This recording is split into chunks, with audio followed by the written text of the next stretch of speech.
Let's see.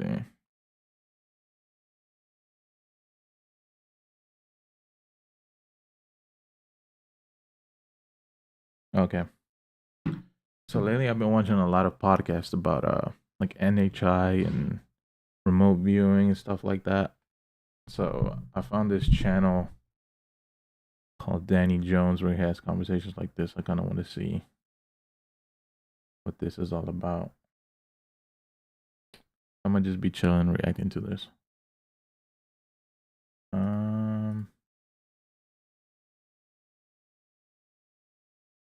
This one right here.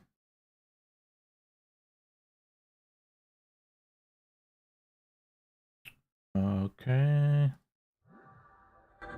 Let's see what this says. Thank you so much for coming down here and doing this. It's an honor, and I'm very grateful for you guys spending the time. But it's this is NASA's forbidden alien study finds proof of spiritual beings. Chris and Emily Bledsoe. That's what this video is. And we timed it perfectly with your birthday, and we had a quite an amazing experience last night on the beach. Yep. So, what was it we were seeing last night on the beach? That's the first time I've ever seen anything like that. It's also the first time I've ever stared at the sky for that long, I think. There was a lot of air traffic. We could see a lot of planes flying around. We could tell what they were. There was obviously a very dense highway of airplanes landing in Tampa that were coming off the beach. But there were some things that we saw that were definitely not airplanes, that were moving in weird directions with the lights getting very bright and then going very dim to where we couldn't see them anymore. What were those orbs? Well, they were the orbs, and the question of what are they is an ongoing study. Mm-hmm. That's research that we're all trying to figure out. It would have been much closer, but I think all the traffic and the population from the beach kind of makes it more shy. Yeah. So to sort of give you an introduction, Chris, out of all the people that I've talked to involved in this phenomenon, I have a lot of people on the podcast before who have spoken about it and studied it for years. And it seems to be the consensus that you are one of the most, if not the most credible person that has ever experienced this phenomenon. As I told you earlier, my friend Andy Bustamante, who was here a couple weeks ago, was telling me that through all of his experience filming that show that he was doing for History Channel, the Beyond Skinwalker show, the night that he spent with you witnessing those orbs in the sky, out of everything else, he said that was the one thing that stuck out to him the most. And it was the one thing that was truly unexplainable and real at the same time. Hey guys, I want to ask you a quick favor. Over the last few months, almost 70% of the viewers of this podcast are not subscribed to the channel. The most important common denominator that allows me to keep creating these podcasts every single week is you hitting that subscribe button below the videos. I want to thank every single one of you who watches and supports these podcasts. I would not be able to do it without you. Please hit that subscribe button if you enjoy it. Now back to the show. There's more people in the government and aerospace scientists that seem to be really interested in you. The CIA, DIA, FBI, NRO, and even the Vatican seem to be very interested in you. And they also seem to have their hands in this. So can you go ahead and explain how this whole thing started for you? I mean, I know you've told a bunch of the stories before on other podcasts, and your book goes through it very well, UFO of God. Incredible book. Thank you. Incredible book. This nearly 17 years ago, we were, let's say over 17 years ago, in 2006, we had sold a company that was going down the tubes because of the not the Desert Storm, but the 9/11 attack when they blew up the World Trade Center. I got caught with too many houses for sale. The 9/11 attack, he says. And had been successful for nearly 20 years, and building anywhere from 80 to 120 homes a year. My wife and I had a Remax Realty company. She sold them. I built them. But when they destroyed the tower, it locked the Fort Bragg, which is where we live, now called Fort Liberty, I think. But it'll always be Bragg to me. So the soldiers quit buying homes. Most everybody did. It just threw the housing market. And two, it was the start of the housing collapse. It further collapsed in 2008 completely. But I was in a bad way. I was dealing with Crohn's disease and had been for since I was a young guy in my 20s. And at that point, it started getting worse and worse and worse because stress makes it worse, right? So I had the worst stress, trying to hide the fact that I'm shelling out everything I ever owned, money, apartments, was going out the window to try to keep this company, at least to pay the interest on the notes. So we sold the company in 2005, and I'd had a near-death experience in 2004 from being over-medicated. It's in the book. It's a very tragic thing that happened. My daughter died. I would never say somebody says they had a near-death experience. It's like, is it really a near-death experience? Because you don't really truly die until, like, I guess your brain stops having activity, which is like 7 minutes. Like, your heart can stop. You stop having a pulse, so technically you're dead. But your brain still has, like, activity, or am I just tripping? From an overdose that he was on drugs himself, some kind of medication he was taking, and he put 113 people in the hospital, and I was one of them. So that was a severe setback, going through that, along with what I was already dealing with. And that was one reason the company had to be sold. So let's fast forward to 2006. Along about October, I accepted a job my dad arranged to go oversee a home, big house on the ocean at Holden Beach, North Carolina. 4-month-long job. It was over by Christmas, and we had to finish it up to get paid the last 10% after Christmas on the New Year. So I sent the guys back down to the coast to do their job and bring a check back for the retainer. And they did. And this was January the 8th of 2007. They called me and said, we finished the job, we got you a check, and we want to celebrate. Can you take us fishing today? I said, well, sure, I guess. My wife was out of town with the rest of the kids. It was just Chris Jr. and I. And so they came in, got their checks, brought mine, or my dad's actually, and they went to the bank and came back about 2 o'clock and said, let's go. And so I followed them to their house, picked them up at 2:30, and away we went to the river fishing. And this is how it all started. You know, from the reason I went through this is because it's important. It's one of the most important things in the world for anybody to know about this phenomenon. Mm-hmm. Of 17 years nearly of research that I've been doing. It came because I was in the worst suffering way. I was at the bottom, ready to give up on life. I was crying out to whoever's up there, help me. Why? I'm 45, 46 years old, and I have to get free lunches at school now for my children. And just moving out of a $1 million home with a pool in the back, my kids have lived, in that standard for most of their life.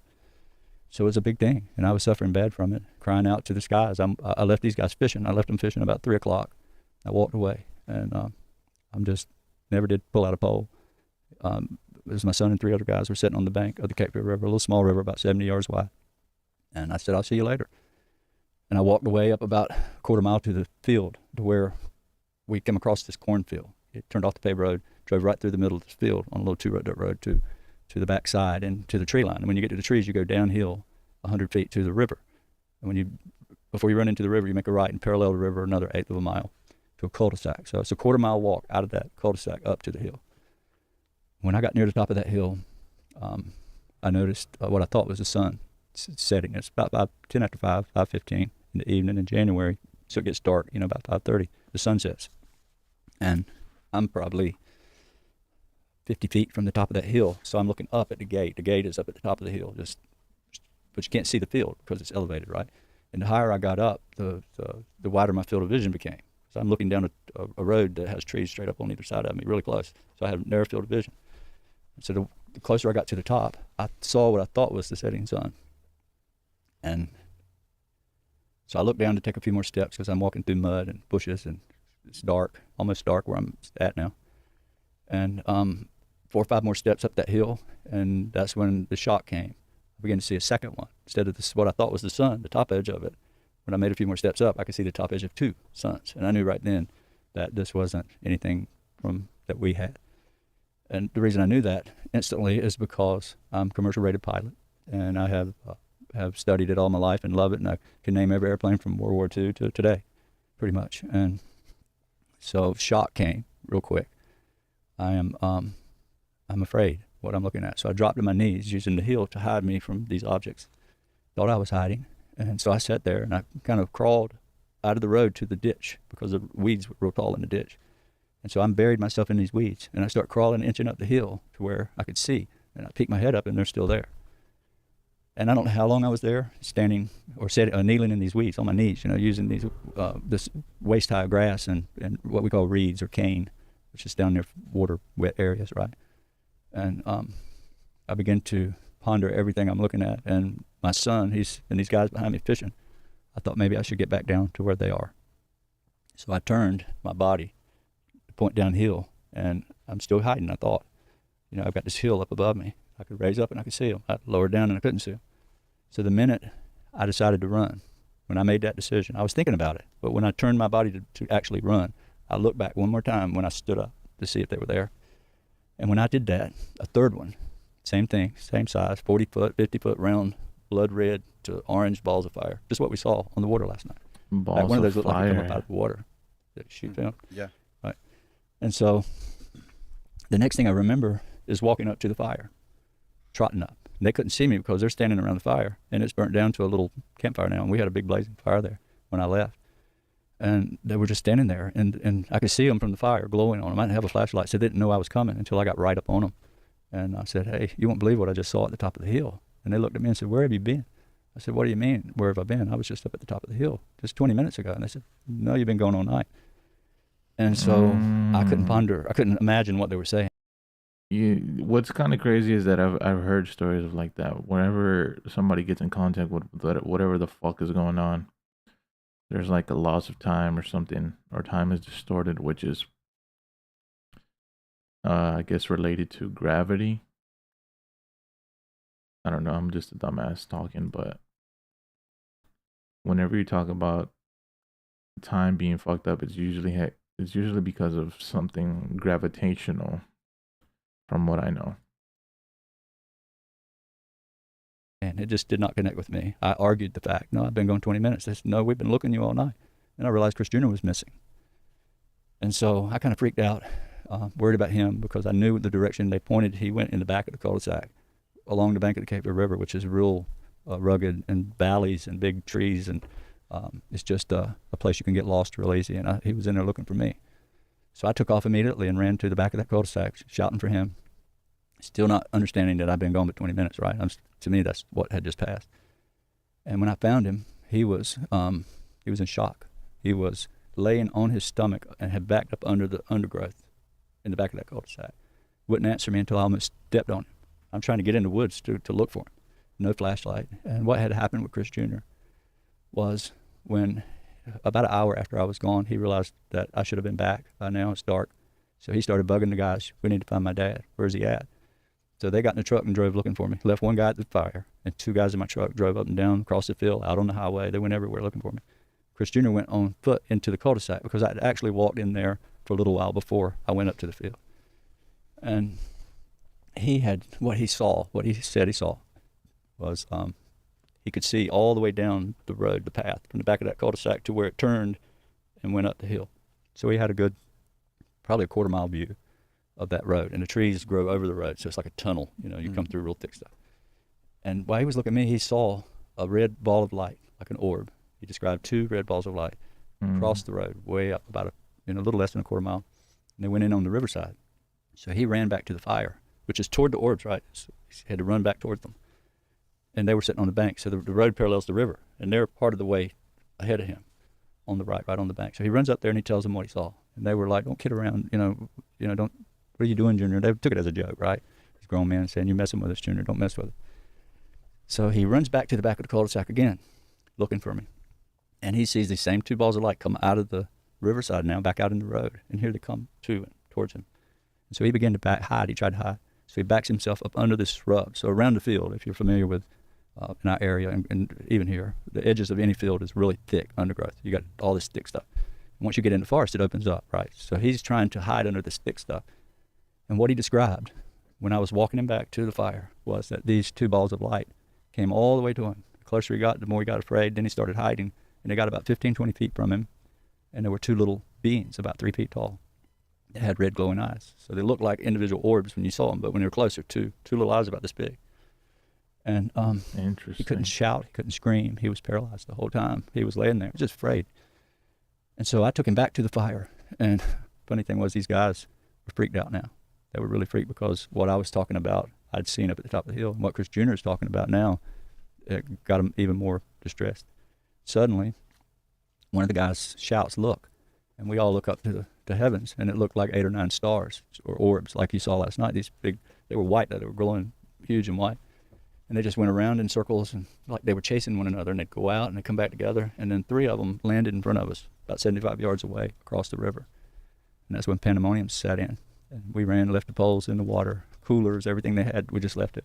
Jumped in my truck and took off out of there. And when we got back to the top of the hill where I was looking, I was hiding, well, the same 3 orbs are sitting there. 2 of them are in the same spot. But the third one that appeared and came down is now on the road in front of us.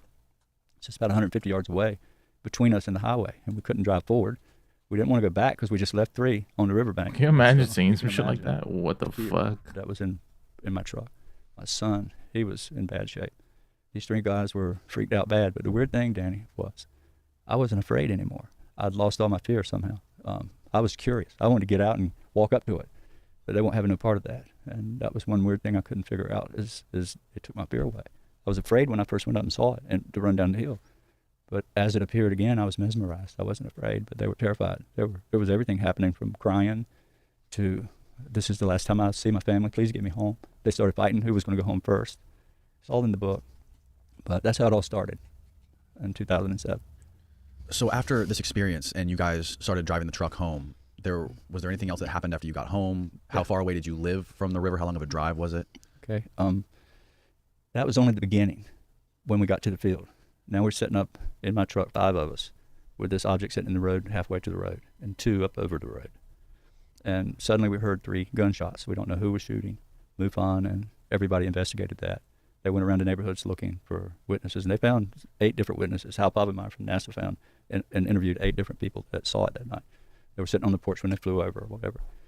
So after the gunshots, this object in the road, it's not sitting on the road. It's hovering 5 feet off the road. It's about 40 to 50 foot long.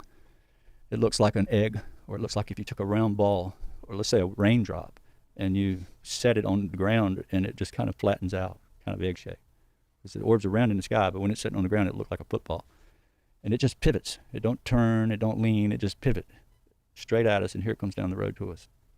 So it goes right over our truck, about 50 feet above the truck. I could have shot it with a slingshot through the sunroof of my truck when it went over. And it pivots again to the north, and it blasts off like a gunshot at poof. I took off. Couldn't go fast enough for these guys. They were screaming, yelling. Halfway down that road to the first house we had to stop, 2.5 miles away. Halfway in there is this curve, this really sharp curve, Dead Man's Curve. I grew up that curve. Everybody in our community knew about that curve. And it's so sharp, if you try to go around it more than 35, the car just bound up. You could feel it. It's on the edge of losing control. And the crazy thing is in 1982, 81, I was married to a different lady that died. She died in that curve. And I found her. Of all the weird things, I wasn't home. I was at the coast, and I came home and drove up on her after she'd turned the car over and wrecked, killed her right there. So this orb, huge thing, was hovering right over where she got killed. And we had to drive up under it. And I tried to get out. I wanted to get out and look at it. And they won't have no part of it. So we had to move on. But what it did, the reason I brought this up, is what it did, it spoke to me in a way that I understood. And these images, it went right in my head. And I relived the whole thing that happened that night in 82.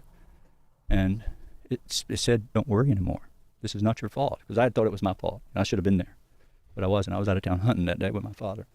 And so I'd carried that for all those years, this feeling of guilt. And it was removed that night, right away. And so I had to put that in there because it's really important to understand the phenomenon. And I don't like to talk about this, but if people are going to understand it, how it reacts based on emotion, suffering. Thousands of people reach out to me about this, and they'll all say the same thing. When they started seeing it, they lost a family member. They lost their husband, their wife, a child. Pretty severe suffering brings them, and this is something everybody that studies this is aware of. So we left there, never stopped. We were down to about 10 miles an hour. I was trying to hit the brake, and they were pounding on my seat, go.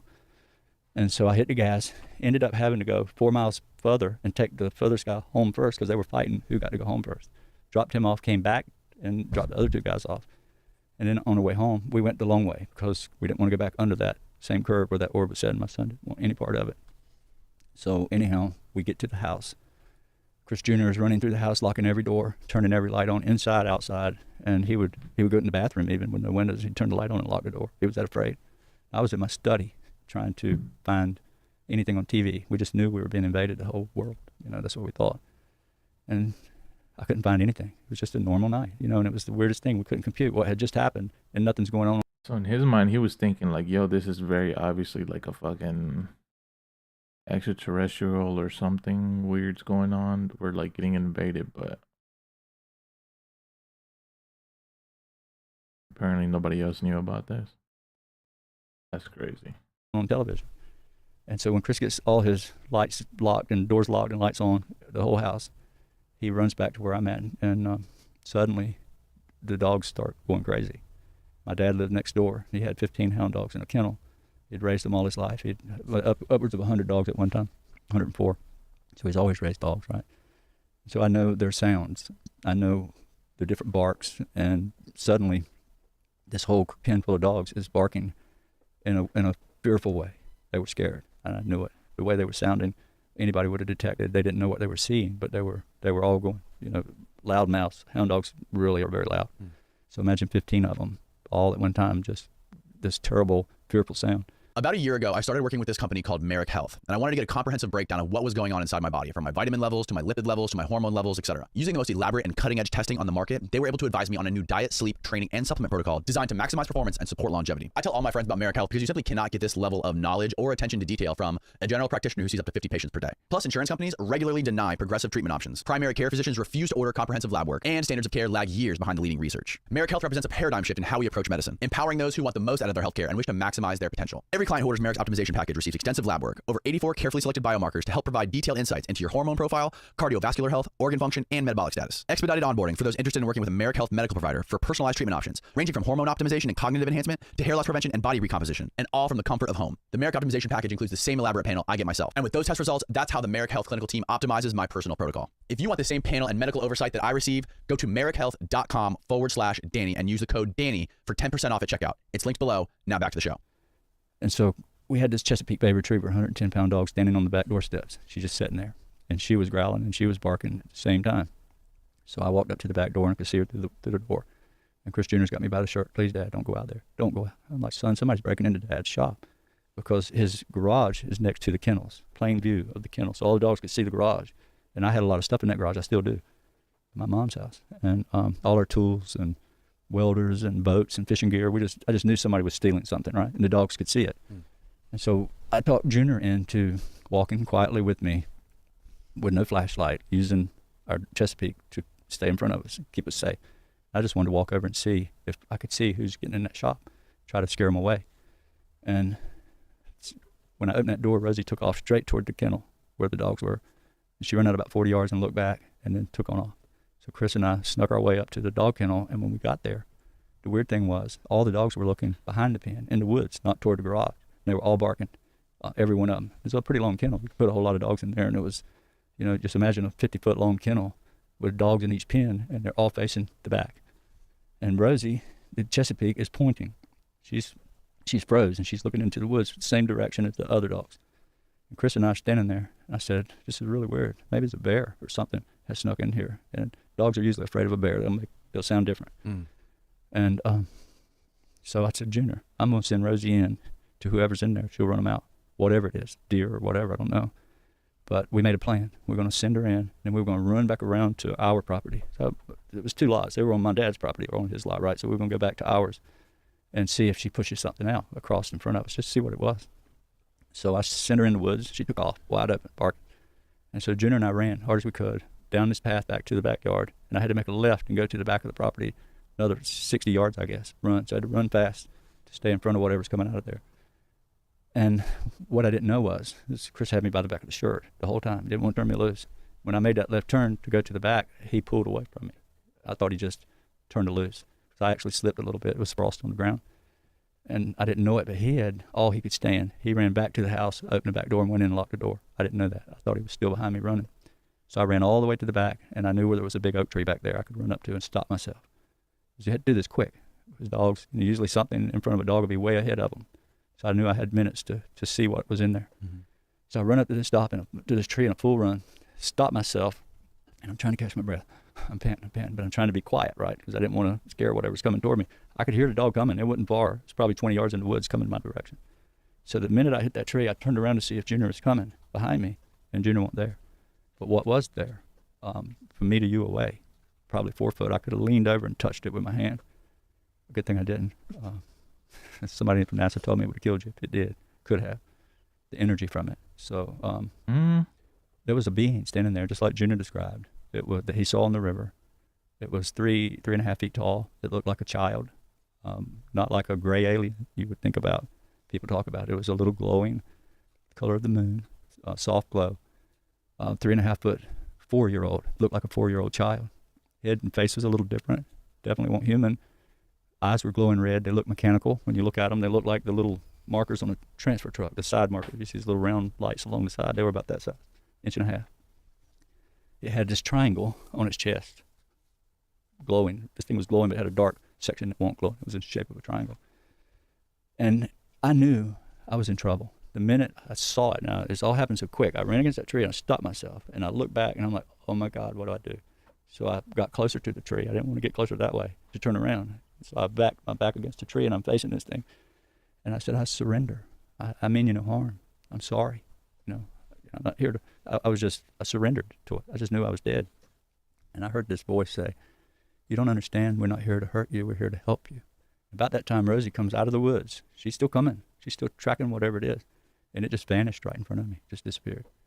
Instead of telling Chris Jr. what had just happened, I walked back up at the house and he's standing in the back door looking for me.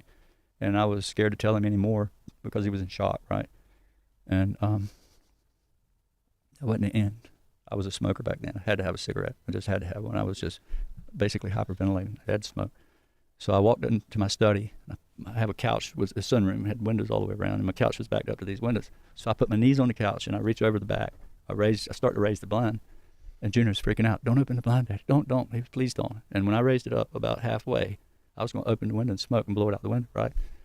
But he had all the lights on around the house, and there was this thing, this being, a tall one. I drew it. I painted it, but it's not. My wife thinks it's too scary, so she hid my painting away. Right? Did she really? Yeah. Yeah. So it's a 4 foot tall painting, and she saw the same thing. Is it scary, Emily? It was a conversation piece in our house back in the day for sure. She turned it around and hid it somewhere. I don't know where it is now. It's in the pod Somewhere in storage. She won't let me bring it out, but anyhow, that's what I saw coming about 20 yards outside that window. Remember, all the floodlights were on, so I could see it perfectly. And How tall would you say it It was was? 7 foot. It freaked me out so bad that I shut the shutter down without telling Chris Jr. anything. I'm trying to protect him as a dad, right? So I pulled the blind down, grabbed him by the hand, ran out the front door, jumped in my truck, and we drove about 5 miles away to a big hayfield. Sat in the very middle of the hayfield until daylight the next morning, afraid. That was the beginning and the end of January the 8th of 07. And believe it or not, he did leave out details. It's a big story, but they're all in the book. Yeah. So that 7 foot being, how did that thing look? Was there any details you could see? Did it look like it was a real biological thing you could touch? It was a tall, 2-legged, 2-armed humanoid figure that looked more tan looking than gray, but it's similar to these gray aliens that you hear people talk about. You always said it had human eyes. Yeah, it's huge, It had human eyes. sorta. Yeah, bigger, but it looked more human looking. But it was alien though. With a pupil and like Well, an iris? Or was it yeah. just all one color? It wasn't all It was one all, color? all one color. Okay. But the way it looked at me, and yeah, it was a scary thing. So I haven't seen those since. But it was there. It was on my property. And usually I've heard stories that they kind of run together, these taller guys and these small ones. But I don't know. I have no clue. So out of all the people that were there with you that night, other than your son, has anyone else corroborated any of that? Yeah, they do. They told their story. The guys that were there with you? Yeah, they went on the Discovery Channel and told the story, just like we did. And they reported to MUFON. I have all their interviews from MUFON, and they all corroborated every bit of it. And what happened with them was the same thing with me. They had children my children's age. MUFON, what is Or MUFON? older. Or younger. All three of them married with children. And they were just good old country boys that worked for my dad as subcontractors with families. And they all went to school with my kids, to most of them, either elementary or middle school or high school. And so when the Discovery Channel made their show in 2008, they made a circus out of us. They made me look like I was crazy and a liar, and they tried to discredit all of us when they told us different. They were going to vindicate us. That's why we all agreed, because we were catching so much slack from the community. It became worse because of that documentary. My children were at school, and they would get made fun of, and she'd come home crying from teachers and the kids in school making fun of what was going on, right? So that was that shut them up to never want to talk about it ever again. That's why you don't hear much from them. So after this happened, did you tell anybody else? Did you tell your family immediately, or did you keep it to yourself? Yeah, I told everybody. I thought it was the most wonderful thing on planet Earth. We're not alone. We've always been told that nothing exists. Even people say God doesn't exist. So it's all fake. It's only us, and we were created by evolution, just time. Enough time, anything can create itself. That's what they say. So I just experienced something that what I didn't say was the next day when we left the hayfield and came home, I came home and was worried about my medication, because I had to take medicine every day. And if I missed it, I would get worse. Couldn't miss one day. It just had to stay regular. And I didn't feel sick the next morning. And I didn't take any medication. Just For the Crohn's? For the Crohn's. And I haven't had a symptom since then, period. Went away that night. And I was so sick that she can tell you, I was in the bathroom 20 times a day, 25 at the worst, when it was at the worst point. That's what Crohn's does to you. Very painful, It's an intestinal disease. Right. So I told the world, this is what happened. Suddenly I became a laughingstock, and I was playing with demons. You were playing with the devil himself. And before long, the churches were coming, sprinkling holy water on my kids, on my house, on my property, on me. Really? Yeah. Like when you would go to church?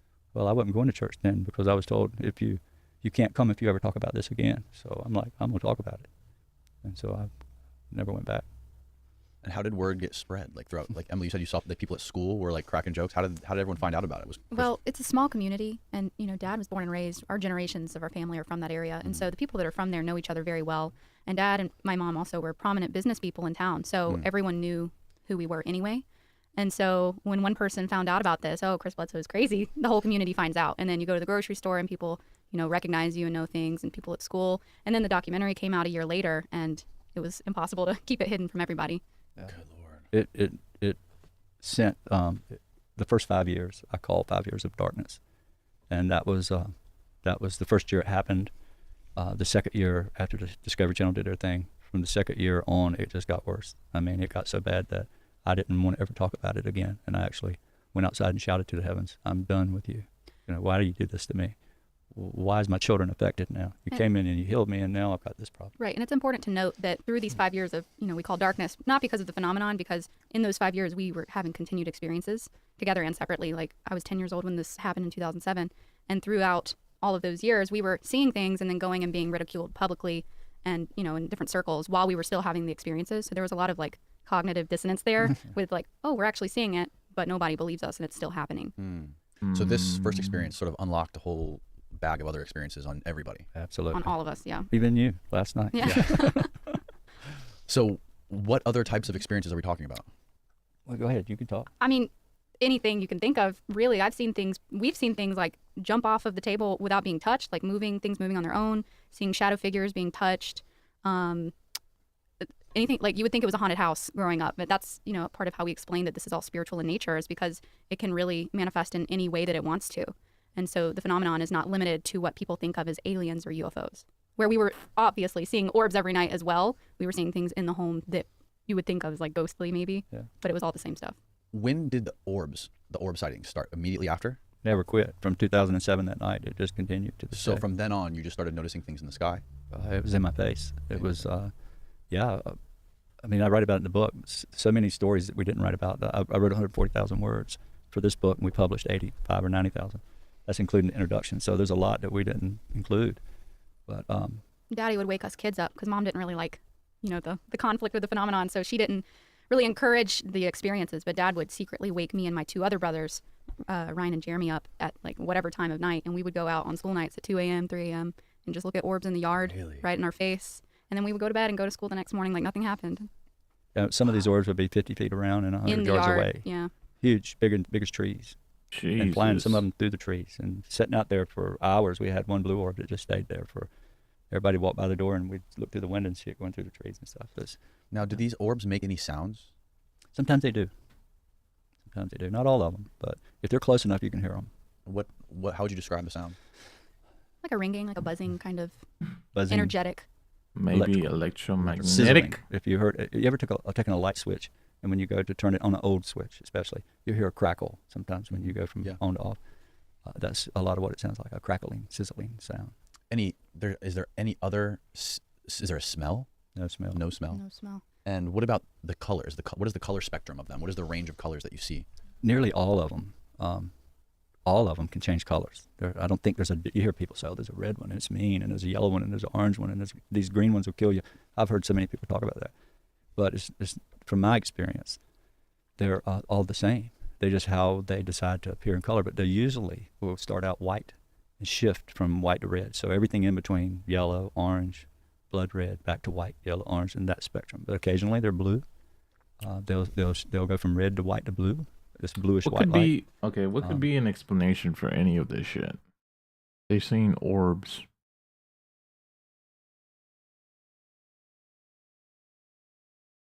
What do the comments say? They're all praising this interview, so I guess I got just kind of listen more. Not like an American flag thing, but they're shifting red. You'll see the red in with the blue. Several videos of blue ones. What is this photo right here we're looking at? That far, if you look at Christopher, that's Chris Jr., if you look at his left shoulder behind him where the woods are, that's where I had the encounter with the 3-foot being. Oh, really? Yep. And that's where they landed. The orbs landed in my yard. You can see this circle here is 2 years old. The grass still not growing. Wow. They killed the grass except for a little donut in the middle. And those streaks you see behind him are where 2 other orbs came from different directions and scooted along the ground, burning the grass until they sat down and created their circle. So there were 3 of those circles in the yard. And MUFON tested that as well. Can you explain what MUFON is? MUFON is the Mutual UFO Network. And that's who you call if you have a sighting and you want to report it. You call those guys, or go on their website and you can put your sighting in. And that's what. So it's just people scattered around the country that are interested in the topic, and they just donate their time to research it and collaborate. It's a pretty big outfit. They have board members, full-time people there, but it's basically a volunteer. The investigators are mostly volunteers there. So, but yeah, they tested that soil. And the funny thing is the tree, back in that back corner, there's a big oak tree in the woods where I ran up to it and stood there with this being from it. And the tree just died. The limbs fell, big, huge tree. It's just crumbled down, just like the top of that burning tree. Remember that orb, where that orb landed there is 12 feet from the tree. I'll show you right here. This is here's a better photo. So when it come over the tree, one of those orbs, the one that had the full circle, the other 2 had tracks leading up to where they landed, right? But the other one Chris Jr. was standing at, actually, we believe, came over the top of that tree and irradiated it, because you can see 40 feet of the tree is missing. It just broke right off. It looks like it's burnt off at the top. Well, it wasn't burnt. It just broke and fell. It died. Really? Tree died, and then caught fire. So the first time you noticed this, you just saw the tree in your yard burning? Yeah, we have a video of it. Yeah. It was. Oh, there's a video? Yeah. Do we have that? Yeah, we can find it. Okay. Yeah. But Mom tried to put the fire out 3 times and it came back. There you go, top one. Here we go. It lit itself on fire 3 times that night. At 9 o'clock, it caught This tree fire. just spontaneously Oh, here we go. combusted in our backyard. Oh, wow. Hit the full screen button on the bottom right. Yeah, right there. This is so weird. There's Emily coming home. What the hell? It ain't been thundering or lightning or none No. of that today, y'all. I don't even think it rained today. Here we go. You see the grass is wet, We're or all the standing, all headlights. just standing out here looking. Ran as fast as we could in the backyard. The tree just spontaneously combusted. That's my brother Ryan. Yeah, burning from the inside out. How is it burning from the inside out? I don't know, but here's the weird thing, Dan. We don't know. This is when I quit smoking. Remember in 07, I had to smoke to blow out the window, right? This is 2013. And I paused my television. Vaughn and I, her mother and I were sitting watching TV in our study. I said, I paused the TV. I said, I'm going to go smoke. And so she got up to go to the kitchen.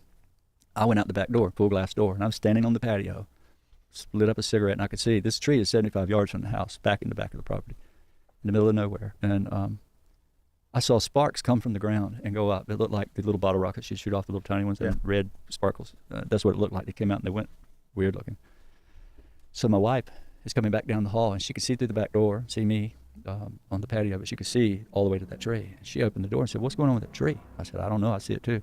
And suddenly it just erupted, like somebody just poured gas on it. Poof, it just erupted into flames. And it was dead. Now look, this is after the fire. It came back. How long after the fire is this? That's the very next summer. The fire was in like October. This was the next like spring, summer. Spring, yeah. Wow. It had been completely dead. That year before, 2012, April of 2012. I'm going to talk about the lady here. It's in my book prominently about the lady. And Easter, The Saturday lady? night, Easter, the night before Easter of Mhm. 2012, I was so distraught because of the way my kids were being treated. I'm a big guy, you know. I got to the point where I didn't care. You can laugh at me.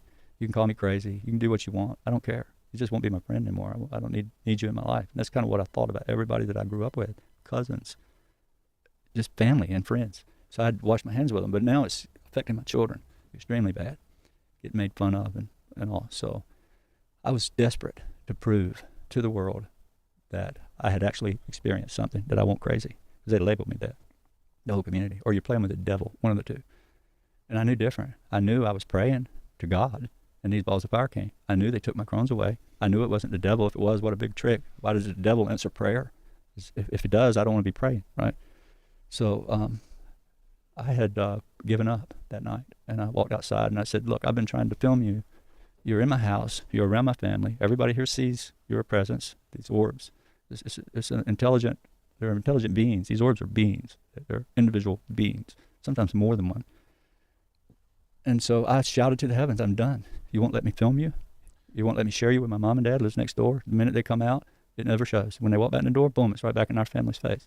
So it was like, it was so real to us as a group of 6 people, but I wasn't able to share it. This episode of the podcast is brought to you by Seed. Have you ever been in a situation where you had a gut feeling and it paid off? There's a reason you trust your gut. That's just fucking crazy. Imagine just. Is often called the body's second brain. Seed's DS-01 daily How have I not heard of this? probiotic, which supports digestive, skin, I haven't seen anything about this story. Supported by clinical trials and scientific studies and delivers what you need where you need it. I personally use Seed because it helps support my body's ability to break down fats and lipids, and it maintains my blood cholesterol levels already in the healthy range. And with Seed's DS-01 Synbiotic, it's 2 capsules in 1. The outer layer dissolves in your stomach with fiber that feeds your gut bacteria, and the inner capsule is designed to travel all the way to the colon for the precision-delivered payload. Additionally, Seed is rigorously tested for 14 classes of allergens defined by the European Food Safety Authority. Listen to your gut with Seed's DS-01 Daily Synbiotic. Go to seed.com/Danny and use the code Danny for 25% off your first month. That's 25% off Seed's DS-01 Daily Synbiotic at seed.com/Danny, code Danny. Back to the show. So you couldn't witness it with anybody outside the family? Not before the first 5 years. It was, but I did with other people. You know, some scientists got to see orbs Very real. selective. Yeah, very selective. But it was almost impossible to introduce anybody to it. And so I went outside that night and I shouted to the sky, I'm done with you. You have ruined my life. Thank you for healing me. I'm not sick anymore, but my life is in worse shape now than it ever has been. I'm a big guy, but my kids, I can't take them coming home crying. And 3 boys, 15, 16, 8, 17 years old, trying to date girls, and now they're withdrawn because of all this. And so I'm talking to the heavens, to the sky, just like this. I'm done with you. I'll never speak of you again. Don't come around me. Don't come in my house. I'm done with you. And that's what I did. And I walked in and I went to bed. My kids were there because of Easter. They always had friends come over. So the house was full of children. And they were in the front part of the house playing video games. And I'm in the back alone. My wife's sleeping with her because the boys had all these boys over and mom's standing guard, right? So I'm totally by myself. So I'm asleep, 3 o'clock in the morning, 3 o'clock on the dot. I heard this voice say arise in a manly voice. I mean, it sounded like thunder. It was so loud, and it woke me up from a dead sleep. So I jumped up out of bed into a sitting position, and I looked around the room, panicked. I said, I heard that. Who's in here? If it had been my wife, it wouldn't have startled me, but because it was a deep, thunderous, manly voice, it scared me to death. And I looked straight at my clock. Had an old desktop clock back then. Everybody had an alarm clock, right? I don't use one. So now we use a cell phone. Yeah. I looked and it said 3 a.m. And I could see movement in my room. And it looked like these shadowy figures that we've been used to seeing. They were at the bed, foot of my bed, these shadowy figures. And what they did, I don't know. They put me in some sort of trance-like thing to where I got out of bed. I was in just my underwear. I put on full jeans, pants, shirt, shoes, and I walked right out the back door following them. And we went back out to the dog kennel to where everything had happened before, right? Just right up to the dog kennel. And just before we got to the kennel, one of these beings stopped and turned and handed me this object with 2 hands. That's just so like this, handed annoying it to me. because And I- like he could have recorded that. just right up to the dog kennel. On full jeans, pants, shirt, shoes, and I walked right out the back door following them. This whole time he could have recorded And this. we went back out to the dog kennel to where everything had happened before, right? Just right up to the dog kennel. And just before we got to the kennel, one of these beings stopped and turned and handed me this object with 2 hands, just like this, handed it to me. And I reached out and I took it. It said, this is yours, you must keep. So when I grabbed it, it felt like a hedgehog. It's prickly. It wasn't hurting, but it was prickly, and it felt like it was a living, like a dog, but it had no head or no legs. I could see it, but it scared me really bad the way it Shit. hit my hand. So I dropped it on the ground. This boy said, "No, you must keep that. This is yours. You must keep." So I reached down to pick it up, and when I did, when I stood up, they were gone. There was no more beans in front of me. And I thought, what am I going to do with this thing? And I'm juggling it, and I'm thinking quick. And so I opened the dog kennel, and I set it in the kennel and closed the door, thinking, you'll be safe there. I don't know what it is. This has all happened so quick. And the minute I closed that door, I stood up, and this blast of wind, it was so strong, this wind. It was a mighty wind, but it was localized. It wasn't the trees around me. It wasn't the forest. It was a blast of air in a circle in front of me that the tree, this oak tree in front of me, just disappeared into a black hole. And out of that hole came this wind, which pushed me backwards really quick. It was like so fast, it caught me off balance. And I fell all the way to my back, flat in the leaves. And as I'm falling, I could see what looked like a 1,500-pound bull, a cow, come out of that hole, ran right over top of me. And I could see through it. What? I could see the stars right up through it, but I could see this bull. And so I landed on my back, and I rolled to my stomach. And when I rolled, and I'm trying to get up, right? I'm going to run. It happens within seconds. I hit my back, I rolled to my stomach, and I'm facing the other way. So I'm trying to get to my knees and to my feet to run. Didn't know where this thing went. And immediately, the cow wasn't there. It was a woman, beautiful beyond measure. She was glowing, this bluish white color. And she had this white dress on that sparkled when it was flowing. The dress just moved, and it looked like an old Roman dress. It went all the way to her feet and sleeves out to her hands here and a collar. There's a painting of her right there. And that was done. You painted this? No, the man standing to me is a famous artist from New York, Doug Auld. And Doug painted that just out of, what I described to him. You can see the bull to the right there. And there's actually a triangle on her chest. He put it on there. And pretty cool. What the hell? A white woman, blonde hair, white robes, and a bull. He's barefoot.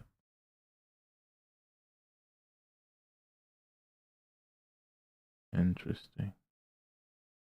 Crazy, that painting's big, but her face is different, but that's similar to what was in front of me. 3 So foot. 3 foot floating in front of you, Yeah, 3 foot off the ground, but 6 foot away from 6 me. foot away. And the size of her, was it like the normal size of a human? She was smaller. Smaller? See-through? Could you not see No, through? she was solid as Solid. you are, yeah. But her mouth wasn't moving, but I could hear her plain as day talking to me. But she was hovering, barefooted, just like that, 3 feet off the ground, and she looks at me. And I'm just in this biggest shock. Words can't describe how the power I felt from this wind and this bull run me over, and the fear that set in, flight. I had to run, I had this instant fear hit me. But now I'm looking at this woman, so that whole fear thing turned into, oh my God, what is this? Is this an angel? What am I looking at? She leans over and she looks at me and she says, "This is your burden." She said first, "You know why I'm here?" And I knew why she was there, because I'd struggled internally for 5 years. These orbs come and it talks telepathically. I hear them. And we proved this on the History Channel, live with Andy, Mhm. right? They knew that my brain was communicating with the orbs, even though I wasn't moving. We did this on camera.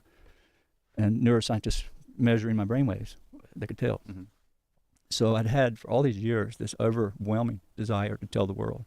And the more I told it, the worse it got, the worse ridicule, and it spilled over to my children.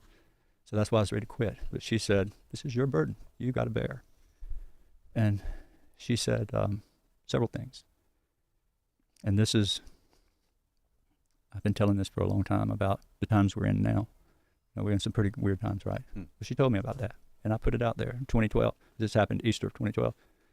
She said, there's going to be trouble coming. And we're going to wake the people up. And we're going to let you do it. We're going to use you. We want to help you. Introduce us to the world. That's what she said. And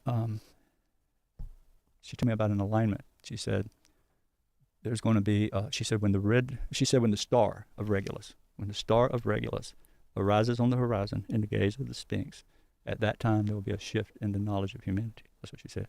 I didn't know what it meant. I had no clue if this star would align on Star of a Regulus? Regulus, a star called Regulus. When it aligns on the gaze of the Sphinx before daylight, when that star comes up and it's right just above the horizon, like the orbs last night, right on the ground, in view of the Sphinx, there'll be a shift in the knowledge. There'll be a new knowledge for humanity. So I told that. Also saw visions of trouble that would happen beforehand, which is, we've been having weird troubles, right? So I'm not a prophet, and I don't want to claim to be, but I did say this in 2012, and I've said it for the last, 11 years, and it's all happening. So the amazing thing is, Danny, is I went from totally quitting and announcing it to the heavens, I'm never going to do this again, to a new, renewed energy of now what am I going to do? If I tell this about the lady, they're going to come lock me up. They're going to think I'm crazy for sure. So I didn't say anything for a while. And 2 weeks later, a week later, I had vowed not to ever speak about it again. 1 week later, I get a call from MUFON saying, we want you to talk in Asheville, North Carolina, which is 6 hours away. And I readily accepted, yeah, I want to talk. So I was a different attitude towards it. And that's where I met Diana Pasulka 2 weeks after the lady came. And I started talking about the lady in that conference, and the audience began to heckle me. They made fun. They didn't want to hear about the lady. They wanted to hear about the river event. So it was a very traumatic thing. And that bonded Diana and I for all these years to where that's how we became to know one another. But the crazy thing is immediately when she left, that's when I began to document everything. I could get pictures.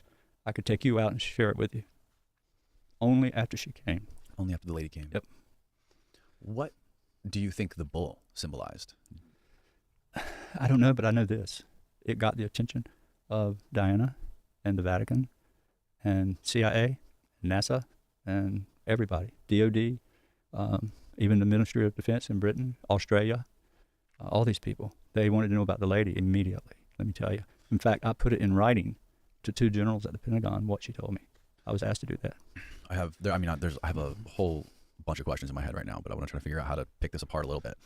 First of all, Steve, do you remember when we were talking to Randall the other day, we were going through the different ages in the Great Year? Yeah. What age are we in now as far as like the constellations? That's the first thing I thought about is like the age of the bull and the lion. We're in Aquarius. We're in Aquarius right now. Like that song, Age of Aquarius. Right. Oh yeah, we were singing Age of Aquarius. And what's the next one? Is there a way we can pull up like a diagram, that circular diagram he was showing us? Well, let me tell you what she told me. She said that there was a shift in the powers of the heavens and that she had been away. The feminine energy was about to come back and there wasn't no stopping it, and that there would be a shift, and that shift would be into Aquarius, and that the divine feminine would come back as the energy that would create 1,000 years of peace. Well, don't let a feminist hear that. It'd be trouble first, but in time that peace would come to this world. All right, so it goes Aries, Taurus, Gemini, Cancer, Leo, Virgo, Libra, Scorpio, Sagittarius, Okay. Aquarius, followed by Pisces. Okay, so we got a long way to go before we're in Taurus again. Yep. Interesting. But you know, the lady in Egypt is depicted, Hathor, with bull horns or a bull next to her. Many countries, the lady is always depicted as with a bull, or either have bull horns with a solar disc or beside the bull. So it goes hand in hand with her throughout many countries. What did Diana say about the lady?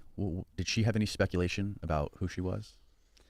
Yeah, they quickly referred me to the Fatima lady and the Lady of Guadalupe, the Lady of Lourdes, France, and Fatima. And there's several others. There's one in Egypt that I don't know the name. Can you pull up the Lady of Guadalupe? Yep. The mother of Jesus. Now, the Sphinx, there's been people that have speculated the Sphinx was originally a lion. Yeah. What's weird is Regulus is in the Leo constellation. So, Regulus is in the Leo constellation. So when the Leo constellation comes up and aligns with that brightest star called Regulus. Is there images? I think it's Leo. I'm pretty sure it's Leo. Okay, this is the Lady of Guadalupe. Yep. So that was the first time you saw the lady. And when did she give you a specific time when things were going to change with humanity? She's, I've seen her more than one time. And yes, I didn't hear from her except at Easter of 2013. She came back. Okay, yeah, Regulus. It is a star. It's the star of Leo, the lion heart. Yep. And when she told me when that star aligns on the horizon before daylight, in the gaze of the Sphinx, there would be a shift in the knowledge of humanity, a new knowledge, and that's what she told me.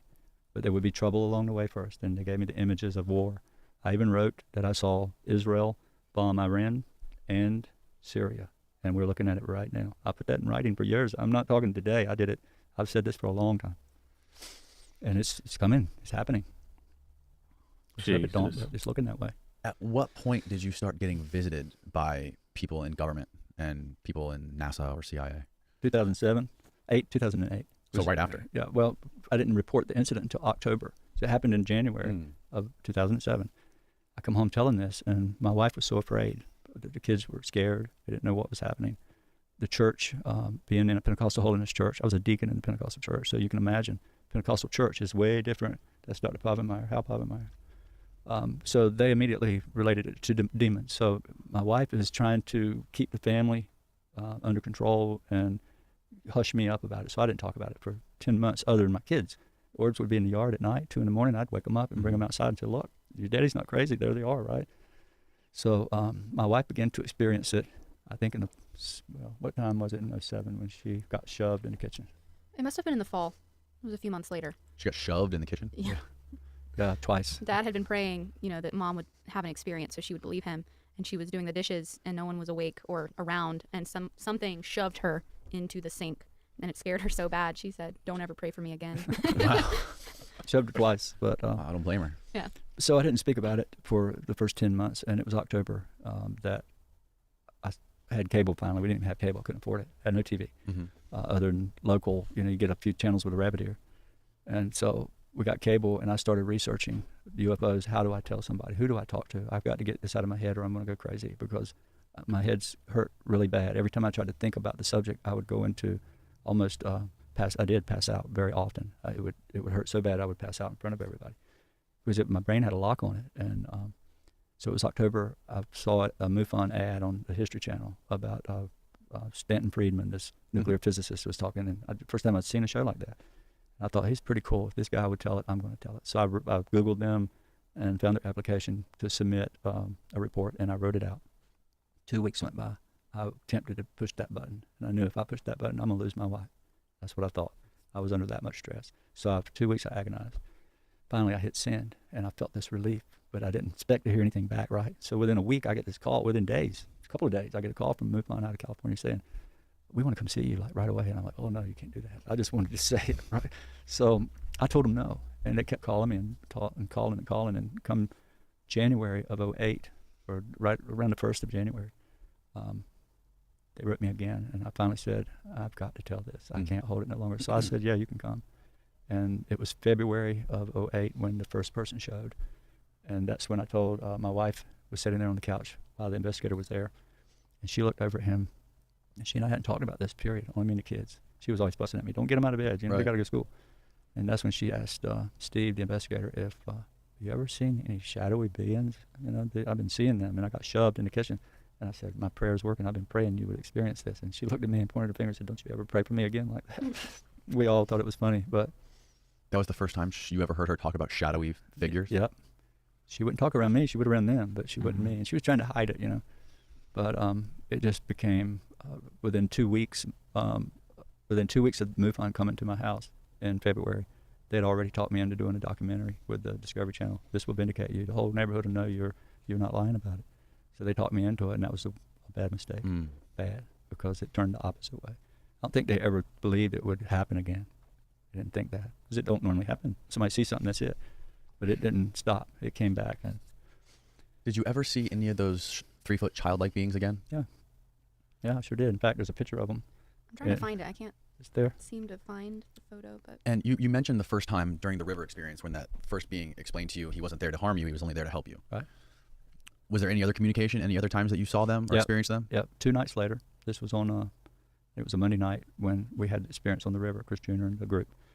Wednesday night. My wife wasn't coming home to Friday, right? So we're staying the rest of the week there, just Jr. and I. And Wednesday night, I'm struggling with Chris Jr. because he's in shock and he's had a really scary experience, right?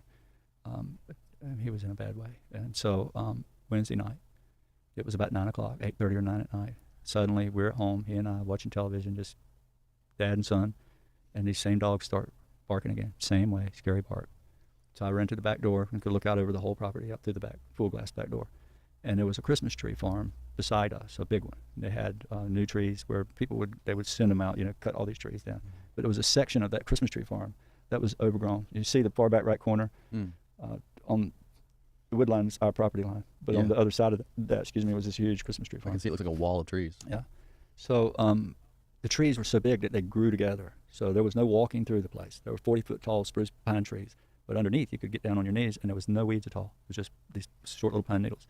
And there was a section 3 feet of height underneath all them trees. You could see for a long ways. And so I just crossed the fence. The lights were flashing, pulsating in the Christmas trees. The whole tree was lit up, the farm. And I knew what it was because we'd seen it Monday night on the river, these big white orbs flashing. And I don't know what got into me, but it was a change in my life at that moment because I'd been a hunter. I was raised with a rifle and a shotgun. I shot my first deer at 5 years old. I was shot in the back at 10 years old, had a near-death experience. Nearly, I was the luckiest guy in the world when I was 10 years old. A little hole in me, it's big as an orange. Shot in the back with a shotgun? Yes, from me to you. That's a whole other story. The scar is still the size of like a big orange or a grapefruit. Yeah, right, straight in line with my heart, right there. If I pull up my shirt, you can see lead right here through the skin. Yeah, that was the first near-death. And so, I don't know why, but I was angry.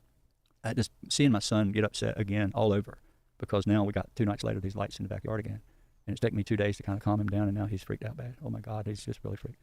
And so I just had this bit of rage come in me, and I walked over to the gun cabinet and I grabbed a little holster, 44 Magnum rifle, a little short saddle gun. I used to bear hunt with. I'm on record, Boone and Crockett record book for shooting 660-pound black bear. Wow. North Carolina. So big it was a record at that time. Still in probably the top 5. But Oh shit. I took that gun and I said, "You come with me, Junior." He said, "No, I'm not. I'm not going out that door." He said, "Please don't leave me, Dad." I said, "Son, I'm going to end this tonight." That's what I told him. I was just being a father, I guess. So I walked back to that far back right corner, and I went through that little opening you see, walked another 50 yards along that side, and there was a fence there, old hog fence that the trees had fallen over in one spot, so it wasn't used anymore, but it was crunched down. And I knew it there. I didn't want to cross that fence until I got back there, so I could step over it. So I stepped over that fence, and the first 10 yards of that tree farm was nothing but pines. So there was a buffer area of pines, and then there's the wall of Christmas trees, sheer wall. I mean, there's no going through it. You couldn't drive a car through it, a bulldozer.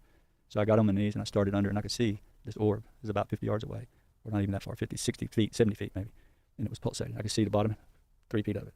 That's all the view I had, 3 feet of view under there. So I crawled, dragging that gun under these trees until I got about 20 feet from that orb, 20, maybe 30 feet.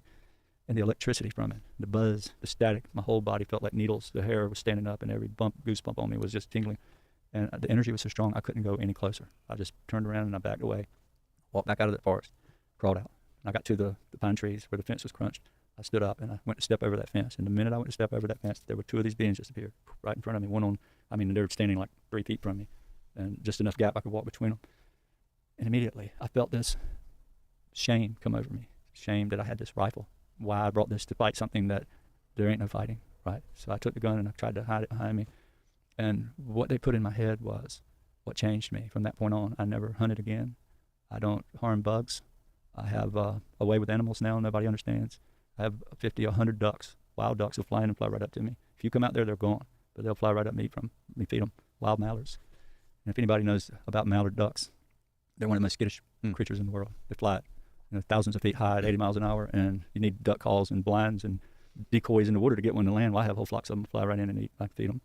But that wasn't like that before. But these beings told me that they changed me. They told me that the way they put it in my head. When I say told me, they don't really talk. They put images that It's just telepathic, I guess you could say. But it made me understand that the whole world is alive. Everything from the grass to every single animal, bird, tree, all had a consciousness.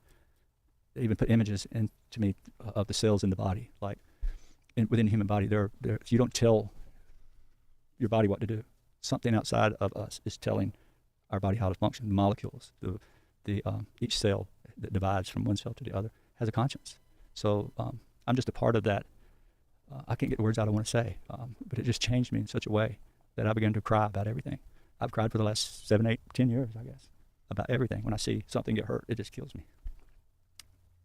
But it came from that experience with these beings, on how they told me how everything's a living consciousness, and I don't have the right to take its life. That we live in a mutualistic way. Like your stomach, for example. You have bacteria in your stomach that digest chlorophyll, plant material. The human can't do it, but this bacteria does.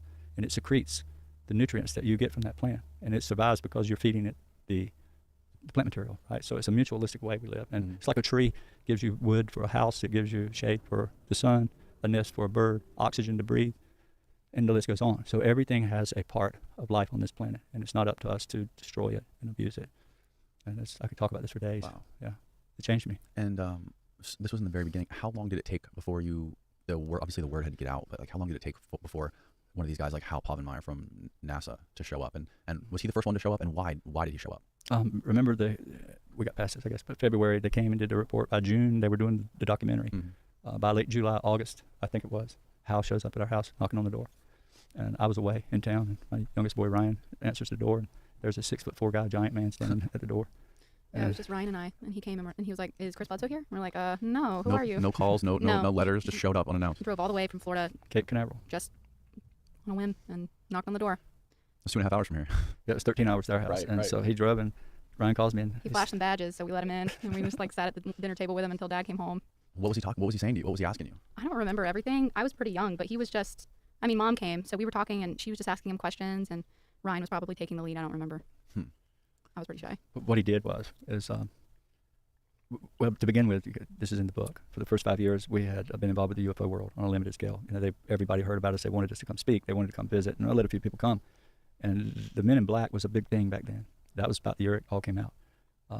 And so everybody was saying the government will kill you. Don't speak to this one. Don't. If you see somebody from the government, don't speak. I mean, they put the fear of the government in my whole family. And so Who was they? the people associated with MUFON. The people associated with MUFON. Which were is the telling you UFO world, basically. You know, so once that show came out, it brought everybody that's involved in the UFO world, knocking on my door, bringing groups of 10, 15, 20 people sometimes, and they would come. I'm not saying it was MUFON; it's people associated with them, the UFO world. So they were all about the Men in Black. They're going to kill you. They're going to kill you. So when the government house shows up at the house, automatically it was fear. We were all afraid, and I didn't want to talk to him. I didn't want to have anything to do with him. And for the first few months, I would never give him any information. But yet he took to my children, and he loved this one more than anything. I mean, He came to my college graduation, birthday parties, recitals. Like, Wow. he would drive all the way to be a part of our family. yeah, he was always there. And you know what he told me? He said, Chris, and he was when he died, he'd been at NASA, still holding security clearances for 60 years. That's how long he's been there. He worked with Werner von Braun before it was NASA. He took his astrophysics, his degree in astronomy and astrophysics from J. Allen Hynek at Ohio State University. He was like 15 when he graduated college. Hal's a genius, yeah. Freaking genius he was. And so, Why was he interested in this? Why was he interested in you? because they knew what I was saying, the word, the triangle on the chest of the being, that was a big thing. Little child with a triangle. The lady was 2012. That happened later, but that even brought more people. But it was they knew the phenomenon was real. They've known it. Don't listen to them on TV. I mean, they say we don't know, we don't have anything. Yes, they do. They all know. Was this personal for him, or was this was business? This was part of NASA sent him. This wasn't just him, like a side hobby. Well, no, I wouldn't say NASA sent him because he would always tell us not to say that Oh, okay. because he wasn't supposed to He was be very there. selective with what he would say. Yeah, What kind of questions was he asking you? everything you can imagine. He would ask each member of the family the same question separately to see if they would line up. And he did this for years and years. And one day decided he couldn't debunk it and just decided he loved us. And that's when we started, gaining like a friendly relationship with him. And he like integrated into our family. Yeah. That was after years of him trying to debunk us pretty much. So he was coming there to cross-examine you guys to find holes in your story to see if Basically. He was sent. He told us he was sent to debunk this story. That's what he told us. He worked with J. Allen Hynek. He was the debunker, and we heard many stories how he would find a hole. This person, son of a sheriff, faked something. He called him. That's what he did. And but he also would come and stay days while we weren't there. Didn't know he was in town. He would be at the newspaper. He'd be on every house on the street where this phenomenon first appeared to us in 2007. He investigated every house within a mile or two of that place, and that's who found the 8 other witnesses that testified to him when he was getting the information that they had seen something that night. And so that's what he did when he finally realized that he couldn't blow a hole in the story, that too many knew it was real. Then he became a part of the family, and he began to see the phenomenon with me. We'd sit out in back and watch it come over. But we loved him. Hal was a great guy for our friends, for my family, my children. We just loved the guy. And he was coming to our house Thanksgiving of 2019, he was coming. 2019. Yeah, and we were expecting him on Friday for the Thanksgiving that weekend, and he fell in his bathroom and hit his head and went in a coma. Oh no. Jesus. Who is this guy? Go ahead. That's Colonel John Alexander. The man who stare at goats, John That- Alexander. That's him. That one. Yep. That's John. You see our? Can you zoom in on it a little bit? You see my hat there? I've got a whole box of those. John wears one too. CIA. So, okay, explain this story. How did you meet John Alexander, and what was your relationship with him? Well, John starts off the first chapter of the book, and This guy's like a legendary military general, right? yeah, he's a colonel. Colonel, yeah. What do they call him? Dr. Death? Yeah, That's his name. Yeah. he was an assassin in the military. And he's Isn't his PhD in like death? near-death studies from Harvard, I think. Is got he still that. alive? Yeah. I talked to him this week. Wow. Yeah. We stay in I have a contact. photo I mean, of we him. love John. John was at my house not long ago. In fact, we're going to spend. wow. That's Joe McMoneagle, CIA spy #1, remote viewer #1. That's 001. 001. That's Yeah. him. Joe McMoneagle. He's a legend. That's at the Monroe Institute, by the way. Yeah. Which we love to be. How were you introduced to him, and what was his interest in you? John, it was 2015, I think. This lady by the name of Pam Nance. She's a research scientist for the government, and her home base is Wake Forest University. So Pam calls me. I was introduced to her by somebody, and then I called her back. Long story short, she says, Chris, I'm researching the paranormal. Me and my assistant, Ashley. She said, we're researching the paranormal. And I just got to tell you, she said, I've been on Pilot Mountain in North Carolina. She lived from Winston-Salem. Works at Wake Forest right there in Winston-Salem, right? So she said, I was on Pilot Mountain, or Mount Pilot, like the Andy Griffin show, Mount Pilot, right? She has a cabin near there, her home place from way back. And she said that she and Ashley would hike up on Pilot Mountain and sit under the stars and turn on this voice box. They call it a spirit box. I've never heard of such, but it's a little device about like the size of a cell phone that has this awful noise that comes out of it. It sounds like a Static. static, yeah, white noise, but it's ticking, tick, tick, tick, tick, tick, like so. And what it's doing is scanning millions of frequencies, and these investigators believe that, and I know now that disembodied spirits or voices can come through that thing. So she said she was on Pilot Mountain, and she would ask it questions, and it kept saying, "Chris, UFO, Chris, UFO," and it said it over and over several days. She would hear the same thing, "Chris, UFO." Even said Hope Mills, which is where we live. So she gets on the phone with MUFON and finds out who is Chris in the UFO. Well, they gave her my number right away. So she comes to the house, and we're out at the burning tree. First, we did about an hour and a half interview in my study, and she had all her equipment running. And then we went, and not to get ahead of myself, but while they did the hour and a half study inside, they got like 60 or 70 voice communications, audible, that was recorded on a recorder, just coming out of thin air. So we go out to the tree, and we do this investigation, and I'm just holding this box in one hand, spirit box, with a cord hooked to a digital recorder. So this is recording what this is saying, and you can hear this thing. So she talks me into standing at the burning tree while my wife, her assistant, Pam and Ashley, my wife, and Stephanie, my niece, there were 4 ladies standing, 10 feet from me looking at me. I'm leaning against that burning tree, and I'm holding this thing. And we start asking questions. Crazy thing, this thing started talking, and it would answer my question. It would say my name, and 4 or 5 voices would come through it. They recorded 350 audio clips, and she said, I've never seen anything like it.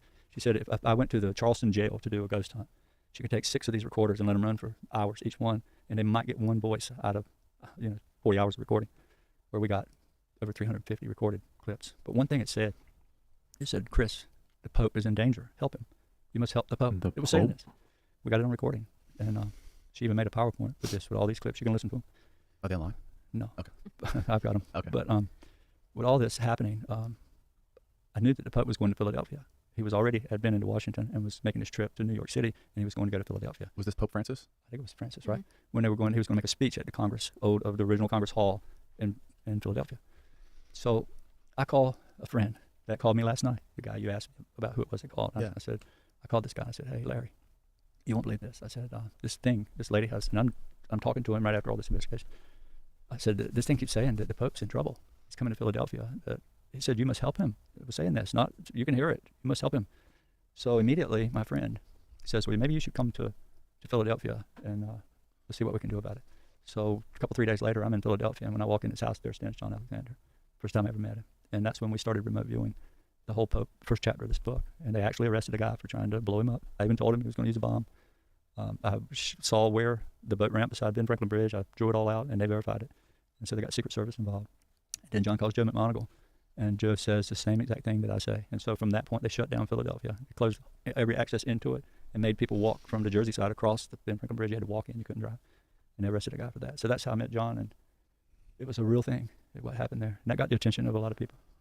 Did you ever speak with the Pope? I never have personally. I had messages relayed to me from the Vatican through Diana and my friend from NASA, Tim Taylor. And he sent me pictures of orbs and of St. Francis with these orbs appearing. And he had these hands were zapped. And at that time, I couldn't use my hands. I could barely button my pants. I had to get my kids to button my pants. And couldn't tie my shoes, couldn't hardly pull my pants up. My hands were just inflamed. This is the arthritis. This kicked is in. rheumatoid, which is an autoimmune disease. So yeah, the other NASA individual you met after Hal. How long? Where on the timeline did you meet him? I met him in it was either late 2012 or early 2013. And what happened there, I was at a gathering in an old log cabin in upstate Pennsylvania on the Delaware River. We're on a lake. We crossed the river and to this beautiful historic cabin. It had Thomas Edison's bedroom suite there, right? So big money. And Taylor had heard I was there, and he was out in L.A., California. And so he heard I was at that meeting, and he wanted to meet me. And he called and said, "I'm coming from L.A. I'm heading to Huntsville, but I'm gonna swing by Pennsylvania first to meet you. I want to talk." And so he showed up that afternoon. I'd been there one day. We got there Friday, Saturday evening. He shows up, and we became very close friends from that point on. And after he left from there, he flew out the next morning back to Huntsville. So he came in one evening, met me, made arrangements to come to my house and to meet my family. And a week or so later, he was in Fayetteville at my house, and the rest is history from there. So Tim, what was his background? Where did he work? What was he studying, and what was his interest in you? Tim is an amazing guy. He's a genius, and he's a very kind-hearted person. He is an engineer for NASA. He's probably been at NASA now 40-some years, over 40 years, and he runs all the launches. He's the man. He's an NRO guy, National Reconnaissance Office, And sorry to interrupt, but let's just clarify for people what that means. National Reconnaissance Office. What do they do? National Reconnaissance was a very secretive organization until a few years ago when they were discovered and it went public. But he was a part of the Air Force, a part of NASA, and the CIA, all three. So he holds the credentials for all three. And what they do, these guys, they're the top ranks. They have the highest security clearances. They're so high they can't even travel. They can't go into the hospital and have surgery unless somebody's escorting him because he might talk. So they're the eyes on the sky. NRO guys see it all. They have, if there's anything flying in our space, there's a select few of those guys that get to see it. And I mean, it's compartmentalized down to just a handful. So they own all the satellites, all the spy planes. They run the launches because every time they launch something from up there, come check it out, swim right up to it or fly up to it and make sure it's What the not something fuck? that shouldn't be. And I'll stop with that. So let's just say Okay, somebody. well, that's something we're going to have to talk about a little bit later. Swim right up to it. Okay. Yeah. All right, anyways, we defined NRO. So he was an aerospace engineer working for NASA for 40 years. Yeah. And 40 years now, probably. He was there 30 years when I met him. and what did he say to you? What kind of things was he asking you when you guys first met? He was the kindest person, understanding, somebody I liked. He never doubted me. One of the worst things to do with this subject, and everybody feels it. If a new person on the block is so afraid to tell anybody because of the way you're going to be perceived. You're crazy, right? Right. But he was never like that. He was, and what really was the difference? And I'm sitting here with a lead scientist from NASA, one of the top guys from NASA. He runs the launches. He runs the launches. He runs them all. This guy. He's in charge. He's the dragon. He has a dragon tattoo on his arm. His console is called Dragon Console. I had the number to his. Dragon Console. Yeah, his console is named the Dragon, which is his space in mission control where he stands and runs the launch. He's the Dragon. Oh, wow. Yeah, and so to have that kind of person questioning me about what they look like, not "Are you sure you saw this?" Not "I don't believe you." It was none of that. It was what did they look like? Describe them to me. Were they this way? Were they that way? Did they walk this way? They knew all this stuff. And so for right away, I found somebody that that I appreciated, that could help me understand. And he felt so sorry for Chris Jr. that his mission was to meet him. He wanted to meet Jr. And he came and he spent a lot of time with him. Changed his life because Jr. had the worst problem being 17 years old with people telling him he's a liar. That's the worst thing you can do. Grandmas and grandpas even saying, "I don't believe you. Were you on drugs or something?" And it wasn't the case. And so this guy comes and he knew it was real. And he went right straight to my house and he met everybody, briefed us with an official briefing on a laptop with our name, our eyes only, the Bledsoe family. He tested each one of us with metamaterial and to see if we'd have a reaction to it. And he counseled Junior for a long time and changed his life because now he had some pride. He had somebody to believe him. And if NASA people would do that, then that's a really big deal. So that's how that. He briefed you. Specifically, what do you mean by that? You can tell him. Well, you can see in this photo, it was the day of my homecoming game. I was running for homecoming, and so we were all called into my brother's room one by one to watch this briefing video. He had this PowerPoint that said "For the Bledsoe Eyes Only," and it had different photos and things that he would explain to us that I probably am not going to say or share. And then he would hand us all a piece of metal, and we would, hold another piece and see if there was any sort of reaction. And he would test us all privately and separately, so we wouldn't know what was happening. So he could get more of like a real reaction, so we didn't pretend or something, and we all felt something. But when Dad held the material, even though we all felt like electricity, he was seizing from it because his experiences had been so intense. The photos he was showing you, or the stuff that he was showing you, was it trying to cross-reference things that you guys had seen with things that he had documented, or? Yeah, some of it was Area 51, which I can't say nothing about. But he would show us things and then ask questions. Why do you think that's like that? Why do you think that door is 9 foot tall?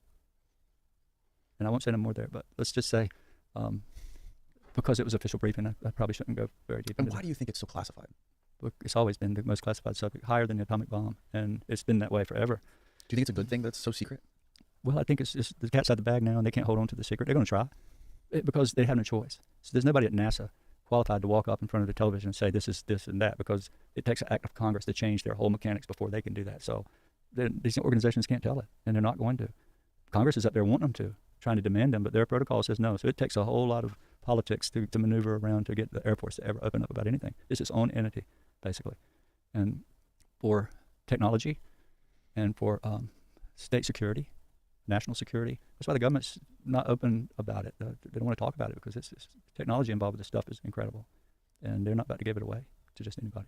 So God, explain that's what so happened again when he whack. handed you this piece of material. Well, If that's true, what the fuck? they don't want to talk about it because it's technology involved with this stuff is incredible. And they're not about to give it away to just anybody. So explain what happened again when he handed you this piece of material. Well, he handed me, I was the last person in the room. So imagine my wife and 4 children and Jenny. I wasn't in the room when you held it, but go ahead. But most everybody was in Yeah. there. They were sitting on a bed or Brian had a couch in his room.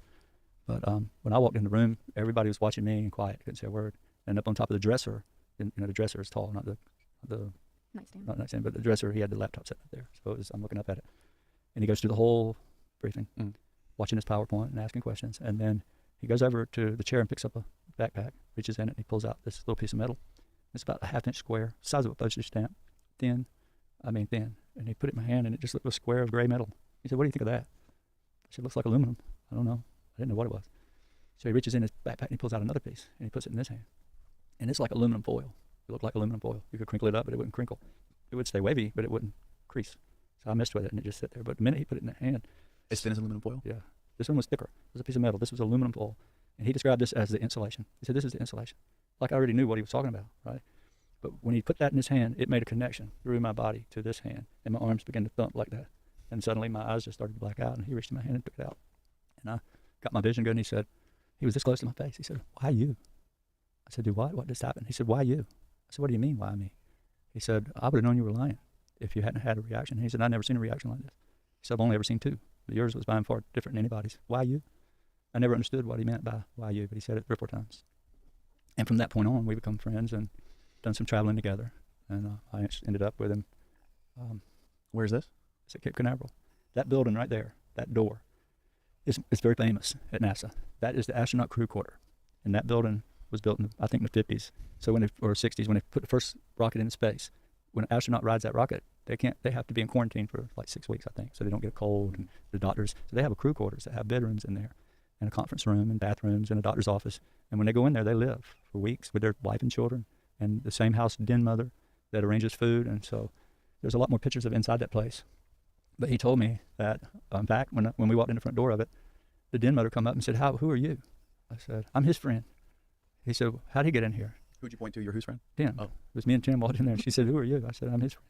She said, "Well, there's only 300 people ever been in this building. And that's only one U.S. president, no Congress, nobody, just 300 since its existence. That's including all the astronauts and the family members." In other words, she was asking why I was going into a place with such security.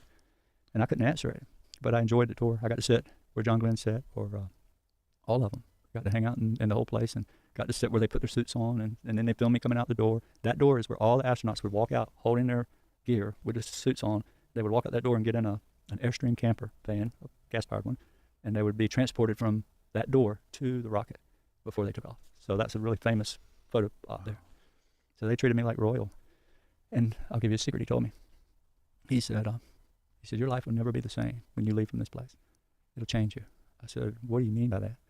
He said, "Well, every time these astronauts went to space, something come back with them. And it's here. It's still here." Something comes back with them? Yeah.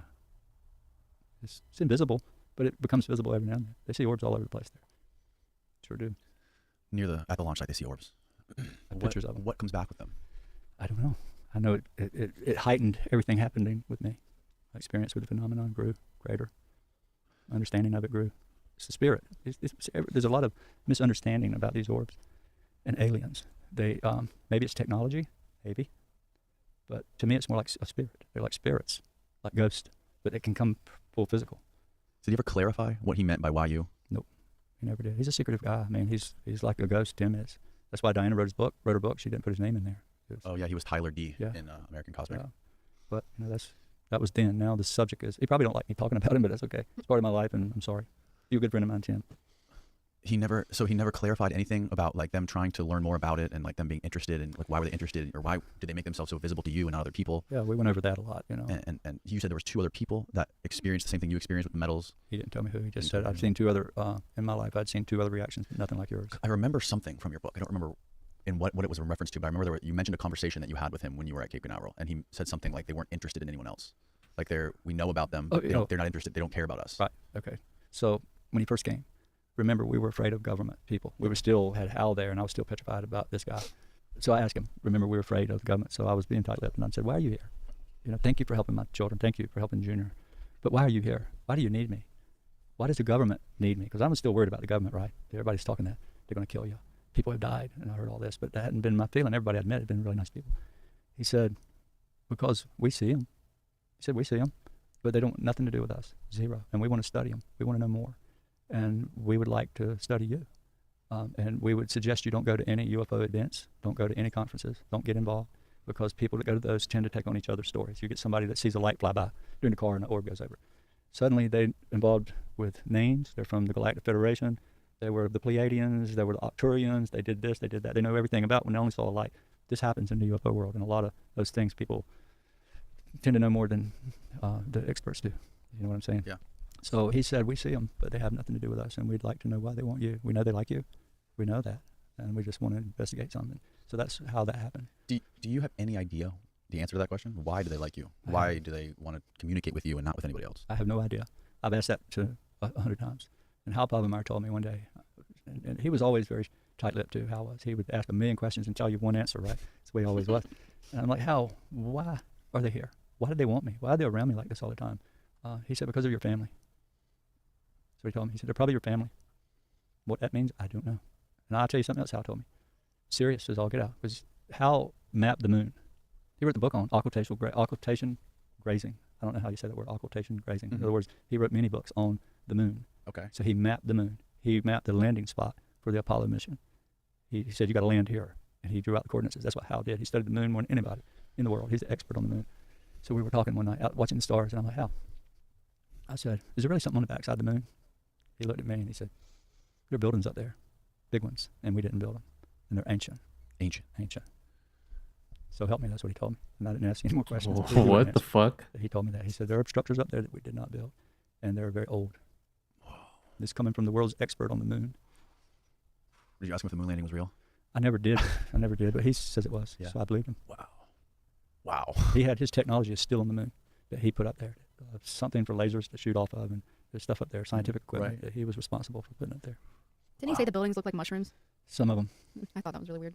Some very Ancient buildings that look like mushrooms on the dark side of the Yeah, moon. that's what he said. I said, Tim, what do you think about the moon? There's something going on up there? Is there structures up there? He said, do you think that it landed by chance in the perfect spot where it eclipses the sun and it doesn't never change its face to the earth? It stays locked in a position. He said, none of that was by accident.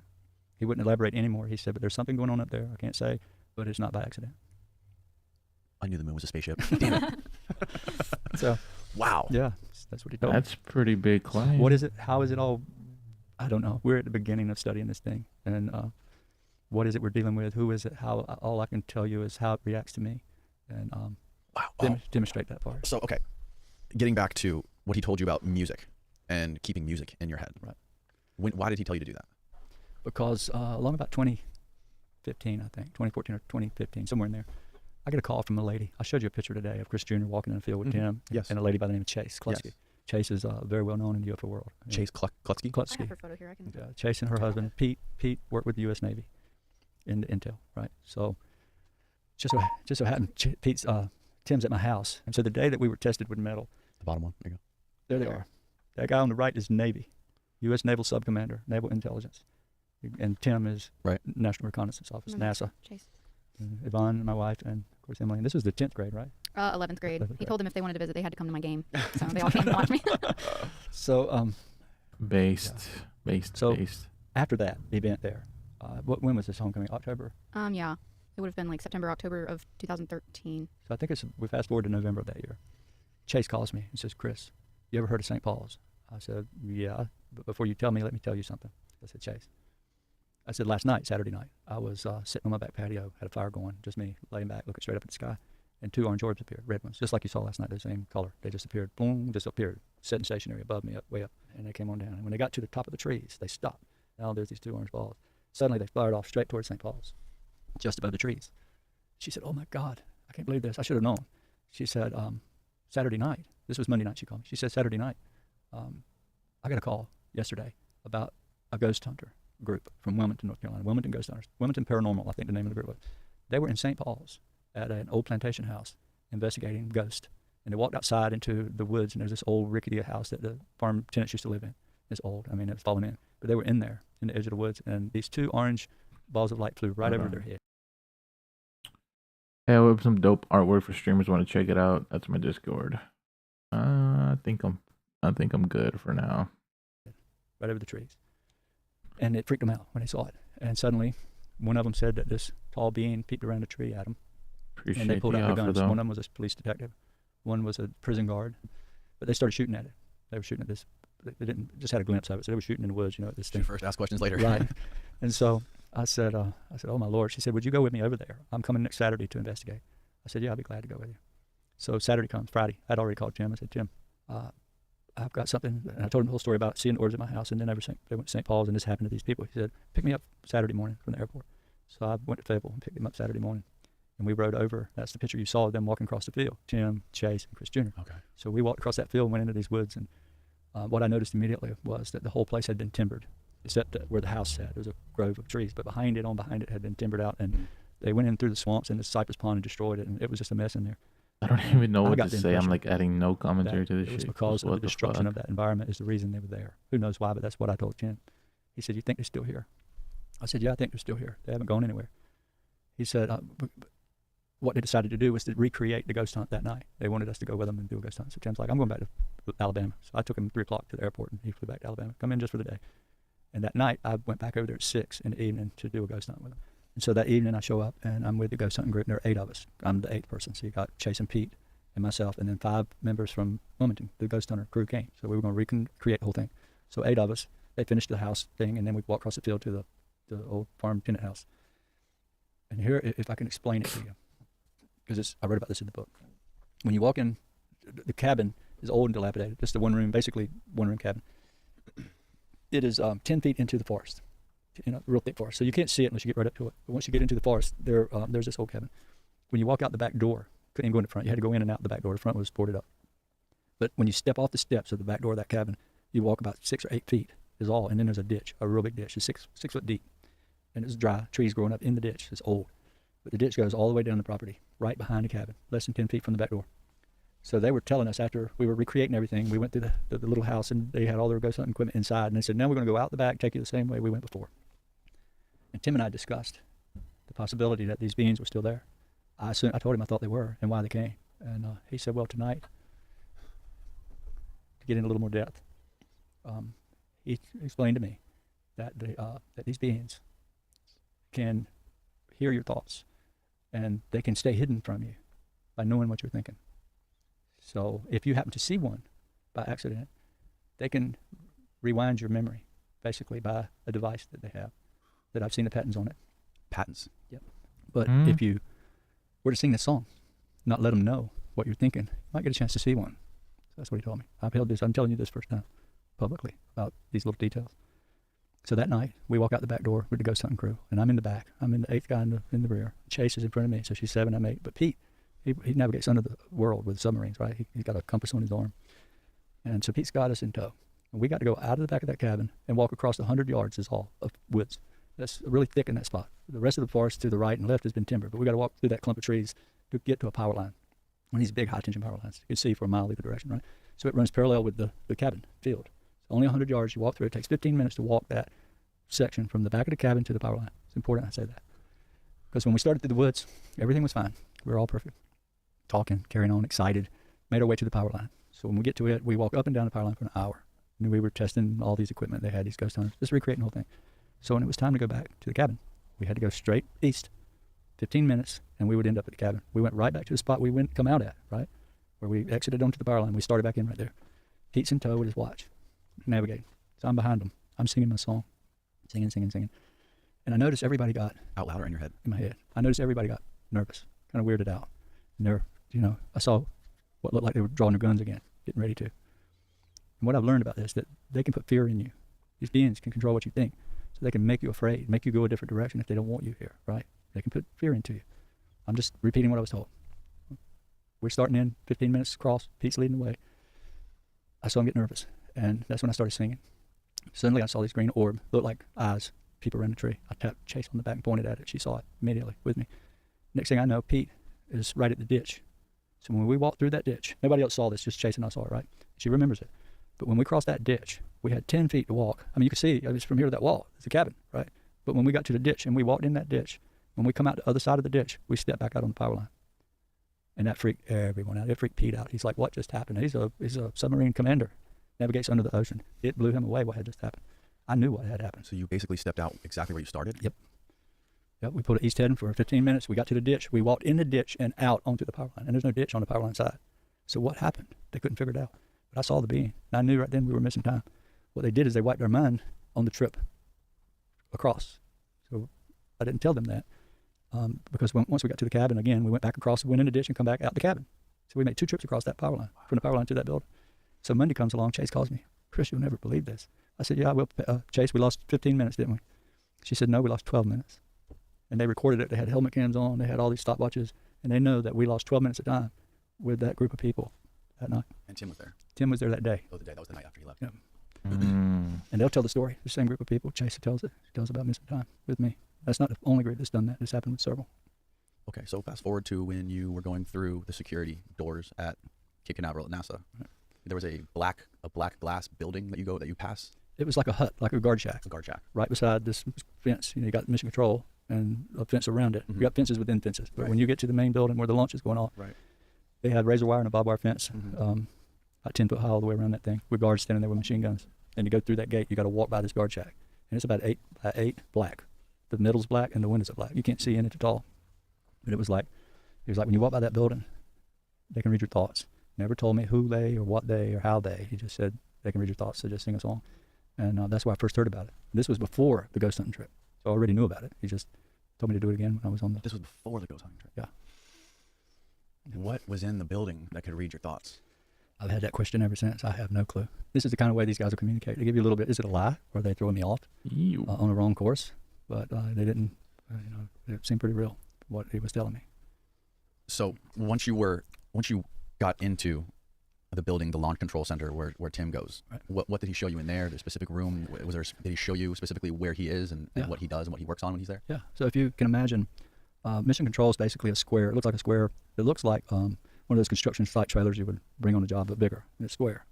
And there's a hallway right down the middle and glass on either side. So you got this hallway with glass, big, long hallway with glass. And if you look to the right, is NASA scientist controlling the launch. So you got all these 50 people or however many's in there standing or sitting at each console, like you see on TV, same thing. On the left side is an exact duplicate of the right. But the left side's all Air Force. So the Air Force is involved big time with NASA. That's part of the NRO thing, I think. Right. So there are all these cadets, all these young soldiers are there learning to control launches. Mm-hmm. And I got to meet the general there. She came out in the hallway and spoke to me. And I was even told how to address her before I got to meet her, and which I did, and that was pretty cool. But there's a room that's a closed off room. Only Tim goes into. How big is the room? I didn't get to go into it, but I saw it where it was, and he explained to me that was his office. And in that office, once the launch goes off, he has to stand in his control. When that rocket leaves and everything looks good, he goes into that room, and it's for his eyes only, and the other guys in the NRO that are involved in other ways. In other words, when that rocket leaves the ground, they have ground-based cameras that looks like giant binoculars that you sit in, and they can swivel and film this rocket, right? Mhm. But once it gets up so high, it gets gaseous, and they can't see the detail. Mm. And they want to know every angle of that thing. They want to see every bit they can see in case something goes wrong. They know how to fix it, right? And it's how they found that O-ring that leaked and caused the explosion with the shuttle. Remember when it blew up? They could see Challenger? Yeah, they could see the fuel coming out where the O-ring was stretched. But when that rocket gets to 50,000 feet, they have what's called a WB-57, which is a really big. It's like an old U-2 spy plane, huge wings, and it just hovers up there about 50,000 feet. A group of guys, NRO, and they intercept the rocket. So when it's going up and starts going over, that WB-57 is right behind it, filming it, because the ground-based cameras don't have clear now. This airplane has it. When it gets on up there about 100,000 feet, they have you could see the picture of the 104 Starfighter. That's it right there. That thing can fly right on up to about 100,000 feet following that rocket. That can. And they chase it, keeping a film on it, a camera on it the whole time. And the rocket's going so fast, it'll outrun it, right? And it loses sight. And then comes the satellite cameras, pick it up. And when Tim goes into that door, his eyes are on every stage of that camera as it's going up. And so he sees, if anything from somewhere else up gets nosy and goes up and takes a look, or even shoots it down, because it's happened before. They've gotten shot down. I've seen one. You saw one get shot I down? saw the video. Sure did. Is this one that we all know about? Some people do. You won't find it. It's been scrubbed. But And what was it shot down by? the video I saw was, you see, I get a little nervous here. It was a rocket. This thing was going 15,000 miles an hour. And when it arcs over, they don't go straight up. They go up a ways and then they go over, and they fly out gradually, climbing up as they go around the world. They don't leave it. What I saw was when this rocket left over the Pacific coast, I think it was launched out of Vandenberg. When it went up started over, all of a sudden, this little flying saucer appears, flies right up to it, intercepts it as it's going 15,000 miles an hour, flies around it, and a little white laser beam comes out and shoots it from every side. As it's going around it at 15,000 miles an hour, suddenly the whole rocket malfunctions, doesn't blow up, just quits and tumbles out to the sea. I saw that. What was on this rocket? That's what I asked him. He said, why do you think they did that? I said, you have weapons on there? And he wouldn't answer that. He said, well, it might have been a mock warhead, but it wasn't live. Unmanned? So I saw it with my own eye. So that rocket, that one out of Vandenberg is known. It's known. There's people that have seen it before. I think I've heard vague Yep. stories told about that before. It's real. I've seen Pretty it. sure I've seen that video. Have you ever heard or spoke to Gary about the research he's been doing on and the brain scans he's been doing with people that have experienced the phenomenon, where he's noticed a certain part of the human brain, I think it's the caudate putamen in the basal ganglia, that is it's extremely dense with neurons. It's different. Yeah. Yeah. I'm surprised he spoke about that because that's been kind of secret for a long time. Hmm. That, yeah. Well, they study my brain. They're going to start studying hers this year. Emily's. Oh, really? Yeah. Allowed to talk about that? Well, I can't say no more, but we're just going to say, yeah. So what do they do? What's going on here in this photo? That I write about in the last chapter of the book. That's at the Monroe Institute. That whole deal was created basically around me. That whole week we were there. Yeah. They wanted to get me up there and see if we could film the phenomenon. Mm. 'Cause it's never been done, right? Nobody's never walked out and had it come and they film it like that. So if they get a video, it's by accident. But we were going to do it intentionally. And so they invited Emily and I and some other people, friends of ours, that came. No way. And the rest of the group was, while they were dining or having fun, I'm in the lab being wired up, right? The lab rat. Yeah. And so when we go out at night, we had orbs appearing. They'd never seen anything like it. They got sensors sitting on tops of the mountains, random generators and all, and they were going off and the orbs would appear. And there is an orb that we filmed. A friend of ours named Rob Freeman, he came from Canada. He bought a $250,000 camera that he bought just to film the phenomenon. So it's a big apparatus of cameras and spectrum and all kind of stuff. I couldn't even tell you, but it was a big setup. So he walks up to me and he says, Chris, he said, you know what? You've changed my life. He said, I want to apologize. So I stood up and I said, thank you, Rob. Don't worry. I forgive you. So I reached out and I hugged him. And as soon as I hugged him, flash. Somebody said, look, flash. So Rob runs back to his camera, locks it in on this object, turns it on. And for 45 minutes, that object never moved. It sat there, flash, flash. The star field moved across the sky, but the object never wiggled.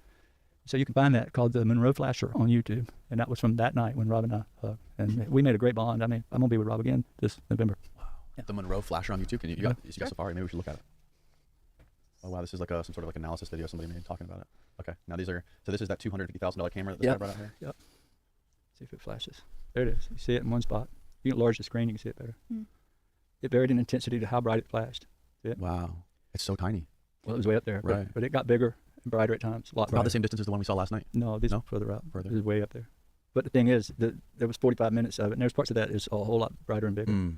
But MUFON Canada, which is where he's from, certified it true and so on. So, but that was a story there. That what we were doing was filming with scientists, government scientists, a whole lot of them, using sensors and all to record this for the first time. Now, were they using some of the same technology that Andy was using during the filming of that show, where they were kind of tracking it against the FAA and against satellites to make sure it wasn't planes or satellites? I didn't see one of those. They may have had it because they had sensors on the mountains and so on. Right.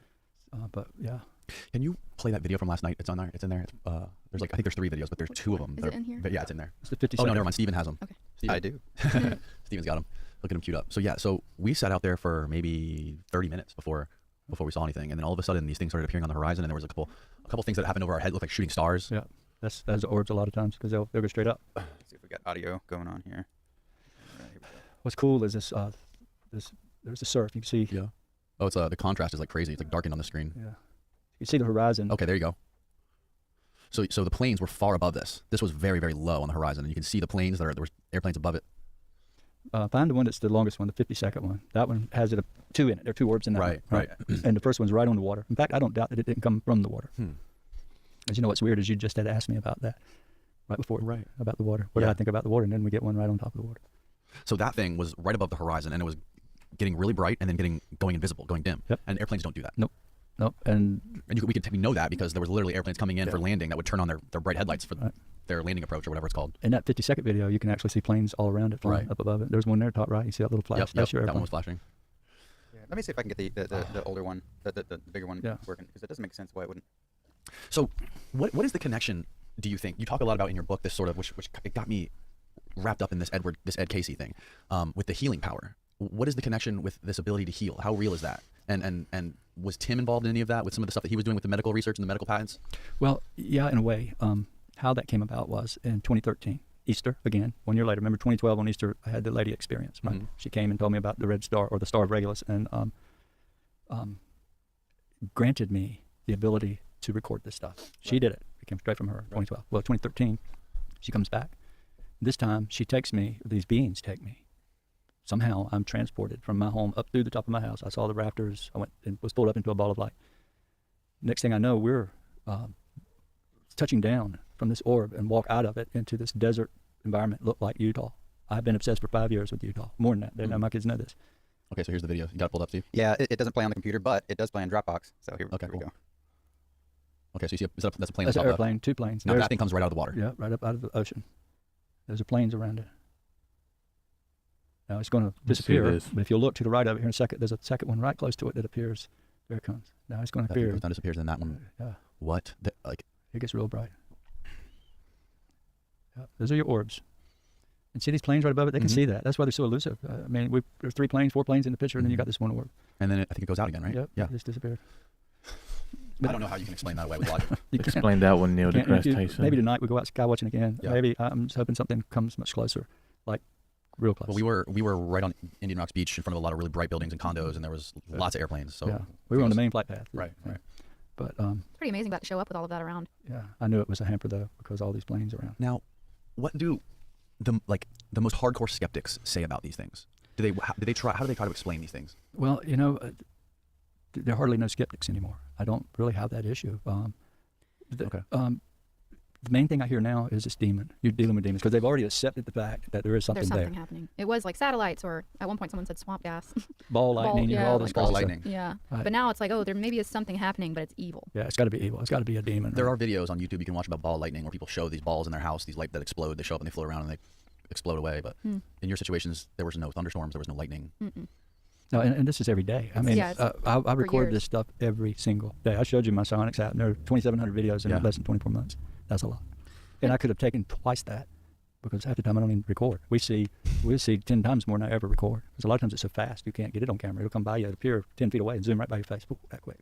Happens with crowds of 20, 30, 70 people. Mm. I've had it appear around and 20 feet away. And it happens at significant moments. So it's like, why would ball lightning respond to specific questions, thoughts, emotions? Right. And yeah, so this is a new day. The people now are knowing there's something there. And so the skeptics have mainly gone bye-bye, most of them. And the ones that are skeptical more would be the scientists because the paradigm don't allow anything there. Right. In fact, I think between you and I, one reason they don't, that they've hid this so long and don't want to tell it, because it's not the people that would melt down. It's not me and you. It's not Alice in the mobile home park down the street or the average person. They would say, oh boy, wonderful, and then tomorrow they're back grocery shopping. Yeah. But it's the scientific community, it's the academic world that has spent their life in college and teaching people about evolution and all these far old things that they're still teaching, that so far they got to change everything. So half the community that's teaching this would be lost. Where do we go from here? You know, so I think the meltdown would be there more than the average people. Another thing people say about this is that if this was to become accepted, I just don't know what to in say humanity, because it would destroy all religion. But what you see now with, like, going back to even the Vatican is that they are looking into astronomy. I mean, there's an observatory at the Vatican, and they're looking at the stars, and they're talking about the idea of extraterrestrial life. And, you know, they even say, like, if God could have created us and it could create ants and Sure. caterpillars, why couldn't it create other beings that are somewhere else in the galaxy that are even intelligent, right? You can't limit God's creative freedom. Right. And you know, the Vatican is kind of becoming, you know, the religion. It is not counterintuitive. It is not counter to the idea of extraterrestrial life or another sort of multi-dimensional life form or being or entity that lives parallel to us. So when you think about that, I don't necessarily believe that it would have a negative effect on established religions today. I think it will for the strictest of people. You got religions that are pure cults that, you know, only we're going to go to heaven. You know, these Baptists over there, they can't make it, or these are them. You know, they're you know, you believe like us, or you're going to burn in hell. They don't even rationalize when it comes to this stuff. It's just straight by that book, and they'll be the ones that would have the most to deal with, I think, because they don't have room for any deviation of possibilities other than what that book says. Example, in our area, North Carolina, in the mountains, you have these snake charmers, snake handlers, churches that get together and they pull out rattlesnakes and they're sitting there dancing with rattlesnakes. And about every year, 2 or 3 of them fall over dead. But they still believe because the book says if you believe in Jesus, you can drink poison and you won't die. Or you can take up a serpent and he'll bite you and you won't die. But yet they get several a year fall out dead because of it. But they still go right back and do the same thing. And if you brought anything else into their belief spectrum, you're probably going to melt their brain. Didn't you also say that sometimes beings come out of the orbs? Yeah, I have a video of one coming out of an orb. Do we have that? I have it on my phone right here. I don't know how you're going to, I can download Is it. this the same video, Dad? This photo? Nope. That's not it. No, that's a pretty interesting photo, though, if you want to show that while I find this. Well, I have this one that we showed them yesterday. Oh, is this the one of the person walking through the woods? It was very dark, but Yeah.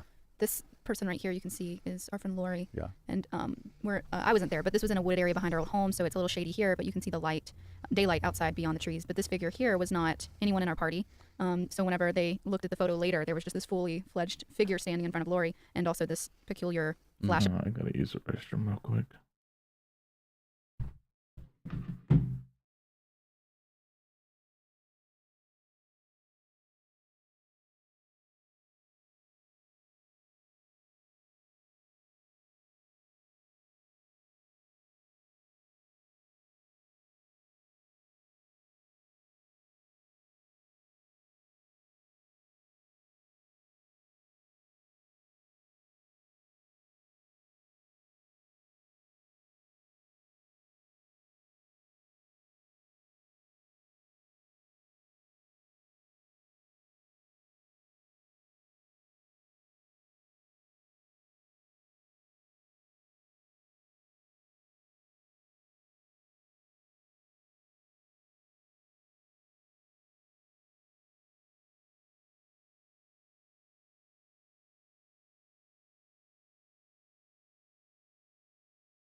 Of light appeared right behind her. Right. Turn your AirDrop on if you know how there. It's on. I'm going to send you what you're going to see here. This video she's getting now. Okay. Is this the video of the thing coming out of the orb? No, she should be getting it now. Okay. This video, Dad? Yeah, that one. Okay. Now, let me tell you before you start this what you're going to see. Okay. I read about this in my book. There was a lady by the name of Sharon, very close to me and this family. I met her in a chapter in the book about how this Bible college tried to set me up, and it backfired on them. The whole audience left with me and left them sitting. But one of the ladies there was sick, had kidney cancer, and she had one kidney already removed, and her second kidney was already metastasized with cancer, and her chemo wasn't working. So she was looking at death. And I met her on Saturday night. It's in the book. There's a lot about it. But Sunday morning, or Monday morning, she went in for a scan, and it was gone. Her kidney cancer was gone, and she was healed from it. So a couple years later, she calls me, and we stayed in touch, but she had cancer, had come back in her lungs, and she had stage 4 lung cancer. And she called me worried. She had to go in for a scan on this next Monday, and said, "Can I come to your house? Can I come for prayer? I want you to help me." Because word had gotten around about this healing thing, which we bypassed earlier. Oh, yeah, I need to go back. Yeah, so she shows up from 2 hours away on Friday evening or Saturday evening with her about half a dozen friends. There was about 5 or 6 of them in total, all ladies. I had 3 Native American friends. I was born in Robeson County, which is where the Tuscaroras are from North Carolina. The tribe is there. So wonderful people. I was raised with them all my life. And 3 of them actually called me and said, "Can we come by? We want to see the burning tree." I said, "Absolutely, perfect time to come. What part Because I is have a it? lady that's sick." All right, so this part is the healing part, which is probably the most interesting. And we can all say a prayer for her. So they show up at my house, and Sharon is standing on my left, and her friend, one of them, standing on my right. I'm right between these 2 ladies, and everybody else is meandering around. There's about 8 or 10 people there, more. And you'll hear the natives standing at the burning tree singing their whatever they're singing. It's a chant. And at 31 seconds in the video, you'll see an orb appear 6 foot away, right in front of us, and it's rotating. They're always spinning, and it comes right up to me, 5 or 6 foot from me, and then flashes. When they flash like that is when these beings step out of these orbs. So the being comes out of the orb, and now the orb is inside the being. So you can see this translucent figure with the orb inside. And so that's how they come. I've seen them many times do this. And it moves to my left, out of screen, right in front of Sharon. And on Monday morning, all her cancer was gone but one tiny little speck. And she's cancer-free today. How long after again? How long after was it all gone? It was gone. All these masses in her lungs were gone but one tiny little speck. How many It was days later? The weekend, that Monday. Monday morning. Wow. Okay.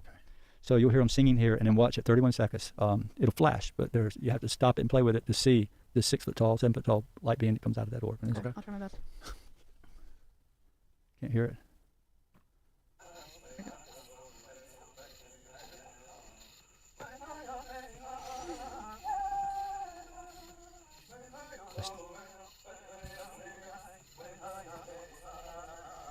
right about here. Oh, I got one finally. Now slow it down and rewind. Play it back. I want you to see the orb. That's the orb. All right. There's the being. During the flash. And they don't show it as good on this screen for some reason. Yeah, the It's screen is very not bright very on good. here, but Yeah, if you could look at that, you could see the full-blown being, legs, arms, and all. Really? Yeah. I'm gonna turn it to you. Yeah, that just looks like See how bright that smoke. orb is? Yeah. So wait, where's the being? This is the being. To the left of the screen. Mm-hmm. This is inside the being now, this orb. Can you go frame by frame? If you hit the side arrows on the keyboard, Let's see. on the bottom left of the keyboard itself. Mhm. Yeah, go. Yeah, you can go frame by frame there. Right, go back the I'm other back way on till it appears. Come on back, and you'll see the orb appear and approach us. All right, now right here, the orb appears, I already backed up, so I'll back up again to before. and it flashes, and So then we're before now. Okay. Okay. This is headed forward. Okay, now we're going forwards. Orb appears. Flash. There's one flash. Yep. It's like one frame. Yep. Mhm. Now it's gonna go away. So go back to that one. So during that one frame is when you're saying you see the being. yeah, Yes, yeah, that's but right That there. frame. right there is the being, and now the orb stays inside of the being, and you can see if you look at it on a good shot, a good camera Mhm. or a computer, you can see a translucent figure move, and the orb is with it. Yeah, right there we can only see like a sliver of something. Right. But you can see the difference on this computer. Right. Yeah, you can. But that was right. That was in 2014, I think. Remember, I couldn't share anything before 2012. Right. After 2012, I began to share it with everybody. But when 2013 comes along, the lady comes again, and she takes me to some desert place, which I perceive as Utah. I'm pretty sure it is. I've been obsessed with it. And I think she's going to come back, and I'll be able to film her there. That's bizarre. Yeah, it's pretty So crazy. Sharon, what did you make of her being healed of the cancer literally 2 days later? That's why she came. That's why And, she came. Yeah, and that's see. Let me say this: in 2013, when the lady came back, and I went about this, take me to Utah. When I saw her, Mhm. she imparted another thing on me that I didn't. I had it before, but I didn't realize it until 2 weeks later. This is how it arose, and this is what got NASA Tim involved with the health thing. Easter 2013, I had the experience with her again. May the 5th, I think. It was just a few days later, less than 2 weeks later. This investigator from Canada calls me and wants to come by and visit. He's on the way to Miami, and we live right along 95, so it was 5 minutes off 95 for him. He said, "Can I stop? I'm leaving Washington, going to Miami." I said, "Sure, stay a night if you want." So he did. And my Labrador, Nellie, was, this is Nellie. She was walking along beside us. We went out to the tree, and he must have took 20 pictures of the tree, and we talked for 15, 20 minutes standing there. And Nellie was laying on the ground beside me. We get back to the edge of the patio. We walked all the way back. It's about 75 yards out there. So when we get back to the patio, my kids are on the patio hanging out, sitting around. Grant and I stopped right at the edge of the cement. Nellie stops and she's laying there beside me. She walked everywhere we went. She'd walk and stop and lay down. So I looked at Grant and I said, "Grant, kids are here. You want us to help you get your bags and go ahead and put them in the house and use the bathroom, whatever." He's like, "Yeah, why not?" So he's between me and the house. I'm looking at him at the back door. So he turns his back and he starts towards the door. Nellie stands up off the ground. And when she walked by him, I saw blood shoot out of her neck in a long stream. And it wet the whole side of his pants. Went right by Grant and wet his pants, and I had pictures of it. And she left the trail of blood going in and ran in the back door. You know how dogs will get in front of you and try to go in before you do? Well, that's what she did. Door was wide open. Blood spraying everywhere. And I freaked out. "Oh, my God, what's happening to my dog?" And I ran in and I tackled her. She got 5 or 6 feet in the back door when I grabbed her. Blood all over the floor. And at a laminate floor, it's like slipping on grease. And I picked her up. It was all I could do to get her up because I was dealing with rheumatoid then, and it was just a struggle. I made it to the patio, and I laid her down. And I looked at her neck, and she had a hole, maybe 1.5 to 2 inches long, a gash across her vein right there. And blood was just pouring out. So I laid my hand on her neck, and blood's pouring up through my fingers like this, and feel her heartbeat. And she was just kind of squirming, but she wasn't fighting too hard. And I look up at them, and I realized that she was going to die. I knew it because there wasn't calling no ambulance. There wasn't no time to get her to the doctor. We lived 20 miles or 20 minutes from anywhere, and everybody's freaked out. Grant's sitting there taking pictures. He's recording this whole thing. And I said, "What am I going to do?" And I looked up at the sky and I said, "Lord, what am I going to do? She's going to die right here." And as soon as I said that, I felt this energy come through my hand, and I felt her go completely limp. And when I raised my hand, there was no more hole in her neck. Nothing. It was gone. Everybody witnessed it. And it Were you freaked there? I was not there. No. But all her brothers It were was a there. weird story to come home to, though. Yeah. I will say. But there was a lot of witnesses to it. Grant, a UFO investigator from Canada, is one of the most famous out there. He's the one that saw it all. He took that picture. I didn't. And there are more pictures of it, of the blood going in the house and all. And but we couldn't figure out what happened at all. How did she get the hole in her neck? What did that? I didn't know who to call, so I called Tim. I said, "Tim, the craziest thing just happened today. You won't believe this." That's the same dog. It's so pixelated on that screen. Mm-hmm. But anyhow, he told me, he said, "Chris," he said, "maybe the phenomenon was showing you have a gift that you need to try to do something with." And so that changed my life that year to, this was 2014, to where it is today. That's what I do. I've done more trying to help people who are sick than I ever reveal or talk about. It's every day of my life. I have people writing me, people who are sick, people I go and visit and try to help. And I've seen some miracles happen. Why me? I don't know. What caused it? I don't know. But it is, and it happened. And immediately, Tim's like, "You need to follow this." And that's what got me involved with him, with his encouragement to get me to help others and working on the project he was working on for stem cells. Wow. And it just led from 2-3 weeks later, a month later, I get a call from the guy in that great big house you were wondering about, and said, we have a child in Washington that's sick, and he's from a prominent family, and we want you to see if you can help him. I'm like, Lord, I don't know what to do. This is all new to me. I have no clue what has happened. How did this all happen? Why? What do I do? He said, well, you just need to come try. I'm like, well, it's 4th of July. My family's coming home the weekend, all the kids. We're going to do something. And he's like, what's more important? Hanging out and partying or helping some child that is got to make a wish. He's going to die. He's not going to live past 12, 13 years old. And I said, well, you got me there. So the next day I was on an airplane to Washington, and I was sitting at that young boy in the bottom right there. To his left is Jim Zimmerman. This whole party, that was his bar mitzvah. It was the heads of the CIA, the director. Ryan, my brother. Ryan, and this is Mike Morrell, the deputy director. This little boy's right in there, group of people. And so when I got to his house, I was terrified. I didn't know what to do. I didn't know where to start. I've been asked to do this. What the heck do? I don't even know how I help the dog, much less help a child or somebody sick. And so I sat there with him and his mom and dad for several hours, just talking and feeling out the situation and silently praying, Lord, help me. You got me into this. How do I deal with this? What do I do? And this voice said, not an audible voice, but just something spoke to me and said, just hug him. Just reach out and hug him. And so I waited till the perfect time to do so, and I reached out and I hugged him real good. And he couldn't eat. Hadn't been able to eat most of his life at all. If he ate, he would throw up. He had this mitochondrial DNA disease, which your body just doesn't digest food and get the nourishments from it. So usually they don't live past 12, 13 years old. They're dead. And so he had to make a wish, and this group of people pulled around him. And he's in college now. He's completely healed. He's fine. Wow. Yeah. And there's a lot more to it. In that party, right there, you see all these people. There are hundreds in there, hundreds of Washington, D.C., the most prominent intel folks, judges, doctors, cardiologists. His grandpa was their cardiologist. And I'm sitting at a table next to Jim's table. There's just these big round white tables with cloths with Jewish flags, and it was just I'd never been to a bar mitzvah. But the table behind me, I heard this ruckus, and the band, they were dancing just like that. The whole crowd, they knew how to party, and they were having the best time. I'm sitting watching my children have fun, and I heard this ruckus. Next thing I know, Jim's wife, Debbie, grabs me, said, picks me up basically, and pulls me to this other table and said, you got to help this guy. And he was slumped over, face down. I mean, out cold, completely turned white, and they were trying to revive him, couldn't get him awake. And they dragged me to the crowd, and I put my hands on his shoulders. The very instant I did, he sat up, he took a big breath, and they looked at me and said, my God, you saved him. That happened in that party. Wow. Yep. Sure did. That's heavy. That's In front of these people, sounds imagine. wacky as fuck. That's Washington. How do you even deal with that? Like being you and that happening? Like how do you even comprehend that? I don't. Yeah.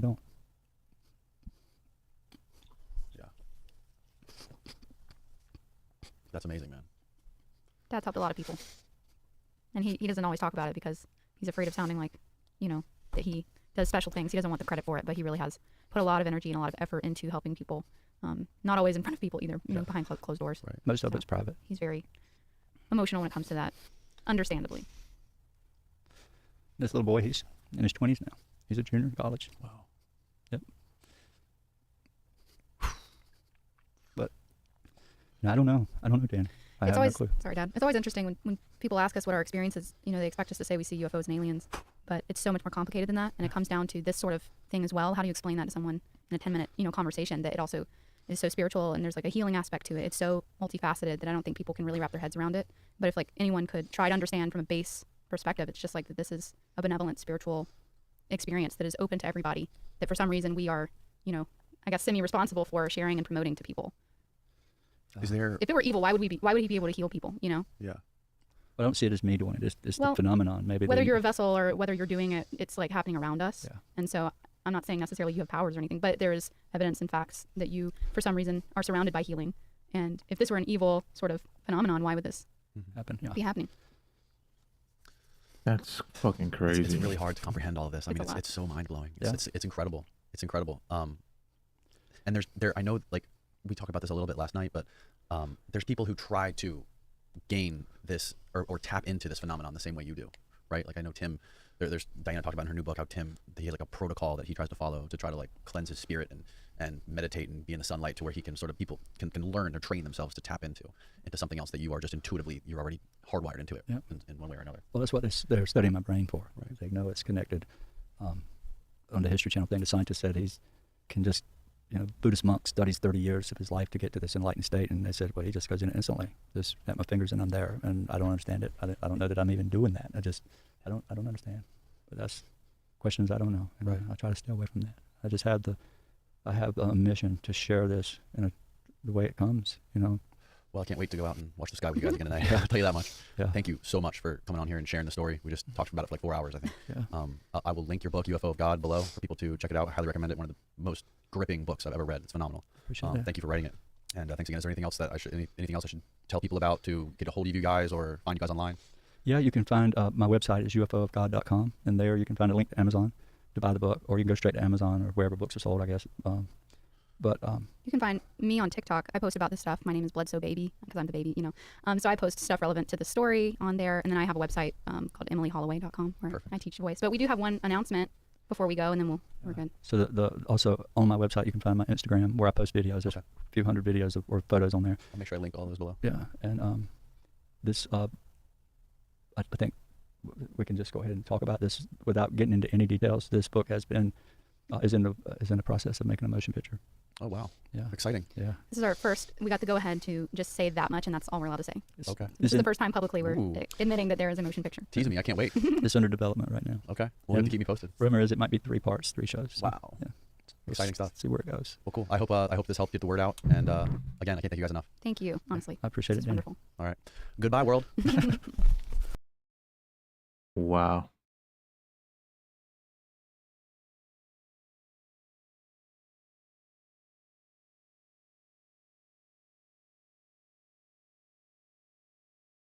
I've seen this one.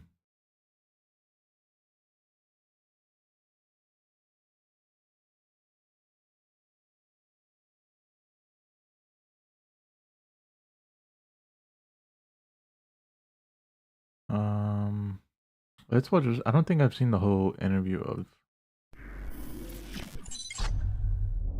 Okay, this is going to be an extremely fascinating conversation for so many of us. We always wonder, is there life beyond the stars?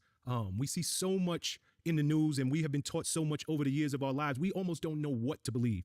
But today's guest, Dr. Stephen Greer, is an expert in the field of UFOlogy, if you will.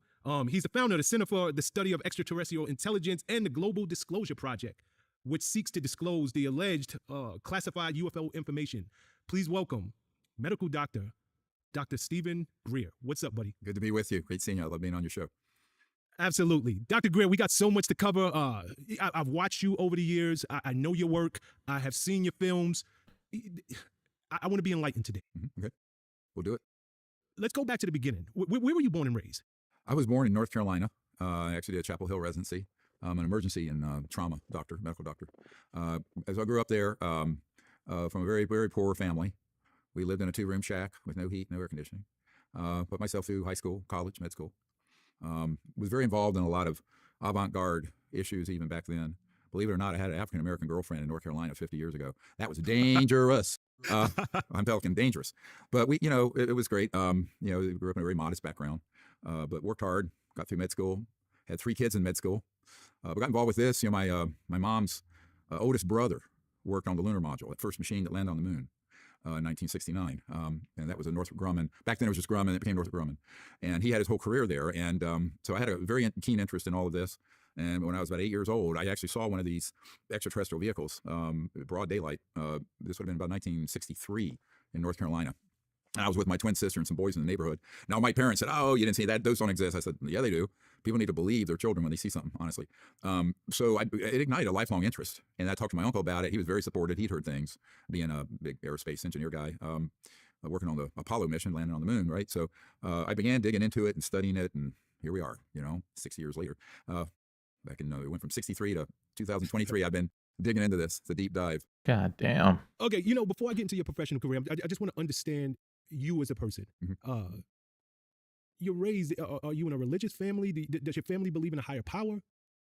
Well, no, my family were more humanistic. They weren't religious at all, but they were open-minded, about things. My dad was Navy, World War II. Neither of them, had a religious viewpoint. But I had some experiences when I was 17. I got very sick and died. I had a near-death experience. And I learned that the conscious mind is actually based in sort of an infinite field of awareness, sort of this concept of the cosmic mind. So I had this phenomenal experience. And that introduced me to some ideas and concepts and experiences that led me to dig into this whole question of life in outer space and intelligent life elsewhere very deeply.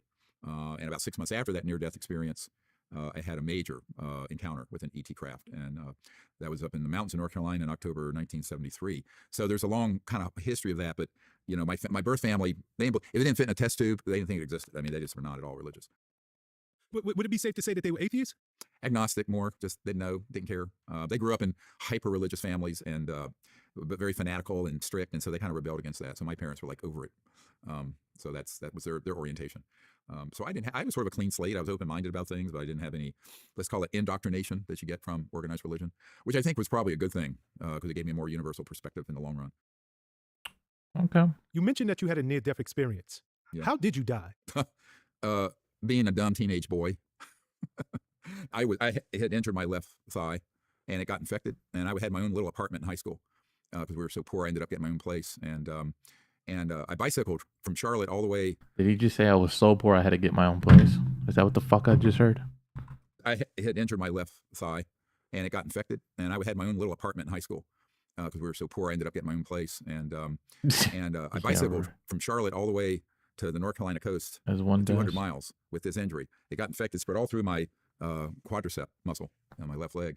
And I was sick. And I said, well, I better get home. So I bicycled 200 miles back. And we were so poor, we didn't have health insurance. And I didn't have to see a doctor. And so I just laid there. I got sicker and sicker and sicker. I went into renal failure, kidney failure, and liver failure from the infection, sepsis, and died. I was by myself. So I had this amazing experience. And I didn't have any religious part of it. It was more unbounded consciousness and experiencing the cosmos and sort of the state of oneness. Beautiful. But it was so profound. And actually, after I came back into my body, I was spontaneously healed. I never saw a doctor. My fever broke. I became completely normal the next day, and it was one of these kind of miraculous things. But so I guess it wasn't my time to leave back then. But that was in the spring of '73. You know, it was 50 years ago.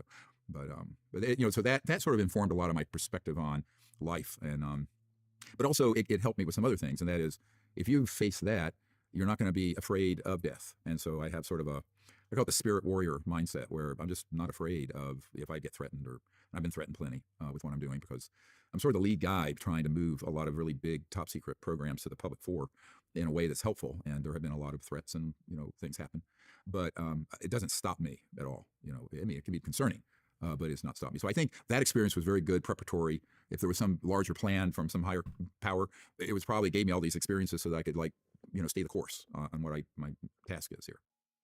Back in those days, Okay. near-death experiences, they weren't taken as serious as they're taken today. Many people who had those experiences, they were doubted. They weren't believed. People dismissed their claims of there being something more. But we now know that consciousness, if you will, our conscious doesn't end when our heart stops beating. It doesn't end Right. when our physical life as we know it Right. no longer That's correct. exists. Anybody who I've ever read about or seen documentaries on, they've never come back the same. They've always come back with a different level of awakening. Would you say, and interestingly enough, most come back with a more, and I don't know if I want to call it religious, but there's a deeper level of belief, if you will. Well, I think it's a deeper level of knowing. So I call it spiritual and conscious, as opposed to religion, which connotes organized religion, which are structures of organization. So I think I make a distinction between sort of a universal spirituality and a discipline, which is fine, whether it's this religion or that religion. But I think at the root of all of that, the foundation of it, is a spiritual consciousness and knowledge, and it has less to do for me with belief than knowledge. Because belief is sort of knowledge of things not yet known. But if you know it and have experienced it, then it's known. And that's why I always tell people, no, I don't believe in UFOs. You believe in the tooth fairy. But if you've seen one, and if you've dealt with classified projects, and you've dealt with the actual phenomenon directly, where you have dispositive knowledge, proof, then it's not belief. It's like, well, do I believe in this camera I'm looking at? Well, I mean, it's not a correct use of the word belief. So I think in this case, as a scientist, I make a distinction between the belief in something, or what your paradigm and belief is, and what the facts are. And the facts on this are, quite frankly, overwhelming to anyone who takes a even cursory look at it. Mm-hmm. I don't know if I got my timeline right. Did I hear you say 6 months after your near-death experience, you saw the UFO? Yeah, well, I had one that I saw when I was 8. And then when I was 17 and had the near death, 6 months after that, I turned 18. I was away at college, and I was up in the mountains of North Carolina, and had a major, very close encounter, which was the foundation for our starting Close Encounters of the Fifth Kind, which is when humans initiate contact with these civilizations. Okay, stop there for 1 second. Is this random? Now that you're in your 60s, do you look back over the course of your life and say, I was chosen? Because most people can go their entire life and have no interaction with alien species. They're never going to see a UFO. Right. But within a 10-year span, you saw your first UFO, you had a near-death experience, and you saw your second. You know, do you believe this was always going to be my destiny? Yeah, probably. Although, you know what, I think it's a misinterpretation of an old phrase. You know, it's called, you know, many are called but few are chosen. I don't think that's true. I think many are called but few choose to answer the call. All right. In other words, you have to see, you have to step up to that. You have free will. You have to step up to a responsibility. It's like I was on a flight and some dude in row 9 died, had a heart attack. Now all our lawyers say, don't step into that because you'll get sued. We used to have Good Samaritan laws. Now doctors get sued if they help anyone do anything on the street. And I said, well, I'm not going to let that man die. So I went back and ran a code blue and defibrillated him, got his heart started back. Now, I chose to do that. A lot of doctors would have stayed in their seat, not gotten up because of the risk of being sued, because there's an ambulance chasing the lawyer on every street corner. But, excuse me for saying so. But, you know, I said no. So I think there are many people have an opportunity and they take a pass. So I think where the rubber meets the road on so much of life is there's a need. Do you choose to answer it and do that or not? Now, it could be that there could be some destiny involved or some pathway, or the Buddhists would call it dharma, your life's work and path. I believe that, but you could also choose not to do it. You could choose to walk the other way. So this is the mystery of the choices we make. But, you know, if we're made in the image of a greater being, one of those is having the creative ability to choose or not choose and use our free will. I think we're at a time now where a lot of people need to make the right choices very quickly, given what's happening on this planet. And so that's where it gets into, to me, that's the ultimate, not religious, but moral or spiritual question is what choices we make. Got you. And just for the sake of our audience in establishing your credentials, you are a medical doctor. You don't just have doctor in front of your name for no reason. Where did you study and where did you practice and how long did you practice? Well, I studied in Tennessee and then did my Chapel Hill residency in North Carolina, and then practiced in North Carolina for a couple of decades. And then I'm still current. I still keep my stuff current, but I'm not in the emergency department anymore. Besides, I'm too old for that. That's a tough gig, my friend. But so that's sort of my background. And during that period, what's interesting is back in the day when I'm running this emergency department, I'd been chairman of emergency medicine, and I got involved with this issue. And by 1993, when Bill Clinton got elected, I was asked to fly up to Washington to brief the administration and his first director of the CIA. So I'm a young doctor in my 30s being asked to brief the CIA director on this issue, which was turned my life upside down at that point. And I'll tell you why. Is that when I went to that meeting, the CIA director, the FedEx I got from my contact to him setting it up said, you're going to be the first person to brief the director of the CIA and this administration on this, because they just gotten sworn in January of 93. And I thought, this has got to be nonsense. There's no way that the President of the United States and the director of the CIA have made inquiries into the UFO issue and were denied access. It turns out it wasn't nonsense. It was the truth, that there were projects that were being run illegally, rogue, dealing with UFOs, that had denied the president access and his first director of the CIA. So, R. James Woolsey. Okay, so I heard that meeting was sort of my coming of age. How old would I have been? I heard that was a lie. Supposedly, he's been saying that, but it was just a dinner. And 37, something like that. And I thought to myself, how, in what universe can there be something this classified that the acting director of the CIA and the President of the United States doesn't have access? So once I learned that was the situation, I started drilling down on it further and started pulling together the first group of whistleblowers, top secret guys who'd been in these projects, and putting information together, and began to, ad hoc sort of create a network that's now led to what we call the Disclosure Project globally 30 years later. But that's how it all started. And it started because, here's the funny thing about it. It didn't start because I was doing anything with the government. I was with a group of people down on a beach near Pensacola, Florida. And we were doing a Close Encounter of the Fifth Kind contact experiment, where a group of people went out. We were attempting to make contact with one of these civilizations. And we had 4 of these UFOs just pop, pop, pop, materialize in the sky right in front of us. And so at that point, we actually got a video of it, but it's not very good. It was like old high 8, and a photograph ended up on the front page of the Pensacola paper of this. So the guy who had been head of our Army intelligence and Special Forces contacted me, General Albert Stubblebine III, and some other folks who were not happy with the fact that that we were doing this because they thought we were stepping on their toes, making open contact like this. And so it began a process where then some of the friendly guys in the system, like this friend of the CI director, found out about this event and asked me to come up and provide these briefing materials for the president and the CI director. So, I mean, this is a very long story, made very short. So that's sort of what happened. Okay. In the early 90s, you're still a medical doctor. Oh, yeah. I did this for years as a doctor. I was, by day and night, I'm a trauma guy. And then I'm in between that, flying up to Washington, going places doing this. It was kind of a through the looking glass life. Well, it still is, but most certainly was then, and also for my family. I asked you if you were still practicing medicine in the early 90s because the leader of the free world, at that time, President Clinton, and his CIA director called you. Yeah. Technically, they could have called anybody on planet Earth. What made you this leading expert that they would seek you out and say, hey, we need you to come to the White House and brief us in an area that is highly, highly classified? Well, I think two things. One is we knew enough that we had effectively made contact with one or more of these civilizations. They knew that. They'd seen the footage. They knew the event. Number two, I know they knew that my uncle was Northrop Grumman, big aerospace guy. And number three, they knew that I had been studying this and had collected enough evidence that, I would know my way around. I know my way around much better now than I did 30 years ago, obviously. But and they didn't have anyone else to turn to. You have to understand. And by the way, this meeting was not at the White House. It was off-site in near the Pentagon, but it was not at the White House. The more important meetings don't happen there. But so we ended up, I think they reached out to me because of a good friend of the CI directors who had a think tank, a military think tank there in Arlington, Virginia, near the Pentagon. Took a great interest in what we were doing, had done about a year and a half earlier.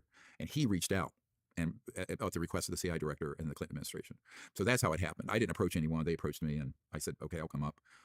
And that's really how the genesis of this occurred.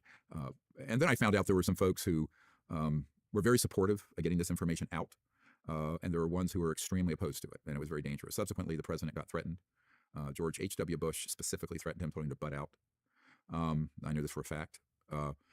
Clinton did try to stand up an operation to penetrate those projects, which was not fully successful and ended up being subverted.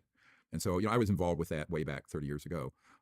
But I think that, ultimately we, had some meetings at the Rockefeller Ranch with me and a group of researchers, Lawrence Rockefeller's ranch out in the Tetons. And the following summer, Lawrence Rockefeller, the president, to go through this material. But I think he increasingly realized it was too dangerous for him. I mean, one of his good friends came to my home and blurted out in front of my kids. They told him, don't talk like this. He said, they're concerned if the president pushes on this, he'll end up like Jack Kennedy, quote unquote. So I burst out laughing, thinking this is the biggest bunch of nonsense I've ever heard. He's got Secret Service, he's got this. And they said, no, the organization that wants this stuff kept under wraps, he is no match for that. So that's when I realized this was a very grave, serious situation. And I learned subsequently from meeting with people who all the way back Eisenhower. If you look at our YouTube channel, we have 70 or 75 top secret guys' testimony up there. One of them was a young White House Signal Corps guy who had been in Eisenhower's White House the last year of his administration and found out that Eisenhower had been pushed aside and had lost control over these operations. So the super secret world of dealing with extraterrestrial vehicles, the ones that we've downed and crashed and retrieved and studied, the technology transfer where we've come up with advanced technologies that fly, that are man-made, that look like a UFO. We'll get into this. All that began in the 40s and 50s. But by the time Eisenhower, in his last term, what really happened is that the president trusted some people he shouldn't have. And they basically subverted him and pushed him out of operational control. He was in favor more of an open contact situation with these civilizations and the bringing forward of these technologies for peaceful purposes. There were others that wanted to weaponize them, keep them secret. And of course, the big industrialists, people like Paul Mellon, a billionaire, his grandson's on my team. Those guys did not want to upset the apple cart of big oil. And, you look at how these UFOs move. I always tell people, let's demystify this. Go look at what, the Pentagon has confirmed, that those Tic Tac, what they call the Tic Tac, and these other UFOs we've chased off the coast here of California and Norfolk, and we have footage for. And the Pentagon's confirmed they're real 3D objects. You can splice those into here, And I say, look at that thing move. I mean, it's moving, straight up, straight down, has no rockets, no jets, doesn't have an atomic power plant on board, no heat signature. And it's an electromagnetic field propulsion. But every one of those, this is the big story no one knows. Those weren't extraterrestrial. Those are ours. Those are coming out of the Lockheed Skunk Works in Northrop and EG&G and Raytheon. I know where they're made. I know who's worked on them. I mean, this is my family legacy. So I tell people, look, this stuff if you look at it, that's an alternative energy device. That is not consuming anything you're burning. And so if you were to put something that was stationary, in other words, sitting at your house or in your car, but not flying, that was pulling that kind of energy out of what's called the 0 point field of energy, you'd have no power bill, there'd be no pollution, and within 20 years, all poverty on Earth would be over. So the secrecy around this, however, is the reverse. If you have a handful of global super powerful interests that are controlling literally $1,000 trillion worth of assets, dealing with fossil fuels, nuclear, internal combustion engine, car engines, jets, rockets, all the oil, gas, coal in the ground, all the commodities trading based on that. It's well over $2 quadrillion, $1,000 trillion. So there's the rub, is that whether it's 2023 or 1953, those interests, which actually have more power than we the people, the Congress and the presidency and what have you, they're the ones calling the shots on this, I assure you, not the president. Now, the myth that we've all been sold is that we have a free press, and we do on certain things, but not on this, and that we have a democracy, a democratic republic that's intact. That got subverted, and there was essentially an unacknowledged coup d'etat between 1956 and 1960. That's just the truth. And we have not gotten back on track since, and there are dire consequences of this, because if you have a rogue organization with that kind of technology, where they've studied extraterrestrial vehicles and created very advanced technologies that have also been weaponized, now you're creating a situation where an unsupervised rogue group like that, that's basically a power unto itself. You remember Senator Daniel Inouye of the Senate from Hawaii. He said, I'm paraphrasing, but you can look this up, there exists a secret government with its own Air Force, its own Navy, its own funding mechanism that's above the law and free from the law itself. Now, this is the ranking senator on Intelligence Committee and et cetera. Now, that is the world I had to step into in the 90s, but I didn't know that. Now, when I first got involved with this, I had no idea that we were looking at that kind of problem and dysfunction. But, you know, it was a very fast learning curve for me from 1993 to 95. You know, Dr. Greer, you have covered so much. Oh, and, did I? oh my God, you covered so much. All right, we can unpack it. We're going to get, because I am truly fascinated by your work. And we're going to get to much of this in as much detail as possible. But I also want to do it in a way that the not so smart guys like myself understand what you're saying. Oh, you're plenty smart. I want to go back with a couple of things before we move forward. Sure. President Clinton, he actually did an interview, and he was, and I'm not sure if it was done with Larry King, but he was asked directly, do UFOs exist? He said no. And he said it very definitively. Is his response, in your opinion, based on the fact that his life was in jeopardy? He was ordered not to speak about it. Yes, absolutely. Wait, now, who? I'm here, actually, Saturday I'm going to see a guy who's a very famous Hollywood figure who I can't name. And the fact said no. So for President Clinton, he actually did an interview, and he was, and I'm not sure if it was done with Larry King, but he was asked directly, do UFOs exist? He said no. And he said it very definitively. Is his response, in your opinion, based on the fact that his life was in jeopardy? He was ordered not to speak about it. Yes, absolutely. Now, I'm here, actually, Saturday I'm going to see a guy who's a very famous Hollywood figure who I can't name, who has written up an affidavit about him being with Bill Clinton after Clinton left office with another big singer celebrity in a limo. And this celebrity asked Bill Clinton about this. He says, oh, yeah, they exist. And he said, you know, go read The Day After Roswell, the book that Colonel Corso wrote about retrieving these extraterrestrial objects from in 1945 in Roswell. But he also said that George H.W. Bush had waved him off and told him, this is none of your business, butt out if you know it's good for you. And by the way, Jimmy Carter had the same thing happen. President Carter was way before my time, but I was actually with him at Obama's inauguration. But he had a sighting, and he ran on a platform saying he was going to disclose these UFO secrets in 1976. At that time, George H.W. Bush came to him also and said, you're not going to find out anything about this, and you're not going to be told anything about it. So there are certain people who've been involved on a very high committee. It's international, dealing with this. George H.W. Bush was one of those figures. Before him, people like Paul Mellon, Admiral Bobby Ray Inman, in the 90 now, former Vice President Dick Cheney, very involved. But the people that are in that system that come up to a certain level of politics, they're not going to share that information with other people. And if someone gets into the presidency or a key position in the Senate who doesn't know, they're not going to know.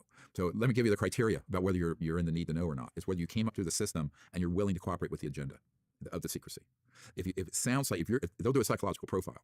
I call it a soul biopsy. You know, I'm a doctor, so but where they actually look at your values, and if they think that you will not go along with that agenda, they won't tell you anything. I don't care if you're the chairman of the Joint Chiefs of Staff. So now, if you're someone who would go along with that agenda, they'll read you into some of it or brief you on some of it. The military term for being briefed or included in a classified project is read in. But so it isn't based on your ranks. This is one of the things I had to learn very early, because, and that was Clinton's problem. They didn't trust that if he was read in, that he wouldn't go along with the agenda. So they basically waved him off, threatened him, and gave him opportunities after he left the presidency. So he became friends with George H.W. Bush and made a lot of money in speaking fees in the oil emirates in the Mideast. And look, that's how the game is played. The head of Army, this guy, General Stubblebine, in '92, after we had this encounter on the beach, he personally offered me $2 billion if I would be quiet and work with his operation on this. That was a serious offer. That was when $1 billion was a lot of money. It was a lot of money. Hold now. on, $1 billion in 2023 is a lot Yeah. of money. You were offered Yep. $2 billion. Yep. And he went behind Why? my back to my wife, tried to convince her for me to accept it. And I said, no, thank you. I'm not going to be an asset, and I don't care about your money. Okay, I've never cared about threats. I've never cared. It's not that I don't care about my personal security. I care about the mission of what we need to do on this planet first. And I've never cared about money. I mean, no one goes into emergency medicine for the money, by the way. You're better off owning a yogurt shop. You make more money.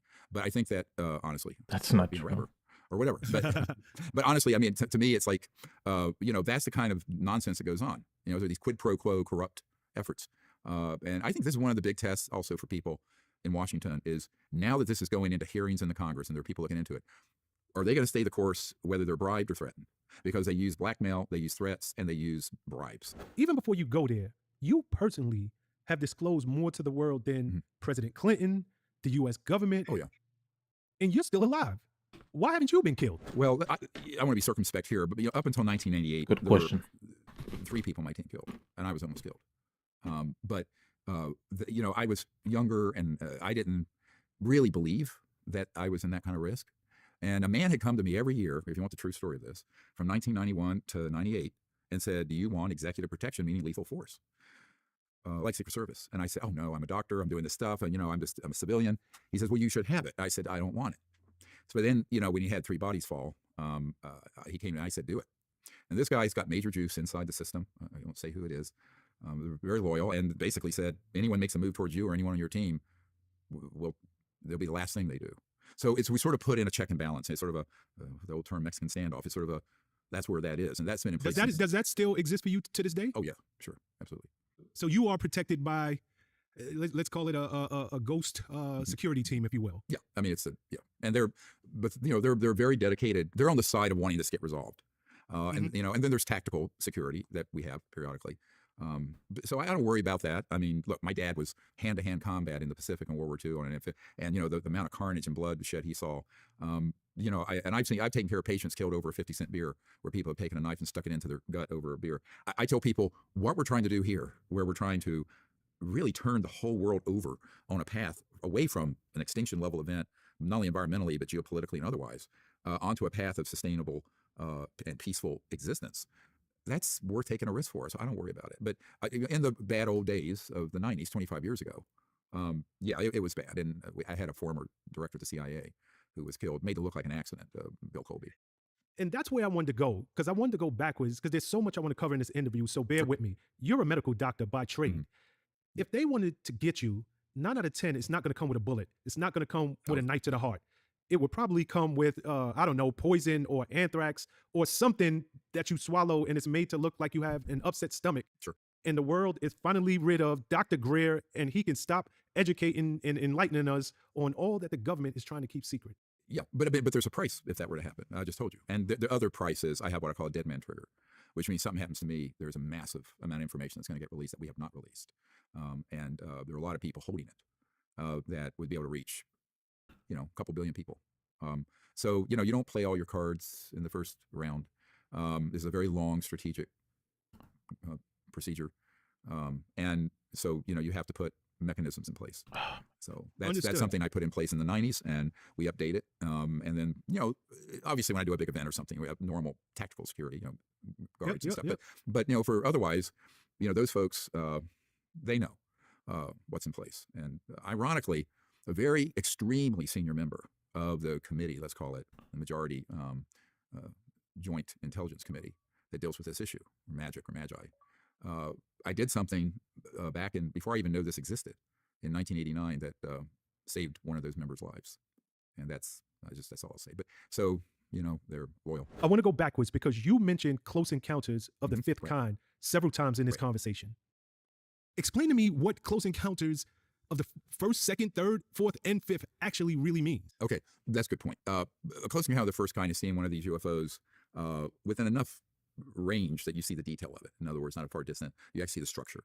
All right. A close encounter of the second kind is when it leaves some sort of physical trace or evidence, meaning a radar trace where it's landed, it leaves physical trace on the ground. I think we have 3,500 of those in our archive. Something like that. A close encounter of the third kind remember the Steven Spielberg movie from the late 70s, is when you have an encounter actually with a extraterrestrial biological entity, EBEN, an extraterrestrial person. And a close encounter of the fourth kind is when you have an onboard, where you go on board a craft. And a fifth kind, which is the highest category, is when humans initiate contact. In other words, by using a set of protocols and attempt to make contact, and they respond. Now, attempting to is not a CE5 or close encounter of fifth kind. And by the way, there's an app called CE5 Contact. And so now all the app stores, and you can get it and practice it. It has a whole training process in there.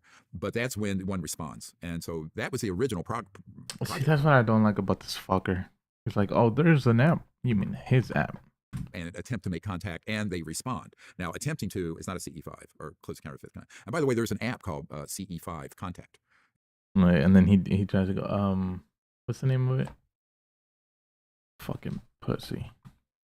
In other words, by using a set of protocols and attempt to make contact, and they respond. Now, attempting to is not a CE5 or close encounter of fifth kind. And by the way, there's an app called CE5 Contact.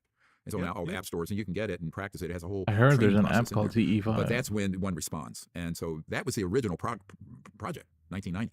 So the original project I started was the CE5 Contact project. You mean It led to your that app, contact command in dumbass? Florida that then led to me getting asked to come up to DC and do all this stuff. So, but that was the initiating program.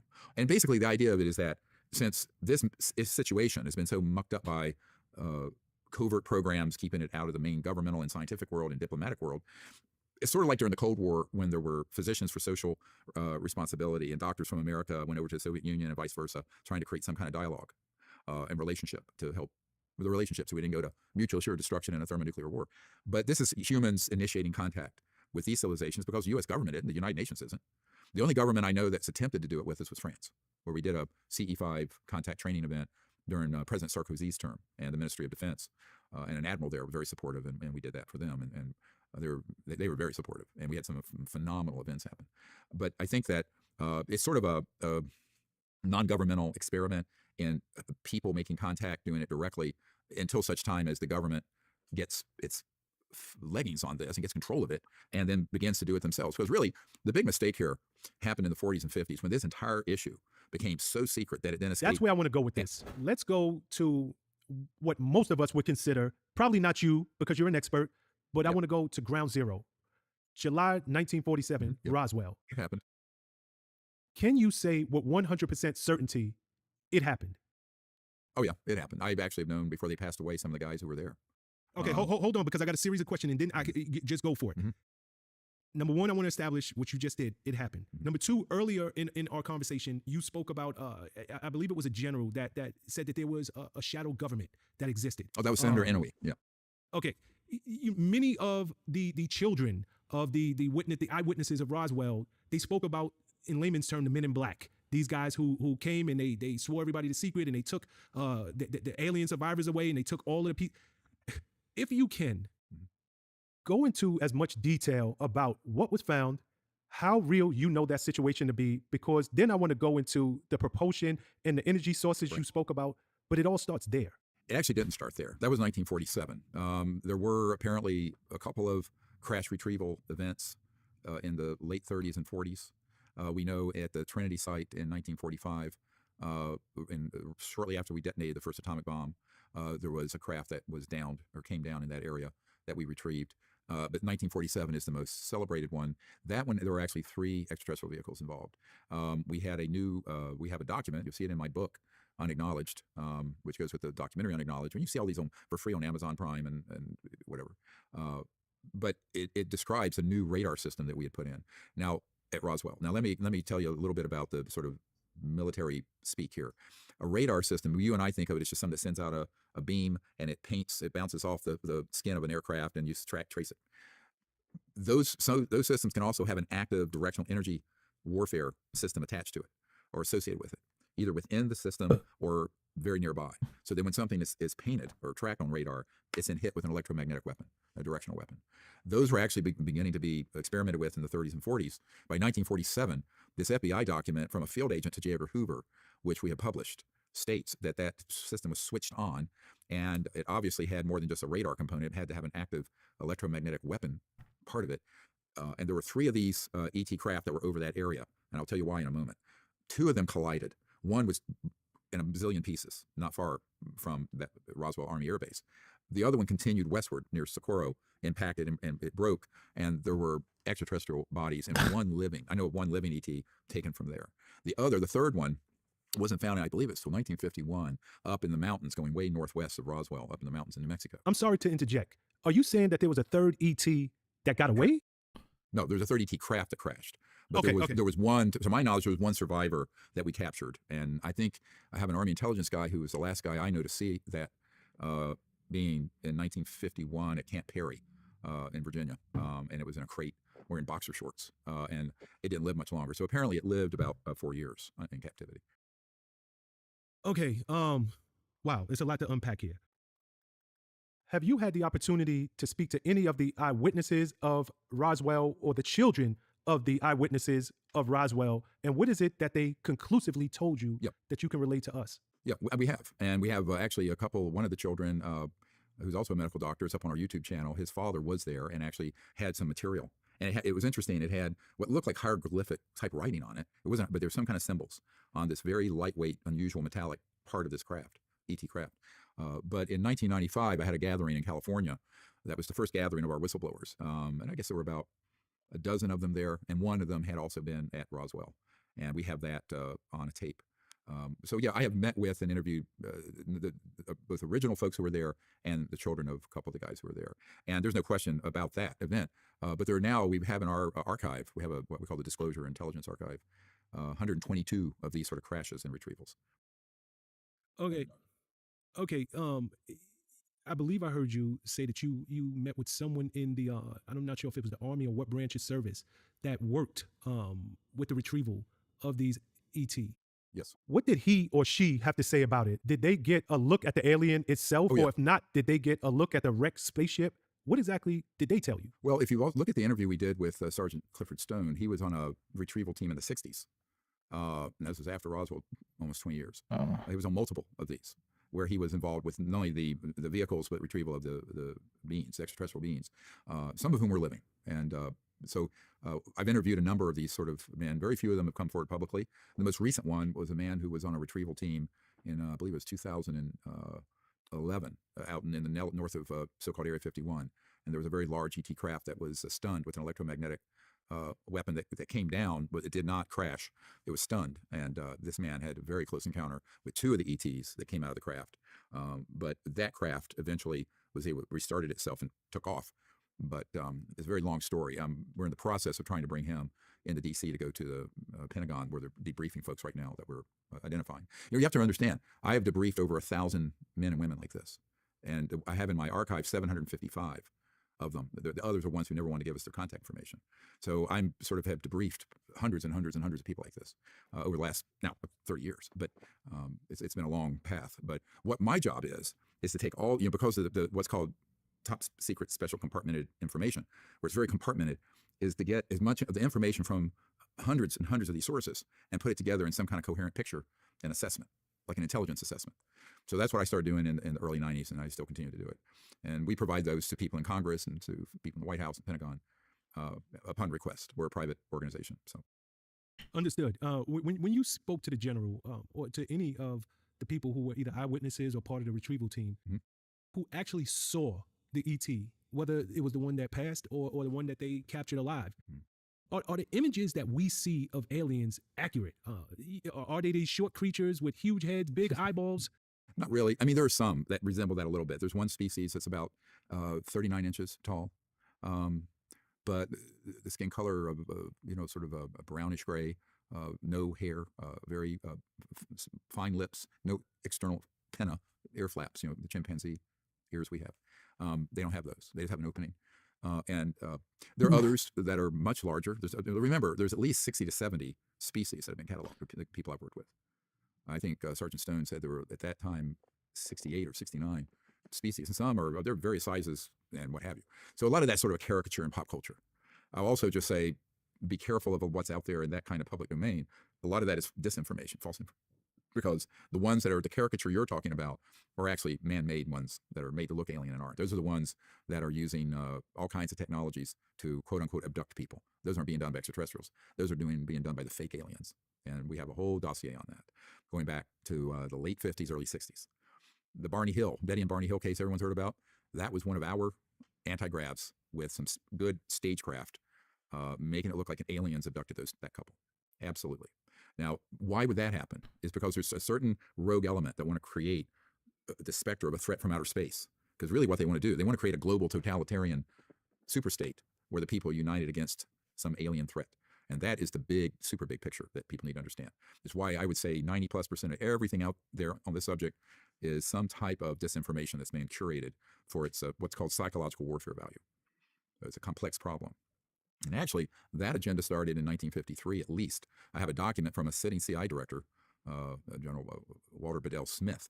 And CI Director Smith in 53, in a document we acquired, describes to the Psychological Strategy Board of the CIA the psychological warfare value of the UFO subject.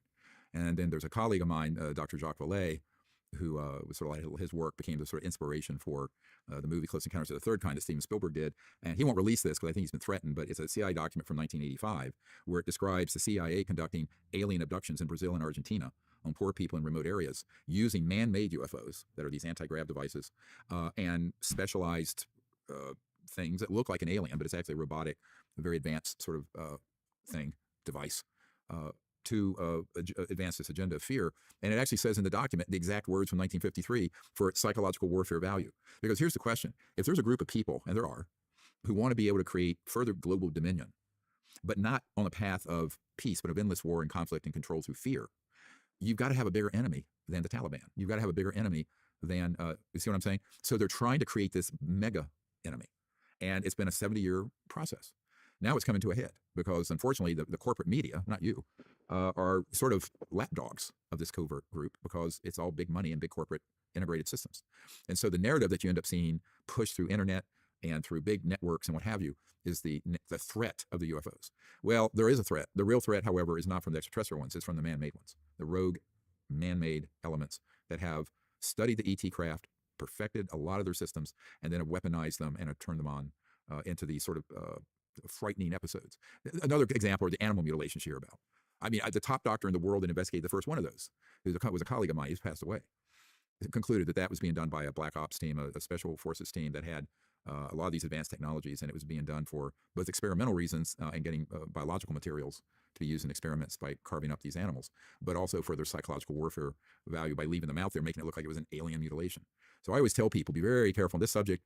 I would say 9 parts in 10 of everything you're going to come across is very well developed disinformation. Mm. Interesting. Wow.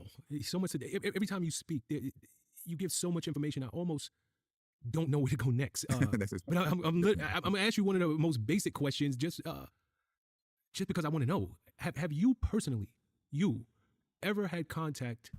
Well, let me rephrase that. Have you ever seen face-to-face an alien being? Yes, I have. Absolutely. That's not true. How old were you? That was the event in 1973. So I was 18. I just turned 18. Okay, so you're old enough to know the difference between right and wrong, between fantasy and reality. Oh, yeah.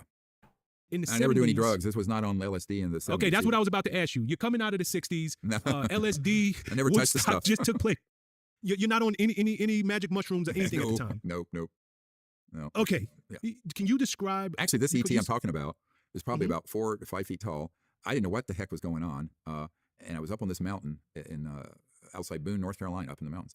And this, at first, I thought it was a deer on its hind legs looking at me, and it had deer-like eyes. And it came over and touched my right shoulder so firmly I could see the indentation.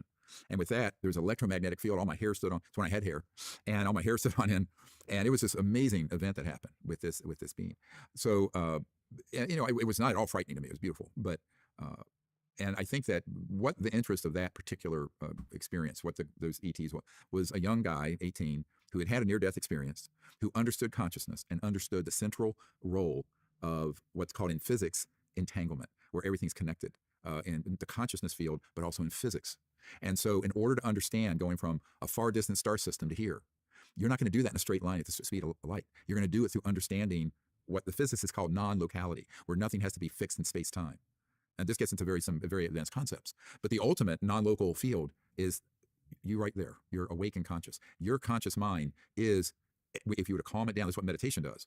And calm it down is actually connected to this field of consciousness that's everywhere. simultaneously everywhere.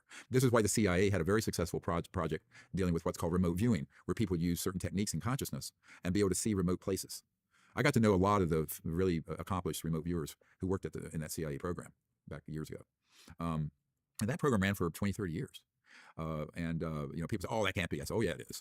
It's like a seer. It's like a shaman or a seer who has the ability to see remote places or the future with consciousness. Now, think about technologies where you're dealing with civilizations that are 100,000 or more years advanced than us, many of them. All their technologies, we're using electromagnetic system here at the speed of light, right? 186,000 miles per second. They're using technologies that are interfacing with quantum thought. It's sort of like really advanced, what Elon Musk is working on with Neuralink, but not with wires and stuff, but where it's a consciousness field and thought interfacing with machine. And there's been a lot of research done by various scientists in the last few decades on this, where consciousness and thought can affect a machine or a random number generator, which are a quantum machine, basically, like Dr. John did at Princeton, at the Princeton Engineering Anomalies Research Lab, the PEER lab. People should look that up. He was brilliant. I knew him. He really understood this whole idea of the consciousness field and matter and electromagnetism and being interconnected. So when you're dealing with extraterrestrial civilizations, they have perfected that the way we have perfected a cell phone or a video call or FaceTime. So that's the other thing people have to understand. You're not dealing with your granddad's Oldsmobile here. You're dealing with some really advanced technology, which the good part of it is that a lot of those technologies, if they're brought forward, and this is why I'm here in LA for this premiere of The Lost Century and How to Reclaim It, this new documentary that just has come out. It's about all these technologies. But if those were brought out, in 10 to 20 years, we'd have a new civilization here. But they have to be brought out wisely, and they have to be brought out for peaceful applications. And a lot of them have to be held back for a while, the things that fly. The things that are, anti-grav things that fly around. But the ones that just generate energy, that would, get us off oil and gas and coal and eliminate the poverty that's in the world very quickly. But you're going to have certain losers doing that. You're going to have, countries and corporations and powerful people who have interest in the conventional energy systems of oil, gas, coal, public utilities. You're not going to need a public utility. You'd have a box at your house that would be pulling energy out of what's called this 0-point energy field or quantum energy entangled field. And it'd run your house with no power bill ever. Same thing with your car. You wouldn't have to plug it in like a Tesla. It'd be a real Tesla. Nikola Tesla had one. He had an electric car, never had to be plugged in. So the point I'm making here is that we really could restart civilization and put it back on track. But there are a lot of headwinds against it. Think of the powerful interests that do not want that to happen. They're controlling wealth that is way dwarfs the entire budget of the United States. Way more. Orders of magnitude more. So that's the problem. And this is where... So are you saying the cover... Because that's the heart of the cover-up right there. Yeah, because I was always under the assumption that the cover-up, saying man wasn't ready for it. It would challenge everything we've ever been taught about God, about the Creator. It would challenge. We just didn't have the mental aptitude to understand and accept that there was life beyond what we knew. Well, are you saying in the early days? No, I think in the early days there was concern about that. I think certainly now, since 60% of the population believe there's life out there, and more than that number now believe that the UFOs are real. Now that the Pentagon has admitted those objects that they have on sensors and cameras are real. And I've talked to the F-18 Hornet pilot who took that footage. So, this is getting to be a settled question. I think back in the 40s, If 50s. I were to say this shit is real, I would say yes. Definitely something's going on, and they're definitely hiding something. But who the fuck knows? There was some of that concern. There's still some of that concern from your more fanatical religious elements who don't want to accept that there's life anywhere but here. But that's the lunatic fringe, 10-15%. I think most people accept that. I was at the Vatican talking to one of the chief theologians for the Pope some years ago, and he said, God is not so stupid to have left all of his hopes for intelligent life in the universe in just humans. It was very funny. It was a Monsignor Balducci. We have a great interview with him, by the way. He's passed away, but he is a wonderful guy. So I think most of the religions of the world would be able to incorporate this into their paradigm, because it doesn't detract from the glory of God, the fact that there's intelligent life throughout an infinite cosmos. I think it's more humans' hubris and egotism that might take a hit, because we think we're the top of the food chain in the whole cosmos, and we're sort of at the emerging level. We're an emerging civilization, and there are some, like call them our brothers and sisters, more advanced, that are thousands to millions of years more advanced, and we just have to accept that. But that's okay. We just have to accept that. This will really mess with your brain in a major way, because it really does challenge everything that we've been taught throughout our entire everything schooling. you've been taught is wrong, my friend. Well, not everything. I'm listening to you, and I see. I see. I want to tackle. I've always been a contrarian too, by the way. I've always gone. I've always questioned authority. I've always questioned the conventional wisdom. I've always challenged the beliefs, the firmly held beliefs. You know, there's like that philosopher George Santayana that said, "Fanaticism consists of redoubling your effort when you've forgotten your goal." You know, and so this pretty much describes all organized religion, political parties, institutions, social movements. They forget what the initiating goal was as they become more and more fanatical and then go sideways. So it's like the entire American experiment of a democratic republic has to be re-looked at, because how much of a democratic republic do we have and freedom if the most important technologies and information in the history of the United States is being held covertly by an unelected and unappointed group that is not being overseen by the president or the people's representatives in Congress? It makes a complete mockery of democracy and freedom. And so there are a lot of things people need to start challenging. Question of the freedom of the press. If everything I'm telling you is true, and it is, every word of it, and we have an 8 terabyte archive and 755 whistleblowers, not firsthand or not secondhand ones like some that have come out publicly that I've been involved with, but I mean firsthand, people who've dealt with the technology, dealt with this whole system. Why isn't that being covered in the media? It's because the media is not allowed to cover it. And why is that? It's because the big corporate and financial interests don't want this out, because it's a vertically and horizontally integrated system. So here you have the whole, what's called the fourth estate, the freedom of the press in question.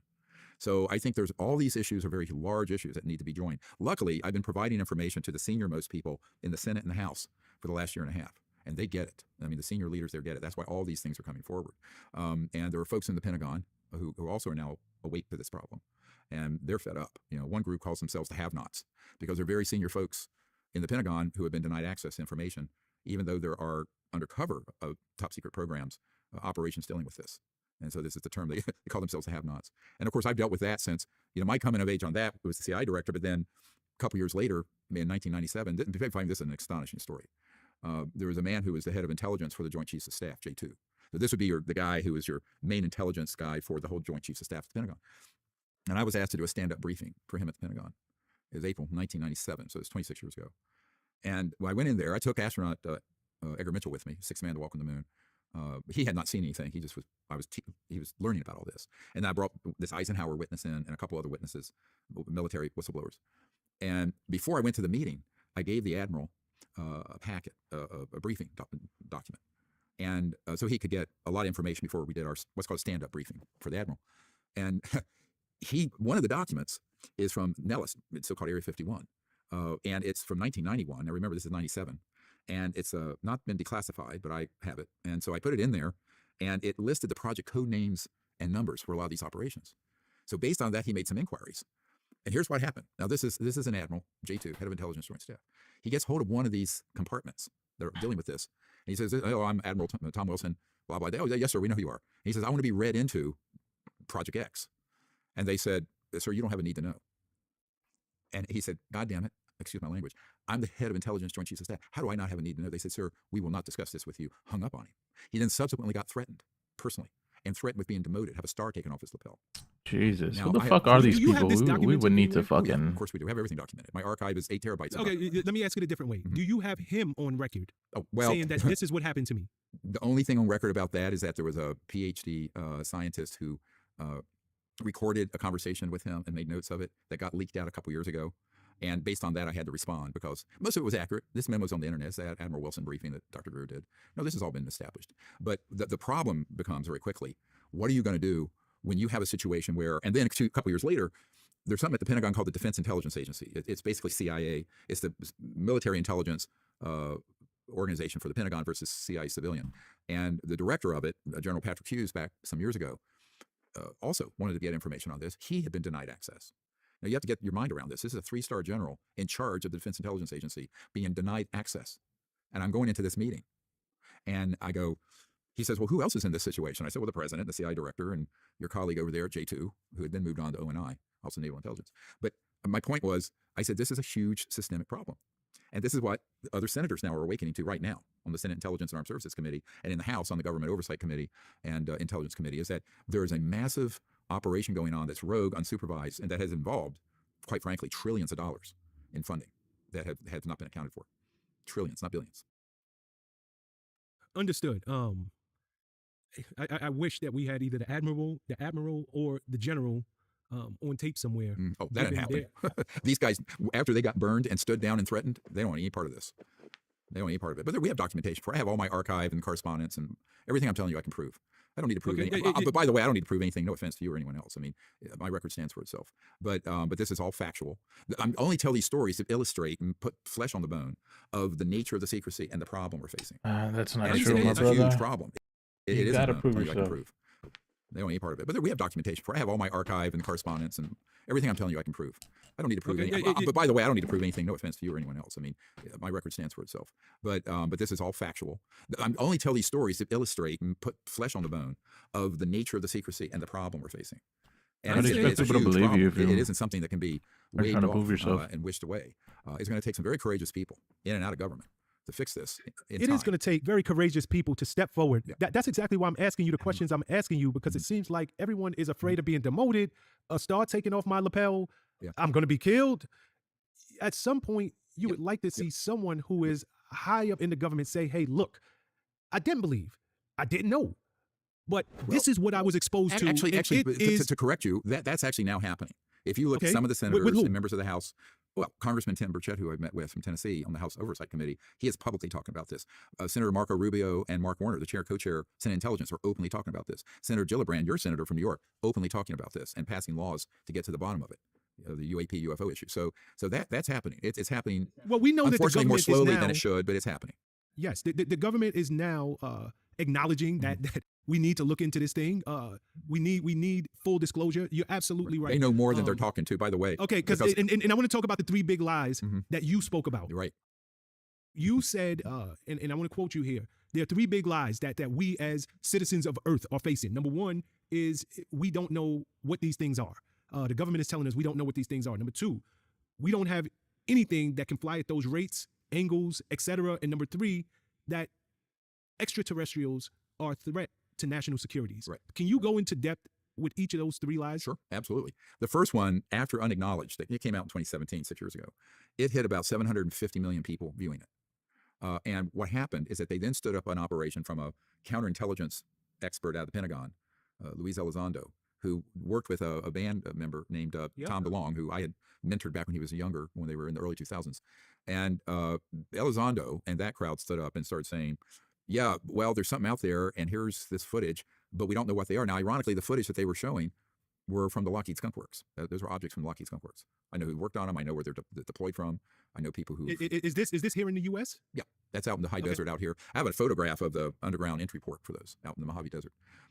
But we know where all the sites are. My list now has 145 facilities. Okay, and I'm so sorry to interject, but So I just we wanna do get as know much what they're. as I So can. that's a big lie that we don't know what these are. There are two types of UFOs: man-made, that are electrogravitic anti-gravs. The date that breakthrough happened, where we had a stable anti-grav system, was October 1954. 54, not 64, not 94. So those have begun to be experimented with and developed since the year before I was born in 1955. Now the extraterrestrial vehicle is very different. Although they move in a similar way, they could be confused. So there are two things that are being confused as one thing. There are both extraterrestrial and man-made UAPs or UFOs. Now, until recently, the people in the government who were looking into this didn't know that.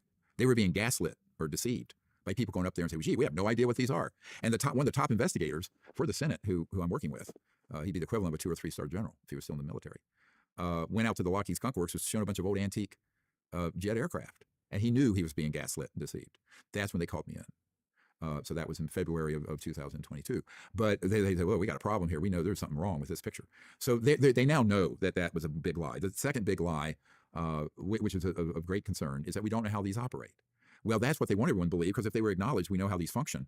We'd be going, then what are we doing making solar panels and windmills when we have something that would be a box this big that would run this building 24 hours a day, rain or shine, or wind or no wind? So that's what this new documentary, The Lost Century and How to Reclaim, it's about, because it's a whole century of these lost technologies. And we're having the premiere here in LA. The other issue is that these extraterrestrial civilizations are a threat. Let me assure everyone, they view us as a threat. Humans are viewed as a threat, not them. And if they were a threat, think about it. We start shooting these things down with electromagnetic systems, scalar, they're called, electromagnetic systems, in the 40s and 50s, 60s.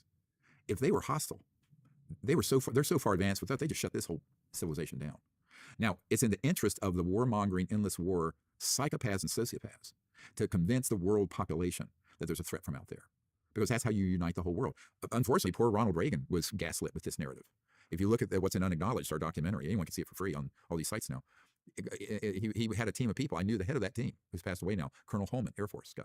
And they were sent in there to convince Reagan of a threat like this to get funding for SDI, the so-called Star Wars Strategic Defense Initiative.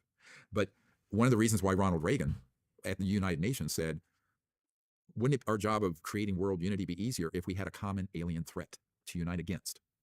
So now, I don't think he was a bad man. I think he had false information given to him, which is also the big risk right now with disclosure, is the same operators going and providing portfolios of false information to the Congress and to the White House and to the media, to the people. We know that's already happening. And so one of the big risks, and I wrote a paper in 1999, it's up on our website, this site, seriousdisclosure.com or drstephengreer.com.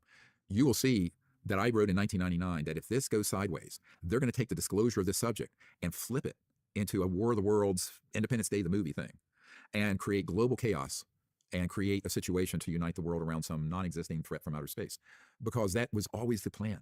You know, Carol Rosin, a member of my team who was the spokesperson for Wernher von Braun, the guy who invented the rocket for Adolf Hitler, and who then became part of our aerospace industry back in the 45. He warned on his deathbed that they would hoax an alien threat, and it's all a lie. And that was the plan that they had come up with in the 50s. So we're now 70 years into this sort of a long-term plan to create a hoax, basically. So I tell people, yeah, there are extraterrestrials, aliens, if you want to call them. There are man-made craft. Those are the ones that are a threat. Those are the ones doing abductions, human trafficking, drug trafficking. They're being misused all over the place. If you look at what we just did at the National Press Club in Washington, you see that on my YouTube channel. We have a Marine who was on a rescue mission after the big Indonesian earthquake and tsunami in 2009. And Michael Herrera and his platoon came across one of these gigantic, about 300-foot diameter, man-made UFOs. I've seen that one. Weapons, and there were crates. And we later learned, he first thought they were drugs. We later learned from other sources, those were people in there being put into slavery to be used in experimentation. Meaning human beings. Human. Oh yeah, children, women. Yeah, specific ones. Yeah, to be used. So I mean, these sort of these rogue operations are a serious problem. And luckily, all that information is being handed over to the authorities at the Pentagon and in the Congress and the White House, in the White House Military Office that I deal with. But you know, whether or not there'll be a satisfactory action or outcome by the leaders in the political system is to be determined. I don't know. We're doing everything we can. I think everyone listening to the show should write to their senators and their congressmen and to the White House president and say, you need to look into this and the details of it, but also be aware of the false narrative that's going to be presented to you. Because the false narrative is where we run into problems. You know, if the establishment gets convinced that there is this kind of threat, which doesn't exist from outer space, they could pivot the whole world into a situation where, you know, everyone would be in sort of a lockdown situation through the fear of a sort of a hoaxed threat from outer space. And I think that's why we did 2 years ago The Cosmic Hoax, which is a documentary about this. It's on our YouTube channel. Because I think that the big risk here of disclosure is that it is taken and then sort of spun in the wrong direction, a false direction. But you have to ask the question, who would benefit from that? Well, the same profiteers and sociopaths that have been benefiting from the secrecy all along. And I think this is a real problem, because I think that ultimately, if the people aren't informed, and this is what Eisenhower said, you know, he talked about beware the military-industrial complex. He was an anti-military. He's a 5-star general, a World War II hero, a 2-term Republican president. It wasn't Abby Hoffman that said that, or some hippie. It was General Eisenhower. But the reason he said that, and then he said only an informed citizenry can protect our democracy. So the question is, how do we inform the citizenry? And that's why, you know, your show is so important. Okay, so I understand, based on what you're saying, why the government and big corporations would want to keep this thing under wraps. Mm-hmm. The aliens, according to you, they are light years ahead of us in terms of technology, in terms of understanding. Right. What's their motive? Why did it, because they? I saw the interview with you. Go ahead. I'm sorry. That's a great question. I'm happy to answer it. I think there are multiple issues here. One, I don't think it's anything new that this planet and humans have been observed by extraterrestrial civilizations. I mean, there are cave drawings from 5,000 years ago that show a classic UFO with these life forms outside of it. There's artwork from the 1400s that demonstrate and show these objects in the sky with a beam of light coming down. There's a cave in India that has similar artwork. But I think that the modern era, let's call it the modern era where there's so much of this going on, coincided precisely with the detonation and development and then detonation of the first atomic weapons. Because when we detonate those things, what we didn't know, what Oppenheimer and Teller, all the people working on the Manhattan Project didn't know, there's an electromagnetic pulse that goes out, everybody's heard of, knocks out your electronics, electric grid. But there's also this scalar. Now, scalar pulse is multiples of the speed of light. And it is in this entangled aspect of quantum physics, and it disrupts extraterrestrial travel and communications. So that got everyone's attention out there, these other star systems. And that's why every single nuclear bomb squadron, processing facility, ICBM site, et cetera, and so on, here, UK, France, Soviet Union, Russia, have had some sort of UFO surveillance because they're so concerned about those. Not only for us destroying this planet, but the risk they pose. So I think that's one of their concerns. There's a certain amount of interest in protecting life on Earth, but there's also enlightened self-interest. Secondly, I think they're concerned that the technologies we've gotten from studying these extraterrestrial vehicles that we have downed are now being turned into weapon systems targeting extraterrestrial vehicles out in space. So this technology curve, it may have gone slowly from 45 to 54. It was like this, and then it could boom. And so it's a nonlinear development of technologies covertly that aren't under the supervision of most of the Pentagon and White House and even CIA and Congress. It's in this rogue operation that tells very little of what they have, and they can use those technologies to do two dangerous things: stage a fake alien attack, sort of a false flag, which I think is imminent, frankly, and secondly, target extraterrestrial assets, which is a huge risk, right? Where at some point you have to ask a question, even though I'm quite convinced these ET civilizations are fundamentally peaceful, you don't know where is the red line. How far can you push into this and create a threat where humans are a threat before they have to intervene? But I don't think the ETs are going to just land on the White House lawn. What I think is, to be honest with you, the ETs are expecting the children of Earth to fix this problem. So I think there's an expectation that humans need to fix this, as opposed to them landing here and fixing it for us. So I think their presence has been very nuanced up till now, and it should be. I mean, think about it. We're an evolving civilization. I don't know if you have children, but it's sort of like if a child reaches the point where it's trying to toddle around, if every time it started to fall, you picked it up and wouldn't let it fall and get its leggings, that child would never walk. So humanity is at this point of emergence from the jungle to city-states to the last 100 years, sort of a technological civilization. If there was an intervention that wide and overt by other civilizations, it would actually cause our evolution to slow down and not enable us to exert our own free will, back to where we started this conversation, to create a better world and learn the lessons collectively humans need to learn, that we have to learn. So I think they're wise enough. I think if I figured this out, I'm sure they figured it out, right? So I think they understand this, and they want us to be able to get this right. Now, the question is, how far can they let us muck things up? Because right now, I mean, we're screwing up the biosphere. We're screwing up. We have 3 billion people on the planet. I don't know if you know this, that don't have any means of even cooking their food. They're cutting down rainforests and shrubs in the desert. 3 billion of the 8 billion people have no means to cook their food. So the level, I mean, in America, we don't know what poverty is compared to the rest of the world if you travel. That's and true. So a world like that is fundamentally unstable because this sort of have and have-nots ultimately leads to disgruntled cultures, terrorism, all kinds of problems. So all of these are interrelated. And so delaying the release of this knowledge and information 70 years has not been smart. Now, in the short run, because, yeah, it seemed justifiable. In the long run, it's turned out to be a debacle disaster. So now what we're trying to do, this is why I call this in the lost century. There's a century of this lost evolution, technology, social evolution. But I think in a 10-year to 20-year period, even within my lifespan, never mind yours, this could be corrected. I'm very optimistic that it can be fixed. I really am. I wouldn't be doing this if I thought it was hopeless. So now the extraterrestrial civilizations, they're waiting for us to do a couple of things. First, get this resolved. Secondly, quit targeting them and hitting their craft with these weapons. And then thirdly, officially reach out peacefully to them, right? Why aren't we doing that? You know, we don't see the State Department or the UN or foreign ministries of other countries because the issue has been kept so marginalized and ridiculed and left on the sideline that there is nothing. That's why I started the whole Close Encounters of the Fifth Kind contact, the CE5 contact effort. It's sort of to have humans show a different face to these civilizations besides just a military approach or a weapon approach. And I think that's what we can do individually now. But I think the governments of the world are going to have to get their minds around this pretty quickly because the danger is this rogue group have technologies. We don't have time to go into it, but it would, whatever you think, and this is what Ben Rich, the head of the Lockheed Skunk Works, this super secret contractor for Lockheed, said on the week before he died to a member of our team, James Goodall, a very famous aerospace illustrator historian. He said, anything you have seen on Star Trek and can imagine, we've already done at the Lockheed Skunk Works, and it's not out at Area 51, it's out in the desert of California there. So now if all those technologies were looked at and applied towards healing diseases, fixing the biosphere, eliminating poverty, et cetera, and so on, we'd have a new civilization. But if they're used only for targeting and aggressive approaches to the extraterrestrials, we could be looking at an extinction level event on this planet. I mean, really catastrophic. So we have some very big decisions to make collectively in the next, I would say, 2 to 3 years max. you mentioned earlier, and it's the first time in our conversation. I believe it was Russia or Germany. But typically, whenever I hear about downed spacecrafts, mysteriously, it always happens in the U.S. Oh no, it's happened all over the world. Not sightings. I'm talking about downed. I am too.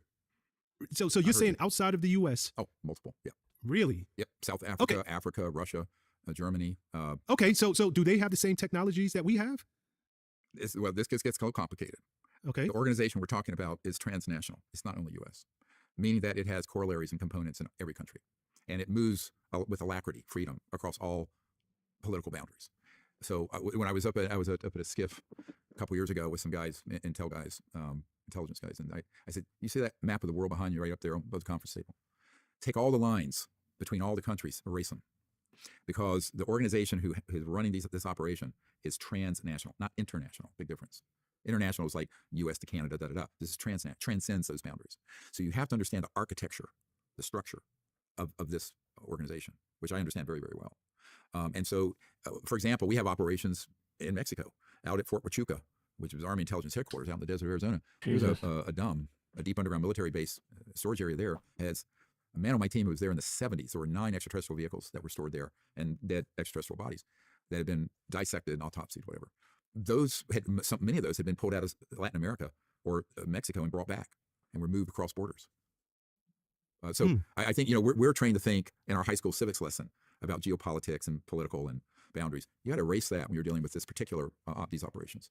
And that's another big problem for the United States government, is I've warned them, you're going to have to take a global approach to this eventually. First, you need to get your head around what's going on in CONUS, the continental United States, and our security.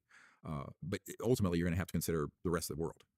Because these operations, as I mentioned, the CIA document talks about going across the border into Brazil and Argentina, conducting abductions on innocent civilians for their psychological warfare value. So these operations are not restricted to the United States, nor have the downing and retrieval of these objects been restricted to the United States. So that's another whole layer of discussion. It's hard to make this so complex, but it is complex. It's just it's extremely complex. Extraordinarily. And it really shootings and stabbings were easier, my friend. Give me a good old fashioned, gunshot wound to the chest. But no, I think that it is very, very complex, and it isn't what people are trained to think. So part of the problem. Well, that's part of the complexity of it all. Is you literally have to unlearn everything that you've been taught. You have to go into this with an open mind, because even me sitting here before you, I know you're a medical doctor. You are highly intelligent, but I have to, and I say this with all of the respect, and I have been following you for years. I have to say, you're speaking about things that in some ways can sound like conspiracy theory. Sure. In other ways, I would have to question your own sanity. Is this guy, is he with us? Or is he just so far out there that he actually sounds intelligent saying the things that he's saying? So, it's all true, and we can document it. The nice thing about the things I'm sharing is that I have documentation for all of it. Not that you can do that in a 2-hour show, but I think that's what I'm providing to people in the U.S. government. Here are the files, here are the witnesses, here are the people who handle this directly. So I think that's where it has to be. It has to be evidence-based. Now, I need to go to his website and start looking at evidence that he says. But I'm trying to illustrate it with various examples, like this Marine who came across this Indonesian trafficking and the use of one of these objects, which anyone who would look at it and how it took off. Are we talking about the Tic Tac video? No, I'm talking about the Marine that was in Indonesia with the apparently human trafficking and the big UFO during the tsunami that I just referred to. Michael Herrera, it's up on our YouTube channel. His interview was just done at the National Press Club in Washington. It's there free for anyone to see. I tell people, I'll take my word for it. I have 70 or 80 of these firsthand military guys up on our YouTube channel. But I think that it is hard because everyone has been sold sort of a mythology and been kept in an information blackout for 70, 80 years. So how do you catch up for 70 or 80 years of lies and brainwashing and disinformation? It's hard. But we don't have 70 or 80 more years to fritter away. Here's the problem. So my issue, and I very much appreciate what you're saying. In 1991, an intelligence official said to me, he said, Dr. Greer, if you tell the public the truth about this, you will be discredited because the truth is much more bizarre than the fiction we've been selling. Correct. So, right? So, but that puts you in it's a double bind, it's a catch-22. I am not going to any longer hold back on what the full information on this is, because this is all coming out now. I mean, even the mainstream media is covering it with their spin and filters. But the Congress and people in the Pentagon who are looking into this in great depth are now finding out about this. And so, we don't have another decade or even another year or two, I think, to fritter time away. I think we're going to have to move quickly. And yes, it's going to be a bit of a future shock to people, but it's got to happen, because the world most people believe now is the equivalent of, when we thought the Earth was flat or that the sun went around the Earth. And remember, 500 years ago, Galileo was excommunicated by the church for daring to suggest that the planets went around the sun. That was heresy. That was completely too mind-boggling. That was just 500 years ago. So I think we have to begin to think very critically, critical thinking. But what I tell people is that look at the evidence. I mean, we have 5 books that are out. We have these 5 documentaries. This new one on the lost century and how to reclaim it has just come out. Anyone can look at it. And it documents this 100 years of this technology being developed. But it also, the nice thing about it, it looks into the future. It looks at 10 years, 20, 50, 100, 1,000 years from now. What is this planet going to look like when we disclose finally this information? And with it, the energy technologies that would give us a completely different planet. And that's, ironically, the old cartoon, The Jetsons, George Jetson, what was being portrayed in the early 60s there, that technology existed at that time. It literally existed. It was a cartoon, but it actually was stuff that we had. And I remember the Jetsons. Yeah. Meet George Jetson. George Jetson. There you go. So go look at the cartoon. Flying around, these things. I mean, of course, it's a comedy and cartoon, but that actually could have been in the 60s because we mastered the technologies between 1945 and 54, that decade. That Tic Tac video that we saw, which has now been seen worldwide hundreds of millions of times. Yep. Do you believe that that's man-made, or I know do you believe that? Really? Yeah, that's a Lockheed Skunk Work object. I didn't Okay, know that. no. How do you know? You said you said very definitively. I know it is. How do you know? Well, we have a military witness, and if you look at the disclosure materials that we did for the 2-day weekend on June 10th and 11th, that's also up on our website. One of the witnesses was in 1991 in the Azores, and saw that same craft being offloaded off a C-130 transport, and his life was threatened because he saw that. We also have a sighting of the exact same object in 1967 near Wickham, Pennsylvania. That there are witnesses that we have the report and we have the drawing, the artist drawing of it. Now, a lot of these objects that people are seeing, they're gaslighting the Congress and the public and the media, saying, "Gee, we don't know what these are. It's a sleight of hand." Like the hell, we don't know what they are. Those objects that have been shown are actually footage taken by our fighter jet pilots of these objects, but they don't know. They're not read in or briefed on these rogue super secret projects. To them, it could be an alien craft, but it's not. And that's the other danger. Because one of the things I said to senior flag officers, admiral generals at Pentagon, is that our conventional military could be caught flat-footed, not knowing whether something is a friend or foe. And is it? But here's the problem: if you're a general or an admiral or a commander or even a F-18 pilot, and you come across something like this, and you don't know that it's man-made, and you take actions, there are all kinds of consequences to that. One of the Disclosure Project cases that came out in the 90s and early 2000s, that's in the book Disclosure, and in on our website, the full testimony of this military guy was from the Atlantic Command. The Commander-in-Chief Atlantic Command, SINC Atlantic Command, Admiral Harry Train, was there when an object came in, this was like in 81, early 80s, came in from Newfoundland, and we scrambled jets all up and down the eastern seaboard. It was on 5 radar stations. And the order was given. He panicked, and he ordered to shoot that thing down after confirming it was neither Soviet nor ours. But what was it? He was not read into the extraterrestrial issue or the man-made ones. And he was going to engage in a kinetic, i.e. missile, firing, and he did. He attempted to hit it, didn't. It moved over the South Atlantic and then went straight out into space. But this sort of information vacuum, lack of knowledge by people in mission critical operations, they're the ones most at risk, believe it or not. Ironically, the people most at risk with this secrecy are military and intelligence people not read in, and people in the government. So when people say the government is keeping stuff from us, I say, well, which government? The government Senator Inouye talked about the secret government programs, or the actual mainline government. And I'm not talking about conventional black projects. I know the guys who manage the black budget of the United States currently. They are not read into this or weren't. So this is a rogue operation. I mean, so I tell people, when you're dealing with something like that, that is a national security risk. Interestingly, one thing I point out, and this is in all our materials, there was an early CIA director from right after Roswell, when the CIA was formed, named Admiral Roscoe Hillenkoetter. And Admiral Hillenkoetter, after he left that position and after Eisenhower left office, he wrote a letter to the New York Times, and he said, and I'm quoting, "The secrecy around UFOs is a threat to the national security." He didn't say the UFOs were a threat to the national security. He said the secrecy around it. That's a very important distinction. Now that went boom right over everyone's head in 1961. And here we are, 62 years later? Now we need to start figuring this out quickly. You said something that I want to tap into for a second. You said that let's call it a UAP, unidentified aerial phenomenon, that Tic Tac video that we all see, that is man-made. Yes. Is it is it man driven, for lack of a better way? Are there pilots inside of it? Is it remote control? Can man even stand Ooh. the speed and the propulsion and the way that thing has defied gravity? Well, yeah, that particular one is thought to be unmanned, but the larger ones, like the ones I'm talking about, that was the Marine ran across in Indonesia, and he and his 5 buddies were almost killed for just seeing this thing. That was 300 feet diameter, and it was definitely manned with pilots. And I know I have interviewed some guys who have piloted the man-made. Some people call them advanced technology, others call them ARVs, alien reproduction vehicles. And those, what they do, imagine if you're an electromagnetic bubble, an electromagnetic field propulsion system, and it corrects for 1G. So in other words, you can be moving at 200,000 miles per hour, make a right-hand turn. Normally that would kill anybody with normal G forces. Correct, But correct. the technology accounts for 1G. So you just don't feel it. So you're in this sort of electromagnetic bubble. It's also why there's no sonic boom. These things can be cutting through the air, and you would think you go past the speed, Well, yeah, the speed you of sound. took my next boom. question from me. That Yeah, was yeah. my next question. Why is there no sonic boom? Well, the same reason. It's the basis. It's the technology itself. So you actually have the object moving in an electromagnetic field bubble that the air bends around it and isn't split.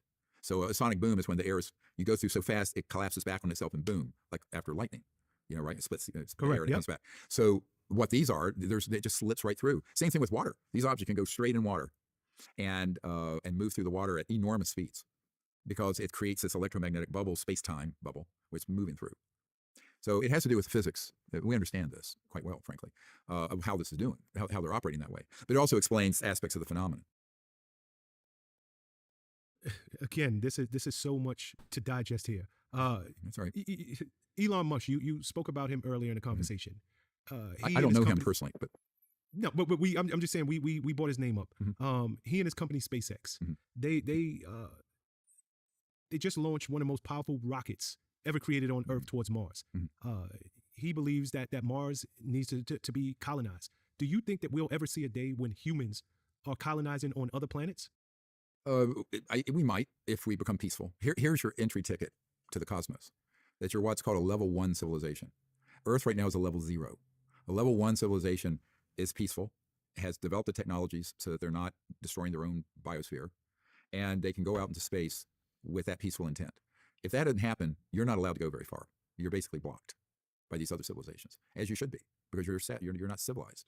We are not yet a real civilization, frankly, not of any real on a universal cosmic definition.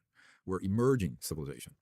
So I think we will in the future. I think if we get this right and begin to function as a peaceful civilization, we will be going not only to other planets in our solar system, we'll be going to other star systems because that capability absolutely exists.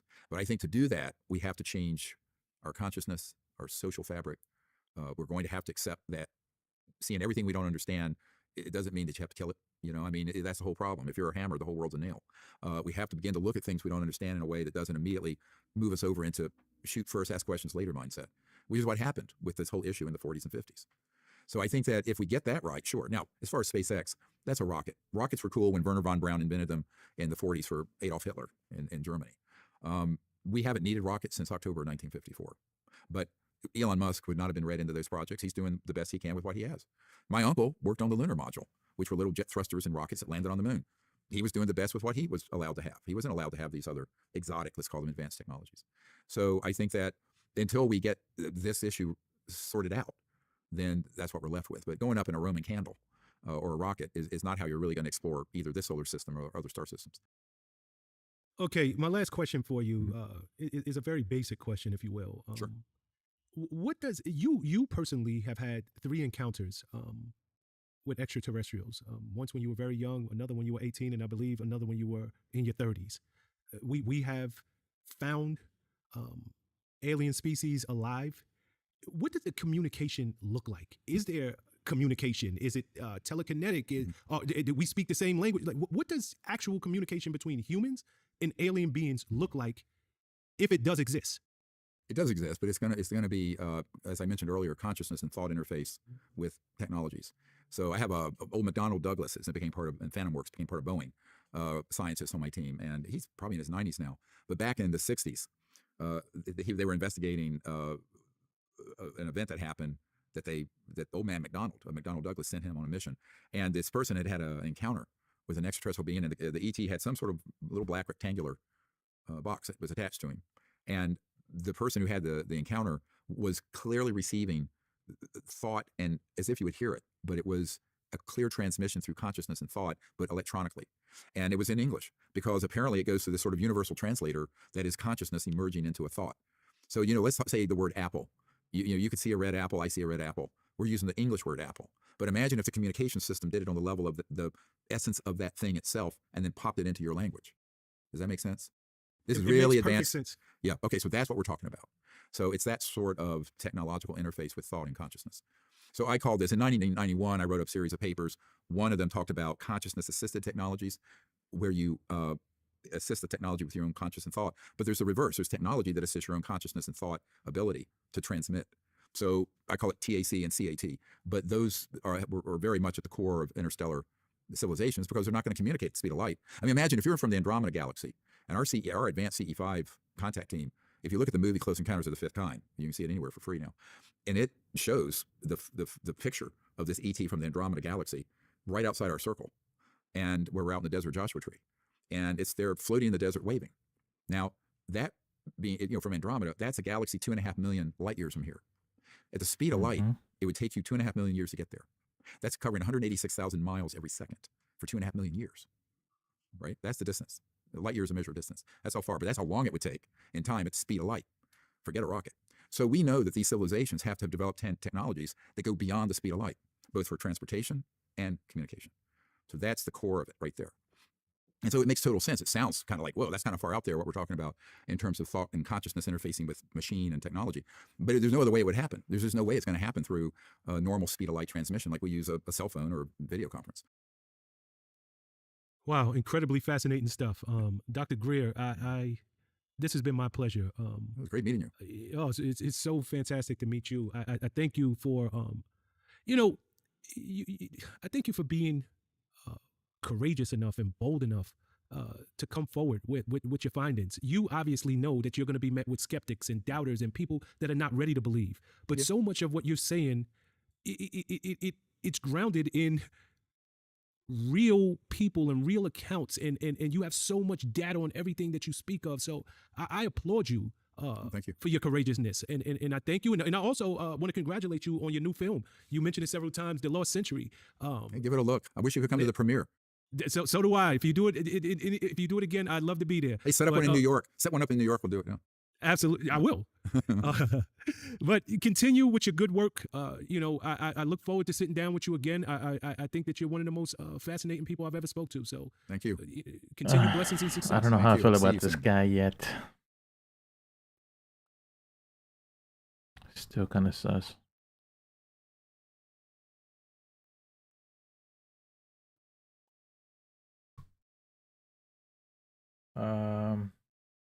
Let's see something else.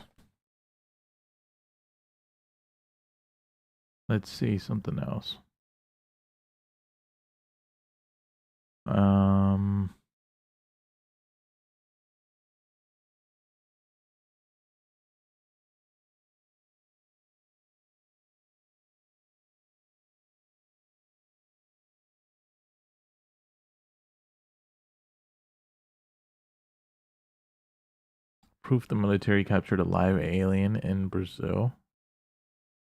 Whoa.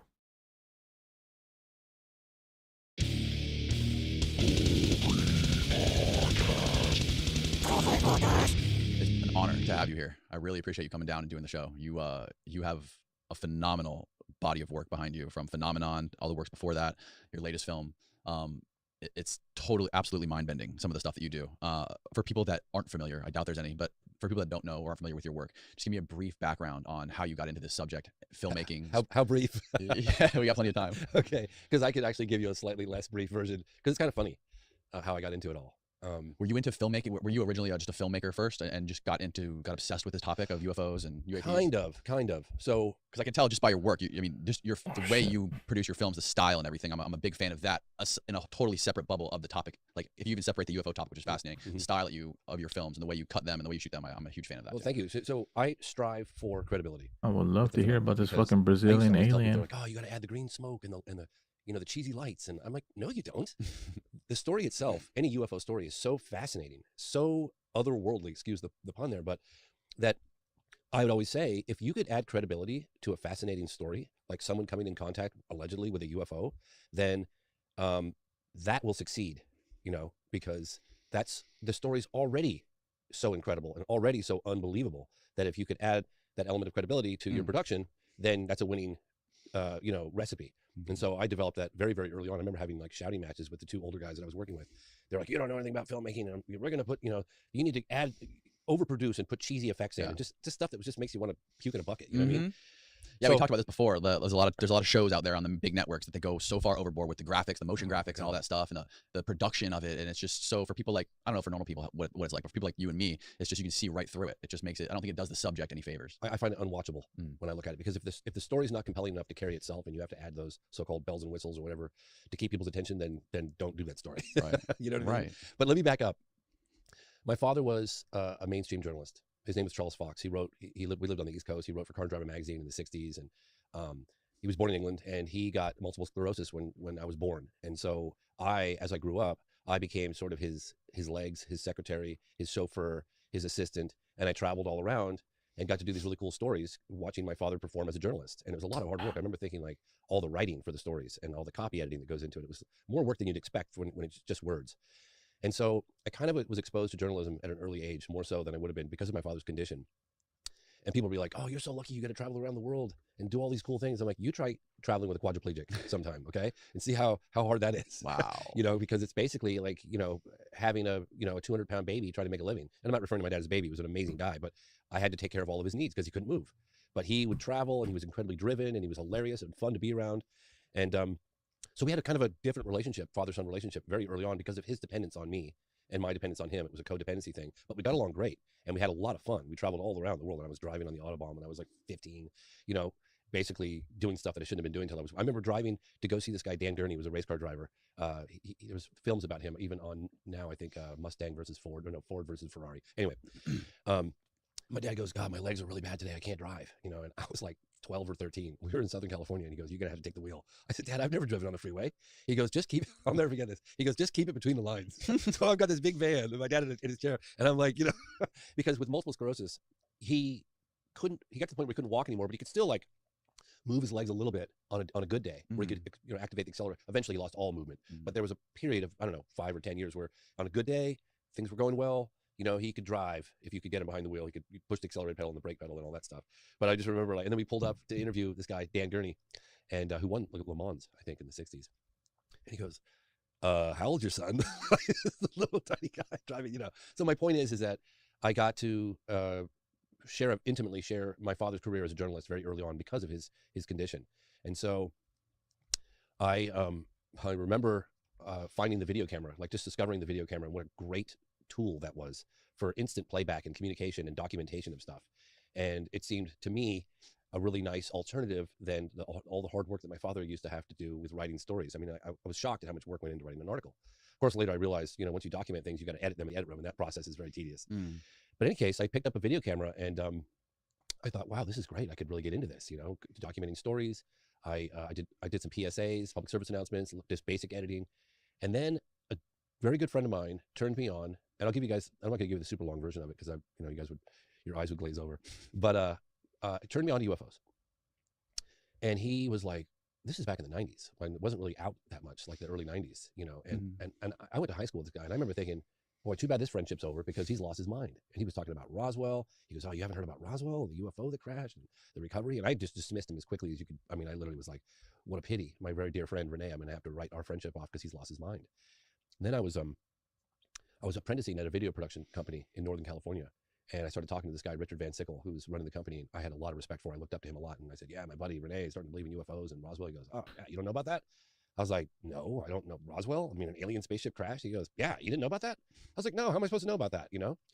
And so I started to look into it.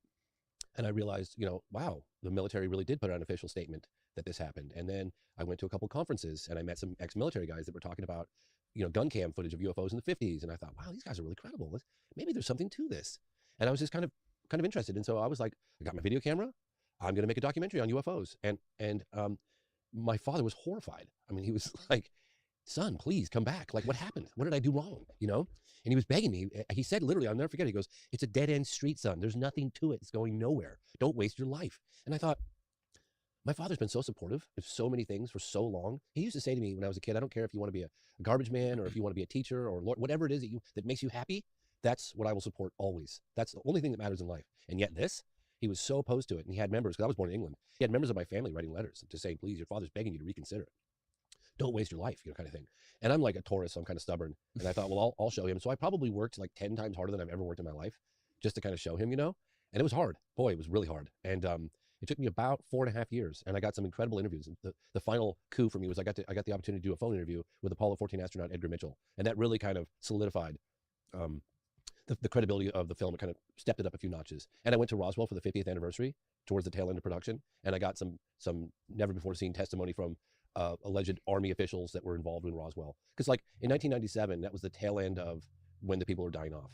You know what I mean? With Roswell, Right. Like it had been 50 years. So the people that were, they were like in their, they were in their like 20s. They would have been in their 70s. So 50 years was kind of the 50th anniversary of Roswell. You could actually go there and meet a handful of people that were directly involved with the incident. They're all dead now, pretty much. I don't think there's anybody left alive. So anyway, I went there and I made this film, and I ended up selling it to Discovery Channel. And I was so burnt out by the process. I had no idea what it took to make a documentary and how long it took and how much work it took and all the B-roll and the editing and the writing and the researching. And my God, it just really kind of caught me off guard. But it was about 4.5 years, and I sold it to Discovery Channel, and everyone was kind of shocked, my dad included. And I thought, well, never again am I doing any UFOs. This was it. And then, and if I'm going on too long, just tell me. Because No, you're not. Just trying to tell you how I got involved with this whole thing, and I never intended to be where I'm at today, nearly 30 years later, of still producing documentaries on UFOs, because never in my wildest dreams did I ever think I'd be that guy, and I never wanted to be that guy. But when the film sold to Discovery, everyone was shocked, myself included, and doors started to open. Like, oh, here's an independent guy who treated the subject matter seriously, who didn't ridicule and add green smoke to production. Hey, if you want to meet with anyone, meet with this guy. And so suddenly doors started open. I was invited to Russia. And I thought, gosh, I can't not go to Russia and meet with like Pavel Popovich, cosmonaut. I went to Star City. I got to meet with generals. This is the 90s. And, okay, well, I guess I'm going to do another film on UFOs. How could I not? Like, I mean, these doors are opening. And so I worked another, and raising the money was always incredibly challenging. Oh my God. And I learned how to operate cameras and how to edit and how to do the sound, all those things completely on my own, because I couldn't possibly afford to pay somebody else to do any of it. And so even though I sold my film to Discovery, I would have made more flipping burgers at the end of the day, but, you know what I mean? So anyway, so then I made another film called Out of the Blue, and it was really funny. When do you know a film is done, and it's a tough moment to, when do you actually realize, hey, this film is done? Because I never really feel satisfied with any work I ever do. It always feels like I can make it better. So I'm looking at Out of the Blue, and we're about 5 years into production. And my buddy, this guy Boris Zubov, was kind of my mentor. He was in a fetal position crying, and his wife is not really that funny, but his wife's like, "You're killing my husband. Stop it with this movie. Stop it. You're killing him." And he's like, "Oh," because I'm pushing so hard, everybody, right? And there was not enough money, and so I was like, all right, well, I guess I'll put out, Out of the Blue. And then I sold Out of the Blue to NBC Universal and aired on Sci-Fi. It was, again, just a total coup, like I just completely lucked out. Right place, right time. I don't know. This guy, Larry Landsman at Sci-Fi, saw it, and he was like, came in at me. I didn't even have a lawyer. I didn't have an agent. And I have these like people at acquisitions at NBC Universal ask me, "So kid, like, what do you want for your movie?" I'm like, I have no idea. Like, I didn't know how to negotiate with any people. I didn't know what I was doing, And so I sold it, but I sold it reluctantly, because I felt like it wasn't the film that I envisioned. When I set out, when you embark on a certain project, you have a vision of how you want something to be, whether you're building a house or designing a bar or doing a podcast, whatever it is. Excuse me. And it never materialized. You know what I mean? Like I was unsatisfied when it came out. So I sold the film. I did okay, probably again flipping burgers at the end of the day, if you tallied up all the hours. And about 3 years after the film came out, I got a letter from NBC Universal, and they said they're not going to renew the broadcast option. So guess what? I owned the movie again. So I was like, well, I'm going to make a checklist of all the things that I was unhappy about. And I'm going to redo this film. And I remember at the time, my partner was like, what are you doing? What are you talking about? Redo the movie. We did that movie. We sold it. It's done. I was like, yeah, but it's never the movie I wanted it to be. So they were like, you're out of your mind. Okay. Go sell crazy somewhere else. We're done. And so I ended up having to bring in new investors and new partners and to redesign Out of the Blue and raise more money. So I made a checklist of things that I wanted to accomplish for the film Out of the Blue, to revise it, make a director's cut. And that was about 10 people. I want to hear about the aliens, not about your fucking movie, bro. One was like, I wanted to get more direct eyewitness accounts of the Rendlesham Forest case back in December of 1980 that happened in England at a joint U.S.-British air base that housed nuclear weapons that had a UFO land. It's a fascinating case. You can look it up, Bentwaters, Rendlesham Forest. And then there was a very, very compelling close encounter, like a mass sighting that happened in 1997 in March in Arizona. And it's commonly referred to as the Phoenix Lights. If you talk to witnesses, they say, don't call it the Phoenix Lights, call it the massive, UFO flyover, because the object was not lights. It was a massive boomerang-shaped object that was from 1 to 2 miles across. And that's something that you wanted to include in that film? Well, I investigated the case and I did include it in the film, but in I think it was like June. The sighting happened on March 13th, 1997. And then I think it was June, there was mounting pressure from the people, from witnesses. It got like a national story. And the governor of Arizona, the then governor of Arizona, Fife Symington, was like, we're going to get to the bottom of it. We're going to find out what it was. I'm contacting the local Luke Air Force Base and the Pentagon, blah, blah, blah. Isn't that the guy? Is that the guy who like walked out of the press conference dressed like an alien? Yeah. So or something? a couple of hours later, he has one of his aides, and I was investigating this case when this was all going down. I was into production on it's either 50 years or Out of the Blue, probably Out of the Blue. But in any case, I was in deep investigating this case, and so Fife Symington, the then governor, was like, we're going to get to the bottom of it, and he was serious, like he really was. You can look at the press conference; it's in Out of the Blue, and a couple hours later, he has this unscheduled press conference, and he has one of his aides dressed up in an alien suit and makes a joke out of the whole thing. And I'll tell you, man, all the witnesses that I was talking to, they were pissed. They were like, I put you in office, we're your constituents. How dare you like make fun of us like that? What's wrong? And this object was witnessed by a lot of people because everybody was out under the night sky trying to get a glimpse of the Hale-Bopp comet at the time. I don't have any coal. So, and this object flew from the north all the way across to the south of the entire state of Arizona. It's a fascinating case. Anyway, my goal was to get Fife Symington on camera and find out, why the hell he did what he did. Right. So this all takes many, years to do all this stuff. And so, to my complete astonishment or shock, I got 9 out of the 10 objectives done for that film, including an interview with Governor Fife Symington. He was no longer governor at the time, but I got an interview with the governor, Fife. Nobody ever got an interview with Fife, right? So I'm driving down. I'll never forget. I had one of my partners, and he's like, "Well, what's Fife going to say?" I said, "Who cares what he's going to say? We got the former governor of Arizona willing to meet with us, So on the way down to meet with him in Santa Barbara, he was like, "Well, I have a house in Arizona, but I also live in Santa Barbara. If you want to come down and meet me in Santa Barbara, say that. That'll be a little easier for me. So sure, I'll meet with you." So on the way down to meet with the former governor of Arizona, Fife Symington, I pulled the car over the side of the road, got out my pocket tape recorder, and I contacted one of the witnesses, this woman, Stacy Rhodes, who literally was driving on Interstate 10 with her daughter, Emily. And they got out of the car, and they said all the cars stopped on both sides, and it was like maybe 7 o'clock in the evening, 6:37, something like this. And she said that every car on Interstate 10 between Phoenix and Tucson were stopped, and they got out of the car, and this massive boomerang-shaped thing, like this, like a big chevron, floating like a city, super slowly. And we're just sitting there, just looking at it as it floated right over, huge, like a mile. She goes, if I held up and opened up a newspaper like this directly over my head, I could not have blocked out this craft. That's how big it was. Okay. And a lot of people saw it. I mean, I interviewed people all across the state of Arizona that saw this thing. So in any case, I pulled over. I was like, "You're not going to believe." And she was furious at the stunt that the governor had pulled. So I was like, "You're not going to believe who I'm going to go meet with right now." She's like, "Who? Take a guess." She couldn't. I said, "Governor Fife Symington. Is there anything you'd like to say to him?"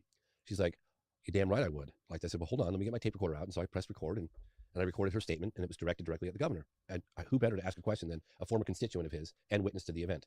So I get into the interview, and I thought, well, I'm not going to like spring this on him right away because I'm worried this guy's going to just get up and walk out. So let me get what I can get out of him, and then when the time is right, I'll put the squeeze on him, and I'll do a little bit of an ambush with this, So the interview was going great. He was like, he talked about the reason why he pulled the stunt, that he was just trying to find trying to calm the people down. A little bit of levity is the word he used.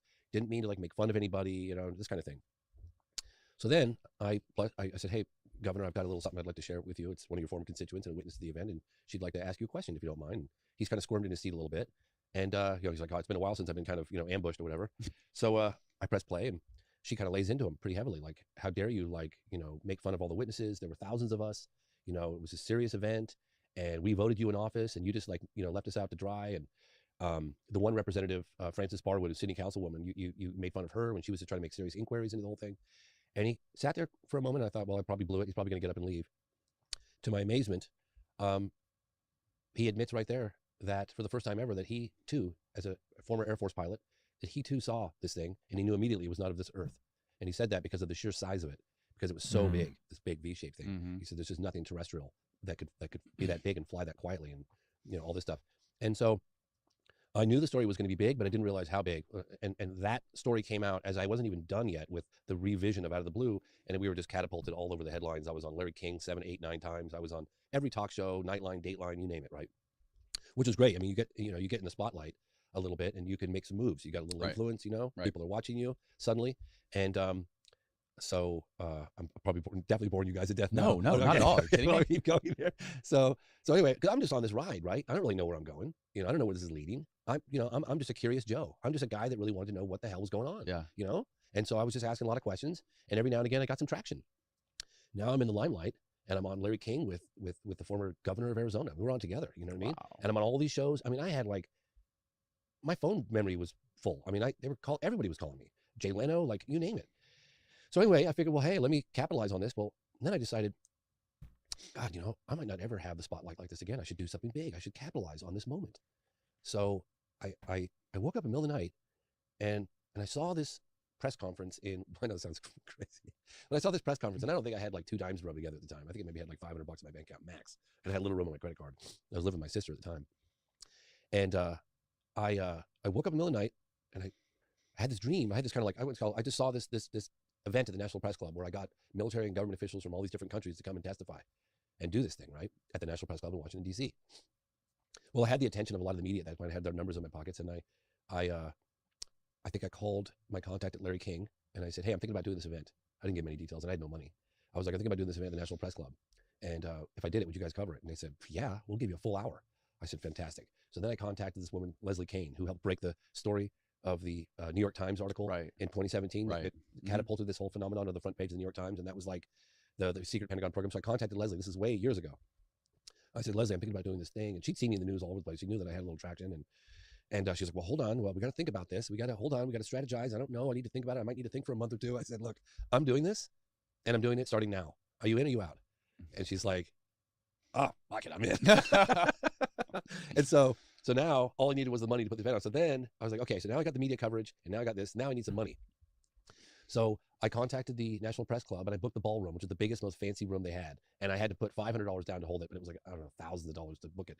So I called the National Press Club that morning and well, we take a $500 deposit. Well, I had $500 on my credit card. So I booked it. And I heard my sister in the other room, she goes, did you just book the National Press Club? I was like, yeah. She goes, how are you going to afford to ever do that? I was like, I don't know. I'll figure it out, you know? And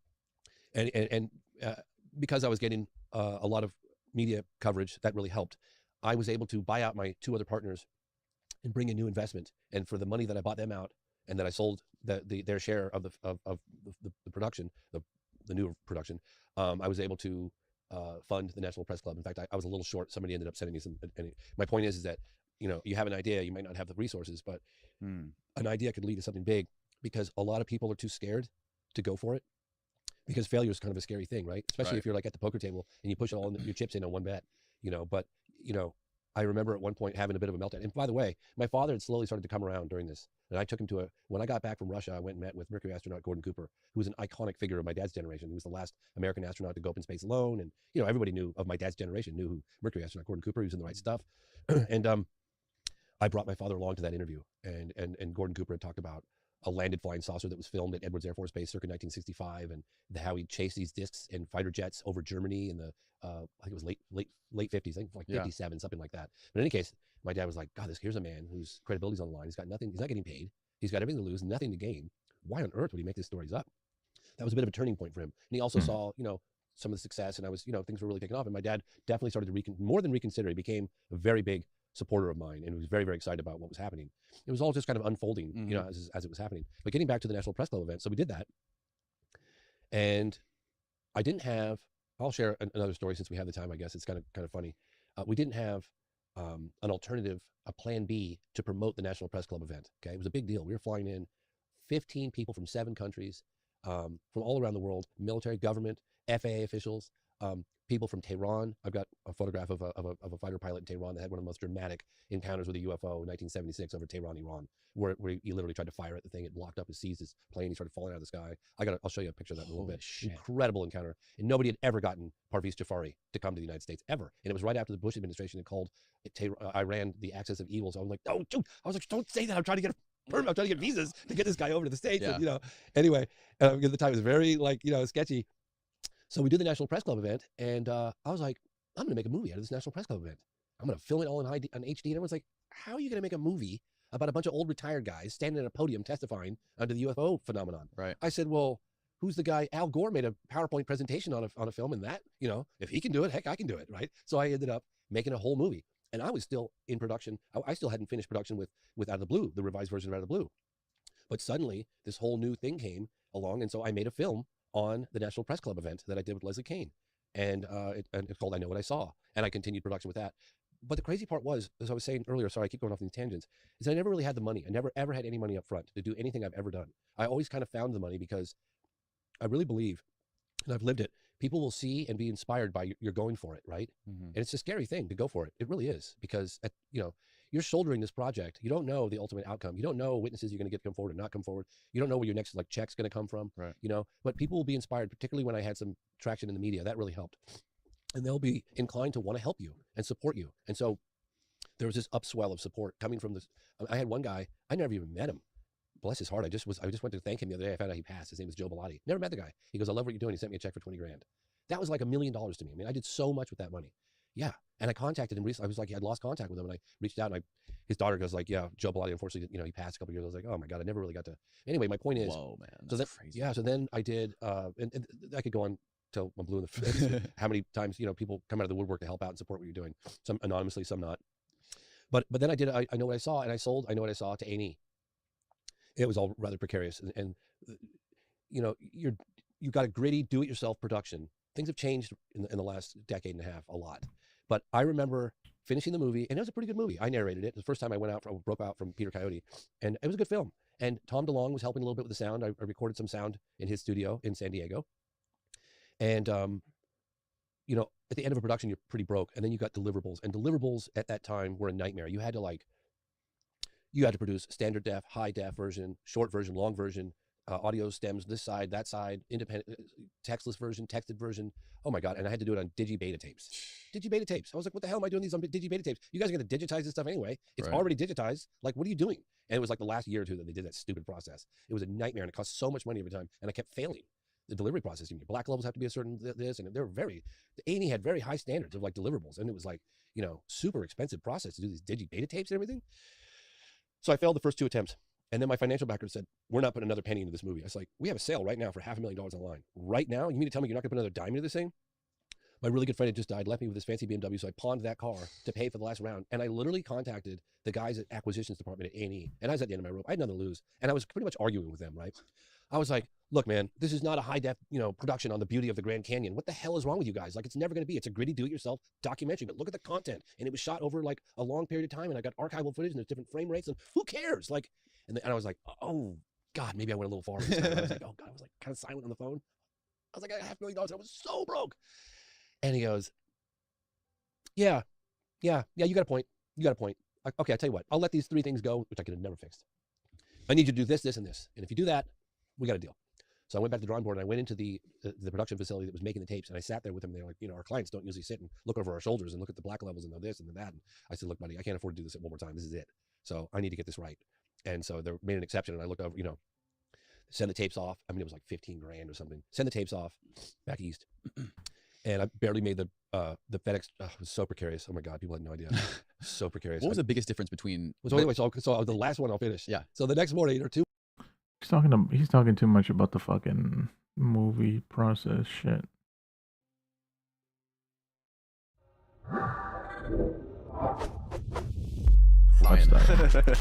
Thanks for coming, bro. Yeah, man. I love your podcast. I love your merch. Thanks for the hat. You're very welcome. Check it out. I won't wear it because I got my headphones, but I love the logo, the triangle with the flying saucer. Is that the triangle that your dad saw on the aliens' bodies? Yeah. So you wanted to get into that? Yeah, yeah. We talked about this briefly before we started recording. I'm really a big proponent of I guess you could call it esoterica, things like that. And yeah, so the idea came to me before we came out with the show. I need to have a sigil. I need to have a symbol. Are you familiar with a sigil? What that means? So a sigil is the notion that you have a symbol, usually a geometric symbol, that has some sort of metaphorical or metaphysical meaning packed behind it that is impactful on the subconscious mind. So the idea is that the more people are viewing the symbol and spreading the symbol and are aware of the symbol, its power grows out into the real world. So the meaning behind the symbol is, yes, when Dad encountered these entities, they had the triangle on their chest, which represented the trinity of creation, right? The idea that there's a masculine and a feminine force of nature that are creating us, the Divine Mother, the Divine Father, etc. But the UFO and the triangle represents the union of the UFO phenomenon and the spiritual forces. It's also like the pyramids of Egypt because they're being shown in the pyramid. So it's the notion that the UFO phenomenon is truly one and the same with spiritual phenomenon. So that's this symbol just came to me this is it. It's the Philosopher's Stone. If you look at it, it's like the triangle with the circle. Very ancient symbol in alchemy. What did you say? What would you call it? The Philosopher what? It's like the Philosopher's Stone. It's an ancient alchemical symbol, Oh. which is like basically, you know, through your mind, through perception, through your thoughts and your willpower, you can sort of change reality or, you know, manifest. So it's a play on that. It's just a play on these things. You know, does it have any magical power to it? Maybe not, but it's cool, right? That's the idea behind it. It's super cool. I love it. It's a beautiful design. Thank you. So what's going on with your dad, dude? Hey guys, I want to ask you a quick favor. Over the last few months, almost 70% of the viewers of this podcast are not subscribed to the channel. The most important common denominator that allows me to keep creating these podcasts every single week is you hitting that subscribe button below the videos. I want to thank every single one of you who watches and supports these podcasts. I would not be able to do it without you. Please hit that subscribe button if you enjoy it. Now back to the show. I mean, it depends on the day. You know? Okay, so what do you think is really going on in the sky with these orbs you're seeing? Like what is it? Like what are the orbs? What are those orbs? I went out with him the night before we recorded the podcast. I'm sure they told you. Your sister and your dad told you. Well, I called, remember? And I said, was that the same night? Yeah, I called because I had wrapped recording and I called to speak to you and you were out there. We went on the beach the night before and we sat out there for probably, how long were we out there, Steve? For an hour? I thought it was 2 hours. It might have been 2 hours, but we were out there for at least 45 minutes to an hour before we saw an orb. There was lots of planes and like flying through the sky. And then the orbs, they were way different than the planes. Like they were coming up off the horizon, going back down, disappearing behind the horizon, moving to the left, then fading out, and then popping back up. Like it was very clear on video. I have no idea what they are. Yeah, it's like, it's hard, man. It's hard to say exactly, right? Because it's like you got people out there like, well, we don't know. How could you know? But it's on the other hand of the spectrum. It's like, well, I think I have a pretty good idea because I've been seeing them since I was young, you know, and based on, you know, everything that I've observed of them, the way they behave, the way they interact. Most people don't like kind of approaching this part of the conversation, but also based on what these entities have told my dad they are. I'm not sure if you're aware of that part yet, but they actually have told him a thing or two, you know?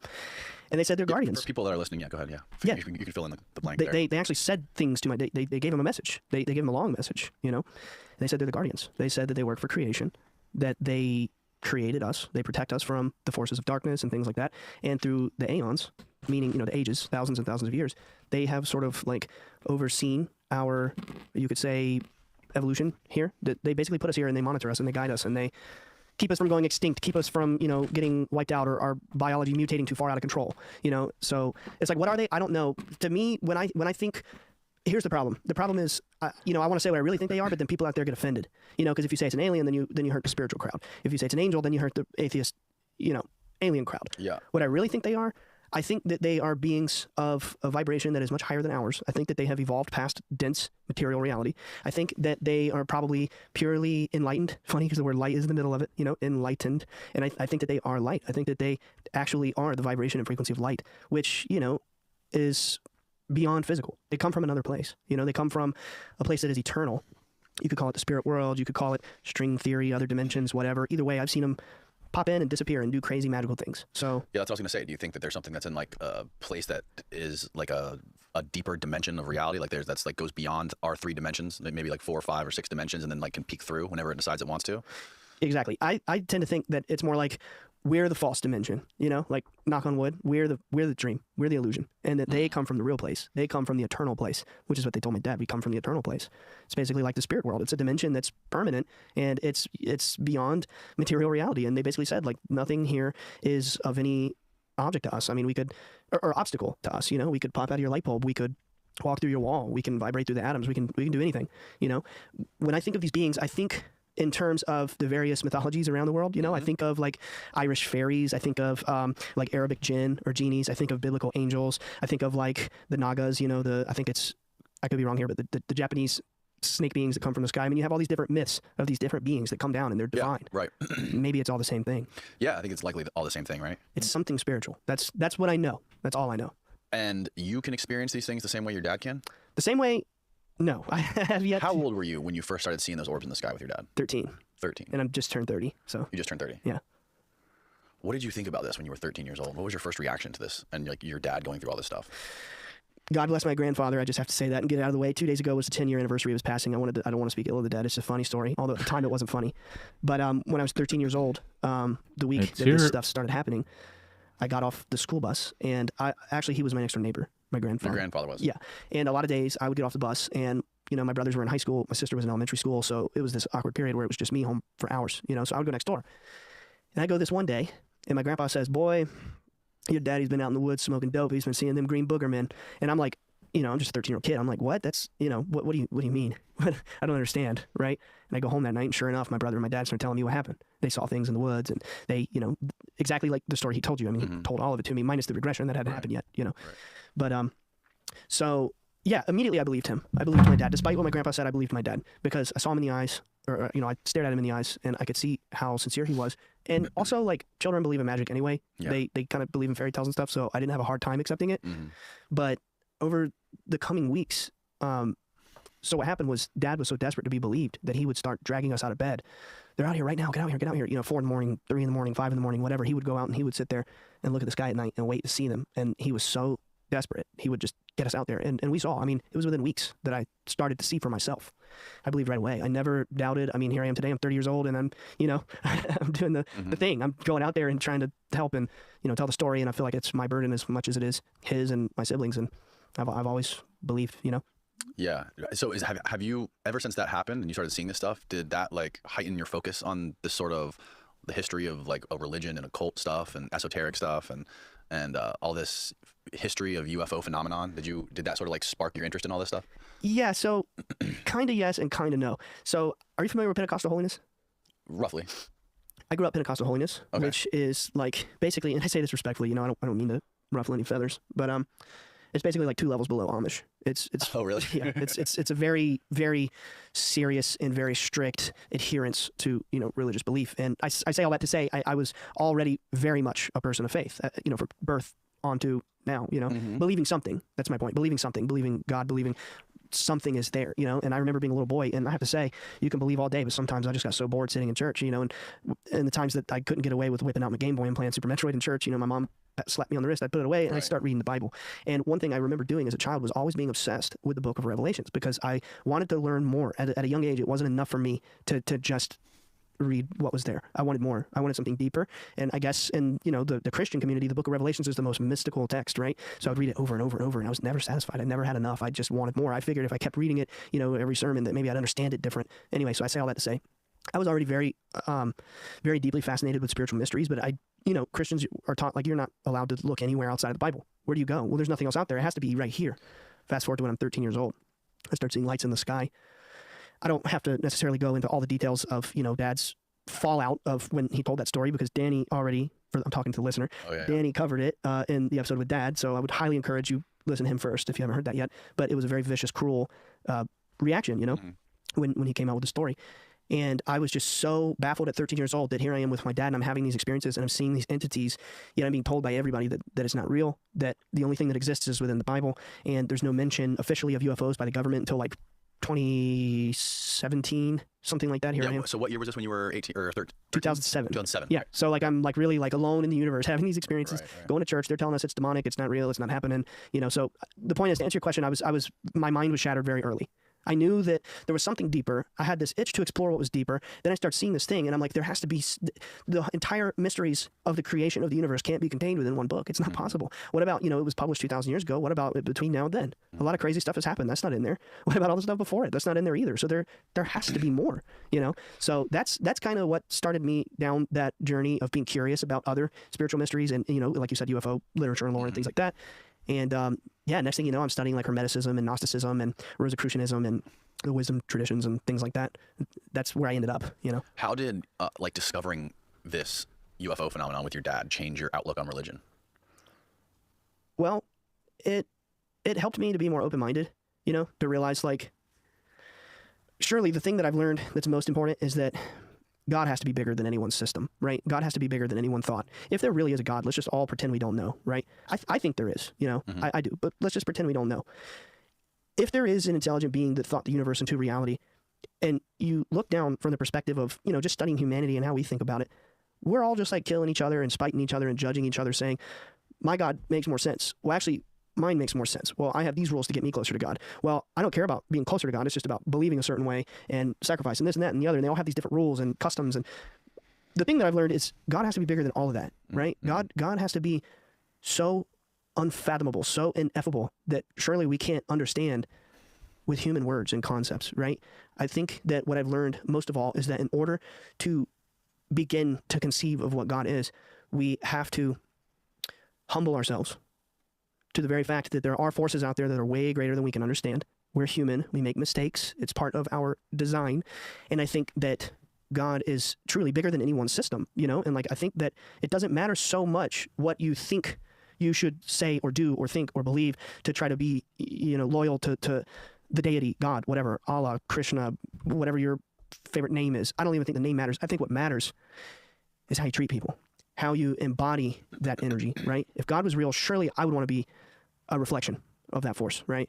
It's like what Jesus said. It's like what Buddha said. Like you would want to embody that energy, that vibration. You would want to actually treat other people with kindness. I don't really think it matters so much what you believe. Does that make sense? Yeah. I mean, I feel like I'm kind of rambling here, but it's like actions, like Yeah. treat people, like Christ consciousness. That's the simple way I can explain it. It's like, Right. it's so much more important to actually be good to other people. Yes. You know? Yeah, definitely. And that's sort of reflected in some of the stories your dad tells about his interactions with the beings. Like one of the stories he said that he had an interaction with a couple beings outside of the forest or the tree line. They talked about like protecting animals, or like every animal is sacred, and right. like Oh, every that life everything on was Earth. conscious. All Some crazy consciousness is messages he's one. getting. Yeah. One. Yeah. Like one. Like we're all one. What happened with your brother, Chris Jr.? Like the original night? No, like ever since then, because I don't think I've ever seen any interviews or anything with him. What's he doing? How does he cope with? How did he cope with all this stuff and all this story and this whole sort of like life your dad has built? So he's done one interview since, and it's been on my show. Oh, really? Yeah, I can't recall the episode title off the top of my head, but actually he's done a few. He's been on Bledsoe Said So a few times. Oh, okay. Yeah, no, he didn't do too well in the beginning because he was 17 years old and he came face to face with entities in the woods. I mean, like literally face to face.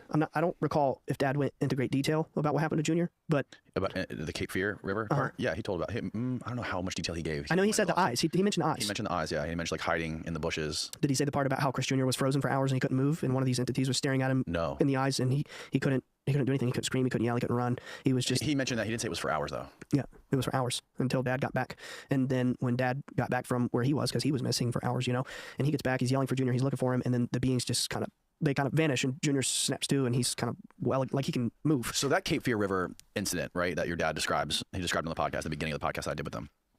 They thought they were gone for like 45 minutes, 30 minutes, but they ended up being gone like for multiple hours. Do they have any idea? Does your brother or your dad have any idea where they were for that time? Yeah. So I'm smiling because I'm glad you asked, and I also apologize for this. I do have a cold, so I apologize to the listener in advance. But, Sorry, you sound great. Thank you.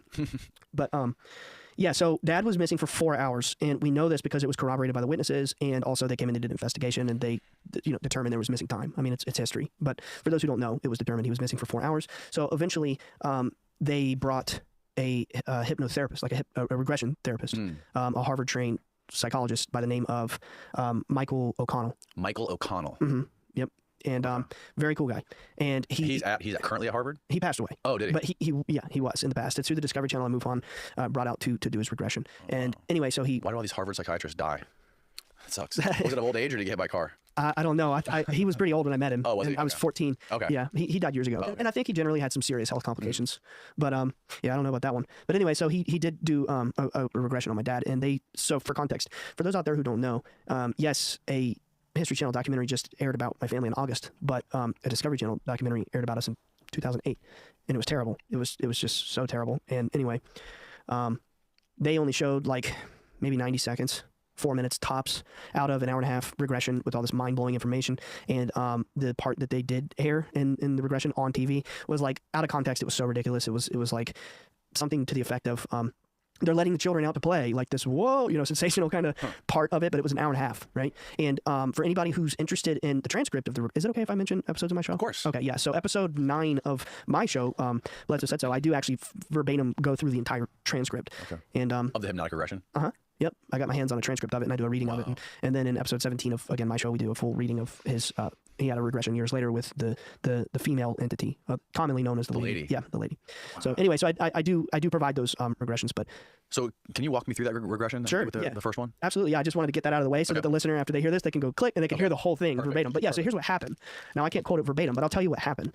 So, okay. So as Dad was telling you in the previous episode that he was on, he goes to the top of this hill, right? And he sees these two lights up on the horizon. And, first train of thought is like, oh, it's the sun. Wait a minute. There's not two suns. That's weird. So immediately it's fear. He turns like he's going to run, but then he looks back and the third one appears. Leather. Next thing he remembers, he's at the campfire. Okay. Well, that was the 4 hours. So here's what happened. One of those lights approached him. It came up to him. And my dad was able to recall reaching out and touching it. But it was this thing of pure living light that was shaped like maybe like a teardrop shape. Like he commonly draws it like the shape of a tear, kind of rounded in the front and then it narrows. You know, you could do like a football, but also kind of like a teardrop. I don't know, but anyway, so it's like that. But then it has these spikes of light rotating around it.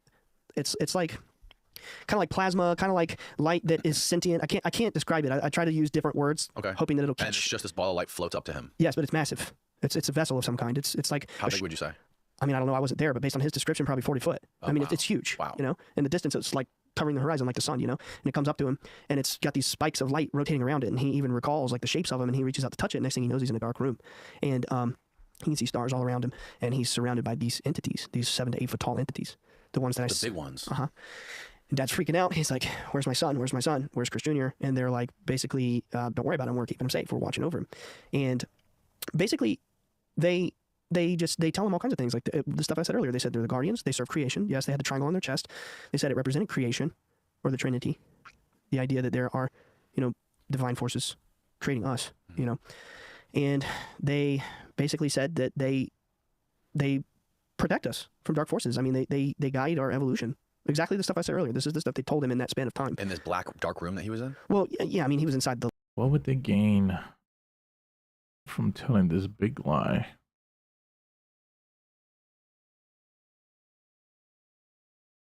After years of researching this phenomenon, I've come to the same conclusion as your guest. My father was a pilot for the CIA. He's flown all over the world with some amazing people. Growing up, I've seen some amazing aircraft.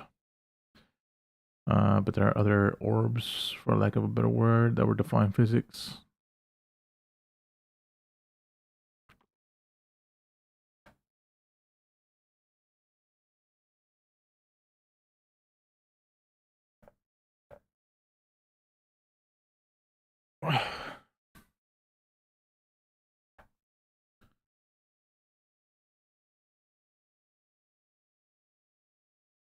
The Book of Enoch seems more and more valid every day. The light. It was like, right. You know, he could see the stars around him. It was like translucent. Imagine you're in something like let's just say a ship.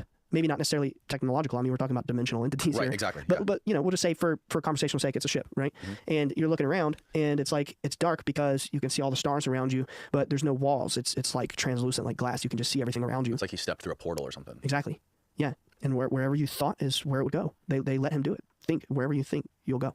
You control with your mind. It's like you're connected to this. It's a kind of dimensional technology that we don't have, you know. And they explained to him, they said the people in power of the world, they don't like us too much, you know. They're very afraid of us, but you know, they can't really do anything about it, you know. And we're the guardians, you know. We're here to help. And many years went by before he really learned much more about their intentions, you know, because like he explained, he came back, the 4 hours was over, and over the next 5 years we would be having experiences. Like I heard my sister explain it was like poltergeist activity in the house. Before we go there, I want to ask, so that hypnotic regression, that was the first hypnotic regression your dad did, where he kind of like, where he just remembered what happened. Right. Why do you think they make you forget it? Yeah, that's a good... Like, why do you forget all that? Like, if they were actually trying to communicate something important to him... I think it has to do with trauma. Like, I think it has to do... My interpretation is mortal eyes aren't really supposed to be seeing this kind of stuff regularly. Mortal eyes? Yeah, like me and you know, bodies. People who are not dimensional beings. We're just ordinary people. I don't think the brain... we would lose our minds. A lot of people would. Or it would be so traumatic that you would repress the memory. Yes, you know yes. And you would have missing time. But that's just one interpretation. The other interpretation, obviously, is they do wipe your memory. Why? I don't know. Because what if you never had a regression? What if you never recovered it? Dude, Yeah, your dad mentioned something like that on the podcast. Something about some sort of thing they use to reverse, like a real neuralizer. Oh yeah, that was like some CIA patent or something. Yeah. Yeah. The beings though, yeah, I don't know. I mean, sure, they could. But he said that they got it from them. Maybe I heard him wrong. But he said they got the idea from I guess the beings had this thing first, and then they tried to figure it out and reverse engineer it. Maybe I don't know. I'm not sure. But the memory wiping thing is always so weird to me. Like, why do they wipe your memory? Why? Even do they? Maybe they don't. Like you said, maybe it's just trauma. You know what I mean? Maybe it's just your own mind doing this to save yourself the anxiety. I think in the case of my dad, it could have been trauma. I don't know, because I will say it took him about a year and a half between that initial night and then the actual hypnotic regression because of the Discovery Channel investigation, you know? Yeah. And that's the one good thing that came out of all of the Discovery Channel stuff was the regression. Everything else, don't care about it. But did your brother do a regression? No. No? No. None of us kids have had. I mean, I've had like a past life regression if you believe in that kind of thing. But no, I haven't had this kind of, you know, here I am, I'm going on. Why didn't your brother do it? It wasn't offered. Oh, really? Yeah. As far as I know. Or he didn't want any part in it. He didn't want to go forward with it. I don't know. I mean, it was like 16 years ago. Yeah. He was only 17. Yeah. He would have been about 18 by the time the documentary came out. Okay. But anyway. So, yeah, I mean, I'm not going to lie to you and tell you I don't have recurring dreams and that I haven't had missing time. And all three of my siblings. I mean, there's got to be things floating around up in there that I that I don't remember. I mean, there's got to be. Oh, yeah. I'm telling you, like I have a lot of recurring dreams about being in that dark room surrounded by these entities. You do? Yeah. Oh, yeah. Yeah. This holiday season, you might be looking for some delicious, nutritional meals to fuel you on those jam-packed days. Factor, America's #1 ready-to-eat meal delivery service, can help you eat well for breakfast, lunch, and dinner with chef-prepared, dietitian-approved, ready-to-eat meals delivered straight to your door. You'll save time and stay on track with your healthy lifestyle while tackling all those holiday to-dos. You can cross meal prep off your holiday list this season with Factor. Skip the planning, the grocery shopping, the cooking, chopping, cleaning, and get Factor's fresh, never-frozen meals delivered straight to your door. Treat yourself to high-quality, delicious meals over the holidays. Choose from 35-plus chef-crafted meals every week that support a healthy lifestyle and meet your meal preferences.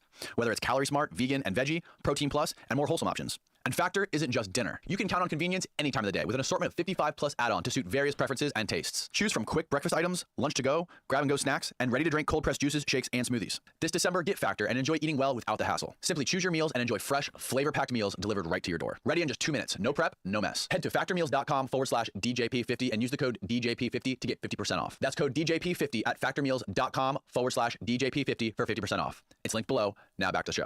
I was going to say that, like, before my dad had his initial regression, he would scream in his sleep, and he would get headaches so bad he would pass out when he tried to remember what happened. And then he had the regression, and it kind of like opened it up to where he could remember things. And the suggestion there was like, going forward, you know, it won't be blocked anymore. You can just you'll remember it all consciously. You know, you'll experience it consciously. And then what's important to note is when he encountered the lady in 2012, it wasn't recalled through hypnosis. I mean, it was like 100% a conscious experience. He was present for it. Right. And he said also, I think on the podcast, that it didn't feel like a dream. Right. It felt like he was wide awake. I mean, he was telling me about it like just days later, like in vivid detail. Like I'm not talking, you know, oh, I can't remember. Like, no. He vividly is present for all these experiences now. Now, it's crazy. You asked me just a little bit ago if I've had experiences on the level of my dad or whatever. No. I have seen entities, but it's like a flash. It's not like Dad where they stop and they say what's up and they show you the symbol on their chest and they're like, it's not like that. It's more so like I see it and I lock eyes with it and then it's gone. Or like one time where? And around the house, in the living room, in my bedroom, front yard, walking through the yard, wherever, it doesn't matter. It's happened on 3 or 4 occasions.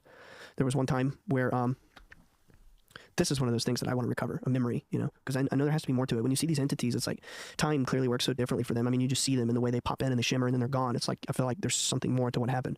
But I was sitting there with my friend and we were sitting like, it's like a 90-degree angle. Like you have the wall here, and my back's to this wall, his back's to that wall, but we have the same line of sight. You see? I know the camera might not see it, but you see it. We're looking the same direction, but we're at an angle. And we're just talking, and something touched me. And I'm like, what the hell? And I pull my shirt up, and I show him, and I had a red mark where there was like a handprint on my ribs. Like literally just like this sensation of, it was like magnetism, like warm electrical magnetism touched me. It wasn't painful. It was actually kind of pleasant. And I saw the mark on my... Pleasant? Yeah, like felt good? I mean, not like good, but it wasn't painful. Okay. Like you would think, you know, electricity would be. I can't describe it. It was like not painful. It wasn't damaging. It was just warm, but it felt like electricity. And I looked at my shirt. There's a mark. My friend's looking at me, and then we both look in the corner, and there's an entity standing there. Its head is no higher than the doorknob. It looks exactly like the little one that my dad and my brother saw. Big round head, big round eyes, and its hands are like down by its side, but it's translucent and it's shimmering, and then it just disappears. Poof. And my friend looks at me, and he's like, "You just saw that too?" And I'm like, "Yeah." And it was crazy, you know.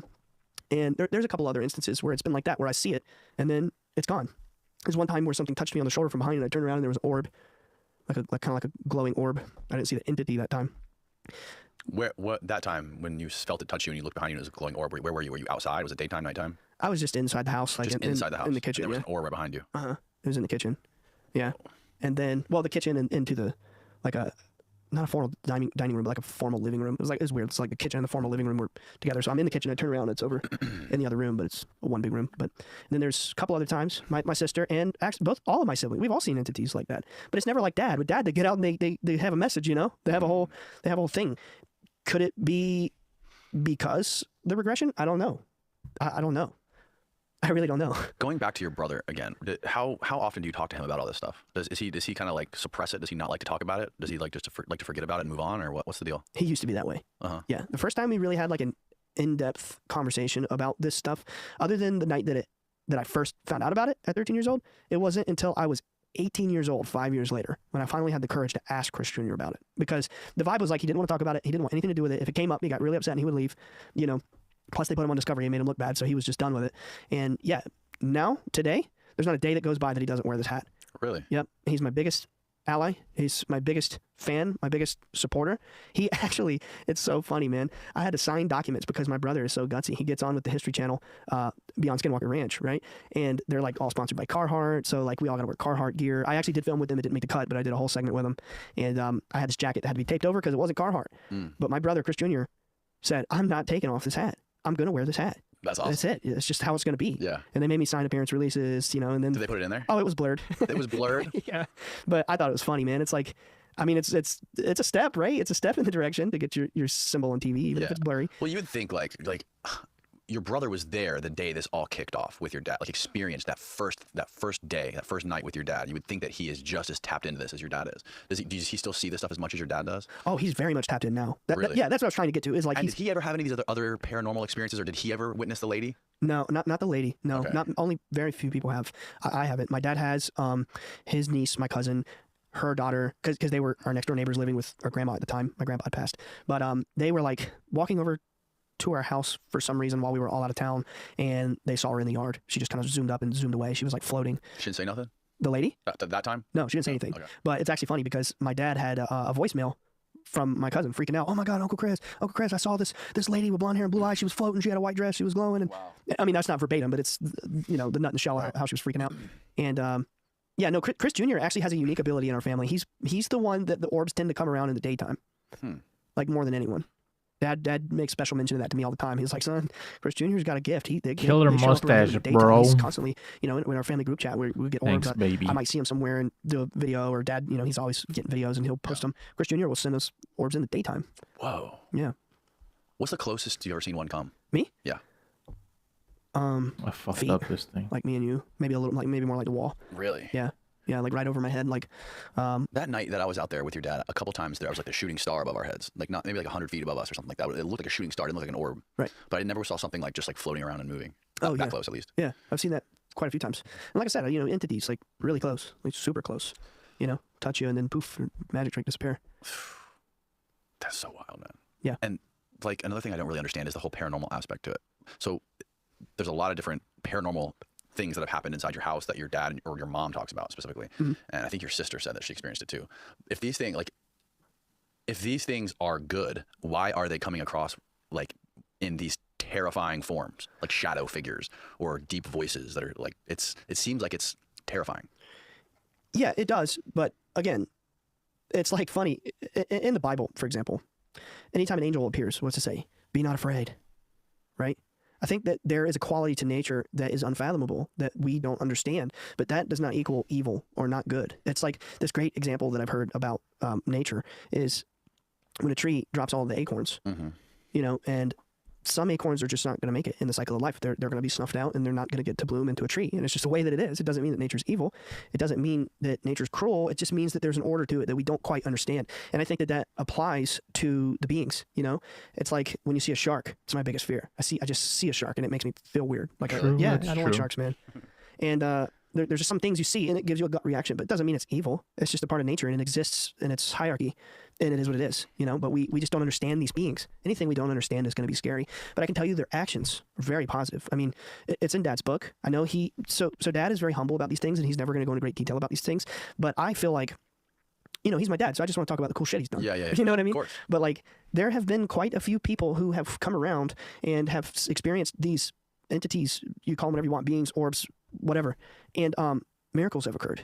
Cancer. Yeah, I read that in the book, and we talked a little bit about it at the end of the podcast. There's quite a few of those scenarios where, and again, it's like, does Dad have healing abilities? I don't think it's like that. I think everybody has healing abilities, and I think it's like That's weird. the reason it happens so much around Dad is because he asks the beings. He gives it to them. He believes it's them. He completely, never once in my entire life has Dad ever looked at me and said, "I healed someone. I have a healing ability." Never. He will never say that. He believes everything ever weird that's ever happened around him or to him or from him is 100% the beings. It's exactly like what I said in the beginning of the episode. I think what's important is we humble ourselves to the higher forces, right? We understand that there are things outside of us. Maybe they look scary.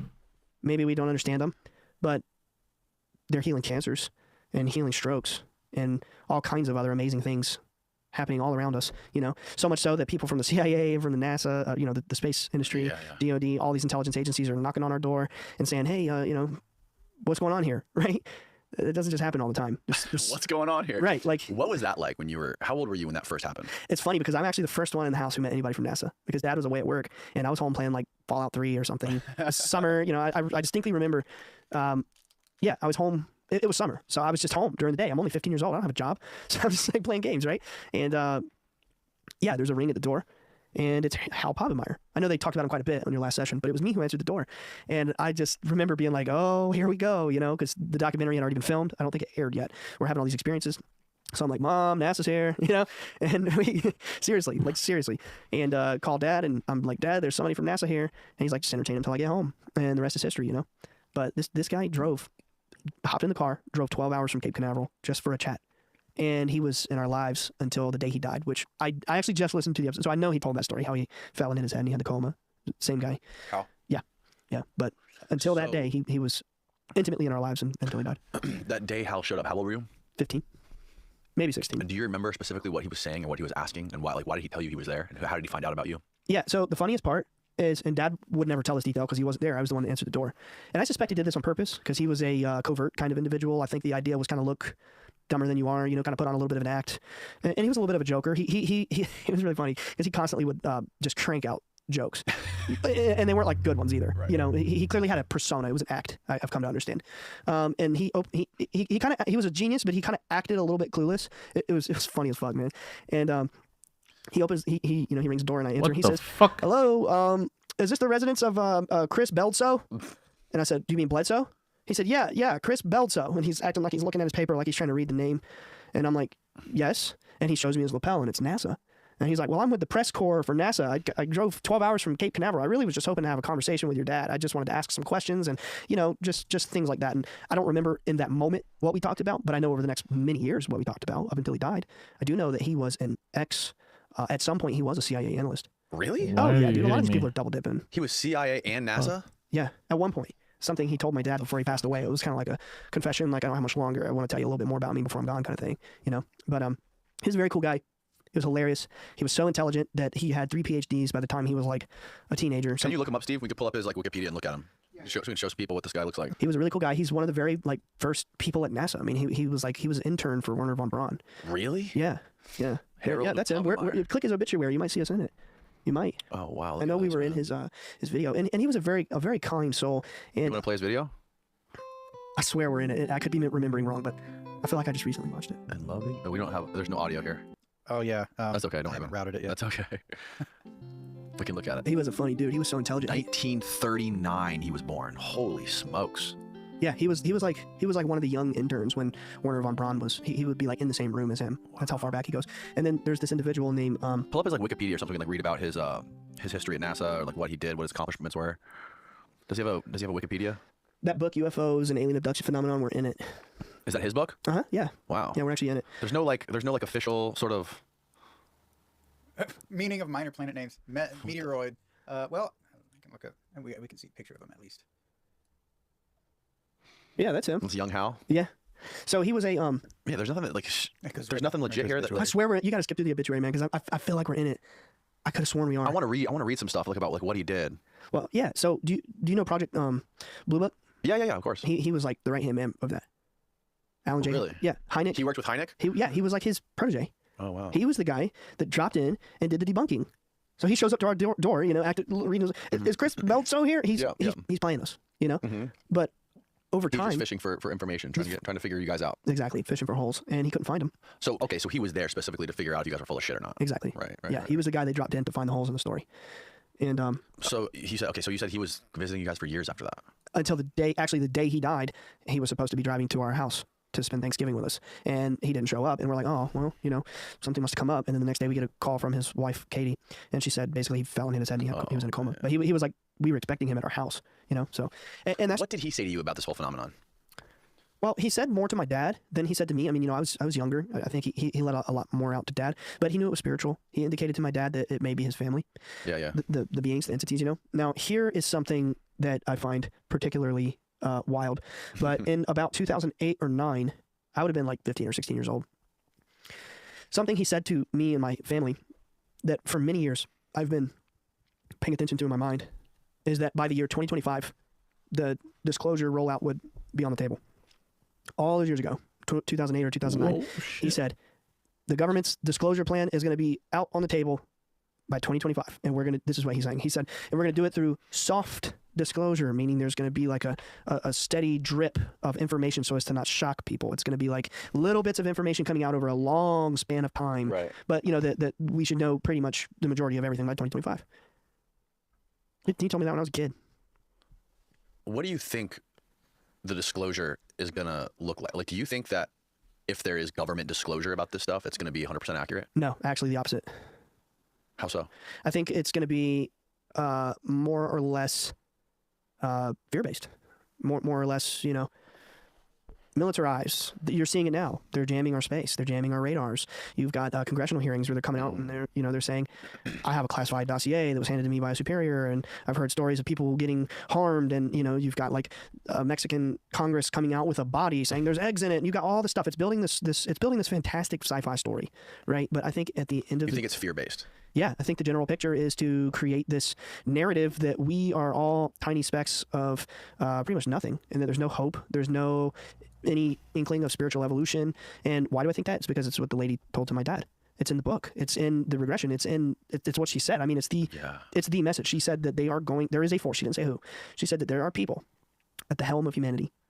She didn't say the Illuminati. She didn't say the Bilderberger. She didn't give a name, right? She just said there is a dark force. A dark force at the helm of humanity. At the tippy top, yep, controlling humanity, there's a dark force. And they are using biblical scripture, namely the book of Revelations, to sort of script events on a global stage to manifest a cataclysm, and that there would be a great deception. That this deception would be basically to paint the phenomenon in a negative light. It's Who is this dark force? Are these human beings? Yeah, that's. I mean, are they? I don't know. Maybe it's an egregore.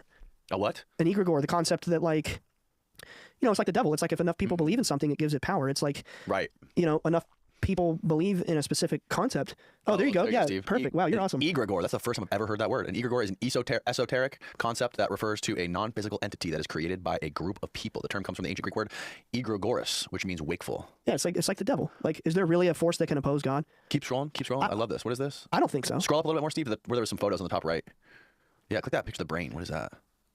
So this is like a hive mind type thing? Yeah, it's as simple as this. It's thought forms. Thought forms are made up. Oh, okay. But these thought forms are made up of the thoughts, ideas, and feelings that the group inadvertently sends out through their collective group mind or collective consciousness.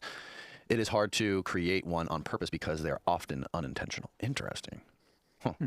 Yeah. Mind's a very powerful thing, and I think if enough people believe in something, it more or less can become true. Yeah, 100%. And if enough people believe that the phenomenon is so negative and so scary and so warlike, and they're jamming our radar and they're mutilating cattle and all this stuff that they're telling us that's going on through these official quote channels, it's spreading this very dark fear like narrative, and that's kind of like it's like I don't know how to get the words out. I'm trying to find the words, but it's like a spiritual war, honestly, like the whole phenomenon thing. I mean, spiritual war. Thank you for titling this episode. Spiritual war. Okay, sure, yeah. That would have taken me like at least 3 days to come up with. Awesome. Or egregores. But egregores and spiritual wars. Hey, you said you wanted some esoteric concepts. Yeah. So there you go. Egregore. That's that. Yeah. I gotta pee real quick. Sorry to interrupt, but this episode of the podcast is brought to you by Verso. We all know how important it is to get the right amount of nutrition, exercise, and sleep as we age. It's something I'm really passionate about and have discussed at length with doctors and nutritional scientists on this podcast. That is why I use Verso. Verso is a company dedicated into translating scientific breakthroughs into products that hold the potential to increase longevity. I take Cellbean every day to help combat aging by increasing my NAD levels with powerful ingredients such as NMN, trans-resveratrol, and TMG. NAD+ is arguably one of the most powerful molecules in the body, but declines with age. Keeping NAD+ levels high helps guide longevity genes called sirtuins. Sirtuins are called longevity genes because by activating them, they support overall health and slow down aging-related effects by regulating important processes inside of cells. High NAD+ levels can improve your metabolism, repair damaged DNA, and ramp up energy production in your brain, immune system, and muscles. Now, you can't take NAD+ as a supplement because it's too big for the cells to absorb, but NMN directly converts to NAD+, while resveratrol activates your sirtuins, which increases their attraction for NAD. These two molecules act synergistically and increase your NAD+ more than just NMN on its own. Verso also publishes third-party testing from each batch produced to absolutely guarantee you're getting what you pay for. Head on over to ver.so and use the coupon code DANNY, it's spelled D-A-N-N-Y, to save 15% off your entire order, or just go to ver.so/Danny. Back to the show. Did you search Harold or Hal? Harold. Try Hal. I got the profile of a Tektite researcher. He was the world's expert on Tektites. On who? Tektites. They're like this special kind of meteorite. They're like glass meteorites. Oh, really? He was literally like the authority on them. He also mapped the moon, didn't he? Yeah. No, that was not. Why did I click on that? I don't know. Okay. Who knows why I do what? There we go. Profile of a tektite researcher. I've been tektite hunting with him. Really? Can you zoom in a little bit? Hal Hovenmeyer is a tektite researcher from Ohio. Wow, in July 2000, the main belt asteroid 12753, which was discovered by Jesus. Gene and Carolyn Shoemaker on April 18, 1993, was named in honor of Hal and Katie Hovenmeyer for their many contributions to the International Occultation Timing Association, IOTA, and their studies of work in the field of meteors and meteorites. He is the author of Fireballs, Meteors and Meteorites, Tektites, Cosmic Paradox, Gray's Observer's Handbook, and also published over 190 scientific articles. Holy crap. Yeah, it was speculated. This is not anything I know. This, don't take this to the bank. Okay. Keep scrolling. Okay. This is just something that was implied as a possibility. But if there ever was such an office as Majestic 12, he would be somebody who probably was. Some of his engineering work still sits on the Sea of Tranquility from the Apollo 11 mission. Wow. Yeah, that's what Chris was talking about. Yep. Oh yeah, your dad said that he mapped the moon for the moon landing mission, so he could figure out the perfect place to land. Yeah. Yeah. Huh.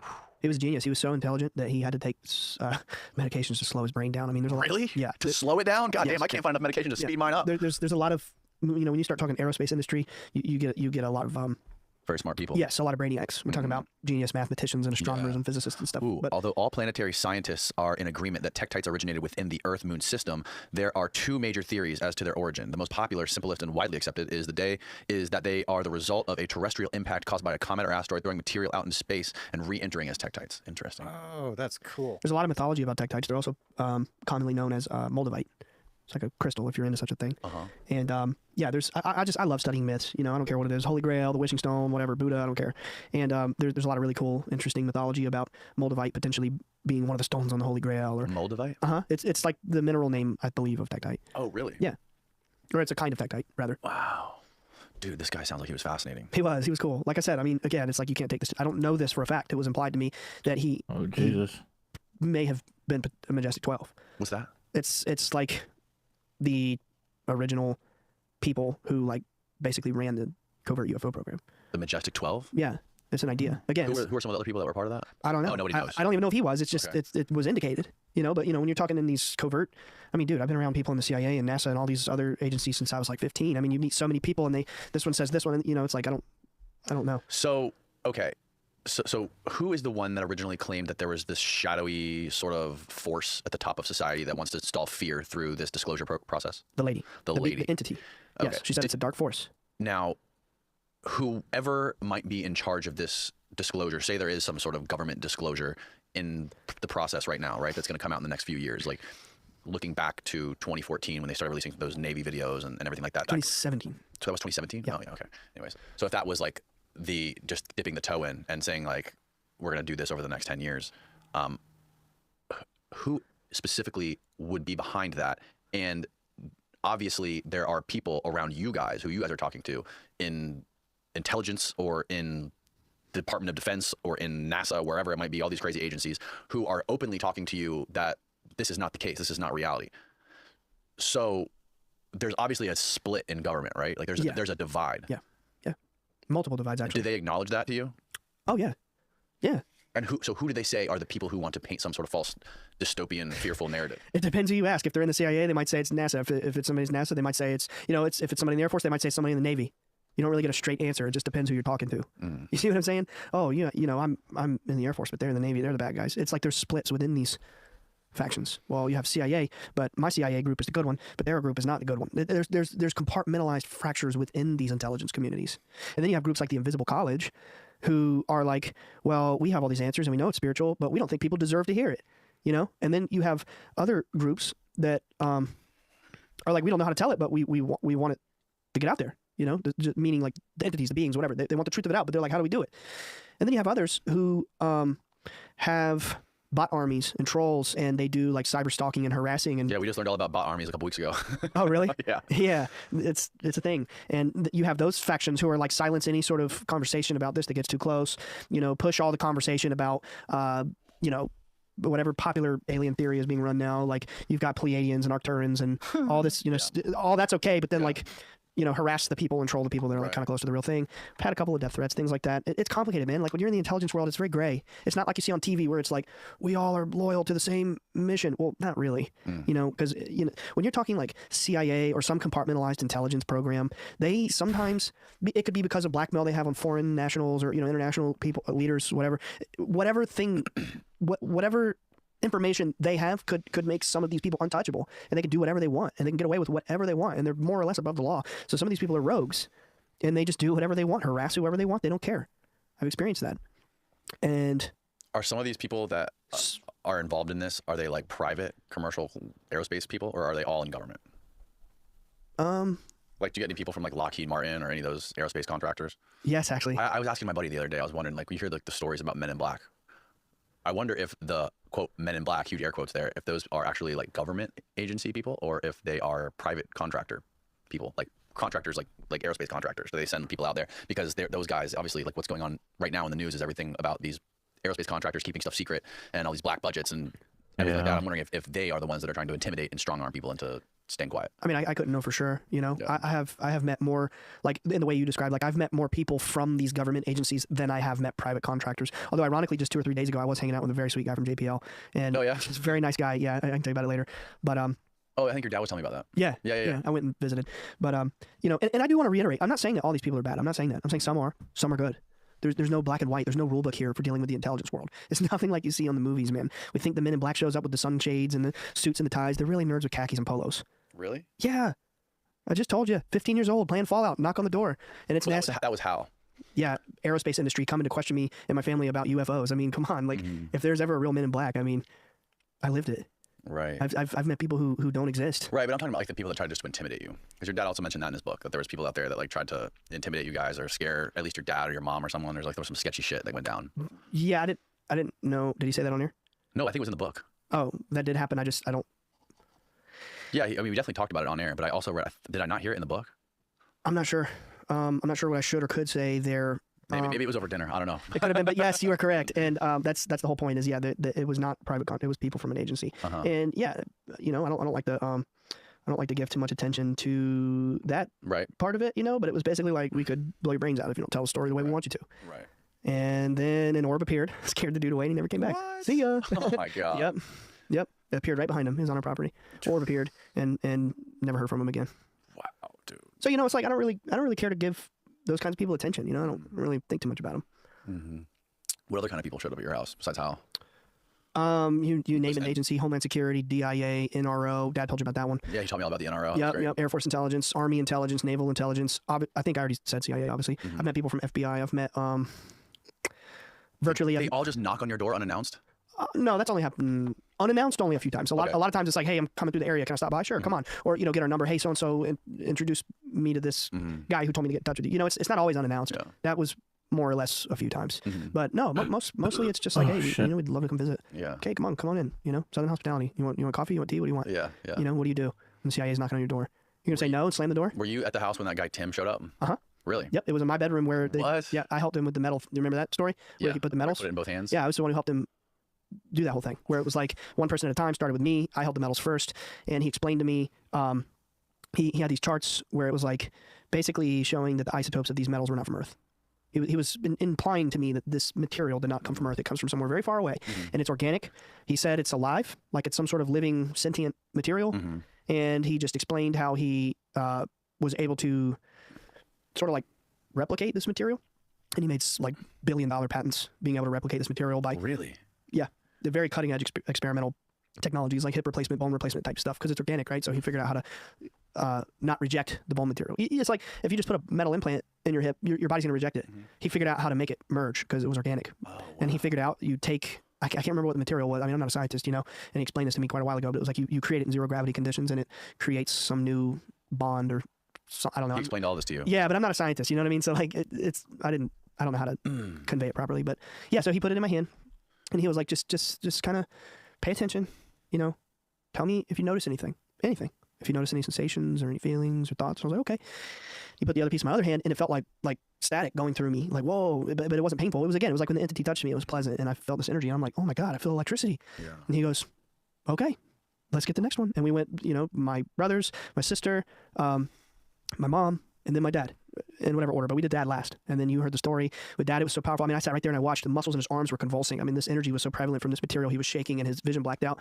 And it was basically described to us that this material it's like quasi crystal. And I don't really know what that means, but So that's why we got Steve. Steve will pull it up.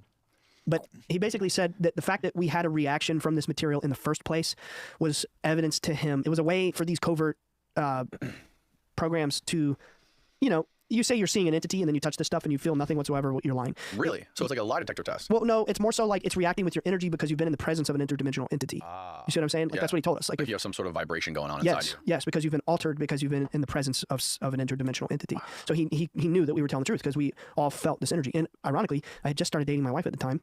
She happened to be there. She didn't feel a single thing. She didn't feel anything from the metals. My mother did, all of my siblings and my father. All of your siblings? Yeah, and then my wife too. I was like, I don't care. You know, people come around to my house and ask to say, I don't care who you are. You're in my house. And I'm kind of like, can she do it? You know, get her in here. I didn't care about, you know, being secret, whatever. Did Tim show you guys anything that was like super confidential that you're not allowed to talk about? I mean, yeah, but really it wasn't a big deal. It was just pictures of Area 51. You know, I mean, it was a big deal. It was, but it wasn't like he didn't show me alien bodies or anything like that. It was just pictures of Area 51. And, you know, it's like basically indicating to us that there is a facility where this kind of study goes on. But the main thing that... I think it still goes on there. I think they moved it all. Area 51? Yeah, like all the crazy studies. I have no idea. Like he didn't show us anything that was like... Mind-blowing. Well, no, I guess what I'm trying to say is like he had an air of plausible deniability. Like he showed us photos of the facility, but he didn't show us any of the like, you know, he didn't show me a craft or anything like that. I mean, it was pretty like towing the line of what, you know, if I was a dude in a covert program, what would how far to the line could I get? Well, he got as close to that line as possible, and he told us he was going to do it. He said, I have a box, all right? And at the very edge of this box is how far I can go and what I can show you. You know, classified information, things like that. I'm going to get right here to the edge, and I'm not going to pass it. So he showed us pictures of Area 51. He showed us his badges of Area 51. He had like actual laminates, CIA, NASA, Air Force, and Area 51 laminates, like clearance passes. Like, click, let me in the door. He showed us that. And he basically told us that, you know, this was a very serious subject matter. It was the most classified subject. We are very seriously regarded in these intelligence communities. He said that if we had been talking just 6 years prior about our experiences and going public, that we would have probably been shot and killed. But that the times had changed and that they were loosening the protocol on how to deal with people. He basically said we have other ways of ruining your life. We don't have to shoot and kill you anymore. We can just we can do whatever we want, you know. And he was like, you know, we don't necessarily want you going public. Don't want you going on Facebook and talking and spreading this, you know, anywhere or anything like that. And if you do, it doesn't matter because everyone will think you're crazy and they won't believe you anyway. Right. That's true. You know? That's true. Well, and you guys did go public with it. Absolutely. What did he say about that? Nothing. Is anybody trying to fuck with you for going? Did anybody ever, when you initially went public, did anyone try to fuck with you? Yeah, I mean, it's like, it's hard to say. It's like, yeah, I mean. And why wouldn't they want you to go public with it? Because again, it's like there's a narrative. Right? There are so many. But if it's spiritual, what does it matter? Like, it's not like, why do they care? Honestly, like, it's a complicated question. You know, it's because my take on that is this may sound like it's out of left field, but it's about awakening, right? It's about the awakening of humanity. I mean, what does that mean? Well, right now we're asleep. We don't really know what's going on. We don't know the nature of things. We don't know the reality of things, right? To awaken means when we all kind of like expand our idea of things and realize there's something more than just this. You know, there are other beings out there in other realities. There are energies and forces in other realities that are always all around us, which again brings us back to the Christ consciousness thing. It brings us back to the light thing, because if there are other dimensions and other forces, then, you know, we got to be more mindful of our thoughts and our intentions and our feelings and how we project. You know, it's like there's more to us than just physical action. There's mental action. There's intent, spiritual intent, things of that nature. It's the kind of stuff the beings talk about. But awakening is when we realize there's more to this than just material life, that we have abilities. I mean, you know about the remote viewing stuff, right? Yeah. You're aware of all that. We can all do that. We all have some degree of psychokinesis or what's it called? Extrasensory perception. We all have this. We all have these abilities. It's just in order to access something, you have to be aware of it.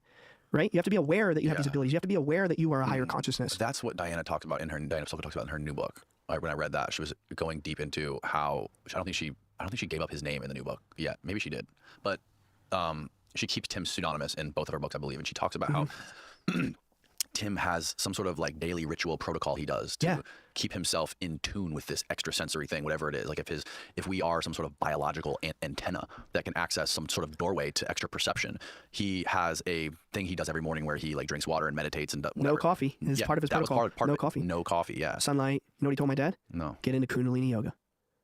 Really? Yeah. Kundalini yoga. They're very esoteric in NASA and CIA, man, and that's a rabbit hole in and of itself. But I want to stress, you know, I do not want to say that all of these people in these agencies are bad. They're not. Some of them have been really good. Of course not. Some of them have written blurbs in my dad's book, you know, saying he's telling the truth. Please listen. Yeah, Jim Semivan. Yeah, and John.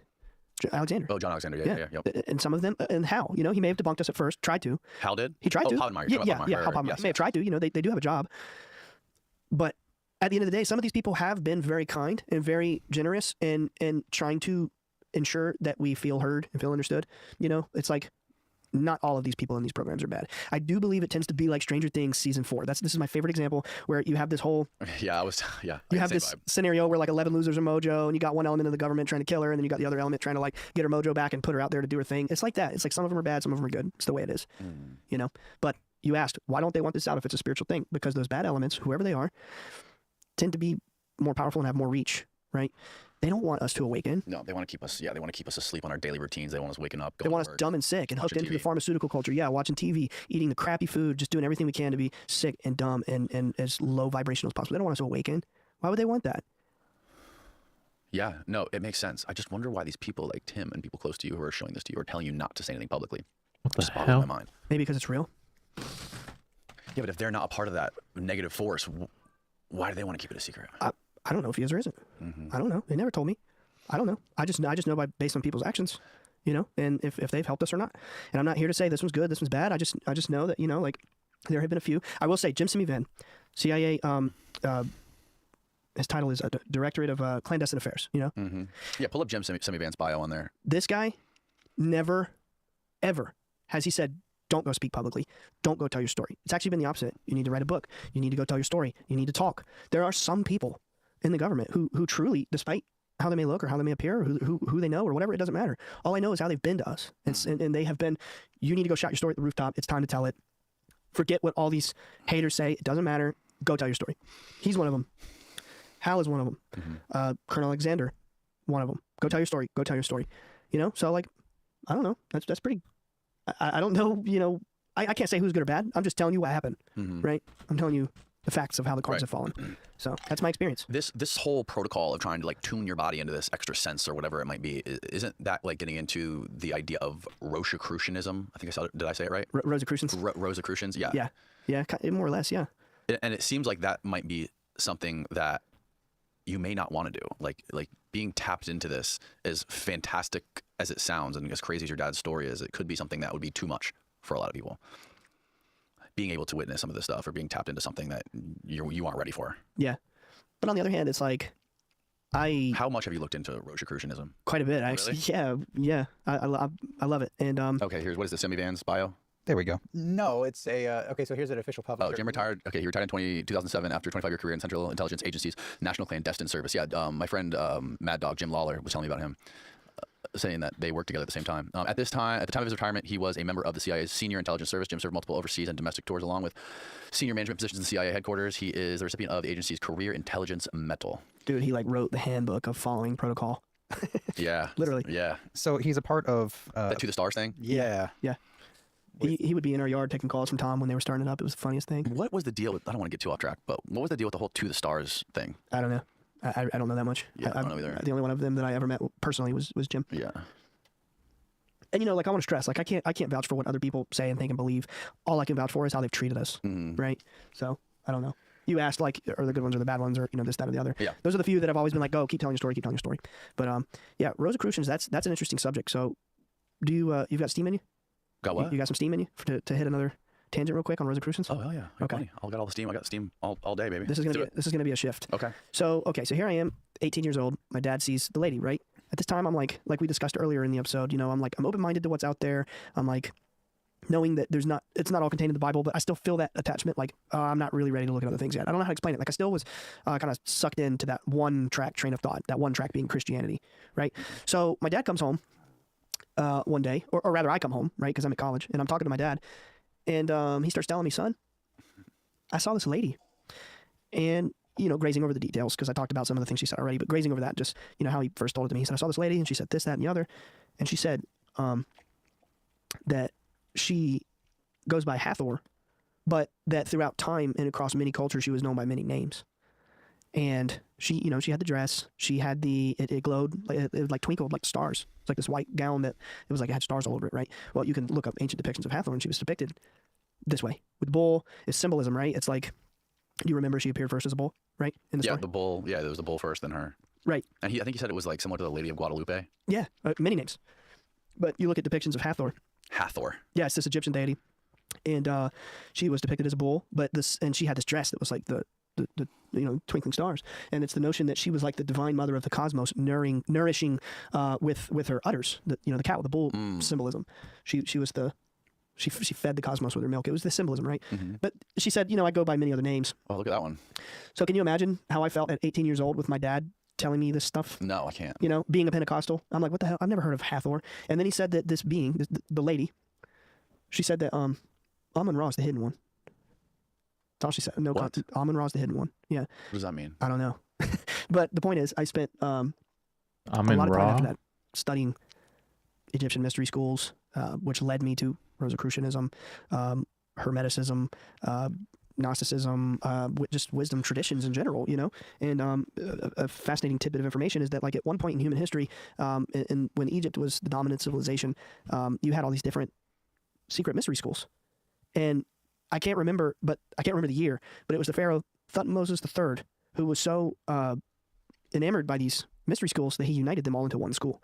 It's one body of wisdom, and they believed that their wisdom came from Atlantis, right? Like, if there was such a thing as Atlantis, which I tend to think that there's a notion of that existed. I don't know if all the crazy stories about it are true, but I do think there was a precursor society that had more knowledge than we do. They said that their knowledge was passed down from then. And anyway, so that's where the Rosicrucians claim that they come from. All the way back then, they claim the lineages all the way back from the mystery school of Thutmose III, thousands of years ago. So I find myself several years back in Philadelphia. What the fuck? True story. I find myself back in Philadelphia a few years ago with a mutual friend of ours, Jim Simivans. He's the guy that introduced us to Jim Simivan and Colonel Alexander. And I'm riding in the car with him. Who is he? His name's Larry. Larry. Yeah, Okay. he's mentioned in the book. Okay. It's actually his dad who had the stroke at the bar mitzvah. Oh, really? Yeah. I don't remember him in the book. Yeah, some people are like, don't want their name out. So he's one of those people, he doesn't want to be like fully out there? Yeah, Okay. and I respect that, Okay. but his name's Larry, and he's a cool guy.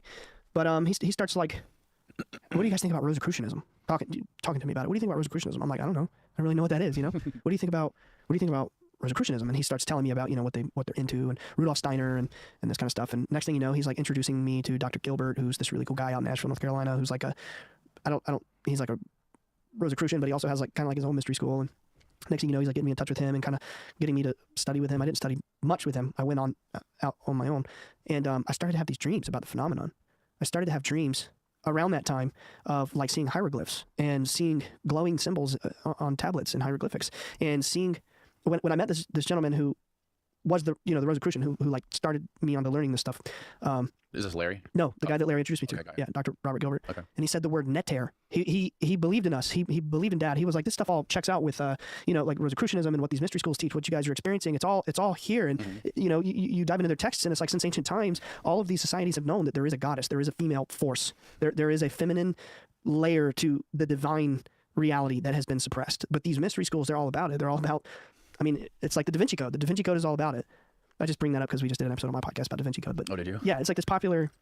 It's all about this divine feminine, right? So I'm like, wow, this is really weird. And I go through all these rabbit holes, and I'm studying this stuff, and I start having these dreams, and then I start having, these dreams of like glowing hieroglyphics, and I had this really crazy dream of like Osiris, and then when I heard the word neter, which was basically the concept of Egyptian nature spirits, I started having dreams about the phenomenon being that way, and it kind of like led me down that rabbit hole, studying that information. And then next thing you know, I find myself doing the podcast, and I'm just like, that's a lot of what we talk about is this kind of information and how it relates to the phenomenon. Because in my experience, the phenomenon is more of, it's more esoteric in nature. It's spiritual. It's not, necessarily physical alien, but it's something spiritual. And I think it's kind of hard to put into words, but if it's helped anything, me this is understand probably it the same thing that Tucker Carlson was talking about not that long ago, where he said he heard something about it being more spiritual than anything. But who knows? Studying a lot of this material, it's weird, like my dad being an ex-Pentecostal Christian, having these experiences with these beings, starting to say these several thousand-year-old Egyptian names that we've never heard of because Christians aren't allowed to study this stuff. And then I start going in the ancient past and reading this material, and it's all checking out. I'm like, what is happening? I don't know if I'm doing a good job of explaining it, Yeah, but like yeah. the stuff I'm finding in these bodies of knowledge is like, This is a lot of like similar to the stuff that Ed Casey talked about. yeah, exactly. I know there's like a whole Edward Casey like foundation or school where people like look a lot into the ancient Egypt stuff. Exactly. Yeah. Very similar thing. And he saw a lady too, believe it or not. Yeah, I know. Yeah, I like him. Yeah, they called him the sleeping prophet. What was his story? He would like go to sleep and he would come up with like revelations like to heal people. He'd sleep on a book. Yeah, well, that was I think the first thing he did was he slept on a book. Like he had to study for something for school or whatever, and then someone said just sleep on it, and he like literally took it literal, and he slept on the book, and then he like could memorize everything. He knew the whole book. And then after that, like people would say they needed to be healed or something, and basically like he would just say, tell me their name and where they are on the earth, like what state they live in or what town they live in, and he would go to sleep and come up with like a prescription for them to follow or something for them to do to like fix their whatever was wrong with them. That's right. It's fucking crazy. He also predicted quite a lot of stuff. He had like 14,000 readings throughout his, time being psychic or whatever, his life, and many of them were true. Like I think one of the things that he predicted in advance was like using blood to diagnose illnesses. I mean, Edgar Casey was around in like the 40s, or even before that. And another thing he predicted was the discovery of like the Dead Sea Scrolls, things like that. And Edgar Casey. Oh, he predicted the discovery of that? Oh, wow, I didn't know that. Yep. Just years before it was found. And another thing he was really big on, which I find very fascinating, and we just did a whole episode on this concept just weeks ago on our show. It's how Edgar Casey was a big proponent of Jesus being an Essene. What's that? Essene. Okay, so the Essenes were like, not much about them is known in history, but they were an extremely advanced spiritual society that existed back in 1st century Judea, where you had like, in the life and times of Jesus, you had these different groups of Jewish priestly class who were like, the Sadducees were like, we control the temple, you have to get to God through us. And they're the ones who were like, kill Jesus, really just kind of harsh, bad people. And then you had the Pharisees who were like really into the Torah, maybe not as bad as the Sadducees, but, they're pretty spiritual. I'm generalizing. But then you had the Essenes who were like very devout, lived in agrarian villages, and like the historical writings we have about them that survived from like Philo of Alexandria and Pliny and Josephus all say that they were like the most advanced and most ancient secret society that existed since aeons and aeons, and that was written 2,000 years ago, and they had these rites and rituals, and they had these elaborate healing arts, and they were just this happy group of people who just existed outside of society in their own ascetic agrarian village, and they used crystals and herbs and all kinds of. Jesus was part of them. That's what Edgar Casey said. Okay. The belief is that maybe what we know about Jesus isn't what we're told. Maybe there's something deeper to it, right? Maybe he was an Essene. I don't know. We can't know for sure, but there's a lot of interesting stuff about that. Yeah, that's fascinating, and it seems like too, especially when it comes to the internet. There's a lot of people on the internet who like they've sort of found their sense of meaning through this whole UFO thing. Like there's a whole group of people online, whether it be on Twitter or Reddit, whatever it is, that are so invested in this thing that they've found Like some me. sort of meaning in it, right? And anyone, even if there's somebody who comes across their post or whatever it might be on Twitter, let's say, that questions it or comes against it, like it's almost they're hostile towards it, right? Like they want to defend it to the death and not hear any sort of counter arguments against it, where they've sort of like found their own meaning of life, or they've found their own religion through this kind of thing. And it's very similar to a religion in a sense, people that are like super into the whole UFO phenomenon. Yeah, it is. People are very violent over their UFO beliefs. They are. Intellectually violent. Yeah. I got to say, man, you know how weird it was in 2007 when my dad came up, reported to MUFON. I had an experience. I believe it was angelic in nature. And then exactly like what you just said, right? You start infringing on people's religion. You got people who, we're from North Carolina, so it's mostly Christian in the early 2000s. And it's like, oh, you're dealing with the devil. Yeah. That's not angels. That's not even aliens. It's demons. But then you have the people in the 2000s when we first came around and reported our story that were like, we believe in aliens, but, they're not spiritual. The two paradigms were separate, back then. So religious people said they would believe in aliens, but they're saying that what you're saying is not religious. No. Oh. Religious people said they're demons. Oh. UFO people said, I don't believe in angels or demons. You're seeing aliens. So it was like we were either too religious or we were demonic, depending on your crowd. Right. But why would the religious people say they're demon? Why would they not accept the fact that they're good? Well, I don't want to throw anybody under the bus, but I remember being a kid and somebody I know very, very well, a family member, I'll just say that, when Dad's documentary came out, people are cruel, man. They'll just tell you right to your face why you're a liar or you're crazy or this or that and the other. And I remember somebody saying, no, that's not possible because Jesus didn't die on other planets. Jesus didn't go die on all those other planets. I don't believe there's anything else out there. And I'm like, yeah, okay. Like, I saw it, you didn't, so I don't know what to tell you. But, I mean, people believe whatever, it's ego, right? It's like, it's genuinely painful to consider a worldview that is counter to your own. People's egos are grasping firmly on what they've been taught their whole life they're supposed to believe. This is what I said in the beginning, Danny, is if we want to awaken, if we want to understand what's really going on here, we have to humble ourselves to higher forces. We have to understand there are things out there that are bigger than us. Well, even the Vatican has accepted the idea of aliens now. Like, I forget who it was, but somebody at the Vatican was explaining how, we can't limit, if you are religious and you believe in God and you believe in a higher creator, like, you can't limit that just to Earth, right? Like, you can't limit God's creativity just to human beings. There has to be, you have to give him the benefit of, whoever it is, the benefit of the doubt to have created something outside of what we see every day on planet Earth. Right. Yeah, and that's coming from the Vatican. If there is something that is spiritual that people have witnessed, like you and your dad are witnessing, is it possible that there also is a bad version of it? Oh yeah, absolutely. There has to be. If it's just the nature of reality. If there's something good, there's something bad. And it's like there's varying degrees of that. But it's like, it's like the absence of hot is cold, right? Or the absence of love is fear. It's yeah, of course, I do think that there's some negative entities and things like that. But I don't think it's anything to worry about. I really don't. I've never come face to face. I mean, I've seen some shadow entities and things like that. Like I've been around people where I've seen things that were attached to them. But I think for anybody out there who's curious about entities and if you're like, oh, would I experience a good one, would I experience a bad one, this and that and the other, I think that depends on what kind of person you are. And particularly what you're going through, what energy you're putting out. If you're a good, kind, loving, joyful, positive person, why would you be worried about negative entities, right? But let's say, somebody who's deep into a very serious addiction or abuse problem or some sort of very negative, violent scenario or, spouse abuse or whatever scenario in your head that's really bad. Well, maybe then I'd be worried about some sort of negative entity. I mean, it really depends on you. Did anybody you ever talk to, like some of these NASA people or anybody else, did they ever say anything to you about negative, like evil entities? Yeah. Or bad ones? What would they say about that? Well, at Skinwalker Ranch, that's one thing Colonel Alexander told us was like at Skinwalker Ranch, they were having some pretty spooky experiences, like things like about the ranch, right? Yeah. How like multiple billionaires have bought it since then, to run experiments there, and that's one of the things is like they constantly are trying to like gotcha with the phenomenon. They're trying to like trick it. They're trying to get it on camera. They're trying to like they just think that it isn't aware, I guess. But the beings would like constantly outsmart them and do things like disable their cameras and turn off the lights and just do things to really scare them. Definitely harm some animals, things like that. Harmed animals? From what I've been told, yeah. There's been some animals that have been harmed at Skinwalker. Yeah, like the cattle mutilations. Do you think that has to do with these entities at all? I don't know, because it's like the idea about the phenomenon at Skinwalker Ranch. Some people say it's because of Ute, Native American black magic practices from centuries ago. Really dark kind of things lingering there. I mean, I don't know. I really don't know. I don't have much experience with negative entities. I only have experience with positive entities. Right. I can't say why that's there, why bad things are happening. But I don't think people should worry about negative entities. It's just like it says in the Bible, right? We have dominion over spirits. You don't have to be Christian for that to be true. I'm not Christian, but I believe it to be true. I think we have power and dominion over entities. Really? Yeah. How do we have power and dominion over them? I believe we're very special. I think we're very, very special. I think that there's a lot more to being made in the image of God than people realize. I think we are literally made in the image of God. As a matter of fact, if there was a piece of wisdom that I would love to leave with everybody, that I would love everybody to contemplate on and really study this phrase and understand what it means and where it comes from, you'll find that the Rosicrucians and even the Freemasons and all these secret societies are obsessed with this phrase because of its importance. And it's as above, so below. And it's the concept that the microcosm mirrors the macrocosm. Or in other words, if you think really hard about space, right? You think about galaxies and solar systems, how they have an inherent order to them at the highest level, right?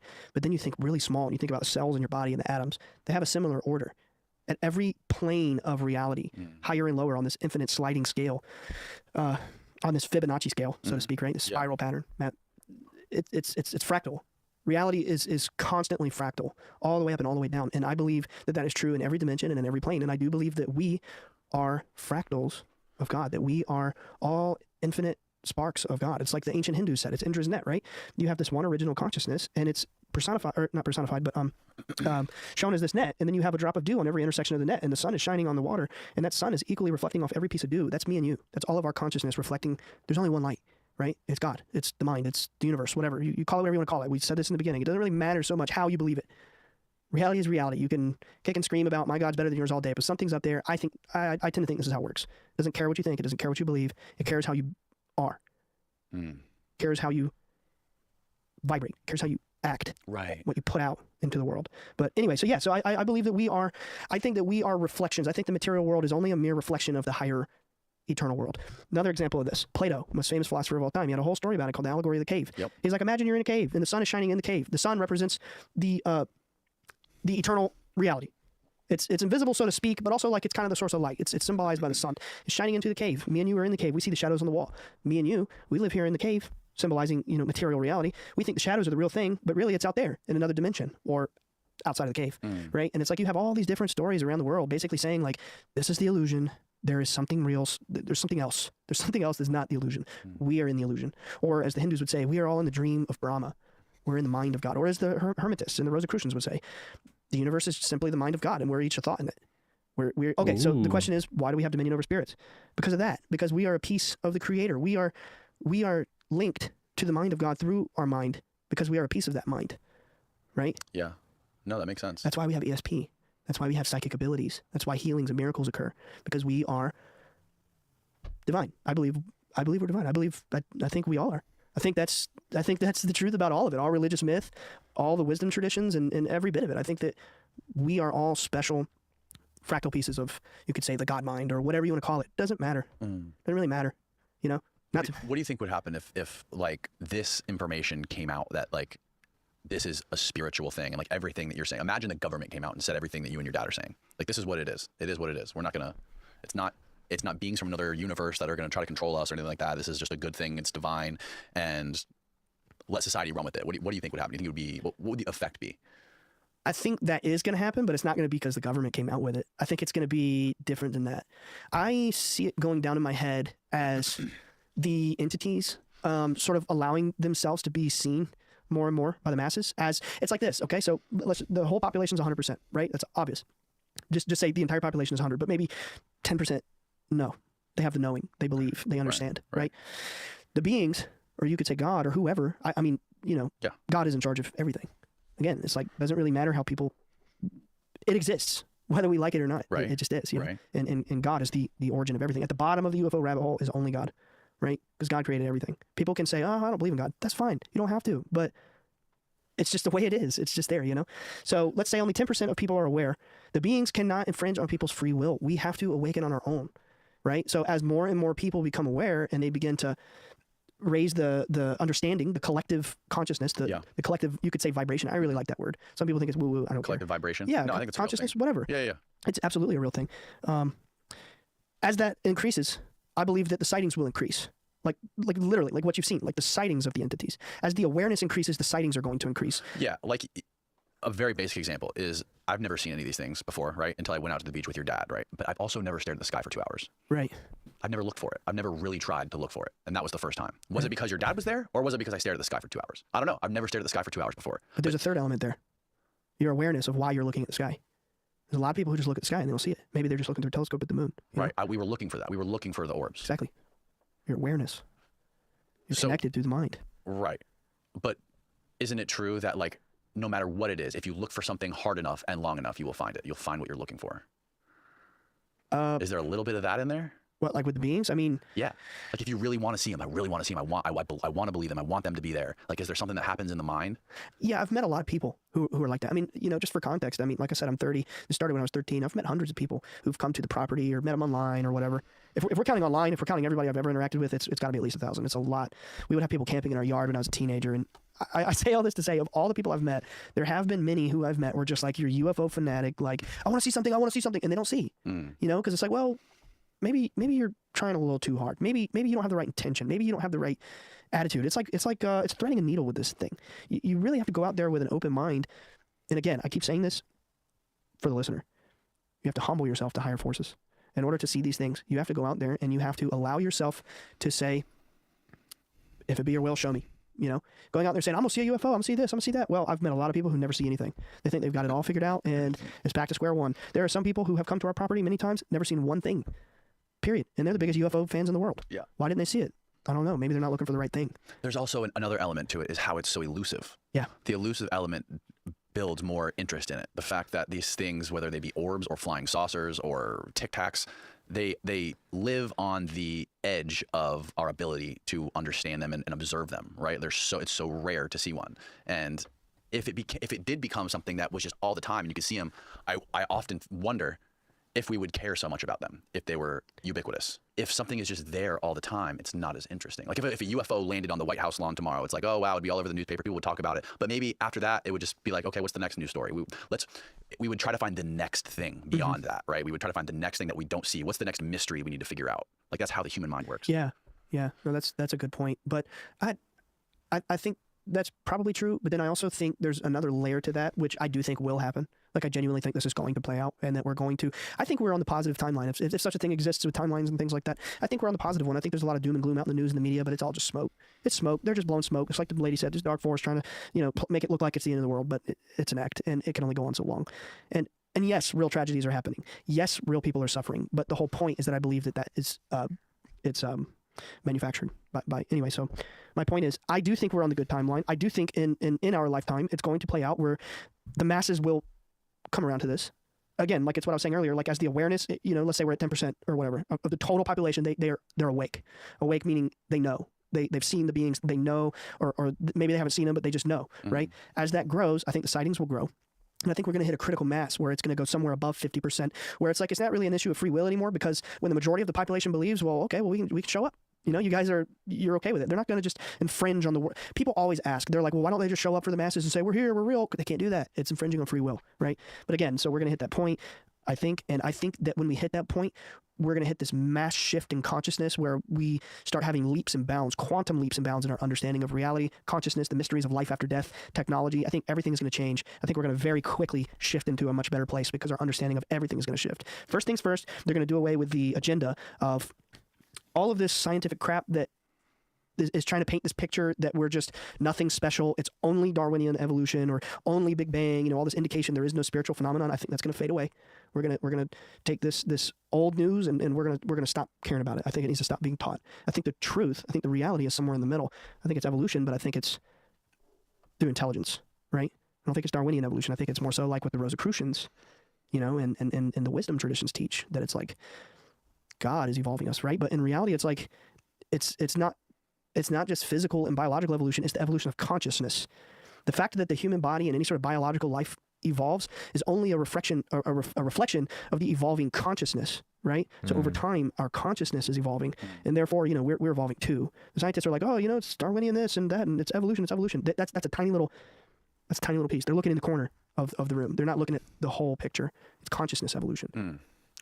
There's, thinking about like what would happen if this became ubiquitous and everyone realized that, there's this whole nother reality. Like this isn't reality. We are just like a shadow of a higher dimension. And how would that affect people's lives? Well, you would think maybe people wouldn't want to wake up and go to work anymore. Maybe it would sort of like redefine meaning for people. And meaning for most people is creating some sort of identity for themselves. Like people who have a purpose in life, they wake up and when they go to work or when they do whatever they do every day, there's something behind that, whether it be making a lot of money, whether it be building some sort of legacy that outlasts them. Like if you want to talk about some sort of like symbolic immortality,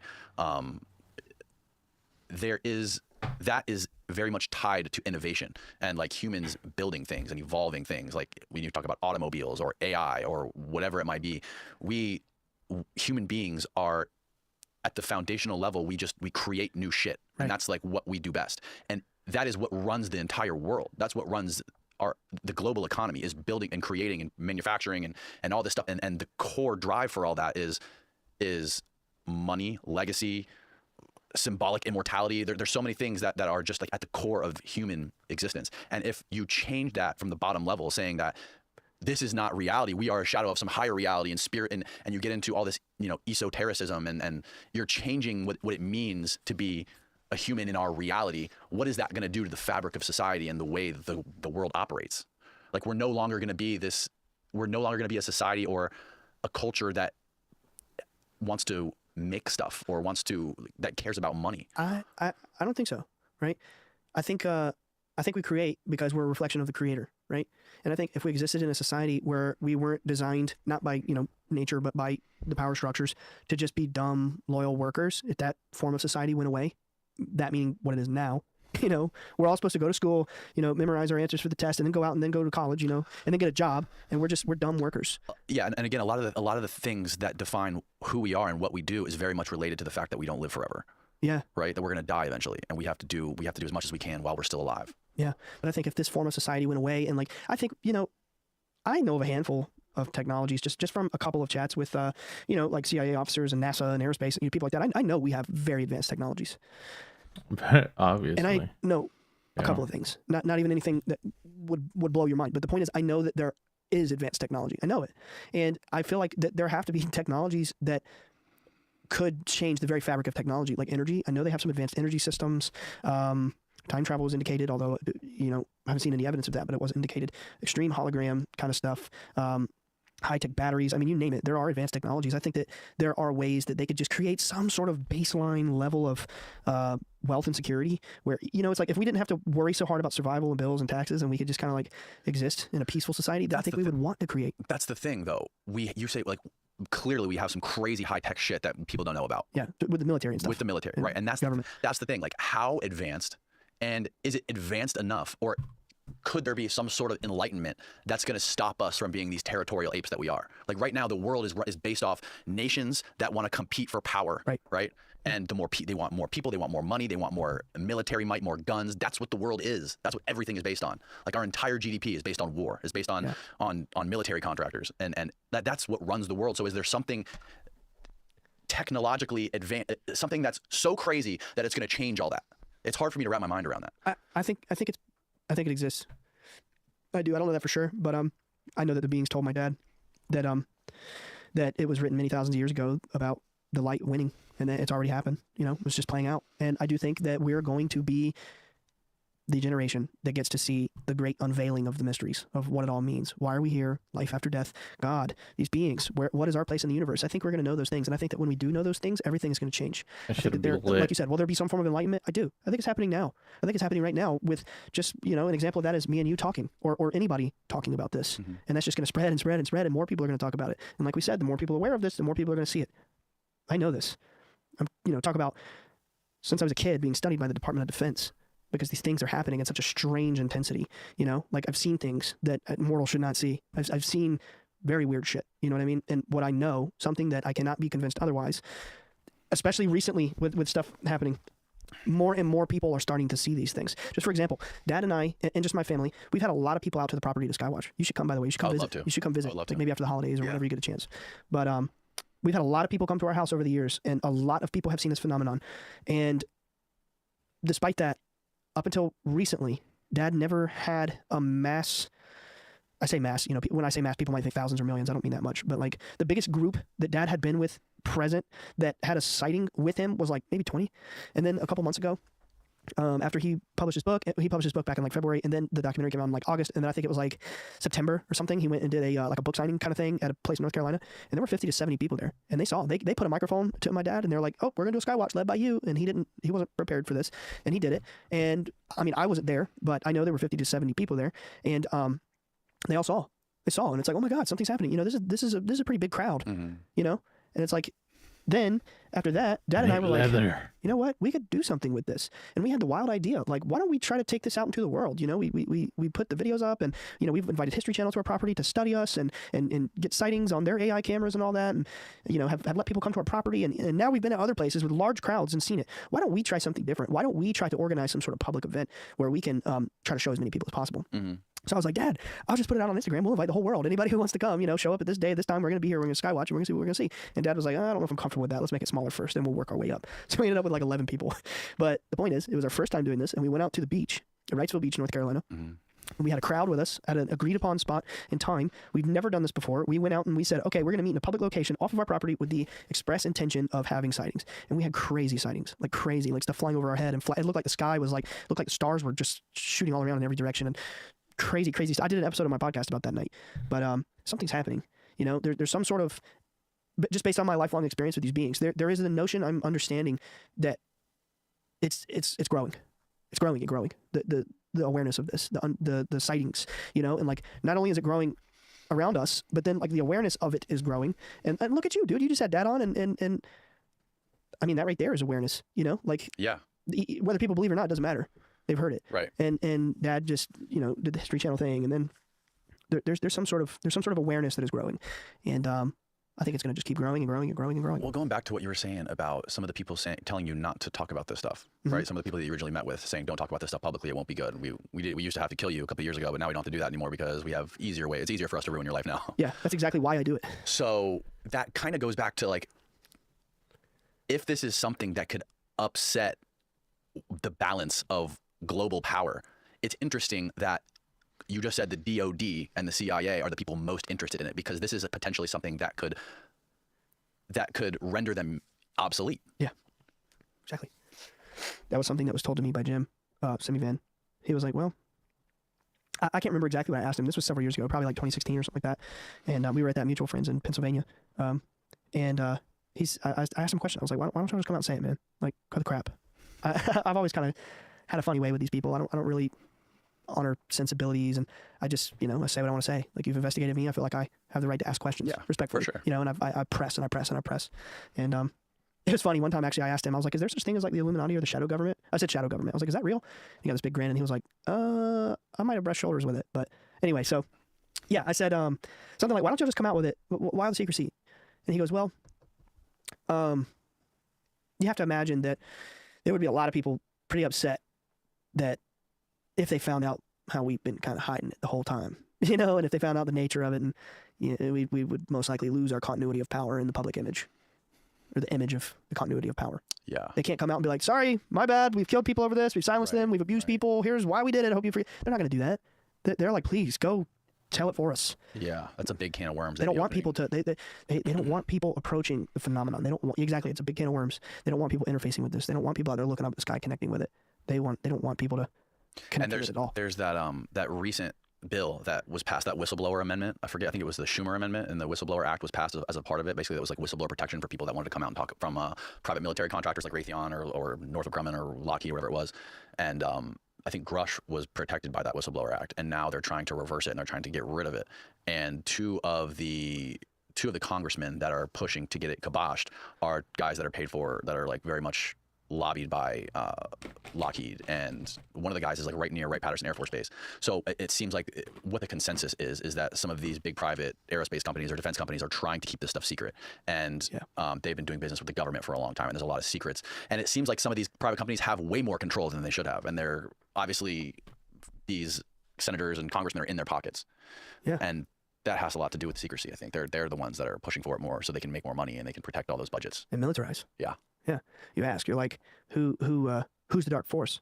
I mean, I'm really trying not to be blatant about it here, but I mean, we want to militarize the just generalizing, it's just, we want to militarize, like that's what it is. They want to militarize space. Exactly. Militarize space, militarize the phenomenon, militarize the subject. I mean, you tell me who's the dark force. I don't know. I don't want to say. Yeah. Your dad told a story on the podcast about how there was a rocket that was being shot off the East Coast or whatever that had like a mock warhead on it, but it was fake, but it wasn't real, and it got some sort of. It got shot down. Is there a video of that online? There was at one point. I don't know if it's still up. I saw the video. Eventually, it was linked online. And Dad was like, "This was the one." Yeah, he showed it in Mission Control. Do you remember where it was launched from? What if we were to search for it? Probably Cape Canaveral. I don't know. No, it was on the West Coast. Oh, was it? Yeah. Steven, if you search Vandenberg, that's what it was, Vandenberg. But it was it was just an orb, and it shot controlled bursts of light into the thing, and it tumbled down. And yeah, Tim Taylor asked my dad. He was like, "Why do you think they did that?" Dad was like, "Well, was it a warhead or something like that?" I wasn't there. I'm just paraphrasing how it went down. And they determined, yeah, it was. They were trying to sneak a dummy warhead into space. This phenomenon doesn't let us put weapons in space. Actually, they came and they told the government in who came and told the government? The beings in the 1950s. They're like, no more nuclear testing above ground. You're harming beings and other realities. You need to stop this. And if you actually look in history, in the 1950s, they stopped testing nuclear bombs above ground. Now, this is something that the entities indicated to my dad. Cool corroboration here. There is an experiencer by the name of Dorothy Izat, who we never had the pleasure. I've heard of her. I've watched her documentary. Yeah. It's really good. I didn't watch the full documentary. This guy, Sam, on Twitter, his name's Tupacabra. He made a little documentary on his YouTube channel. That's how I learned about her. But she has a very similar experience to what your dad sees. Exactly. Yeah. And I only know that because Jim Semivan in the CIA told me, he was like, I think you should watch Capturing the Light by Dorothy Izat. I don't know. It's, in my opinion, it's very similar to what you're experiencing. It's a very similar phenomenon. And anyway, so if you go into Dorothy's experience, she had the same message from the beings. What message? About the nuclear bombs and harming beings and other realities. So how in the 50s they told the government that? Oh yeah, they're like, you put a stop. How did they tell the government? I don't know. I imagine they showed up and they scared the hell out of them. Does anybody have any story on how that happened? I don't know. That's all I know. That they warned them, don't test bombs above ground anymore. You're harming. It causes shocks through the dimensions. You know, I mean, like splitting atoms. It can't be good for anything. Period. You know, and they actually did stop testing nuclear bombs above ground in the 50s. And here's another cool little tidbit. I remember being a kid back when the Discovery Channel and MUFON was investigating us in 2008. One of the reasons that they knew that my dad was telling the truth when he hit send was they wanted him to draw the depictions of the beings and the craft. Remember we talked about, it's a craft, but it's kind of like the light. And it wasn't like a flying saucer. No, it was like a big teardrop shape of light spinning with these tendrils of light. I mean, it's, it's like, think like H.P. Lovecraft, for anybody out there that knows what I'm talking about. It's like something cosmic that you're not really supposed to, you can't really understand it. It baffles the brain. And I've seen this kind of thing. I've seen one of those, but, talk about missing time. But, what was I forgot where I was going with that. Oh, in 2008, MUFON and the Discovery Channel was investigating us, and they brought us diagrams from the 1950s where they had other witnesses draw the same exact being in the same exact craft. And they were like, look at this, it's identical. They knew we weren't making it up. They knew that they told us they get thousands of reports. Do you have pictures of the beings that you guys drew online? Where can we find them online? I can find them on my phone. Can you find them? Where can you find them and pull them up on there? Maybe just type like Chris Bledsoe painting. Yeah. Otherwise, I can send it to you. Chris Bledsoe painting. I think you sent it to me the other day, didn't you? But I also have one of the original drawings. Oh, really?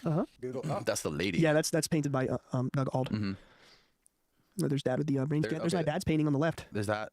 Is that the scary one? Scroll up. No, that is my dad's painting. That's the little one? Yep. Oh, look, that's by me. Dad painted this in 2009. Love the glyph on this. I think that's my first ever tweet.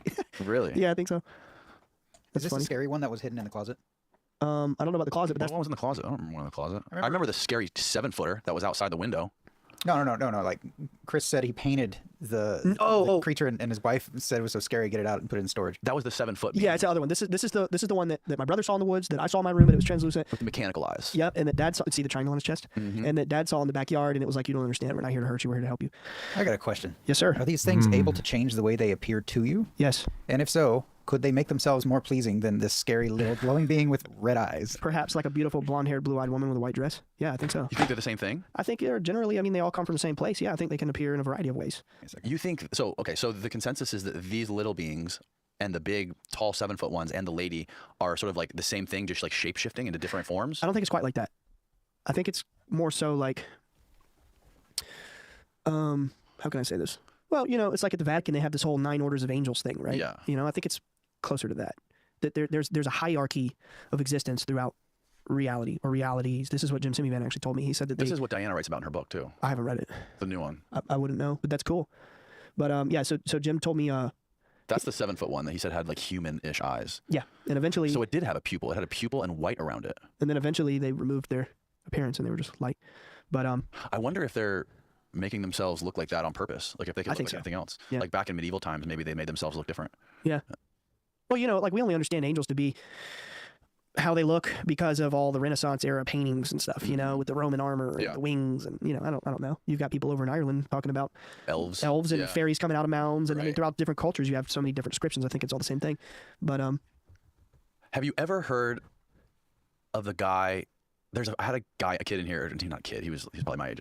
This dude who was a filmmaker, and he made a documentary about a guy in New York City called Love and Saucers. If you can Google, if you just YouTube Love and Saucers, Steve. Yeah. What was this guy's name? Really old guy. But basically his story was that he lost his virginity to an alien. David Huggins? David Huggins, that's who it is. Yes. It's an amazing documentary. Wow. And he draws all these paintings.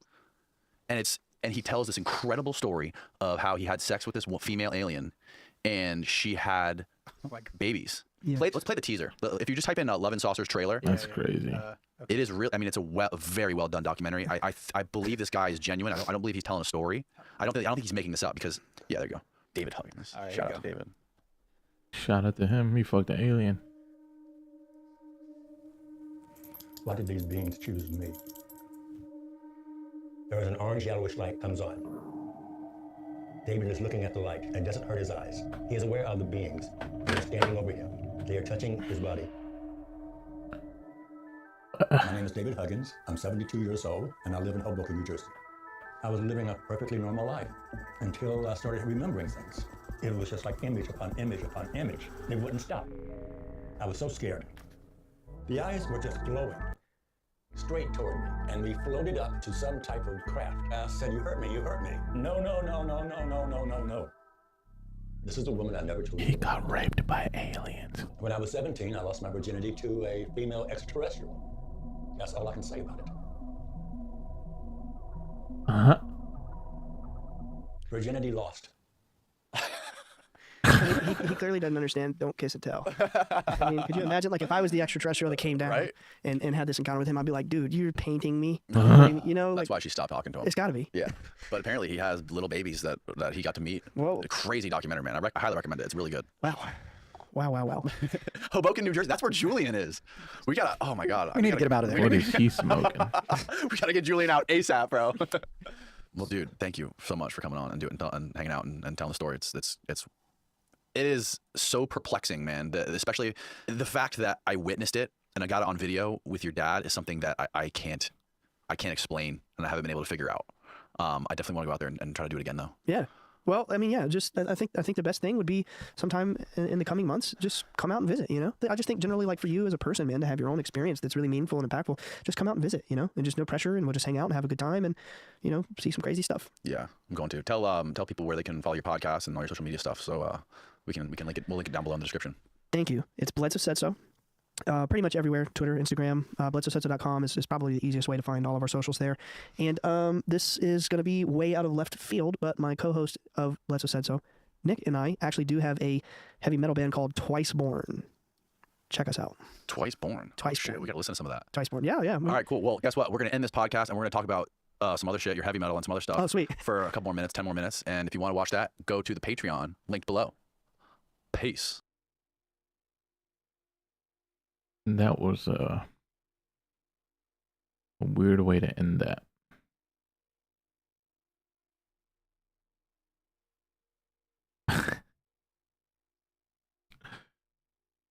What the fuck?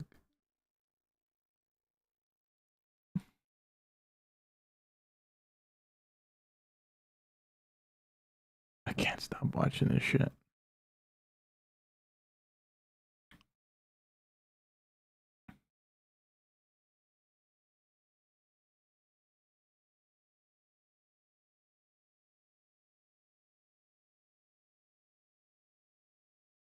Let's see.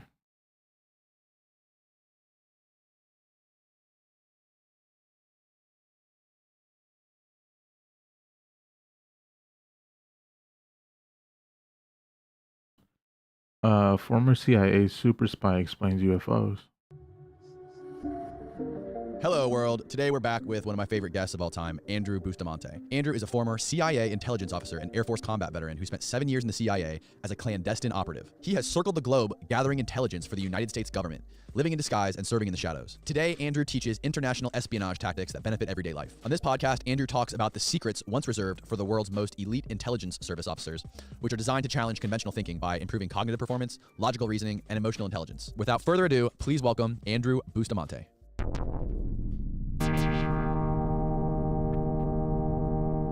Andrew Bustamante, welcome back, man. Thanks, dude. Your first podcast went bonkers. I was excited. I mean, I have never seen that much. Get a little bit close. noise. Talk a yeah. little bit closer. Yeah. Can you hear yourself okay in the Yeah, headphones? yeah. Okay, cool. Yeah, just make sure that you're like that close to the mic when you're talking so you can hear the audio. You got it, brother. Yeah, I was super stoked to see the response, man, because, you know, I'm not always out there in the public sphere. So, and when I am, it's not easy for me to see engagement. So it's really cool to see the response, and it's really cool to contribute. Yeah, my favorite comment was so someone posted a comment and that said the title of this podcast should be "Current CIA Operative Pushes Narrative." I cannot. You know how often I get accused of trying to recruit people? It's like, look, I am not out there. I had a Reddit. My second big Reddit AMA just went it just tanked because it was full of these people who were accusing me of basically trying to actively recruit CIA like spies to run drugs and run money and run women. And it was, I have no idea where it came from, but I haven't. And that's just, people think that. And if that's what they want to believe, that's fine with me. But it's just not true. You're going to be disappointed if you think I'm here to recruit you. Do you get that a lot? Do you get a lot of people disappointed in what you're talking about, thinking that you're going to divulge more secrets or something? Yeah, it's funny. I actually joke that disappointment is the goal for me, right? I am out there to find and disappoint as many people as possible because they will never bother me again. The people that want to hear what I have to say, I want to talk to them, right? I want to hear their questions. I want to answer their questions. I want to give them information. I want to enrich and give them knowledge. All those people out there who are like, oh, this guy's a fake, this guy's a phony, this guy doesn't know anything, or this guy's he's part of a big government conspiracy. I want them to be disappointed and frustrated with me so they never bother me. Like, they never subscribe, they never comment, they never reach out to me again. That's the goal. So on our last podcast, Nice. we were talking, after we ended the podcast, we started talking about the personality test and all the different personality traits and all that stuff. And I went and I took the test. Awesome. And I think I'm an INTP. Does that sound right? Yeah, let's see. You were definitely an F. I think you were an INFP, man. Oh yeah, IN. Only because what was the F for again? Feeler. Right, feeler. Only Okay, because we had talked about Myers-Briggs beforehand. I had made a quick like off-the-cuff assessment based on our conversation, Yeah. and then it came back 2 weeks later correct, and I was super excited. So that Myers-Briggs thing was super interesting to me. Yeah. And it's crazy. So that formula for breaking down someone's personality was a thing that you carried with you everywhere. You use it as a tool for still right now. Like what I did to you that day, which I hope you didn't feel offended or anything. But that's a tool I use with every toying with me? with every business partner, with every possible every new collaborator. When I'm getting coffee from a barista, right? Like I am constantly assessing personality according to those Myers-Briggs 16 personality type indicator options. Yeah, it's an awesome tool, and everybody gets it wrong because you read Cosmo magazine and you read Men's Health, you read all this garbage mainstream media that tells you you're supposed to know your own personality. What the hell is the purpose of knowing your own personality? Just because you know what you are doesn't make it a powerful tool for you to use. It's like looking at yourself in the mirror and you're like, oh, I've got black hair and a beard. Well, huzzah, that's you knew that already, right? You found out True. You fell into 4 type indicator labels. That didn't teach you anything new about you. You were like, oh, that's why I like to sit and read, and that's why it gives me energy when I do that. And this is why, I make a decision and I go with my decision. It didn't tell you anything new that you didn't already know. What's powerful is when you use personality type profiling as a tool against other people. Because if you can identify their personality type through a conversation, now all of a sudden you know way more about them than they know about you. We got one more sponsor for y'all, and that is Blue Blocks. For a long time, I've had trouble sleeping through the night, and I literally tried everything from supplements, smoking pot, meditating. I should try to figure out what type of all that stuff person I was am. just a Band-Aid. Blue Blocks actually fixed this problem for me with their super high-tech lenses. Blue light from our phones and computers actually damage our eyes and lead to digital eye strain. You get symptoms like blurred vision, headaches, and the worst of all, you can't fucking sleep. Unlike other blue light glasses, Blue Blocks are backed by science, and they're made in an optical laboratory in Australia. Most other blue light blocking companies are mass-producing their shit in China with no understanding of how light impacts health. They have over 40 frames that come in prescription, non-prescription, and even readers. I keep mine literally right next to my computer all day, every day. I even use them on some of the podcasts. The podcasts that I do late at night, I always use these. You can actually wear these things, not like a freaking geek. Do I look cute? Get your energy back, sleep better, and block out all that unhealthy blue light with Blue Blocks. Get 20% off by going to blueblocks.com/concrete. BLUBLOX.com/KONCRETE for 20% off, or just use the code concrete at checkout. Does that make sense? Yeah, absolutely. I know it's twisted. I know it's not often a popular concept for people, but that's how I use personality. Yeah, it's just hard to remember a lot of it. You know what I mean? Like it's very nuanced with the different types of like under each category, whether it's introvert, extrovert, feeling, thinking. I mean, there's so many different variables to each one of those. So I mean, if you're down for it, I'll give you my quick rule of thumb that I always use to remember it. Yeah. Right. So you got 16 letters. Well, you got 8 letters essentially, and 16 combinations of those letters. The combinations, all the big numbers don't matter. All you got to think about to understand a human being's personality, any culture, any age, any gender, any level of education, right? Backed by science. All you have to do is remember 4 questions. The first question is, where does the person get their energy? Do they get their energy being alone? Do they get their energy being around other people? That's your extrovert versus your introvert. If that person spends time alone, and being alone makes them feel more energetic, like you. When you read a book by yourself, you come out of it feeling more energetic. When I read a book by myself, dude, I don't read a book by myself. I fall asleep. It's a huge drain on me to be alone and quiet. Yeah, I'd probably fall asleep reading a book. It's miserable. I am an extrovert. So right there's the first question. Where does the person get I'm their an energy? extrovert, Alone or in a definitely. group? Knowing that about somebody else, right away you know if you want that person's attention, if you want that person's trust, if you want that person's best ideas, you have to put them in the environment that suits them. Take them away from people. If I wanted to have a meaningful conversation with you, I would not take you to a bar. That's just going to drain your energy. It's going to suck up your time and your effort, right? If I take you to like a coffee shop, a nice quiet coffee shop, or if we go have a private dinner in a private room at a nice restaurant, just you and me, and like good food, good drinks, that's just setting you up for success. Which setting you up for success is setting me up for success in the spy world, right? Okay. So that's introvert, extrovert.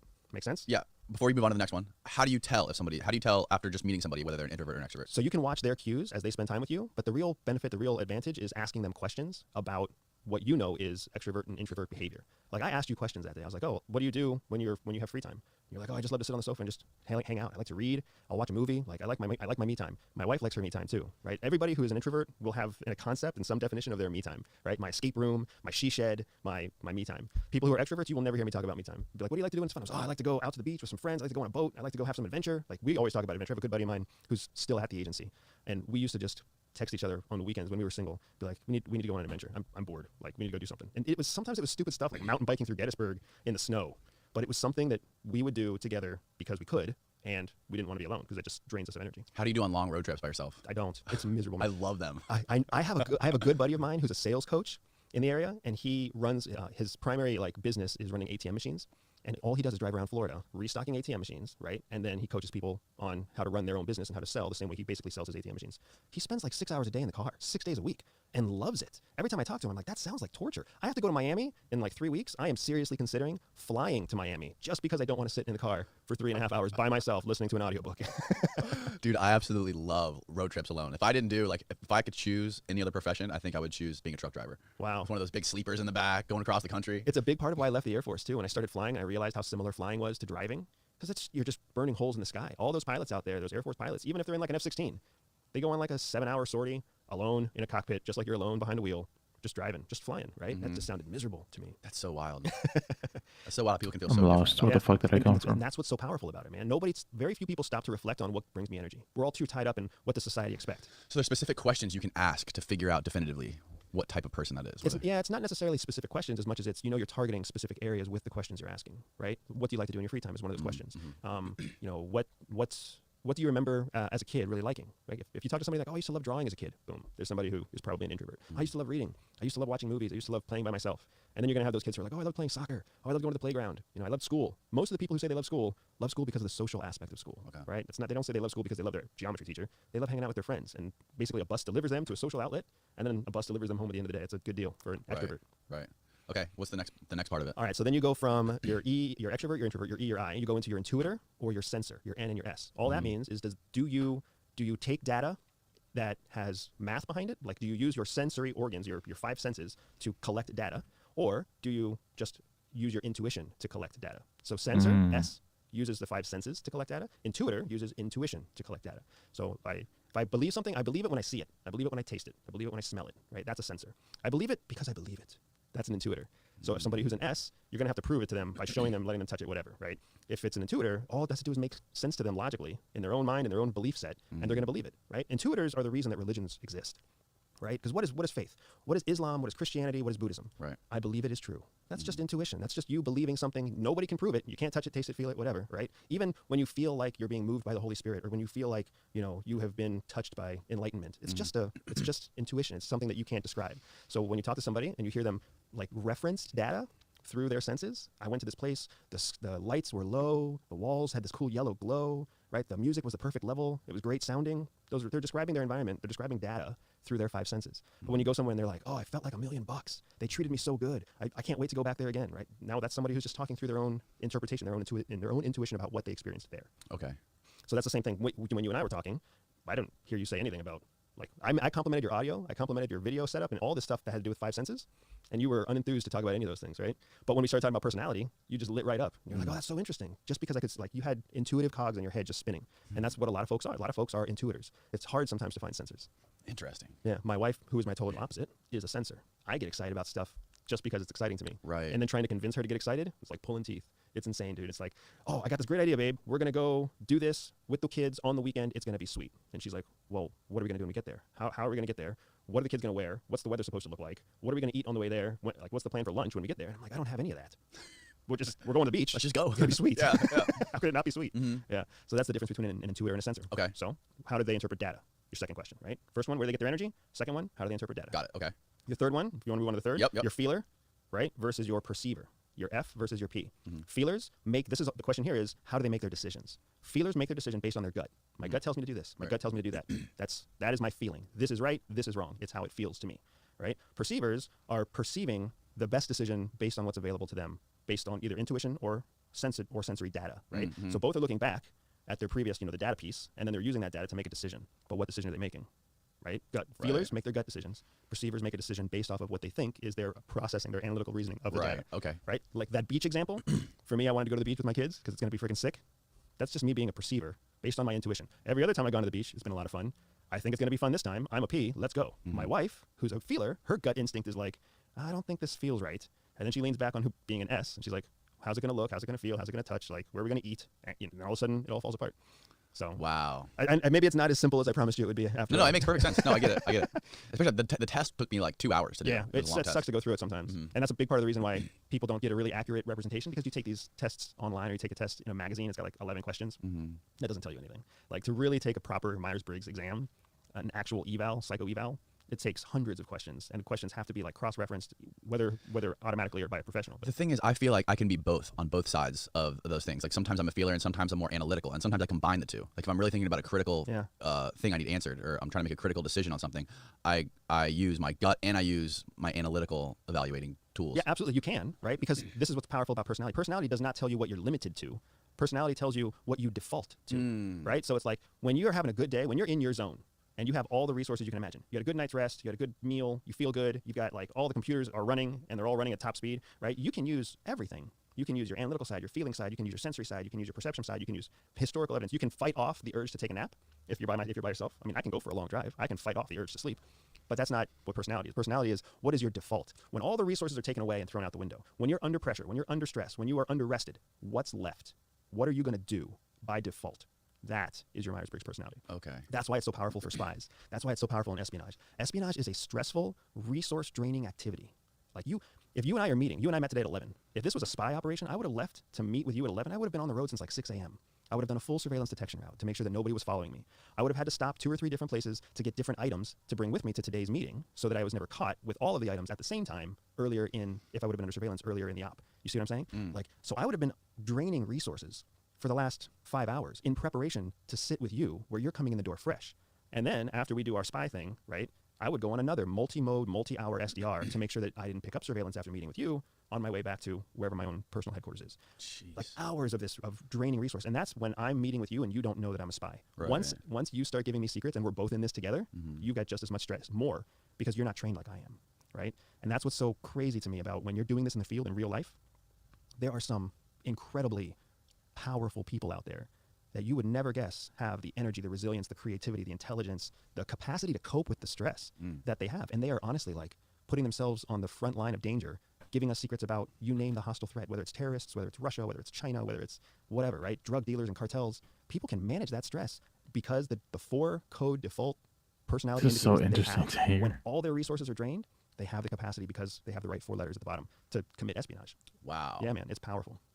That's pretty incredible. Now, is it possible for people to change for those, like, you hear about like plasticity, brain plasticity, you can change things, physical things about yourself, cognitive things, the way your brain functions. Is it possible for somebody's personality to change over time if they really try? So you're talking about neuroplasticity, Right. which is a very real thing, right? Being able to change the way you think, right? There are different arguments out there about whether personality can change. I am of the camp that personality can change, but it changes by shades. It changes by degrees. It doesn't change like a switch. You're not born by default an extrovert, and then you can train yourself through neuroplasticity over time to suddenly become an introvert. I'm never going to be happy being alone. I will never get energy by being alone for long periods of time. It's just not going to happen. I can try and train myself that way all I want. The agency tries to train us all to increase our capacity for being alone because it's a very lonely job, right? But they never expect us to flip the switch. Like, you can't train yourself to change your default nature. So it's a whole separate conversation that we can either jump into now or later. But there's an actual cognitive developmental process that your kids and my kids, or your kid and my kids, are going through right now that shape who we are as adults, right? And that lays the whole foundation to who you become as an 18-year-old adult, how your brain is basically wired at that point.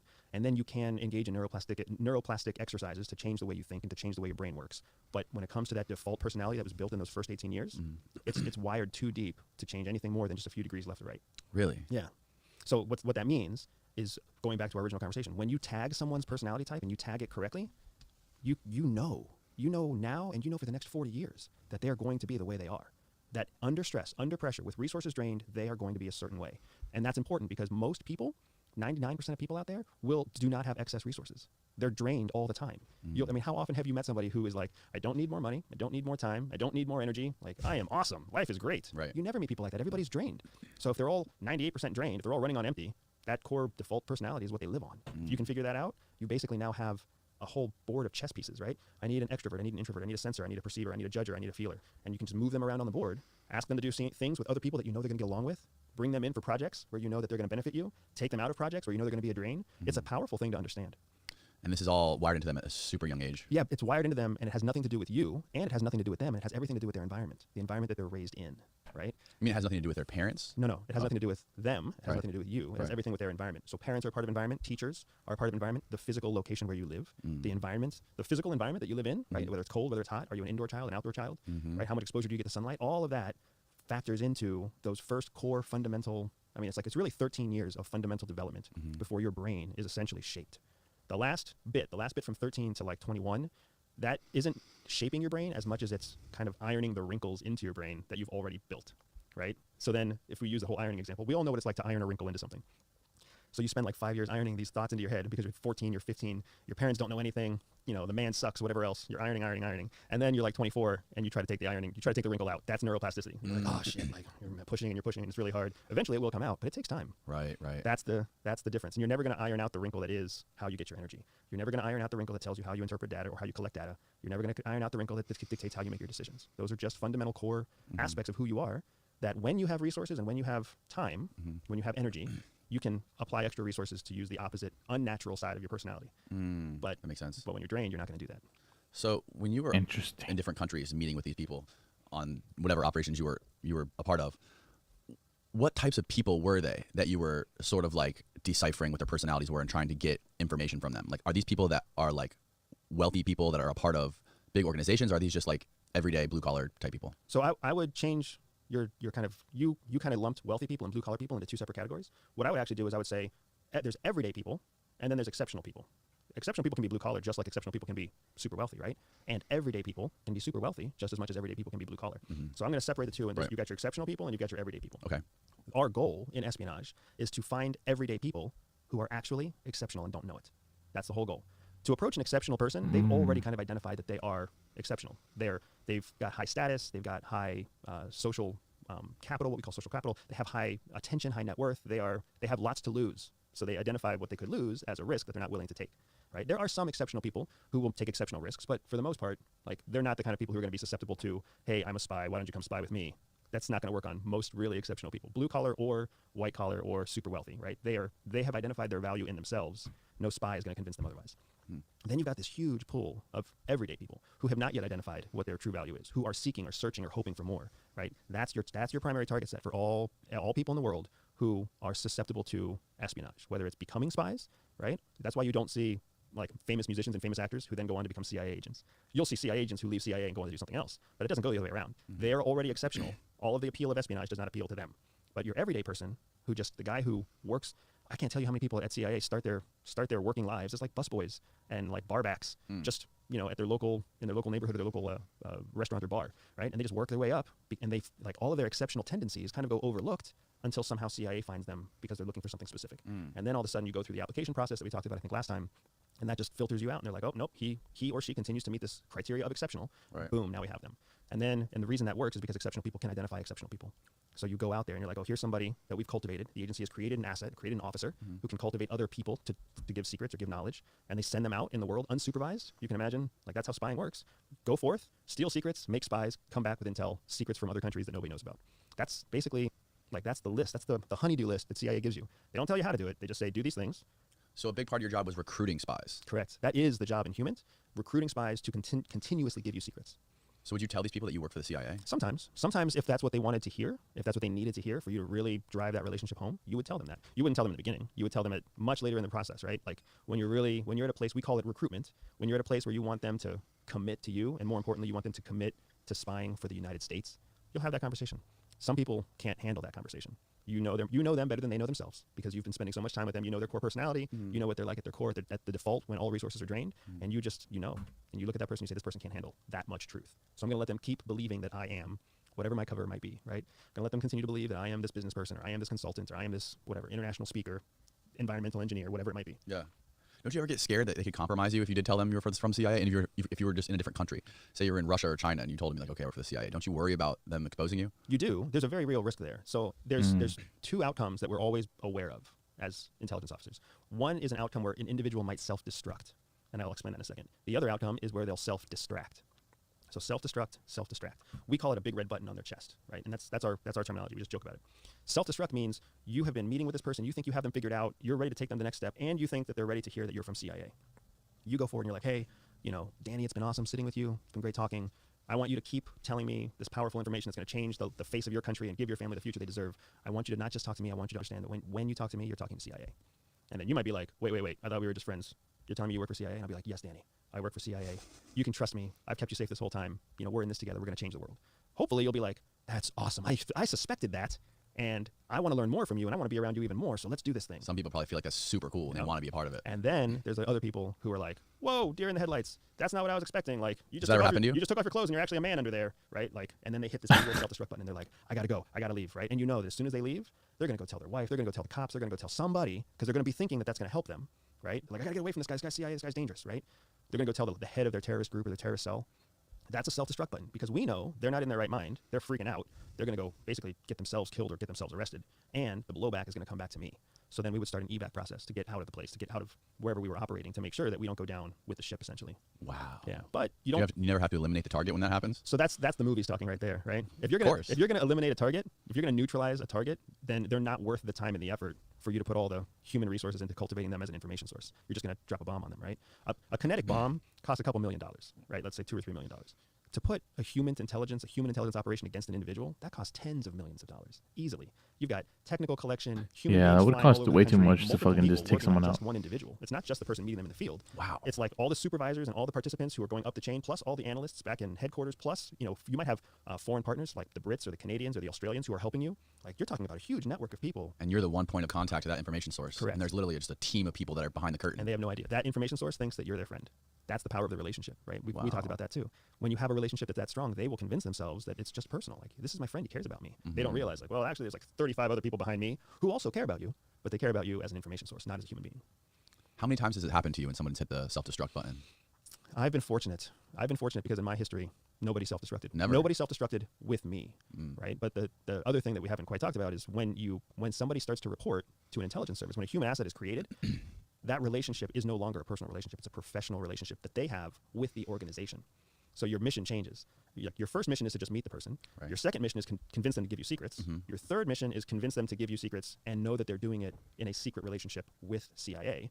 And then the fourth and most important mission is be able to leave that operation and let somebody new come in and have that human source continue to give information anyways, right? Because once they're giving information to someone new, they've become institutionalized. It's like a fast food joint. Compare Starbucks to your favorite like artisan coffee shop. You go to your favorite artisan coffee shop because you like something specific about that place. You like the owners, you like the barista, you like wherever they source their Colombian coffee, whatever it might be, right? You go to Starbucks for a completely different reason. You go to Starbucks because you need something quick and efficient, and you trust that no matter where you are in the world, Starbucks is going to taste the same. It's never going to taste great. It's never going to taste totally terrible, but you're going to get pretty much consistent stuff. So if you're ever stuck, you'll go to Starbucks. When you're in France, you're not going to have your artisan coffee that you have down the street because it only exists down the street from you. That's institutionalization. As long as you go to that coffee shop here, you're not institutionalized. You're going there because of something special. As soon as you start buying from Starbucks, you've been institutionalized. And they know, and that's what they're counting on. Institutionalized customers who will go to any Starbucks anywhere at any time because they believe in Starbucks. Even though there will be differences from the cups of coffee, right? Like, I've been to multiple Starbucks myself. They never taste exactly the same, but you still kind of accept that Starbucks is the leader in convenient coffee. Right, that makes sense. But why do you have to let them know that you are CIA? Why can't you just keep them in the dark about That's an awesome question, man. So everything in intelligence boils down to the question of control. Right? Even when we start talking about personality, what we're really talking about isn't personality. What I'm talking about is control. Being in control of what's happening around you. Part of what's happening around you are the people who are around you. I would argue, and CIA would argue, the biggest part of what's happening around you is the other people. So CIA officers look at everything as a question of control. Who's in control of the situation? There's always three answers to that. You're in control, or the other person's in control, or control is still unidentified. There's never a situation where nobody's in control. There's just a situation where control hasn't been established yet. There's like a competition for control. Right? In an interview like this, you are in control. You're asking questions. You're steering the conversation. You open the door, right? You can turn this stuff off at any time. Like, you are in control. But in the conversation, I might take control, right? I might choose what I share. I might choose to give you compliments at a certain time and challenge you at other times just to see how you respond or how you react, right? That's what it's all about. It's all about control. So when an officer in the field chooses to reveal their true affiliation, they're doing it because they believe it will further their control over the individual and further their control of the situation. Simple example. I don't want to die right You're now. my human asset. Yeah. And you and I are just friends. You don't know I work for CIA. Where are the kind of places we're going to meet? Do you have any ideas? Where would we meet? We're just friends. Each other's houses? Sure. Restaurants? Yeah. Coffee shops? We might go to the park together. Like, we're going to meet anywhere because we're just friends. Yeah. As soon as I tell you I work for CIA and we're going to change the world together, are you still going to meet with me in public places like restaurants and parks? Or is that going to make you feel uncomfortable? Right. Especially if I have compromising information I'm giving out, I won't want to meet in public. Exactly. So now all of a sudden we're going to meet in safe houses. We're going to meet in private places that are under my control, right? Highly secure venues. We might meet in mobile venues, right? Everything changes. If I want to be in control, if I want to take our relationship to that level of advancement, right, then I'm going to project on you, hey, let me push Danny a step further. Tell him I'm CIA. I think he can handle it. And that's going to put me in a more control of the relationship and put me in a better position so that we stop meeting in public, we start meeting in private.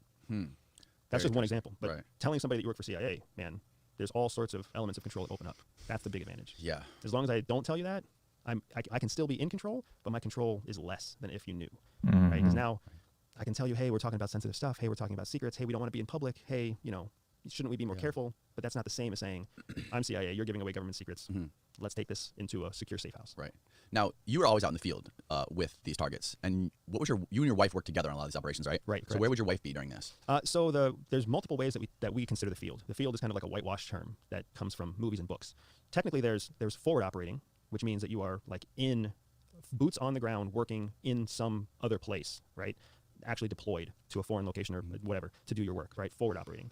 And then there's not forward operating, there's just deployed, which could mean that you're deployed to a protected area, like consider Afghanistan. You might be forward deployed into the hinterlands of Afghanistan, living in a tent, but you'll be deployed to a military base that sits in Afghanistan. Right. Both of those are technically considered the field, Okay. right? You could also be sitting back in Virginia, waiting to be deployed, or on a rotation where you're going to multiple locations and still technically be considered a field officer, even though you're sitting in Virginia. Okay. Right? So Makes sense. Yeah. So from that perspective, my wife and I were what's known as a tandem couple. We were always deployed together. So we would be in some other location together, usually in a controlled, safe location, whether it's an apartment that we own or operate undercover, whether it's some kind of government-controlled facility, something, right? We would be deployed together in the field. And then I would operate forward, and she would operate from the field location. She was what's known as a targeter. She would be on base, basically. Yeah, to use simple terms, she would be on some kind of home base, whether that home base is our apartment or that home base is her cover provider or that home base is, a controlled facility. Okay, that makes sense. Yeah.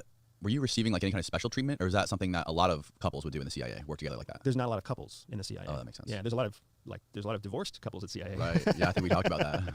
But yeah, so the reason it worked for my wife and I is because we came from two different disciplines. Mhm. My wife and I are total opposites. We talked about it with personality testing. Right. We talked about it with how we look at politics and how we approach problems of the world. But my wife's specialty was something known as targeting. My specialty was known as operations, human operations. Targeters are basically like superminds that can find and access and come to conclusions about individuals based on available information, and then they can build a dossier, they can build a package about a person that's so personal that they can essentially hand it to an operator, and the operator can go meet that person and feel like they've known them their whole life. Wow. That's a special skill. Not only is it a special skill because it takes intense determination to find and dig through that much data, right? Because it's not easy to find that much stuff about a person. But then also to be able to have the analytical mind where you can take 12 potential targets, and boil them down to 2 good targets, right? Because every step of the way, you're looking at dozens and dozens of people, looking at all their profiles, looking at their work histories, looking at their network of connections, looking at what they have access to, looking at whatever you can find about their test scores or their intelligence scores or their performance in college or whatever else. And boil it down to basically like, here's 2 good targets. Go forth and conquer. That's what people don't know is that like case officers and ops officers in the field, that people that they make movies about, we're like a dime a dozen. It's not hard to find people like us. Right. It's hard to find your targeters, your analysts, your imagery analysts, those Yeah. people that the agency really protects. Interesting. Yeah. So I know my wife's value. Honestly, I know my wife's value more than she knows her own value because of our core Myers-Briggs personality. That's so interesting. I love what you were talking about on that episode of your podcast where you're talking about how you guys are such opposites, and it turns you guys into like a power couple because you succeed where she fails, and her strong points are your weak points. I can definitely relate to that with my wife. So how did the agency, you talked a little bit about how the agency, or your wife talked about how the agency changed her perspective. It changed her. She grew up being very liberal, a very liberal family, very progressive family, right. And the agency changed her to more center conservative. So I found that very, very fascinating. Yeah, and at the risk of, I'm not going to speak for my wife, but what I will speak for is my experience and what I've seen in people like my wife. It's not that the agency changes the way that you view the world. It's that the agency exposes you to the real world. And once, especially folks, the farther left, the farther liberal, the farther progressive they are, like in their worldview, the more they're exposed to the real world outside of the United States, they're just faced with information that makes them ask very difficult questions about themselves, right? So, for example, one of the things that my wife used to just be really passionate about was refugee affairs. She's like, we need to take care of refugees. These people are coming from horrible places. They're relocating to the United States, and then we're not doing enough for them. Like, we don't give them education. We don't give them, effective cultural training to acculturate into the United States or to assimilate in the United States. We need to do all this stuff for refugees. This was her view prior to the CIA. Correct, because she went to law school to do refugee law, Okay. and then she worked in a nonprofit relocating refugees. So she was very passionate about it, man. It was something that was so important to her that she had basically dedicated her core adult years to learning how to take care of refugees. Was there an experience that she had that made her feel that strongly? Partly was growing up as a third country child, because my wife was born in Venezuela, Okay. grew up in Japan, and then relocated to the United States. Oh, wow. And her parents are one Damn. Venezuelan, one American. Her family is split Venezuelan and American, and she survived. Like, she lived and watched her family go through all the Chavez years and all the the demise of Venezuela from a first world city to a third world city, Wow. or the city of Caracas in the country of Venezuela. Mhm. So she's got reasons. That right? makes sense. But my point is, once she actually started seeing the world, like once she didn't just see Venezuela, Japan, and the United States, once she started seeing what life is like in Africa, what life is like in Southeast Asia, what life is like in Latin America, true poverty, true corruption, true, genuine abuses of human rights, right? Actual slave labor. All of a sudden, her baseline for what is unacceptable shifted, and it shifted a lot, right? What she used to think was, how are we going to bring in refugees and only give them $35,000 a year and only give them a crappy one-bedroom apartment for a family of 3? That's such an abuse. And then she goes out into the real world and she's like, oh my gosh, Yeah. there are families in China living in hutongs, which are just pieces of aluminum leaning up against the wall, and the only thing they use for fire is their own feces. And there's whole families, generations of families living together in these hutongs. And she's like, how is that acceptable? So all of a sudden, like, that perspective increased. And that's not just unique to her. That's unique to everybody at the agency. I was also fairly liberal going into the agency. Coming out of the agency, I was like, oh, what I need to protect, what makes America amazing, isn't all of our social welfare programs. What makes America amazing is our surplus of income and our capital, our ability to generate massive amounts of capital. Because just a small fraction of that massive amount of money is what can fund a social welfare program. Where in a foreign country, like, the whole country might be a social welfare program, because they don't have enough wealth to just skim off a little bit. And because all of the money is going into social welfare, there's no money that goes into infrastructure. So nobody has clean water. There is no money that goes into the electrical power grid. So there's routine power outages, right? There's no money that goes into public health. There's no money that goes into whatever else. Here, by making sure that our core bull market succeeds, making sure that rich people have the capacity to make more money, bigger businesses, more jobs, right? More taxes, making sure they have that ability is what funds everything else. And the thing that made it possible for CIA to go out there and be the highest performing intelligence agency in the world is because it's got a shit ton of money. Why does it have so much money? Because we support this market. We support this world, this economy that just drives to encourage and incentivize people to be more than they have to be, right? You want to be a doctor that makes $25,000 a year, you can go be a doctor in Mongolia, right? You can go be a doctor in friggin' most parts of Europe. You're not going to make a lot of money as a doctor. Right. You come here, you make a bunch of money, you become a doctor, you start making millions of dollars a year. That's great for us because the government's going to tax you for like 38% of your net worth. Sucks to be that guy, right? But you're still making 10 times what you'd be making if you were a doctor in France or if you were a doctor in Italy. Right. Right? So, like, that's what makes the market work. And the fact that you can incentivize those people by a few percentage points of taxes, right? I love that. I love the fact that we're making more doctors, more lawyers, and more billionaires than ever before. And that we're incentivizing people who are coming out of college to pursue those really difficult, it's not easy to build a business. It's not easy to become a doctor. We're incentivizing them for like 2 percentage points of taxes, right? Like, oh, we'll decrease your taxes from 38% to 36%, and we won't tax capital gains. Like, to them, that's hundreds of thousands of dollars, potentially millions of dollars. Right. And all of that money just goes right into the United States tax base that allows us to have roads without potholes, an electrical grid that runs 24/7, 365 days a year, and clean water that literally comes out of our toilet if we chose to drink it. Right. That's insane. There's parts of the world, there's parts of the first world where you can't trust the water that comes out of a water fountain. Like, it's just, we have it so good here. You don't realize it until you start to travel and see the world through the eyes of a spy. Wow. Yeah. So that's how she shifted. That's how many of us shift, because you start to see the real outside of America world. And you start to have a whole different sense of your left and right boundary. Inside the United States, our left and right boundaries are like this. Right. Once you get outside, you see, like, you know, presidents who can just kill people at will, like what happened to when the Crown Prince of Saudi Arabia decided to just have a reporter killed in the UK. Like, boom, they can do that. That's never going to happen. Right. You're never going to hear that phone call from President Biden. It's not going to happen. Have you ever been to Cuba? I've not been to Cuba yet. It's one of the places that's on my list. I was active with the agency when it was still a denied area, so it's not smart for me to go there yet. That's a fascinating place. Have you heard about a thing called the Paquete? No. So in Cuba, obviously all of their internet is regulated. I think they now just recently installed like 200 Wi-Fi towers throughout, but the government strictly regulates all the information that comes in. Everything's curated. But there's this thing called the Paquete, where there's this one kid and his team, he's a small team of people. He's found a way to get all of the movies, the TV shows, the news, the music from around the world, uncurated by the government. He gets it, puts it on a hard drive, and he has one drop-off point. Well, he'll take this hard drive, he'll give it to one guy. This guy will make a certain amount of copies, give it to his contact points. Maybe he has 5. And then those people, it branches out and out and out. And so it's like this underground system of information that's passed through hard drives underneath the government. Wow. And that's how they get all their fucking information. It's crazy. And it's all fixed, right? Because it's not updated real time if it's just being basically copied from a single point in time. Yeah, so so this guy updates it every single day though. So he gets all this new information, all this new news every single day, and it's how people get all their information. Wow.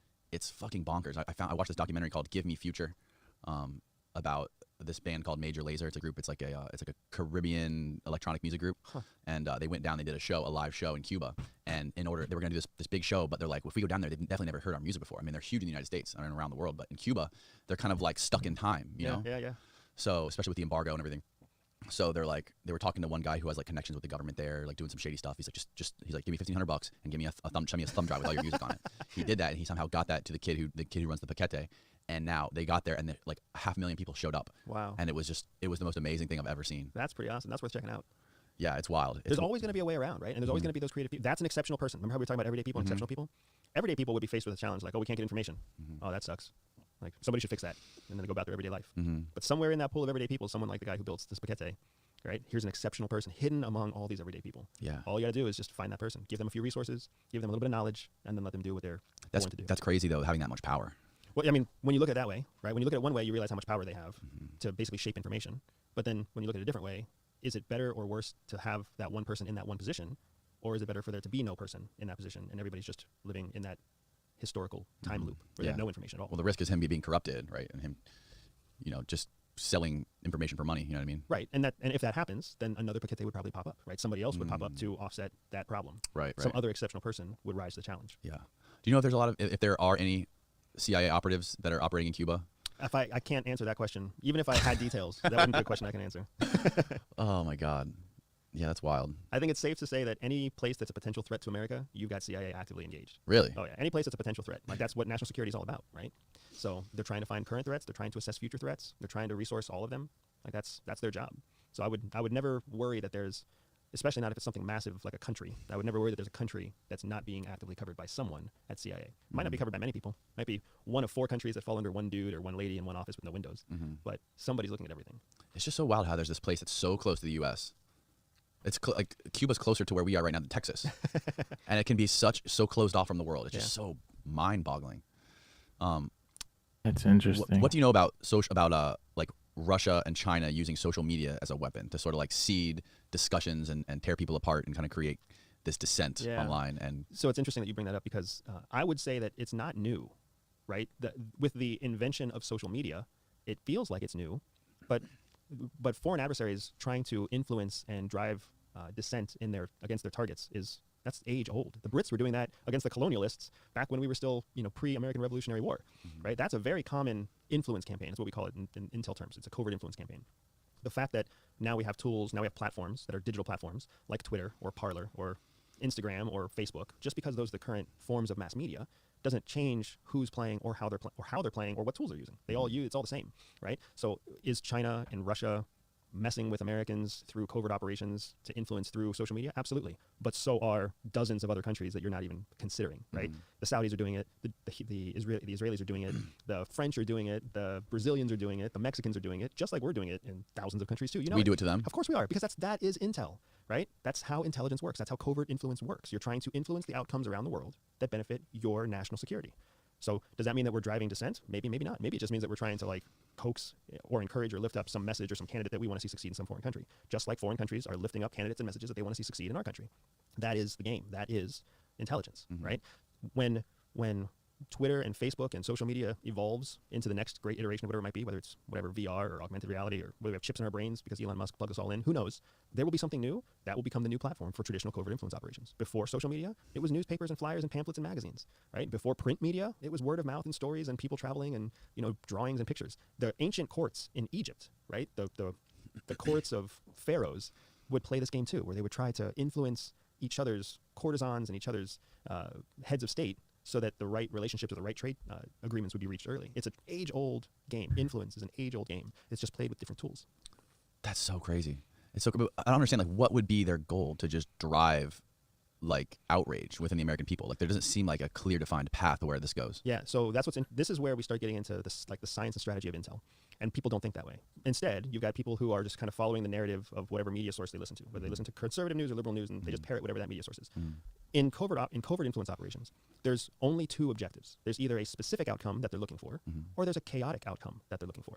Right? That's it. It's either a specific outcome or a chaotic outcome. Okay. In a specific outcome, it's very, very difficult to get a specific outcome, because when you're creating influence, when you're basically using ads on Twitter and Facebook to reach people, it's hard to know how those people in mass are going to actually respond. Right? Are they actually going to vote for the candidate you want them to vote for? Is the whole thing going to blow up in your face somehow? Are they actually going to believe the message is out there? Who knows? So specific outcomes are very rare. An example of a specific outcome is when the CIA went into Iran in 1949, 52 to basically unseat the current governor or the leader, and then put the Shah in place. That was a specific influence outcome they were trying to shape. Where's the word for that? Where they get people to go in there and incite riots? Provocateurs, agent provocateurs. Yeah. That is another popular pop culture term. But Okay. Yeah. But yeah, so like that's a specific outcome. Those are super hard. And then it didn't work, right? Like the Shah was there and then the Shah got kicked out. There's a whole Iranian revolution and history has written itself. Specific outcomes are not really the bee's knees anymore. Nobody's trying to make that happen. Instead, they want chaotic outcomes. Chaotic outcomes are the key to all covert influence operations in modern day. What you see Russia, what you see China doing, what you see North Korea doing, what you see Iran doing, what you see everybody doing who's messing with our social media, all they want to do is feed the flames that already exist. Feed both sides equally and just cause chaos. Because the more chaos that ensues, the more people question the fundamental values that make us Americans. How does a democracy survive when there's so much anger and hate?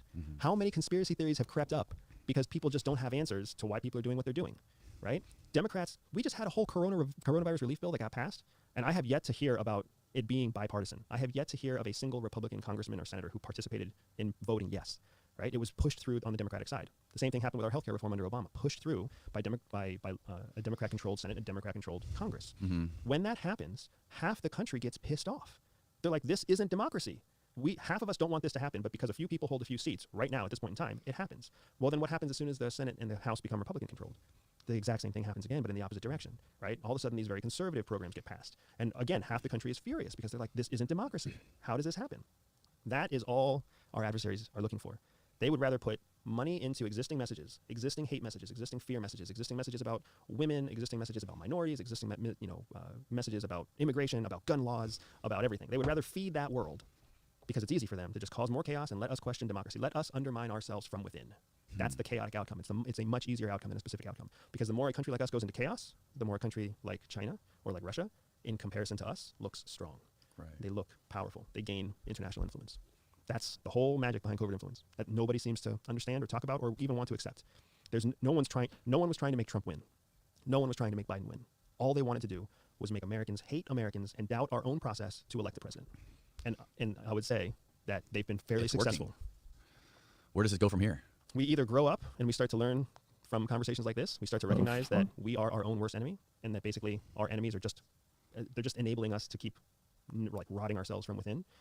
So we either grow up and recognize that's the way it works, or somehow we find a way to mature so that we are bigger and better than the messages that we all fall behind, right? So it's kind of like high school. I compare everything to high school because I feel like high school, we were talking earlier about when children develop. High school is kind of when you start really practicing the skills, the life skills that you have. Right. It's when you start testing the foundation that you've been programmed to believe is in high school. And then everything after that is basically just the next iteration of high school. College is just high school without parents, right? And then your day job is just high school with money. So yeah. It goes on and on.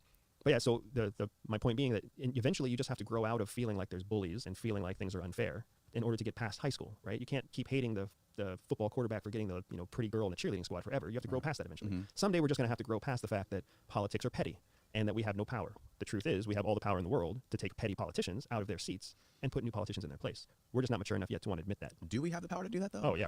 Or do the billion-dollar corporations have the power to do that more than the people? Why do we think the billion-dollar corporations have the power? Lobbyists? And what do the lobbyists do? Pass laws that benefit their companies? I mean, yes, but that doesn't impact voters, right? That impacts the companies. The voters are the ones who decide who actually gets elected. So what actually influences the voters? Media Messages about the candidates, right? Okay. So your billion-dollar corporations are what fund the campaigns that shape the messages that we get about the candidates themselves, right? Those lobbyists and those billion-dollar companies shape the people who get elected into an office, and then once those people are in office, it's in their best interest to change laws, to gerrymander and whatever else, right? To control laws and make voting easier, make voting harder, right? That's what they do.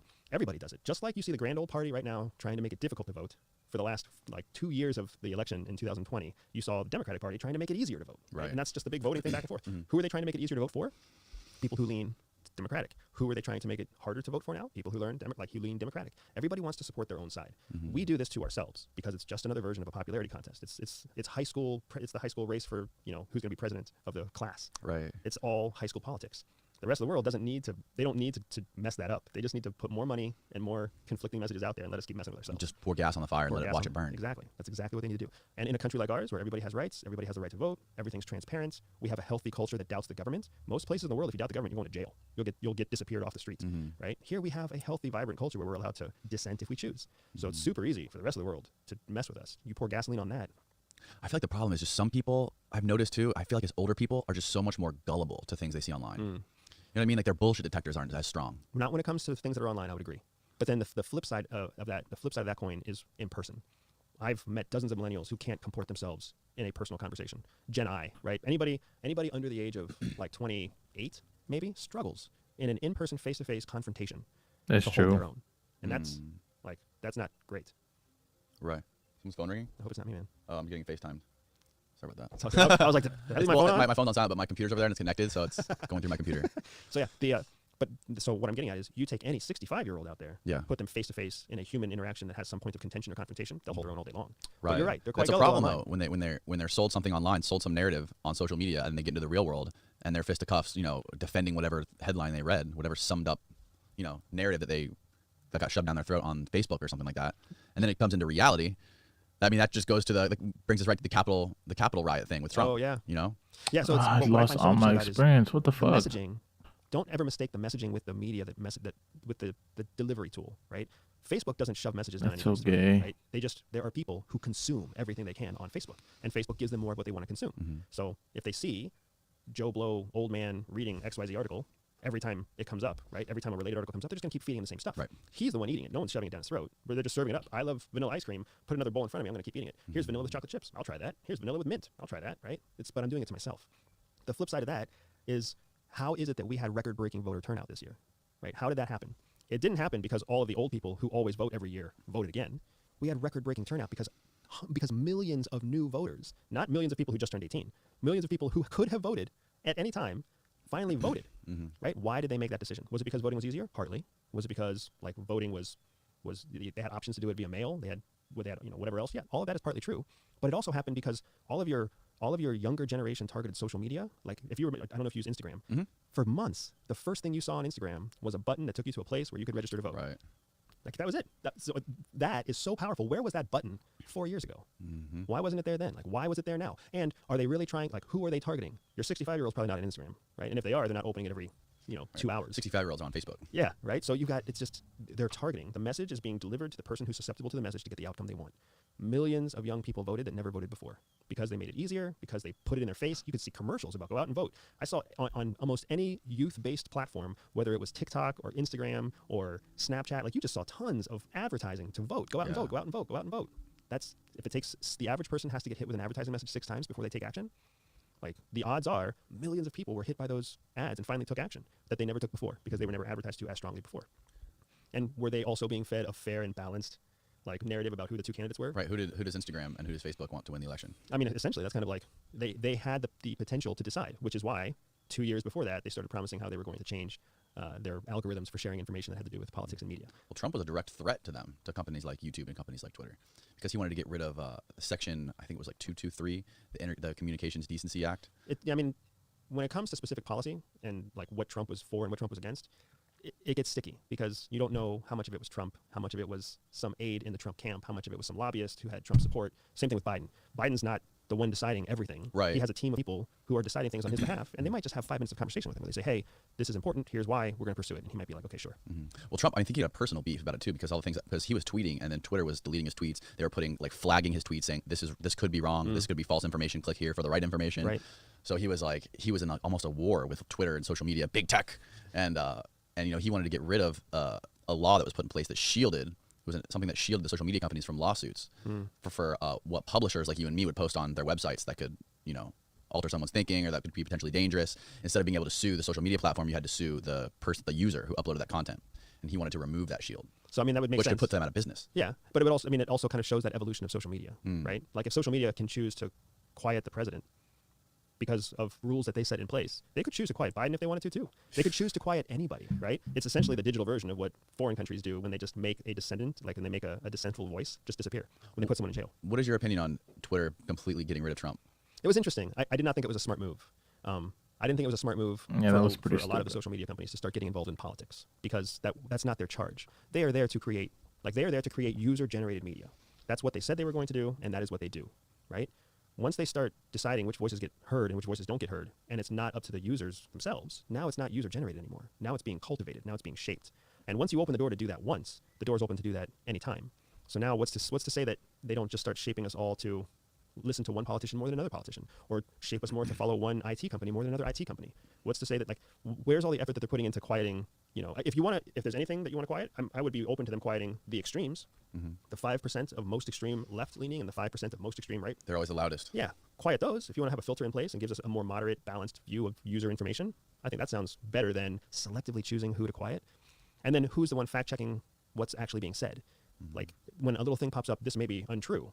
What's the algorithm doing that research? What are the sources that it's citing, right? It's all sticky, man. It's all really, really sticky. And when I start going back to who are the users of these platforms, the average Twitter user looks different than the average Instagram user, who looks different than the average Facebook user. And those users change over time too. So yeah, they look different than a TikTok user. Right. So it's like, now you can actually shape the messaging on the platform for the audience that's on the platform majoritively.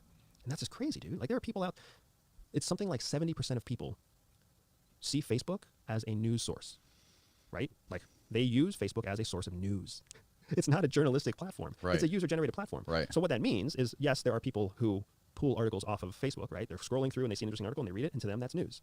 They have no idea if that article source is a tabloid, because it's not sitting in the tabloid section of a grocery store. It's on their feed.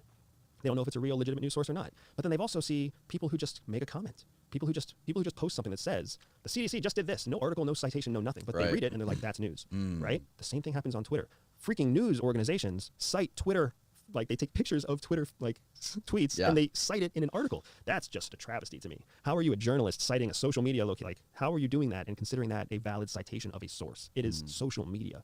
Unbelievable. But they use it like just to comment on, right? They'll use it as like part of a bigger story. They'll use it as part of a bigger story, but then so what I have found, especially when it comes to media, they'll cite like 3 different politicians usually, or 2 politicians and a celebrity, whatever, and they'll put the screenshot of that tweet into their article, and then through the article itself, they're just using those to defend their argument inside the article, whatever analysis or whatever conclusion they're trying to reach.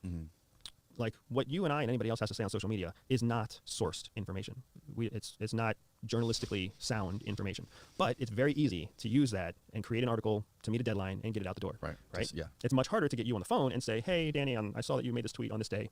What did you mean? Yeah. Would you stand behind this? Can I quote you on this? Completely different. Yeah, it is, totally. So that's just what's challenging to me is, in my world, information is invaluable, right? And I talk oftentimes about how information has an evolution into knowledge. Knowledge is something that you test to gain experience. Experience is something you use to gain more information. And it's this loop. The triangle. Yeah, it's a triangle in the Intel world, right? What I'm finding, what happens so often now is people skip knowledge and they just absorb information. They don't vet it, they don't test it, they don't question it.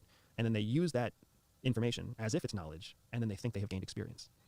And you're like, no, that's not how it works. You are not a more experienced person because you read something on Twitter, right? You're not a smarter person because you saw something on Facebook. It's not how it works. But social media has become so fucking brain dead, culture, and it's so accessible to everybody that it has taken on that role when it shouldn't have. Can you explain to people out there what more like this triangle of information, knowledge, and experience? Yeah. How do they work together? Yeah, absolutely. So in the Intel world, we're always trying to find intelligence. The equivalent of intelligence in the everyday world is knowledge, right? Knowledge of things that are essentially forbidden for you to know. That's intelligence. Intelligence is really secrets that you're not supposed to know. Knowledge that you're not supposed to know is the closest thing that we have in the everyday world. The way that we get there you know it, meaning it's truth. No, you're not allowed to know because it's a secret. That's what Intel is, right? Right. So knowledge is essentially the equivalent of that, except that it's knowledge that you otherwise wouldn't have known to be true. Okay. Yeah, there you go. Absolutely. So the cycle that we're taught is a triangle, and at the top of the triangle is information. Everybody has access to information, and information is everywhere. Everywhere. We talked about sensors when we talked about the Myers-Briggs personality types. You can use your 5 senses to pick up information from anywhere. What you see, what you hear, what you read, what you taste, whatever, right? Information is everywhere, but not all information is true. Not all information is valid. Not all information is trustworthy.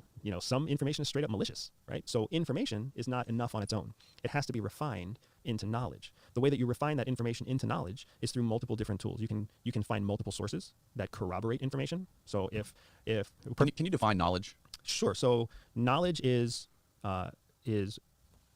stronger evidence-based information that has the predominantly is probable to be true. That is knowledge. Okay. Right. If it has a low probability of being true, it's not really knowledge. Okay. If it isn't heavier, weightier than information, then it's not knowledge either, right? So knowledge is something that gives you an advantage. Knowledge is a fundamental truth or a high probability of being true that you can use to leverage yourself. Like knowing that your car is currently in the parking lot right now. You have knowledge of the location of your vehicle. Right, that you may not have. You don't have that knowledge right now, right? You have information because I'm here, therefore my car must be here. Right, okay. But where is it parked? Is it parked here, across the street, or somewhere else? Let me give you an example that comes out of COVID headlines, right? China has said that their COVID vaccine has a 79% efficacy rate, right? So it's 79% effective according to efficacy. The UAE, who is also running a parallel test of the same vaccine, has claimed that it has an 89% efficacy rate. China, who created the vaccine, says it's 79%. The Emiratis say that it's 89%. That's a 10% discrepancy. Nobody has filled in the gap as to how these two countries, using the same vaccine, have reached such different conclusions, right? That information, if somebody were to read a headline that said that the Chinese, whatever it's called, Sino vaccine or something, whatever it's called, the Chinese vaccine is 89% effective.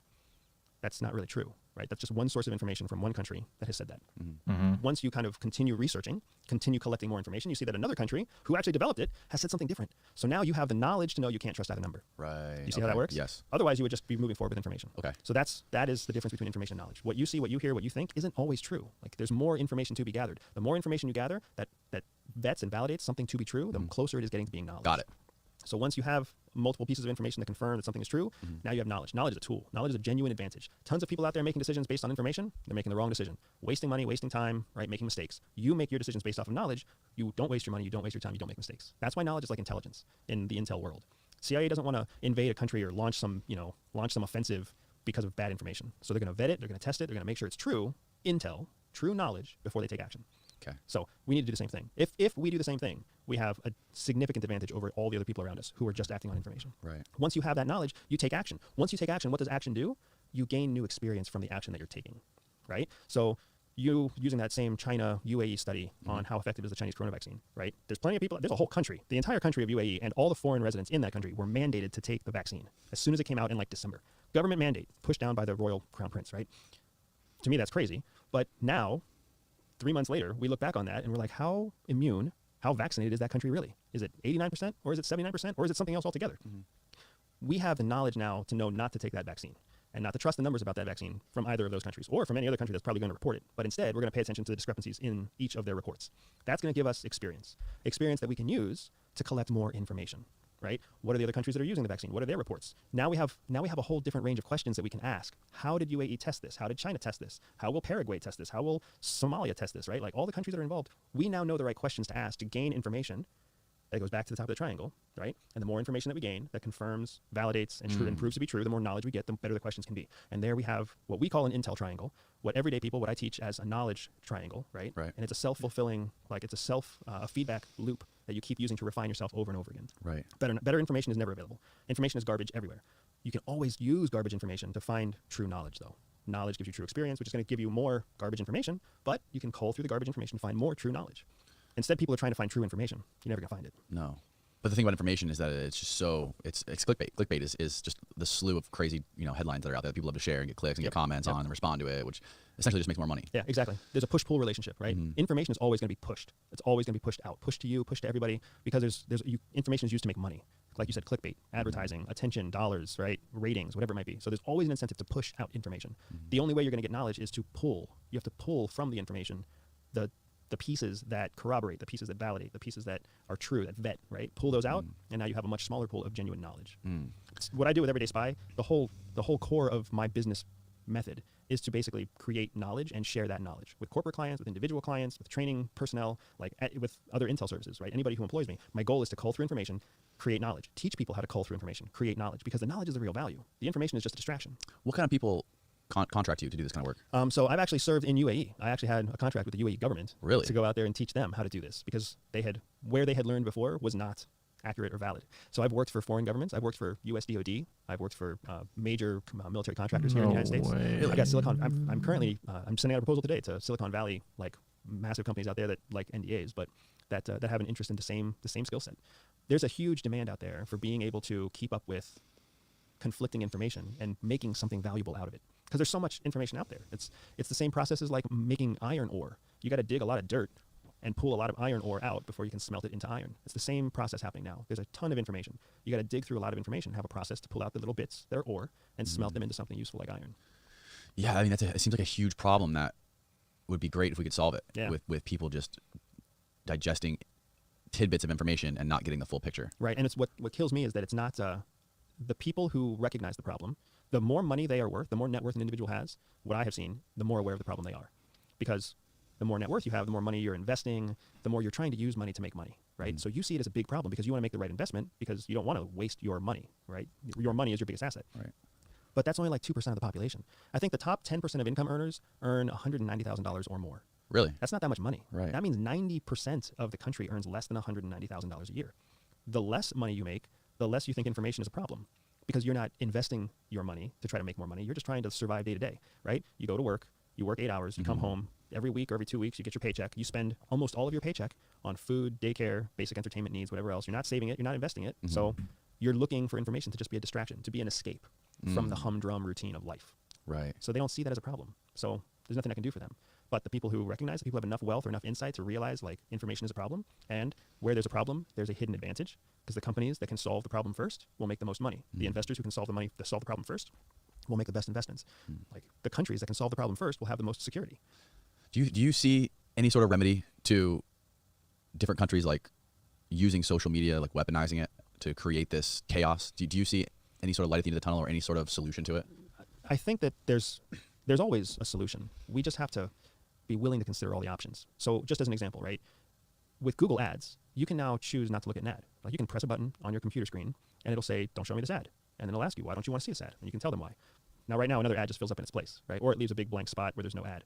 Could you imagine social media where you basically can click and tell something why you don't want to see it, right? So something pops up and whatever. My mom sends another, update about coronavirus in Pennsylvania.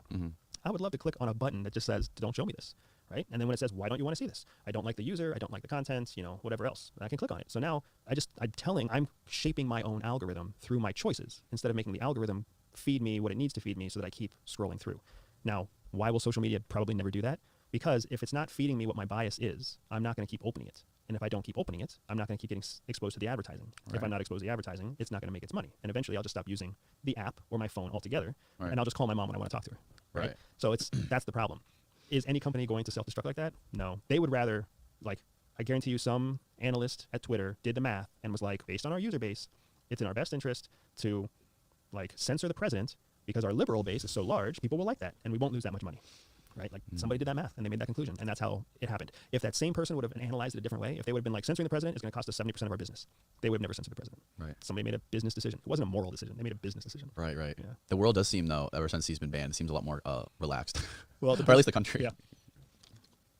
So one of the things that I thought was funny is I actually, for a client, I had to do a study into how much media coverage President Trump was getting. And they were like, is this abnormal? Right? Is this a normal amount of media coverage? Is it abnormal? Like, what does it look like?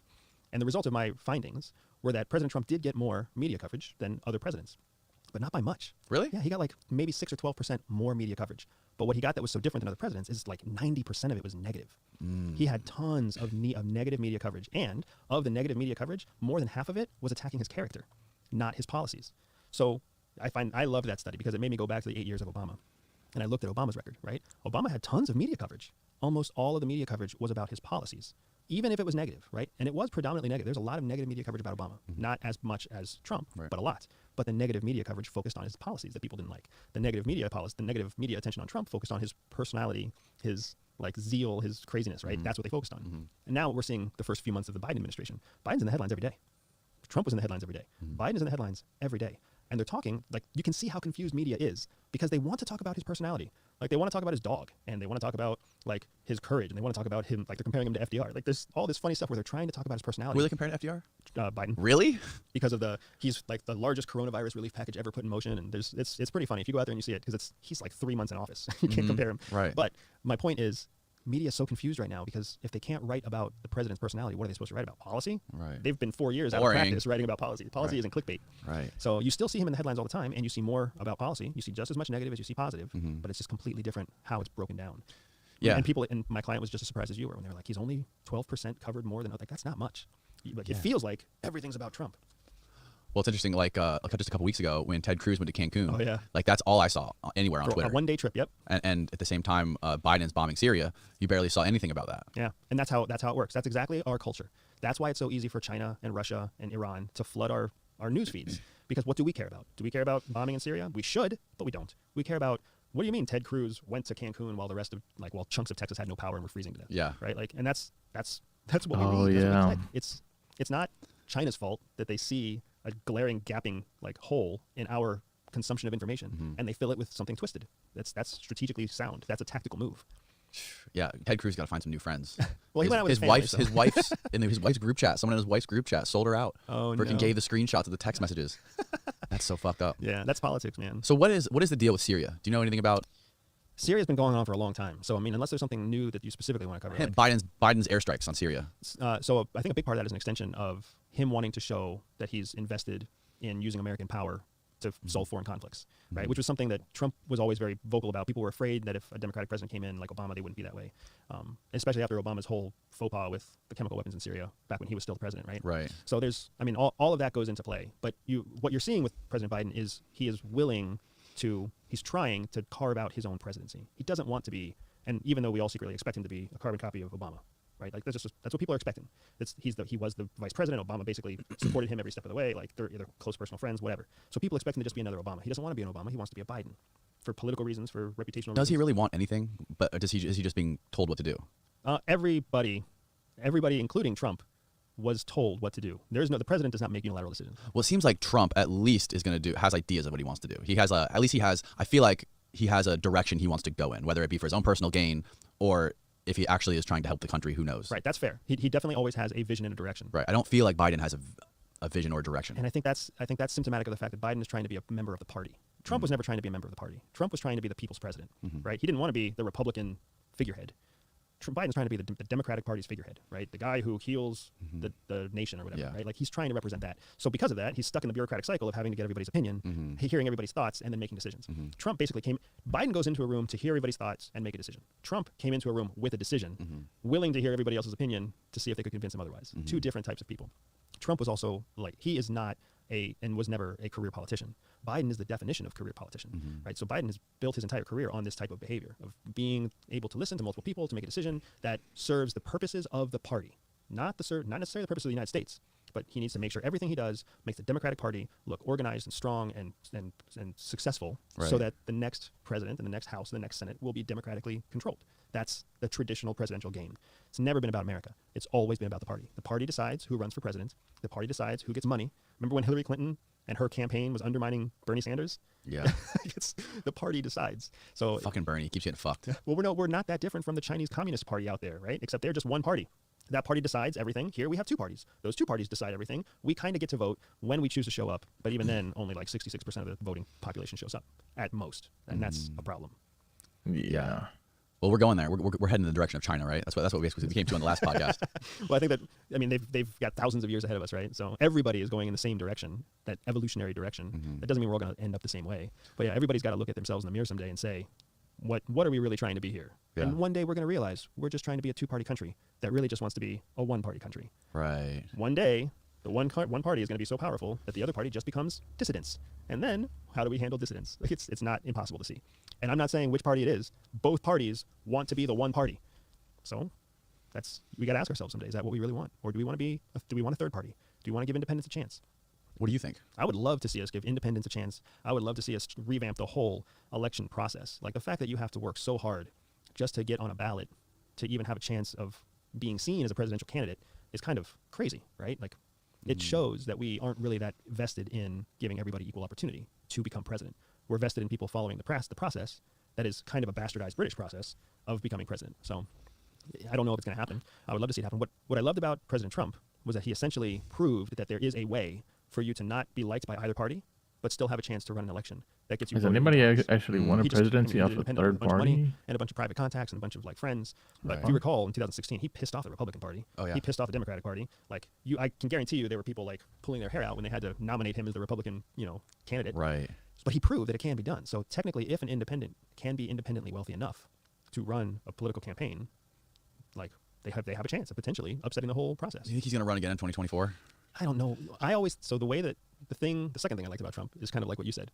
It's not that hard to predict what he's going to do because he's always doing what's in his own best interest. Right. I don't know today that him running again in 2024 is in his best interest. Why? Because what's he going to get out of it?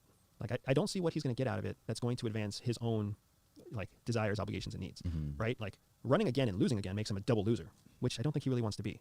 Right? Right now, he's still a massive winner. Right?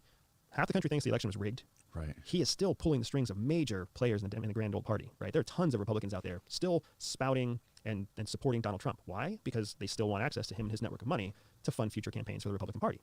So he has tons of power, tons of influence. You don't see him in the headlines as much, but don't be fooled, right? The man is so central to the Republican Party because of the influence and power he possesses, and he's a former president that was never successfully impeached, that was never successfully convicted, right? Like the dude in history, I guarantee you, if he does not run, I promise you, I hope people are still listening to this 10 years from now. If he does not run in 2024, he will be a hero in history, guaranteed. Really? Guaranteed. Because the whole 10 years from now, 20 years from now, when your kids are in college, they're going to read about a country that tried to impeach a president twice and failed. And why did they do that? Because the country was divided and it was split. And who knows what we're going to look like in 24 years. But right now, 20 years from now, what we are in right now is going to be embarrassing. For sure. Whoever they are, whatever our kids look at, they're going to look at us and be like, you guys were alive in 2020? Yeah. Like, weren't you embarrassed? And we're probably going to say, yes, we kind of were. But my point is, if as long as he plays his cards right, he's going to continue to be super influential in the Republican Party. He never has to take on the mantle of president ever again. He's going to be rich, even richer than he was before, because the name Trump is still super famous and still super positive. Don't forget, more people voted for Trump this year in 2020, more people voted for him than ever voted for any Republican candidate ever before, right? Because it was record-breaking turnout. Half the country wanted the guy to win. He is not washed out. He has not failed, right? He is still just as powerful and just a celebrity as he ever was before. Right. So it's important to keep that in perspective because we think it's important who wins the presidency. A party wins the presidency, not a person, right? And the Democratic Party won. Biden is their candidate. He's doing his thing, and I hope he does a bang-up job. But Trump is not going away. He just may not be in politics directly like we're used to. But yeah, I can almost guarantee you that our kids are going to look back and be like, what? Why did everybody hate that guy so much? Here's all the good things he did. The economy was banging before coronavirus. And then also, this is the thing that freaks me out the most, is every month that goes by, there's new information about coronavirus. And arguably, the more information that we get, the more it looks like maybe we were doing the right thing at the beginning. Maybe we weren't doing the right thing when we changed things. So 20 years from now, all that's going to be hashed out. Everybody's going to know what was the right decision, what was the wrong decision. So they may very well be like, the only person in the world who was doing the right thing was Donald Trump when he decided to keep businesses open and keep the economy going because who knows what the future is going to say. So many people hated him too. Whatever he said, people just wanted to do the opposite. Yeah. Or it just made shit, whatever he believed in, whatever he pushed, it was the evil thing. It's true. But don't get me wrong, there's just as much a chance that 20 years from now people are going to be like, oh yeah, Trump was making all the wrong calls, but he's still going to be seen as a hero because he made any kind of call, and they're going to be like, nobody had that information back then. And the country still tried to impeach him, and they still couldn't convict him. He's in the history books forever because Nancy Pelosi decided to try to impeach him again. What a stupid decision. For a party that just wanted the guy to be forgotten, that's all they wanted.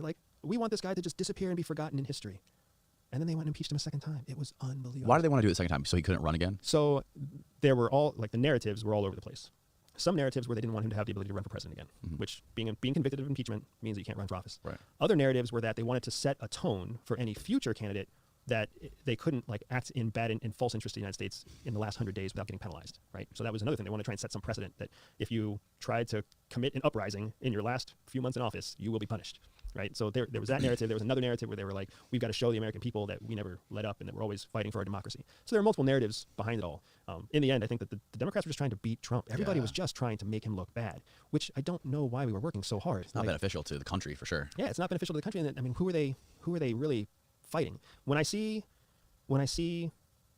elected officials who are supposed to be in charge of making all the hard decisions to keep my country safe and effective and working, and I basically see them wasting my time and wasting my money on a guy who's about to be forgotten because he was successfully outvoted in a fair and balanced election outside of a few conspiracies.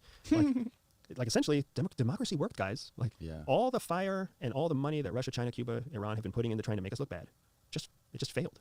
Because our democracy worked. Voting worked. People showed up. The polls worked. All the panic we had about whether or not mail-in votes were going to get there in time, it all worked. There was an election. We came out of it okay. How much was it rigged? Who knows? We'll never know. Yeah. Whether or not some of the videotapes that we've seen are real or whether or not they're fabricated and whether or not it was hundreds of thousands of votes or tens of thousands of votes, we'll never know. But do you think it was only on one side or both sides as far as fraud, voter fraud? Do you think both parties are trying to cheat to get more votes? Absolutely. I wouldn't call it fraud, but I do think that there's underhanded cheating type tactics that are happening all the time. Yeah. Right? The fact that it was handled so differently than ever before is easy to say, oh, well, that's because of coronavirus. Oh, there was coronavirus, so we have to handle it differently. Not necessarily, right? You wanted to handle it differently. Coronavirus became an excuse to handle it differently. Let's move on. Let's just call it what it is. So, yeah, there's always underhanded tactics, whether it's gerrymandering and creating borders that benefit your party, or whether it's social media narratives that intentionally influence and take advantage of an uninformed community or an underprivileged community that doesn't have access to information. Whatever it might be, there's always underhanded tactics. I just don't go as far as to call it organized fraud. That's a bit of a stretch for me. It may have happened, but I don't have the information to say that it happened. Yeah, it's just funny that so many people are convinced that the election was stolen. Totally convinced. That's bonkers. Yeah, it shows me that people are super invested in the future of our country, and I like that people are that invested. I just don't like the fact that the information, knowledge, experience triangle has become so out of whack that we're skipping. I don't think it shows that they're invested. I think it just shows that they just hate and they love Trump and they hate anybody who's not on their team. I mean, I can see how you would think that. I would also venture to say that they want Do you think our country to look a certain way, and they want it to look that way because they think it's the right way. We've got to assume something called noble intent. You have to assume noble intent if you're ever going to break out of the current information, the place where we skip knowledge. When you assume malicious intent without demonstrable proof of malicious intent, you never give yourself the chance to collect all the information you need to make knowledge. So you have to assume noble intent, which is the same thing as assuming somebody's innocent before proven guilty. Like, that's a fundamental pillar of our justice system. If we assume noble intent, put ourselves in the shoes of the person that we hate the most, the person we don't understand, answer the question, why would they do that? And then assume that they're doing it for some noble reason. What is the noble reason behind why they are doing that? So what was the noble intent behind the people who stormed the Capitol? So the noble intent behind the people who went to the Capitol building, right, was to show that they wanted to exercise their rights as Americans. That was their noble intent. Once they got there and mob mentality took over, good decision-making went out the door, right? Never mistake mob mentality for someone's intent, right? You and I can go to a party with the intention of just having fun, you and I. Right. And then who knows what could happen at the party. And for all we know, we're going to end up trampling some innocent whatever kid or some person or whatever else because there's a fire alarm that goes off. Right. And now mob mentality sets in. We're all survival instinct, and we trample like 3 people, and we were complicit in basically 3 people's deaths because we had to we ran over them on our way out the door. Yeah. It looked like they all just got in there like, what do we do now? Yes, exactly, right? So when you look at the imagery, and I've seen some awesome open source analysis, right? You go in and like storming the Capitol. The first people that went in were taking pictures. I've been part of storming operations. You don't stop to take a selfie, right? Like, you're not snapping, you're not taking pictures, you're not sitting in a chair. Like, it was just, it's insane. And you even see, there's great articles out there that walk you through like the series of events as the Capitol was being stormed. And it's exactly, there's a couple of like hillbilly looking guys standing in a big fancy marble courtroom as they first penetrate the building, and they just kind of look lost. They don't look violent to me. You see security guards with no weapons drawn step up to them and start yelling like, you need to get out, you need to leave. There's no confrontation. No one's like, there's no fists, elbows, guns, knives. Like, there's a conversation happening. That's not the narrative that was so often painted of these people who were violently storming the Capitol building. Terrible things happened. Mob mentality makes terrible things happen. People were killed, people were beaten, people were pulled out, like police officers were pulled out. I'm not condemning the action at all, but I want to call it what it was, right? It was a group of people who were hot-headed and passionate about something, and then a series of decisions were made that erupted throughout the entire mob. And then as soon as one person saw someone else doing something, that was essentially permission for them to do the same thing. It's common. This is common human psychology. And then it just took over. For all we know, I don't think that's very common, but a good half of them may have very well seen craziness happen, and they're like, whoa, this isn't what I signed up for. I'm going to back off. For every cop and every security Capitol policeman who was beaten, it was some other rioter who pulled them aside and protected them and got them to a place where they could get help. Nobody talks about that either, right? We all remember the picture of the guys with the flagpoles beating the Capitol policemen as they're being dragged from the building, right? But then nobody stops to talk about the 12 guys who pulled that Capitol policeman away from the guys who were beating him, stood in the way and said, hey, leave him be. Are you okay? Can we get you some help? And took him to the outskirts where he could get help. They weren't like pulled into some massive engine that just killed them. Right. They were good, decent human beings still there that were not taken over by mob mentality. Nobody wants to talk about that. That's why there was no conviction, because it was difficult to prove that it was any kind of insurrection, right? Especially organized or planned. Well, a lot of these guys are getting busted now that were in the Capitol, and they're getting arrested. And I think the most beautiful irony of the whole thing is they were anti-maskers. So if they would have been wearing masks, they probably wouldn't have caught them. Yeah, that's funny. I feel like anybody who broke into the Capitol building should be arrested. Like, seeing the FBI chase them down, seeing the local police chase them down, not a waste of money, not a waste of resources. They broke a federal law. If you and I decide to go like break into the local post office, we're breaking a federal law. Right. You got to fulfill, like, law enforcement has to fulfill what they're doing. I have no complaints about any of that. What do you think the outcome? Are we I think we're good. We're good. You guys what, 140, 130, something like that? Yeah, 130, 145. Okay. What do you think would have happened if Trump would have been straight up just like, we need to take over, burn it down, there's got to be a coup? What do you think would happen if he would have done something like that? Yeah, so I think that's really interesting. So I never think he would have done anything like that, because I think he's way too savvy about risking himself. Right. So not only do I never think he would have said that, but if the people who were at the Capitol would have heard him say something like that, I don't know that mob mentality would have ever taken over. When something that directs, when violent action is directed before mob mentality is in place, then it causes something called cognitive dissonance, right? You are doing something because of a set of beliefs in your head, right? In your cognitive brain. And that's why you're there, whether you're at a concert or a party or a church, right? You're there for some reason. As soon as somebody gives you guidance to do something that is in contradiction to the purpose of you being there, it causes dissonance in your mind. That dissonance it's like shaking. It's like when someone shakes you. It shakes you out of your current place of thought, and then you become So if you would have said, what's the word I'm "Yo, looking for? go over there and take Focus for over a the second. Capitol And building," you have to ask yourself the hard question: which of these two conflicting ideas do I pursue? As long as you never have that moment of dissonance where you have to choose, it's much easier to flow into mob mentality. Right. I'm at this concert. Now people are starting to mosh. I'm close to the mosh pit. I'm going to be in the mosh pit. Mosh pit just got violent. I guess I got to start swinging and kicking. Yeah. Right? Something totally different when like you're at a concert and then they stop the concert and somebody's like, hey guys, we're going to start a mosh pit. It's going to be super violent. Just make sure you throw your hardest fist and your biggest elbows. You might be like, oh, that doesn't Maybe I don't wanna do that. I'm going to step to the back now, right? Yeah. That's essentially the same thing that would have happened. If Right. he would have burn it down to the ground, take it down. Maybe you would have had people who still stepped up and did it. But there would have been, everybody there would have had that moment of cognitive dissonance and they would have had to ask themselves, is this what I came here to do today? Or is it time to go home? Right. And a lot of people would have gone home. Yeah, And- you're probably right. I think you're right. And the Capitol Police would have had a very clear picture of who's assaulting them at that point. Yeah. Instead, the way it turned out, they didn't know, are these peaceful protesters who have gone too far? Are these crazy people? Are these violent people? We don't know. And they approached it the way they were supposed to, right? Non-violence first, that turned into security and just good work. One of the last things I want to ask you about was it's so funny how in these big 1,000-page COVID relief bills they always have these little things built into them. Yeah. And the last one Trump signed in December 2020, it had in there they have 180 days for the CIA to release all information on UFOs. Yeah, that was funny. So are you guys, what's going on? Are you guys going to release that? Why was that put in there? I think it's already been released. I feel like it's already been released. I think CIA already released like 2,200 pages of UFO and unidentified aerial phenomena. Yeah, but there was nothing really in that. Well, we don't know. First of all, what's really funny is nobody knows what's really in it because all the complaints right now from the people who would be going through it is how difficult it is to page through all the documents. Because these are like documents from the 50s and 60s. Right. Like paper documents that have been basically just force-fed through a scanner. It's difficult to sort through all that. But yeah, on top of that, nothing's been found. I would say that the reason nothing has been found is because CIA's authorities, CIA's mission is to collect foreign intelligence. Like foreign intelligence that is foreign nations that the United States is in some kind of relationship with. An unidentified flying object, an alien race that we are not in any kind of relationship with, would not fall under CIA's purview. Right. Most likely it would fall under DOD's purview. It might fall under DOE's purview, right? It would be totally wackadoodle. So it makes I sense don't that buy CIA that. does have some documentation on UFOs because as the stuff comes in, and when you look at what has come in from CIA, it's like sightings in foreign countries by diplomats and whatever else. It makes sense that they would have some files. Right. But the people who think that like CIA is in charge of Area 51, I'm almost positive Area 51 is Air Force controlled. Right. Right? And then you got, like, it just goes on and on. Their authorities have nothing to do with anything that would ever be extraterrestrial. But that's not what people want to hear. That's not what they believe. That's not what they've been told by TV shows. CIA must be in charge of UFOs. They've got 2,000 pages of documents that are like 50 years old and they don't know how to organize it. So I don't think they're in charge. Do you think that there's alien beings flying ships to the U.S. and we have control of any of them? I love this question because when people think UFOs, when people think aliens, they're still conditioned from our childhood. We're thinking sci-fi, right? We're thinking Star Trek aliens and Star Wars aliens. We're thinking humanoid aliens, basically, right? Right. Why aren't we thinking about aliens like we think about zooplankton in the ocean? Like tiny, minuscule, little living organisms that you can't even see. No, 'cause Why do they we think that can't they're flying in fly ships UFOs, that are bitch. visible to us. Well, because we have reports of them, like detailed video reports of them, of these things off like that, the Air Force pilot, the Navy pilots, the Navy pilots off in San Diego, who literally have visuals of these things jamming their radars, which is an act of war, and going from point A to point B in less than 1 second. Yeah, it's amazing technology, right? But it's all something that's within the realm of what we can imagine. Which to me, whenever you come across anything that's conventional, the most logical conclusion is that it was made by a conventional thinker. So it strikes me much more likely that it's a weapon or some sort of device that was some sort of technology that was created by the U.S. or by some other first world, adversary.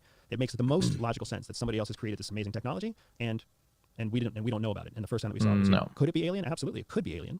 But is it like 51% alien, 49% it's just developed some other weapon system in the U.S. or some other weapon system in Russia? Who knows? There's not enough information to say that is extraterrestrial technology. There's enough information to say this looks like it's something that our radar could even pick up, right? It's something that's flying around in our atmosphere. I think of it like if there's an alien race out there that has come to the Earth and come to the United States and has observed us, what makes us think that we're even close enough to their level of technology to observe them back, even accidentally? What makes us think that's possible? Right? I think of it like insects. If you walk over an anthill, right, the ants in the anthill basically don't move. They don't change anything because you're so big. You're like, we as human beings are so far out of whatever they deal with day to day that they don't even see us as a threat, right? We're just a thing. So some massive alien technology that can travel through space at the speed of light and observe foreign cultures or observe other planets, they would most likely know how to observe us without us even knowing that they're observing us. They would be this giant thing that just flies over and we don't even know it's there, right? For whatever reason. They would most likely not be some little tic tac that we can pick up on our own radar scanners. It's in the visual light spectrum. What sense does that make, right? Right, because they would have to know that there's Navy ships and Navy planes flying around everywhere. Especially if I think the why would they risk it? When he radioed it in, I think they were like, or when he reported it to his chief or whoever it was, above him in the chain of command who was like, right, we've been seeing these. So it wasn't the first time someone had seen one of those. Yeah, so I mean, it could be anything. I am not saying it's not alien. What I'm saying is, why are we pointing to it being alien? So what's the other option? The other option is scarier, and I think that's why we point to it being alien. Because the other option is that either American military technology is so advanced that we don't even know we can do this stuff, or one of our foreign adversaries, their technology is so advanced that we didn't even know they were able to do this stuff. That's the scarier alternate. The scarier alternate is that little Tic Tac flying around at super speed is a Russian-controlled cruise missile, and they now have that technology, and we had no idea that it existed. That's even scarier than thinking that some alien life That is form why fucking scary. is like observing us peacefully. Like, that's the truth of it. Like, almost all of your major UFOs have always tied back to military aircraft or military developments of some sort, right? Anything that's been exposed, whether it was the SR-71 or the B-2 or even the B-1, right? Cruise missiles, drones, unmanned aerial vehicles, all went back to weaponization. They were first seen by some innocent bystander in the desert in Nevada or whatever, and they just proved out to be American weapon technology. Well, now... Have you heard the story of the guy Bob Lazar? Oh, yeah. What do you think about all that? This is about him back engineering these craft. I mean, he vividly explains these things, them flying around, like zooming through the air. Yeah. So and defying, like, what was it? The crafts could actually like fold through gravity or something. So the thing about Bob Lazar is that I think that he's brilliant. I think that he must be a genius, but his story doesn't line up over time. Not the details of the story, but the circumstantial evidence of the story, right? So he gets picked to be the guy to reverse engineer alien technology. And then somehow he's also able to like get free from the government and be allowed to talk about his history of doing this stuff, right? The U.S. government would never bring in somebody even remotely unstable to take on something that sensitive. And if they did, there would be all sorts of legal documents and whatever else to basically make sure that the guy never saw the light of day if he became unstable. They wouldn't like kill him or put him in a cell. They'd have like, you have your own island in Bora Bora and you're just going to live there and we're going to take care of all your needs. That's what they would do? Yeah. Like, they wouldn't disappear the guy and put him in prison. They'd pay a fortune to make sure that his secrets never get out, right? But this whole idea that like the government went out and like publicly discredited him because he's really a brilliant engineer who can reverse engineer alien technology and there's nobody else out there who can do it. I've seen enough spectacular people, right? There's enough exceptional people. He's not that exceptional. Well, first of all, what makes you say they'd put him on pay a fortune to put him on a remote island and take care of him? Do they do that? They do that all the time. They don't do that to Americans as often as they do it to foreigners, but they do it all the time. Really? Dude, you can make a problem disappear for like... The CIA does that? No, this is the U.S. government can do this, man. Like, right. This, when witness protection is all about making people disappear by paying a fixed amount to basically make them go live a very comfortable life somewhere where nobody can find them. That is witness protection. You amp that up, and now you can basically convince foreign generals and foreign politicians to work for the CIA, the NSA, the DIA, you name it, right? And you're basically saying, hey, we're just going to make you disappear. We're just going to take you to some glorious private place in Greece. No one's ever going to know you're there. You're going to have a new identity, a new everything, and we're going to take care of all of your expenses for life. You've got KGB, former KGB people living in the United States who basically signed a deal with CIA to say, we'll rat out the KGB as long as you let us have American citizenship and you give us an American name and an American passport. That happens all the time. Right. So as far as Bob Lazar's story goes, like, he wasn't compromised until they were spying on him. His story at least goes, and they were spying on him. They tapped his phone lines. They found out his wife was cheating on him. His wife having an affair. Then they're like, oh, this is a ticking time bomb. As soon as he finds this out, he's going to be unfit to do this job. So then they started phasing him out, and then he started making himself public. He did the interviews. He did, I forget the guy's name who did the interview with, George Knapp, I think his name was. And then at that point, they tried to do many things. Like, they tried to hide where he went to college or like bury his degree, his college degree. At least according to a story. Right, according to a story. So this is the problem. Again, we're going back to that information, knowledge, experience triangle, right? Single source information. One person is saying this stuff. Right. We can't validate it any other way. Right. That immediately means that it can't ever be knowledge. Single source information just can't be knowledge. It can't be intel. Even if it's true, it has to be sourced, it has to be vetted, it has to be validated, it has to be verified. Right. Or else we don't know that it's true. The best it can be is just probable, right? So then you have to look at the content of the information itself. He is claiming stuff nobody else has ever claimed. Right. No weapons developer, no other engineer, no NASA scientist, nothing, right? So how is single source information so highly specific about like alien technology? And you just, as you watch over time, you can see the degradation in the story itself, like a cover story. It just degrades over time. It doesn't hold up. Why would they be tapping his phones? Why would they be tapping every part of his life if they trusted him enough to put him in charge of the project in the first place? It doesn't make any sense. And then why would they see his wife having an affair as the thing that would make him unstable? Like, what would make them come to the conclusion that he's going to connect his wife's adultery with then becoming unstable with his program? If he's so brilliant and so genius, then very likely he probably wasn't emotionally attached enough to keep his marriage alive, which is why it was falling apart. Right. Like, it doesn't match up. Well, even though he is a genius, or he seems to be extremely intelligent in what he does, that doesn't necessarily mean that he's as emotionally intelligent. Exactly. So if he was to eventually catch his wife, he could completely unwind. Why do we think that, though? If you think that he's not emotionally intelligent, why would he have an emotional reaction like that to the well, it's not the degradation of that? He wouldn't know how to handle it. Like, he wouldn't know how to handle finding his wife cheating on him. He could, whatever, start to abuse, drink all the time or do drugs or whatever, and he wouldn't be stable. That's true, and it could also be that it doesn't even faze him. It could also be that he's like, well, I don't really hang out with my wife anyways because I'm always in the lab, and we're not really the same person anyways. So, right, but it is a risk. It is a risk. Well, it's just as much of a risk as putting taps on a person against like court orders anyways, right? Right. Like there's so many. What I'm getting at is the only way you can connect the story. They weren't is through against a very court specific orders, set though. of points that don't consider any alternatives. As soon as you start to connect alternatives, the story starts to break down. You're like, well, it's not logical that this would happen if these other two things were possible.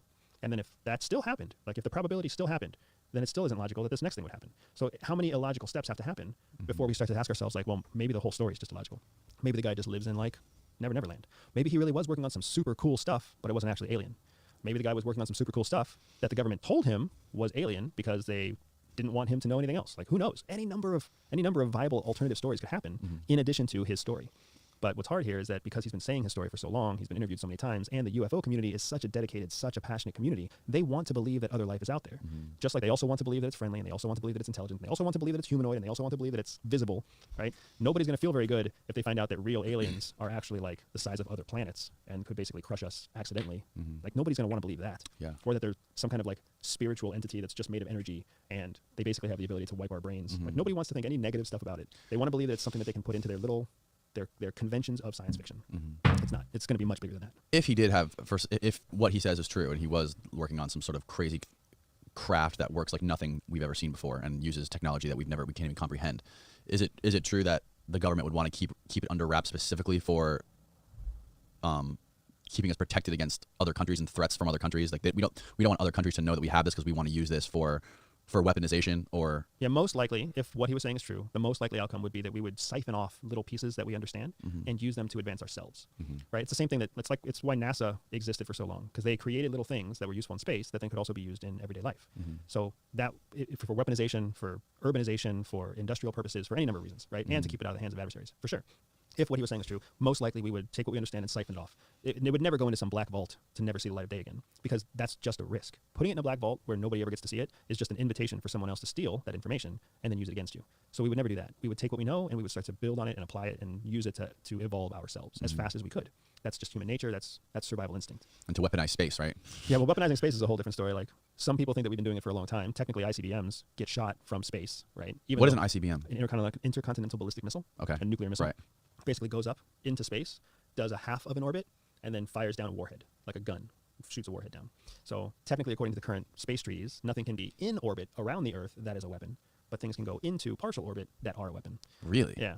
Yeah, that's the space. I didn't know they went into space like that. Yeah. And that's why all of our, like, the radars, the lasers that can detonate incoming missiles, all those things can be triggered from, different parts of the atmosphere that could be technically called space.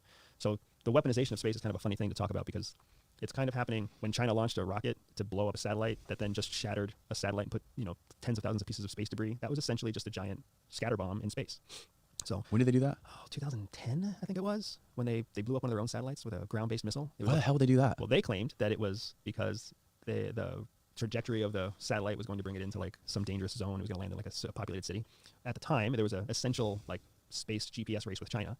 So it was largely seen as a show of force that China was saying, we can shoot your satellites out of space, America, if we choose to. And to show you, we're going to shoot one of our own satellites out of space. And then it just created this gigantic train wreck of flying space debris that messed everybody up.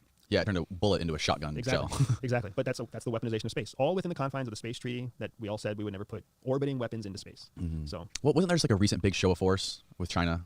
What was that in the news? I don't know much. I just heard it recently that there was a big show. Like, they showed like their Navy. Like, there's a big naval show of force. Oh, those happen pretty frequently. I mean, even amid coronavirus, I'm pretty sure China did like a military parade. Yeah. But yeah, they're very proud of their Navy. They're developing their Navy. They're developing their aircraft carrying capabilities, their forward deployed capabilities from the sea. Like, their littoral capabilities are all on the rise. They invest a ton.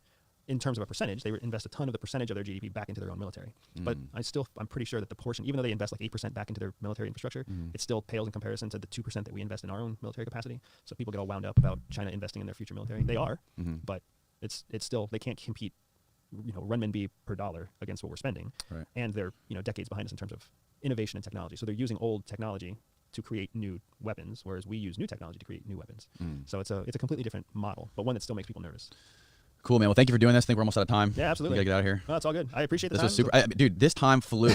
I can't believe that we've been doing this for 2 hours. And I feel bad because we never wrapped up on the whole Myers-Briggs thing. Very so just interesting to tell people, conversation. look up Myers-Briggs if you care about personality, because I'm pretty sure we cut that off. Like, I think we cut it off after 4 or 5 of the 8 character traits. So yeah. Whatever. I can't believe how fast this one flew, man. It's fascinating to talk to you. I really appreciate you being here and doing this with me. No, it's my pleasure, man. I'm glad you find it so informative and interesting. I love having real conversations with like smart people. Yeah. Where can people find your work and your books and your content? Yeah, everything about me is on everydayspy.com. I have a spy game for folks to come out out and try their own spy skills right away, right there on the homepage. You'll find me on my podcast, Everyday Espionage. I'm on iTunes and Stitcher and Google Podcasts. I'm everywhere with Everyday Espionage, the Everyday Espionage podcast. And you can always just email me directly, info@everydayspy.com. You'll come right to me. Sweet. I'll link it all below. Appreciate it, man. All right. See you later. Bye. Bye everyone. Interesante. I'm gonna end it at that. That's enough for me.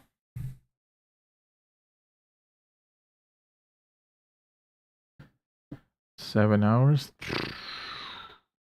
Jesus. All right.